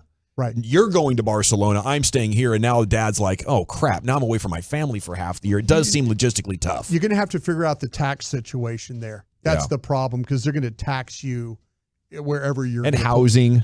Yeah, but you could absolutely. There's beautiful homes in Europe. I mean, you could figure all that out logistically. We're going to move to Europe? Oh no, you think? You just marry one of these Instagram influencer chicks. You know, she's going to be fired up to do the European I tell you deal. what, to be honest with you, if I had a team in Europe, I would want my team to stay as much as I could for promotional stuff. I mean, it sounds really cool. It would be awesome. I think it'd be a great adventure for a lot of people, but I think it would be too much for many more. Well, look what Cristiano Ronaldo's done in Saudi Arabia. You know, you make it where your star players, you make it kind of a, they're the focal point of, you take care of the housing and but then all of a sudden you get a hankering for Whataburger and then you're like, damn it. It's going to be quite a flight. Yeah. I'm not door dashing that. We'll get you some Whataburger. We'll figure it out. All right. All righty. Yeah, I bet the Prince would just build you one, wouldn't he? What, you want a Whataburger? Here you go. All right, man. No, what Prince, else? Prince Faisal. I tell you what, man. Can we make it breakfast served all day? Can we just make this a 24-hour deal so Dawson can get a cinnamon roll when he wants it? I would love to see the Saudis host a game. I'd love to see the Saudis host an NFL game. I really, really would. Logistically, I think you could do it. All righty, it is the G-Bag Nation here on the Fan. Top 10's coming up next. Wooly Bully's out. Chief has those broadcast responsibilities. What are we doing, sir? We got a Dan Campbell Thanksgiving and the top 10 Thanksgiving desserts. 877-881-1053. That's next right here on the Fan. D&M Leasing is your Black Friday headquarters. If you're stuck at the crossroads wondering whether to buy or lease your next ride,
Miller Brewing Company, Milwaukee, Wisconsin. Yeah, buddy. It is the G-Bag Nation here on 105.3 The Fan. Hope you're having a great start to your Thanksgiving week. This will be our last show because tomorrow the KMC Masterpiece is going to have their annual Peace-a-thon where they will basically take over for the whole day. So we'll be on for like an hour tomorrow, right? 6 a.m. for me. 6 a.m. for you. I think I'm like 1 to 2 tomorrow. Looking forward to it. I'm going 11 to noon. I think the Wooly Bully's going noon to 1. Right on. So we'll be sprinkled throughout your broadcast day. Speaking of the Wooly Bully, he is out, but Eric Chiafalo has his broadcast responsibilities, which include his top 10. Segments brought to you by the Frankels. Life's unpredictable. Accidents happen. Franklin Frankel, the go-to attorneys for car and truck wrecks in DFW. If you or a loved one's been in an accident, contact Franklin Frankel for a free consultation, 214 or 817-333-3333. Go to truckwreck.com. Here's the Chief. All right, what's the best Thanksgiving dessert? 877-881-1053. And if you have any non-traditional Thanksgiving items, dessert or otherwise, that you want to show a little love to, that makes an appearance on your Thanksgiving plate, please let me know. Because looks like the Jones boys do duck. Little duck? Yeah. See, I'm open to that. Yeah. I'm open to that. They hunt. They used to go to Stuttgart, Arkansas, duck capital, I think, of the world. They used to go after like the Thanksgiving game. They'd all load up and go hunt. That's what they would do. I don't know if they still do that. They have been a big duck hunting family over the years. Over the years, yeah. I think duck is considered like a wealthy man's cuisine. Kind of fatty. Yeah, a little bit fatty to it. For whatever Oily. reason. Yeah. Yeah. And some people really like it. Yeah. You know, I've only had it once, and it was so greasy, it just sat with me all day. I kept burping it up, and I'm like, oh, this is just the worst. Oof, yeah. Sometimes the over grease, if I overdo it with brisket or something, it can sit a little bit heavy. So maybe the duck is the same way. But I've never had the duck, and I'm very interested in trying it. I was hoping that my first duck experience would be a turducken, that would be awesome. John Madden experience. If you had to go opposite, I mean, okay, we have traditional meals for Thanksgiving and traditional meals for Christmas. Which one are you most likely going to do something not traditional? Well, I like if you were like, if you're doing like Italian for Christmas, or would you do something different for Thanksgiving? It's probably Thanksgiving for me because you're starting with pumpkin pie. We're already off on the wrong foot. You're turning a squash into a dessert. Good luck with that. So it's a tall order. Yeah. Yeah, I think, I guess I don't know what's traditional Christmas foods, but for us, it's traditionally, it's Italian food. Is it? It really is. Yeah. But Thanksgiving, we mix in, like the non-traditional Thanksgiving food items that I will definitely consume on Thursday, like a baked ziti. That's happening. Has anybody ever invited them over and they brought something that wasn't traditional to part of Thanksgiving?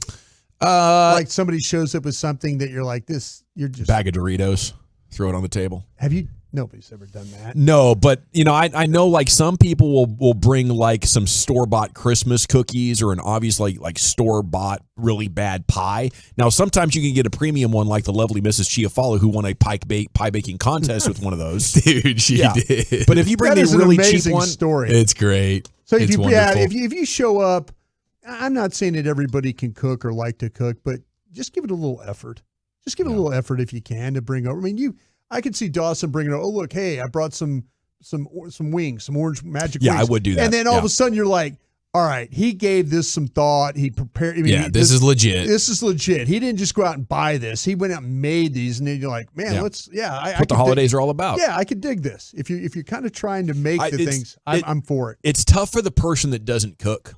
It is because they want to contribute. It is a tough holiday. Matter of fact, my neighbor, she's not a big cook, and I was doing when I was doing the turkey, when I was doing the Thanksgiving on a bun, I took her some turkey just to say, hey, what do you think? And she tries like, oh my gosh. So she was like, hey, would you mind making a turkey for me? Oh wow. To have, because she's not. She's like, I can't make turkey this good. So I said, sure. So you take, so I'm happy to do stuff like that. Yeah, you are. If you're one of those guys or gals that don't like to cook, it's hard on holidays. It's hard because you want to, you don't want to show up empty handed or, not have a the meal. Dial up a little charcuterie. You know, people act like, think you put some thought into it. Really, just bought some string cheese and a couple, pepperoni and salami. You threw it on the the board. Okay, well then, if you're going to do that, if you're going to do the charcuterie thing, make sure the board's the right thing. Don't show up with the plastic, the plastic board, or the one that comes in the Kroger. Don't show up in what it's stored in.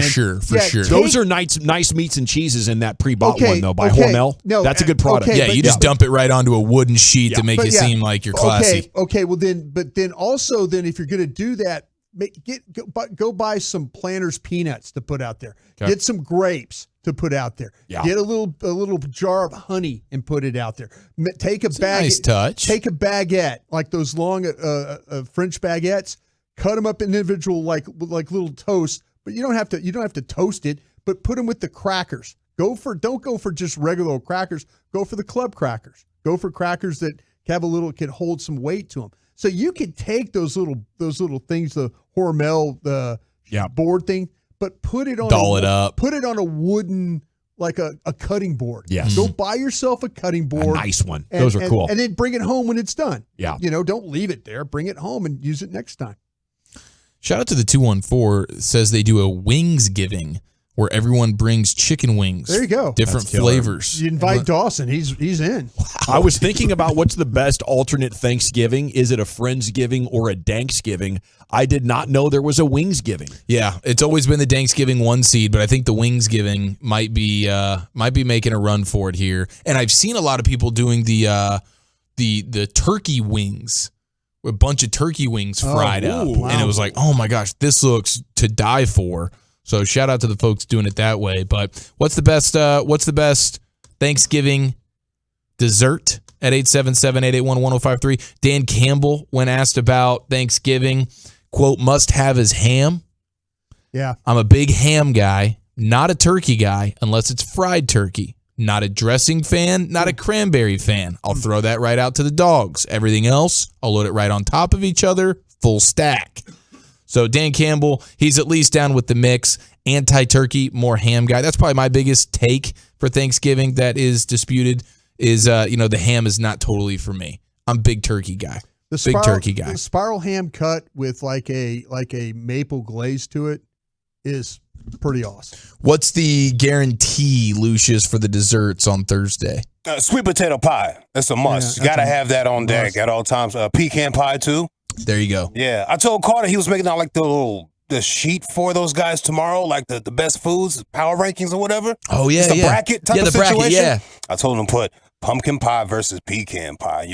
Pumpkin pie versus sweet potato pie, and you get it fired out here. Oh, my God. Fan Texas go crazy. The arguments would be up. Yeah, dude, it would. The engagement. That's 4 versus 5 right there. Now, Lucius, right off the jump. Yeah, it's a dogfight. Have you ever had a sweet potato pecan pie? Wow. No, but I'm down for it. They're comboing these things up. Yeah, I'm down for it. What? Yeah, totally in on that. I'm here for it, bro. Family in Indiana. Oh, and you can't play around with Thanksgiving meal. You can do that with Christmas. Okay. I don't think you can play around with Thanksgiving meals. See, like the Christmas meal, I like that what you're saying there because you can do the tamales and things like that. Yeah. Because there's nothing traditional for Christmas except for like ham, right? Yeah, I would agree with that. I was trying to think of what the roast traditional beef. We do steak and shrimp. Beef Wellington is another one I'm going to try. Wow. You guys are doing it right. Steak and shrimp is a good call, by the way. Heck yeah, it is. Yeah, it's been a Dawson tradition. My mom started that in like 87. We found ourselves at a Domino's Pizza on Christmas Eve, and she was just gutted. We went to church and did the whole thing, and she was just gutted. So she's like, that's it. That's the last year this will happen. Yeah. It's been steak and shrimp since 88. Wow, dude. Sometimes you got to hit rock bottom. Twice baked potatoes. Fried shrimp, or are you going to go with okay. Yeah, a little popcorn. Okay, here we go. Outside looking in, best Thanksgiving desserts. Banana pudding outside looking in. That is shocking to me. That's a must-have item. Cherry pie. Have vanilla wafers if you're going to do the banana pudding. Absolutely. They're almost more important than the bananas themselves. I agree. Chocolate pudding pie, pumpkin spice cake, sweet potato pie, outside looking in. What are we doing, peach cobbler? Outside looking in as well. Chocolate cake, outside looking in. Here we go. Straight chocolate cake, like sheet cake? Could be a sheet cake. Could be like a German chocolate. Okay, now fluffier deal. We need to identify that. Number 10 is carrot cake. Number 9 is chocolate chip cookies. Yes. apple cobbler at 8. I'm peach cobbler. Never heard of the apple cobbler. Could be a good substitute. Too much apple on this list for me. You'll see why momentarily. But how about this, Dawson? Number 7, Thanksgiving dessert, cinnamon rolls. Hello. Now, if you're bringing cinnamon rolls, like legit cinnamon rolls, to your Thanksgiving, you quickly become maybe the MVP, definitely the X Factor. Yeah, homemade cinnamon rolls. Oh, man. Gosh, to die for, dude. Then you start getting crazy with it, and you start making your Thanksgiving sandwiches using the cinnamon rolls as the buns. And because it's Thanksgiving, there are no rules. It's a lawless land. It's beautiful. Dutch apple pie at number 6. Apple crisps at number 5. So I'm saying too much apple. Is this list from the state of Washington that's known for apples? This is based on America. Okay. Yeah. The pecan pies at number 4. That's a Mount Rushmore for sure. I think that might be my Thanksgiving favorite now. After that one that we had last week. Oh, yes. It just rocketed it right back. Yeah. Now, as a kid, I love pecan pie so much. I ate like maybe a whole one, maybe more one year. Out of the 10? I got really sick. Just right out of the 10. Yeah, I ate the pie. Yeah. And I got really sick. So for like 20 years, I didn't eat one. And then I went back to it like, okay, here we go. And I was like, oh, I see why I ate the whole thing when I was 8 years old. 20 years? Yeah, at least. 20 pie-free years. It might have been 30 years because of how traumatized I was. My Now, gosh. a similar experience with taquitos freshman year in college. Never went back to taquitos. Okay. It's a mental block for me. So you will not eat taquitos, but you are on record. Yep. You will eat the pie. That's right. Cheesecake at number 3. Apple pie at number 2. Yep. Pumpkin's number 1, man. The most overrated pie in all of America. Thanks to cream and brown sugar. They've done it again. Yeah. Kept the illusion alive. All righty, we have Zach Martin coming up at 5 o'clock. We'll have to ask him what his favorite Thanksgiving dessert is, but he's a man of my heart. He's kind of calling Thanksgiving out a little bit himself. He did a couple of weeks ago, and I appreciate it. But the holiday is what it is. They didn't have anything else to eat. Times were bad. They got bailed out with like a care package, right? When resources were low, this was what they came up with to eat. Okay, it's not like, hey, there's bounties everywhere.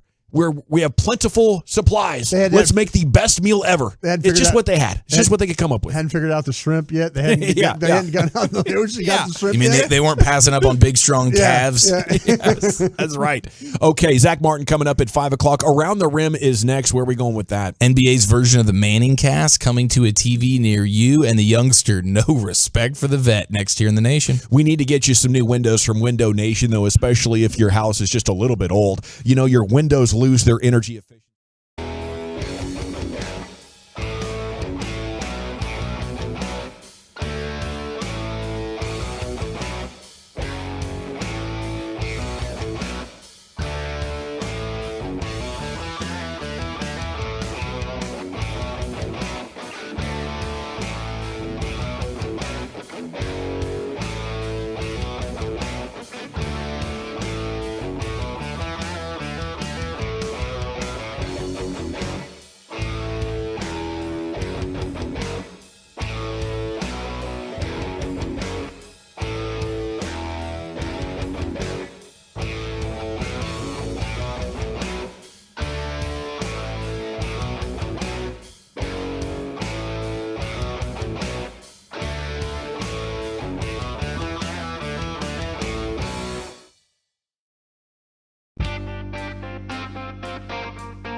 Presented nationally by Casamigos Tequila. Casamigos, brought to you by those who drink it. And Lowe's. Lowe's knows home improvement. It's Boomer on 105.3 The Fan. Classic Chevrolet is racing to finish the year #1 in America.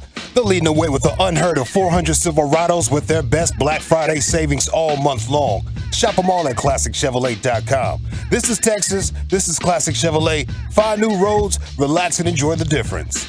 Thank you, Lucius. We'll talk to Zach Martin coming up at 5 o'clock. We're 12 minutes away from the future Hall of Fame right guard joining us here on your home of the Cowboys. It's time now for the Chief to get us some basketball insights. Yes, sir. Let's go ahead and cut the lights out. We'll put the kids to bed. The G-Bag Nation's going all 56 inches around that rim.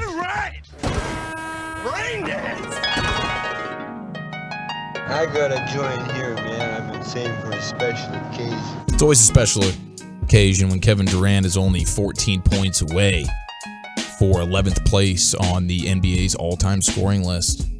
Durant set to play his 1,000th career regular season game when the Suns next take the court, and he will be passing Elvin Hayes with a little over 27,300 some odd points. So moving closer and closer into that top 10 scoring all time. I know I'm sure that's important for KD. Gotta be. Oh, yeah. You want a place in history for sure, and he belongs. Probably, in my mind, he's a top 5 scorer of all time. Yeah, I'll co-sign that one. I absolutely will. Are you guys interested? How much Manning casting are you guys watching? When you guys watch Monday Night Football, okay, we got the bagel for Broadus, just the highlights. Yeah. It just kind of, it's like a coin flip. Whenever I go to watch the Monday Night Football game and I see my two options there, just the generic broadcast or the Manning cast. Manning cast. Manning cast all day? I'm always watching the Manning cast. I watched it last night. Okay. I love it. Listen to the two quarterbacks. And even if I give some roughing the passer, they're like, it's not that bad. Yeah. Now, because I didn't watch last night, but I was seeing like Mark Wahlberg. Yeah. Did he not want to be there last night? No. I think he was hungover, respectfully. Okay. Can see that. Because the screenshots and some of the little clips, I'm like, he looks angry to be here. Like Sean Avery, I'm in the Hurt Locker. Might have got the edibles going, too. Yeah. Oh, is that right? Yeah, I think so. Those essential edibles. Yeah, that's right, for the workout recovery. Well, he's probably exhausted. We heard his routine. He's like, man, y'all got me up late. I haven't been up past 8 p.m. in like a decade. He's got the weirdest schedule in the world. He's got like 28 hours he works with every day. He doesn't sleep at all. But it looks like we're getting an NBA version of the Manning cast, but it'll be hosted by Kevin Hart. Okay. There we go. Who else? That's all I know. It might just be Kevin Hart, and then he mixes in the cast of characters. It's Peyton Manning and Eli, and then they bring in guys. Maybe it's just Kevin Hart, and then I don't exactly know how they're going to do the different guests or whatever. Maybe they'll have a guest host with him sort of each and every time. But there's a handful of games now for the NBA that ESPN is like, all right, let's give this a shot. Let's give this a shot. I'd be open to it. I mean, Kevin Hart, you get somebody funny in there. I'm sure that he'll bring in basketball people to bounce stuff off of throughout these games. But I hope he sticks with it, man. I listened to his radio show on Sirius XM, and it's fire. And then all of a sudden, he stopped showing up, and it's just his friends, just the Plastic Cup Boys. Oh, no, you can't do that. Yeah. It's them and a guest. Like, where's Kevin? He's just starting things and then moving on to the next. Go ahead and take it, man. Yeah. I don't know. I think Paul Pierce has some broadcasting experience. He could do it. I think Dirk would be funny. I don't think Tim Duncan would be a good idea. There are a number of recently retired legends out there. Obviously, if you could cook something up like that with the TNT guys, like Charles Kenny and Shaq, that might be good. With Kevin Hart, that could be really outstanding. I heard Joe Smith needs a check. There you go. Yeah, he's willing to do damn near anything. Dude, for I it. am feeling for him. Was his wife giving Cameron? I got that later. Okay. Yeah, right. she was. She was. A back massage. She gave him a back massage on his platform. Heavy disrespect. Yes. That money, bro, I'll tell you what. Wow. Just don't let it be D Wade on that Manning cast. That would be harsh. Oh, yeah. That's a tune out. Well, Kevin Hart. You know they're going to him, too. Yes, because Kevin Hart mixes in Dwayne Wade as a part of his routine at least years ago, where he was talking about, he thought, he's like, I'm starting to come up. I got this money. I'm hanging out all of a sudden at the club with NBA players, and their willingness to spend on the bottles was much higher than what Kevin Hart's was at the time. This is before Kevin Hart was the superstar that he is now, and he jokes around how Dwayne Wade was just, all over the place getting the bottle service, and he felt like, ooh, I've already met I got this budget situation going on. Yeah. Would you rather him not have somebody that's a professional basketball player or was a professional basketball player? I think it sort of needs it because he's the. But it's kind of funny when those guys all get together and just talk ball. I mean, they're like as real, fans. Yeah, and they're like just, real fans. Like, what the hell is he doing? You're like, you're a couple of guys or a gal and a guy, and you're sitting there talking about the game. Yeah, and you don't really want the professional opinion. Like, well, they could have taken the ball to half court here. I kind of like the spontaneity of. Like they don't know the rules, and they're like, well, wait, what just happened? Wait, what are we doing there? We can't. Oh wait, you can do that. Oh. Like Matt Barnes and Steven Jackson, they would be awesome in that role. If you could put them on live TV. Are they big enough stars for that? I don't know. They're huge stars with the All the Smoke podcast. They're huge stars in the podcast world. Does that translate to TV? I hope so. Well, and in the NBA world, when you think about the demographic of the fan, like any NBA fan is going to be familiar with Steven Jackson and Matt Barnes for sure. Yeah, but if he could get guys or gals that are other actors or actresses or whatever, I think that to me it's more of like, I'm like, okay, I'm cool. I could watch NBA Today and get all the X's and O's analysis. Stuff I want. Yeah, I get all that I want. The fun thing would be just like having like him and these other, just him and another buddy, just kind of chopping it up with just watching a game together.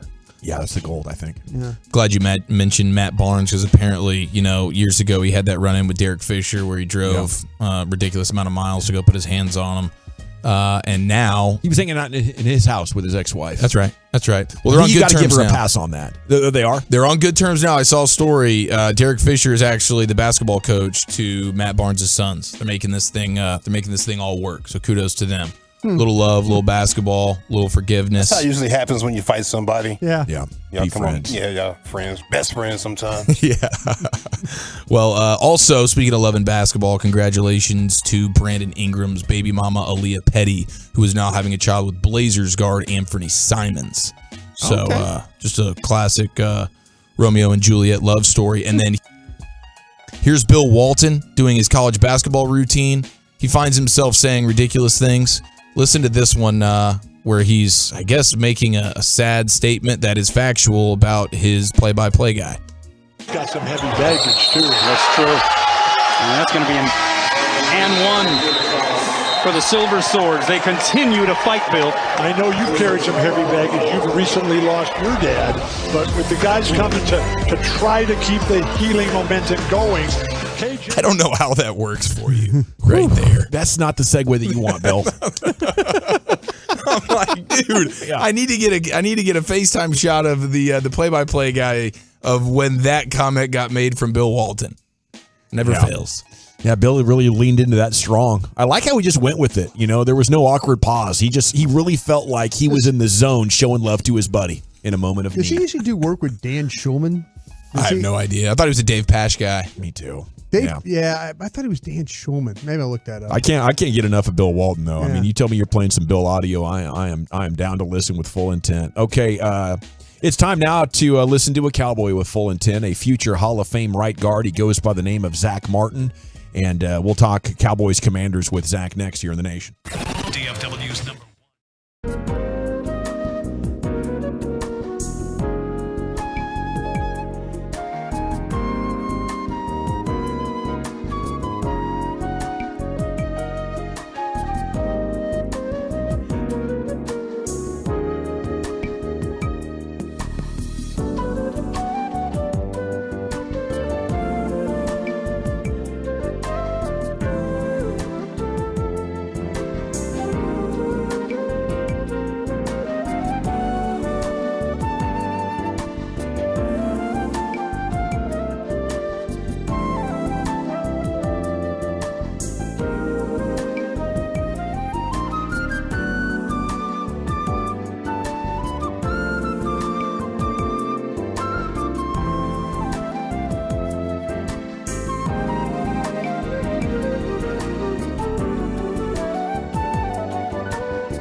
from our fan studio, secured by DFWsecurity.com, you're rolling with the G-Bag Nation on 105.3 The Fan. Here we go, hour 4 of the G-Bag Nation on 105.3 The Fan, and we're about to be joined by the future Hall of Fame right guard Zach Martin here on 105.3 The Fan. It is time for the Zach Martin Show.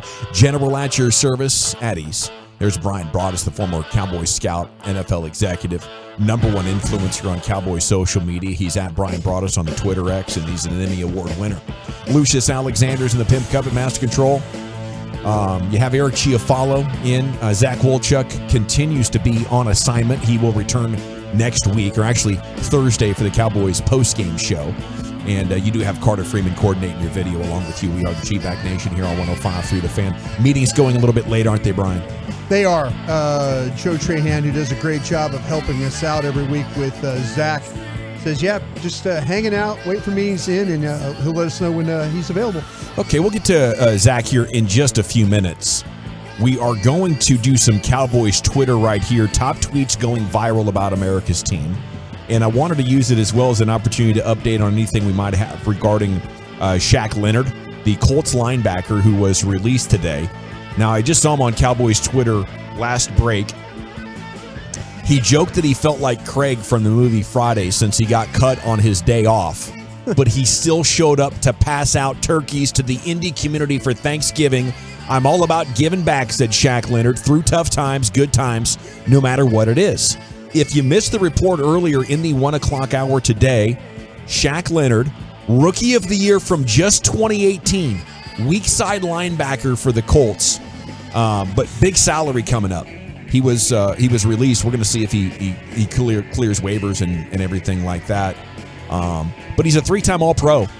Had 2 operations that caused him to miss time. There was a back nerve thing that he's been dealing with. So this year he's only playing 70% of the snaps, and he did not like that. The Colts did not have a bigger role for him, so they've decided to part ways, and now Shaq Leonard is out there, and he is available. And after watching the film, Brian, you did say you feel like he could really help the Cowboys right now. Well, absolutely could. You know, he's a guy that he has that sense of he has that awareness of where to go, where to be. You know, you don't see him get fooled. He's got the ideal length. He can still run. He plays downhill. He can finish. I did say he missed a couple of tackles, but you know those happens every once in a while to your linebackers. But this guy, I didn't see anything that led me to believe that it must be something that the Colts felt like, you know what, the contract, well, we'll move on. Maybe, you know, defense. Maybe he got in a. They want to develop this younger guy, EJ Speed or something like that. Maybe so. Yeah. Maybe so. And if that's the case, then. You take the opportunity if he clears waivers, and you try and recruit him. But we'll see. But to me, he did not look like a declining football player when I watched him on tape. Well, that's interesting. I don't know if the Cowboys want him to what extent. Would you be willing to pick up the waiver claim at $6.5 million for the rest of the season to make sure you get him, or are you going to wait for him to be a free agent? I think that. Tom Pelissero reported he expects him to clear waivers. If he clears waivers, then it turns into recruiting is what it turns into. And I like my chances there. Yeah, I do too. Well, go for it there. But because it's another 6 next year. That's injury guaranteed. Right. And then what you could do is you can maybe make it a game-to-game basis for how to structure. Those guys, whether Adam Pacifica, Stephen Jones, those guys, they know how to structure contracts like this. I just think this guy could help you down the stretch. I mean, here's the Cowboys. You were thinking, how do they add a guy? How do they add a linebacker? Mm-hmm. Yeah. Maybe this is the one guy that all of a sudden the football gods are smiling on you, and you say, okay, well, hey, we add this guy, and now our room's a little bit better today because you got a young player that's super active in the way he plays. Darius Leonard was amazing. He got the nickname Maniac as a rookie, and then after his rookie year, he was like, actually, I go by Shaq. So we were like, okay, it's Shaq Barrett here. But we were surprised in 2018 there was actually a rookie linebacker better than Leighton Vander Esch, and he was the guy. He went All-Pro 3 different times, but missed most of last year with a nerve type of thing that the Colts must feel like is slowing him down in some way because they've been leaving him off the field in the majority of obvious passing situations. He's been a 2-down linebacker. Okay, we go to Michael Gelkin here of the Morning News. I will say this, though, very similar to probably what you were going to maybe get from Overshown. maybe that role that Really? they were we were talking about. Overshown's a guy that same type of player, long, lanky, rangy, can really we need really somebody run. to go run and get it. Yeah. Somebody go it can help the rest of those guys go run after that ball, and he surely can do that. Right on. Okay, Gelkin tweeted, Commanders are 4-7, but they have Micah Parsons' attention and respect. This is a really good team, said Micah. When you turn on the tape, they've been close to beating the Eagles, fell short. It could have went either way. The Giants game, I don't even really count that because of the amount of turnovers between running backs and the QB. The Seahawks game was down to the wire. So this is a team that can be in a positive in any given way. They remind me of the Chargers. They're a good team. The ball just didn't roll to your side sometimes. This is a team that could and should be on a positive track with the amount of talent they have. It's a team that we need to take very, very seriously. And I feel like, Brian, you've been trying to tell us that about the Commanders for 2 years, but they're just not cooperating on Sundays. No, they're not. They're just and they will have problems with the Cowboys. That left side of the Commanders' offensive line will have problems with the Cowboys' pass rush. If this turns into the Commanders having to throw the ball, and they're a team that leads the league in the number of attempts, the number of completions, they've got skilled guys and all that. I just don't see them blocking well enough against this Cowboy front, especially at AT&T Stadium. It's crazy because you were all over them last week, Oh, yeah, but they were playing the Giants, who I absolutely saw get dismantled by the Cowboys the week before. So, yeah, it was – I'm surprised that the Commanders are 4-7 right now, but they lost the Giants, twice this year? Twice, yeah, last 3 weeks. And they had Philadelphia on the ropes, too.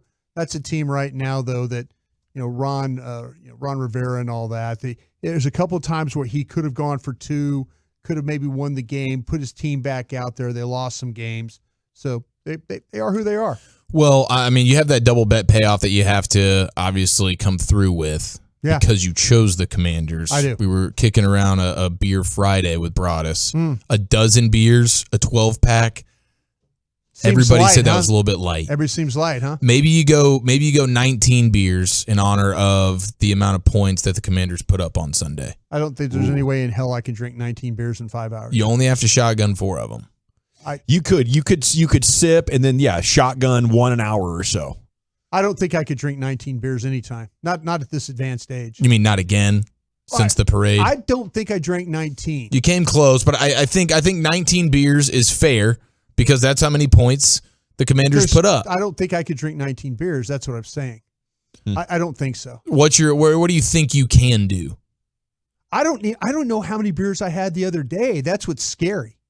I don't know that, but I don't think I could drink 19 beers. I didn't go with the intent on that parade day of drinking at all. I never do. It was just a willy-nilly. It was just at 9:40 that Tolo handed me a beer and breakfast said, "Hey, beer. I love you guys." And I'm like, "Sure, you want a Shiner?" And I drank it. And the next thing I know, it was like make a little Budweiser. It was crazy. Margarita mix from some random person. Drink it out the bottle. Budweiser. Yeah, and that was celebration. I don't think that's replicatable. All the positive love and energy that was happening. That's a special day that will live in infamy. And it was awesome for everybody involved. This is a bet payoff, So we need something in the whole recipe to be uncomfortable for. It's going to hurt a little bit, I honestly. What about 10 beers? Yeah. What about 14 beers in 3 hours? No, there's no way I could drink 14 beers in 3 hours.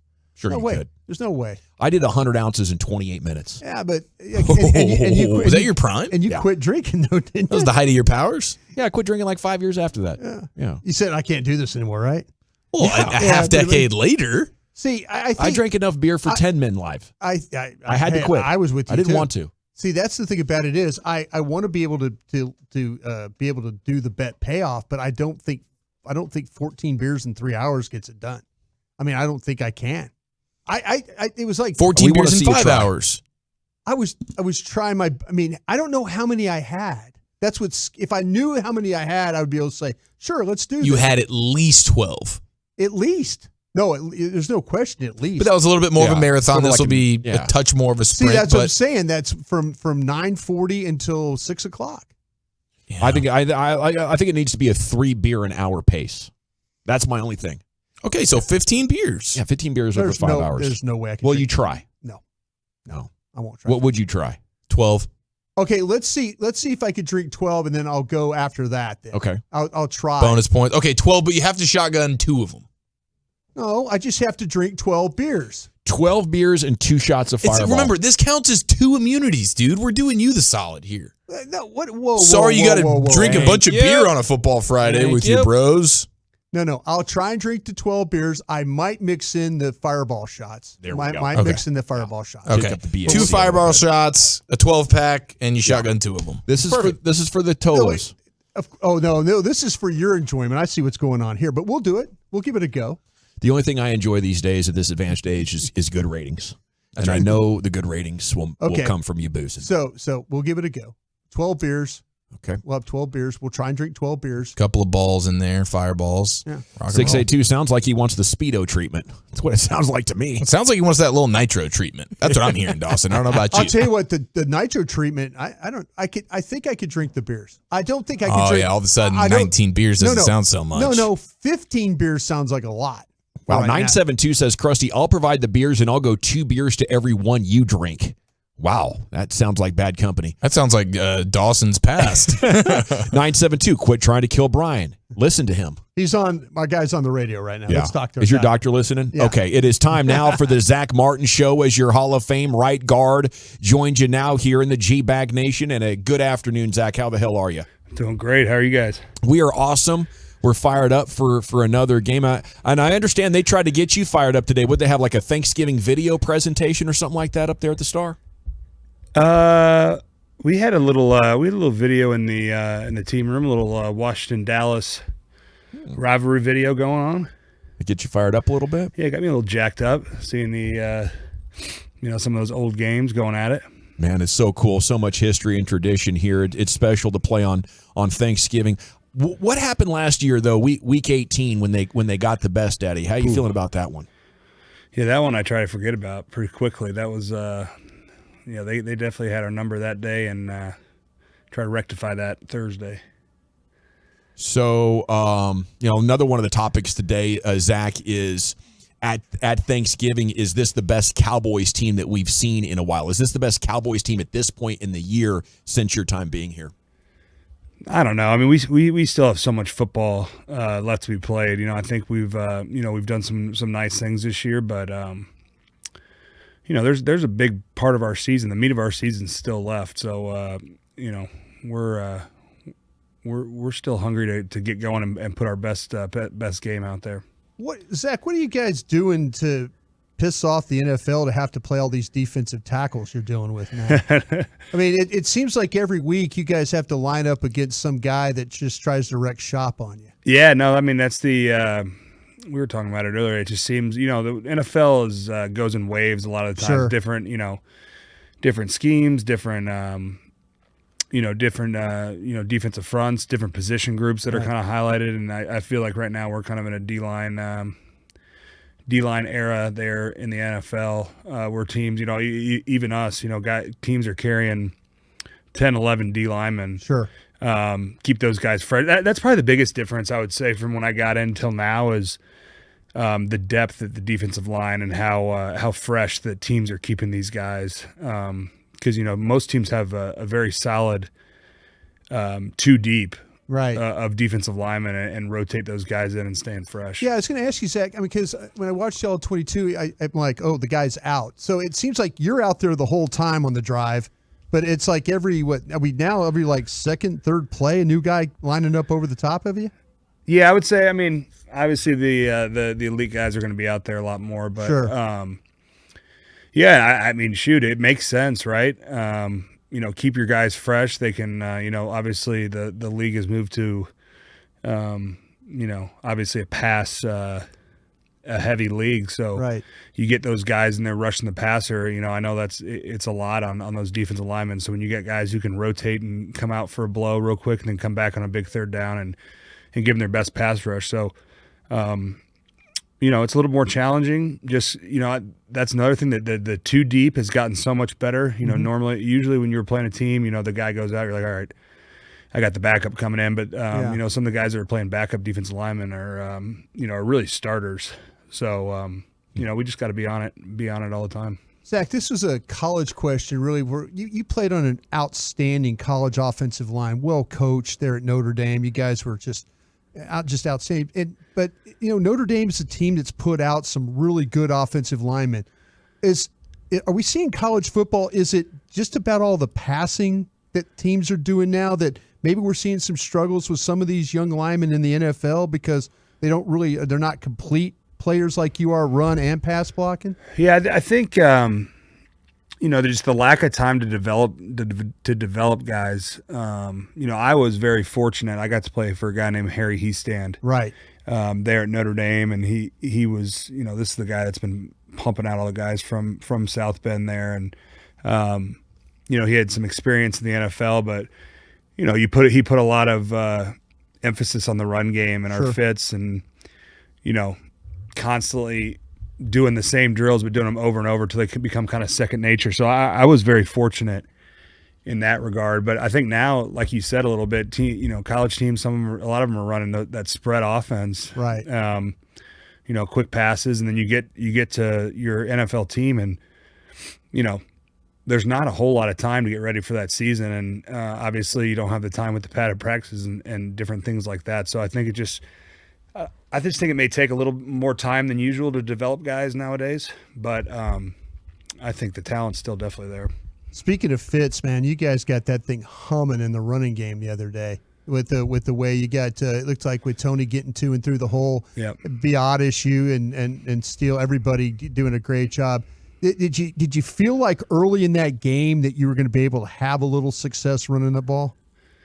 Yeah, I think so, and I think like most run games, I think it's kind of a common misconception is, good running teams just come out from the gate and gash defenses for 5 or 6 yards of carry from the start of the game to the end of the game. And, in my experience on the best run teams I've been involved in, it's, you kind of pound away early, and then as the game wears on and you start wearing on those defensive linemen with the double teams, the big runs start to go off there. So, and it's also huge, those guys want to pass rush. I mean, that's what it is. These guys want sacks. So if you start leaning on them and double teaming these guys, it takes away from that rush.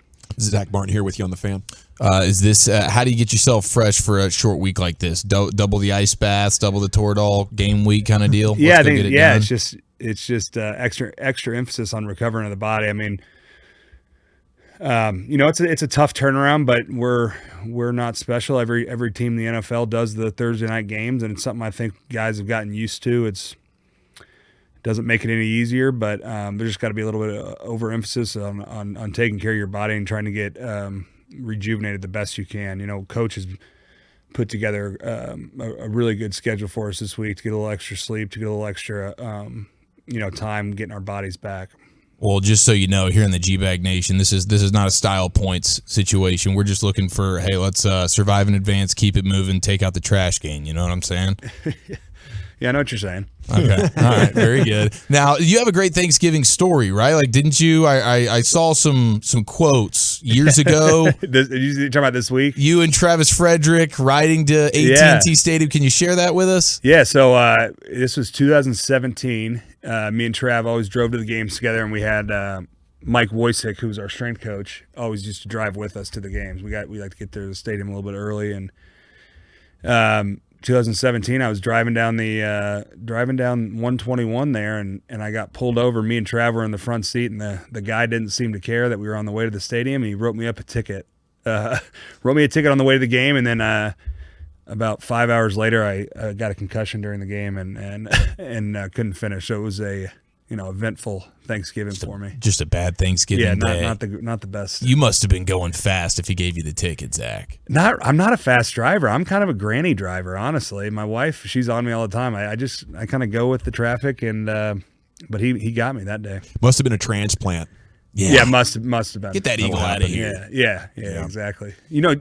I can fly under the radar a little bit. Trav with that beard, he couldn't fly under the radar. So that was my ace in the hole. Look at my shotgun mate there. Have you seen the beard on my buddy over here? You know who this is? Right. You know this guy? Speaking of the Eagles, did you watch last night?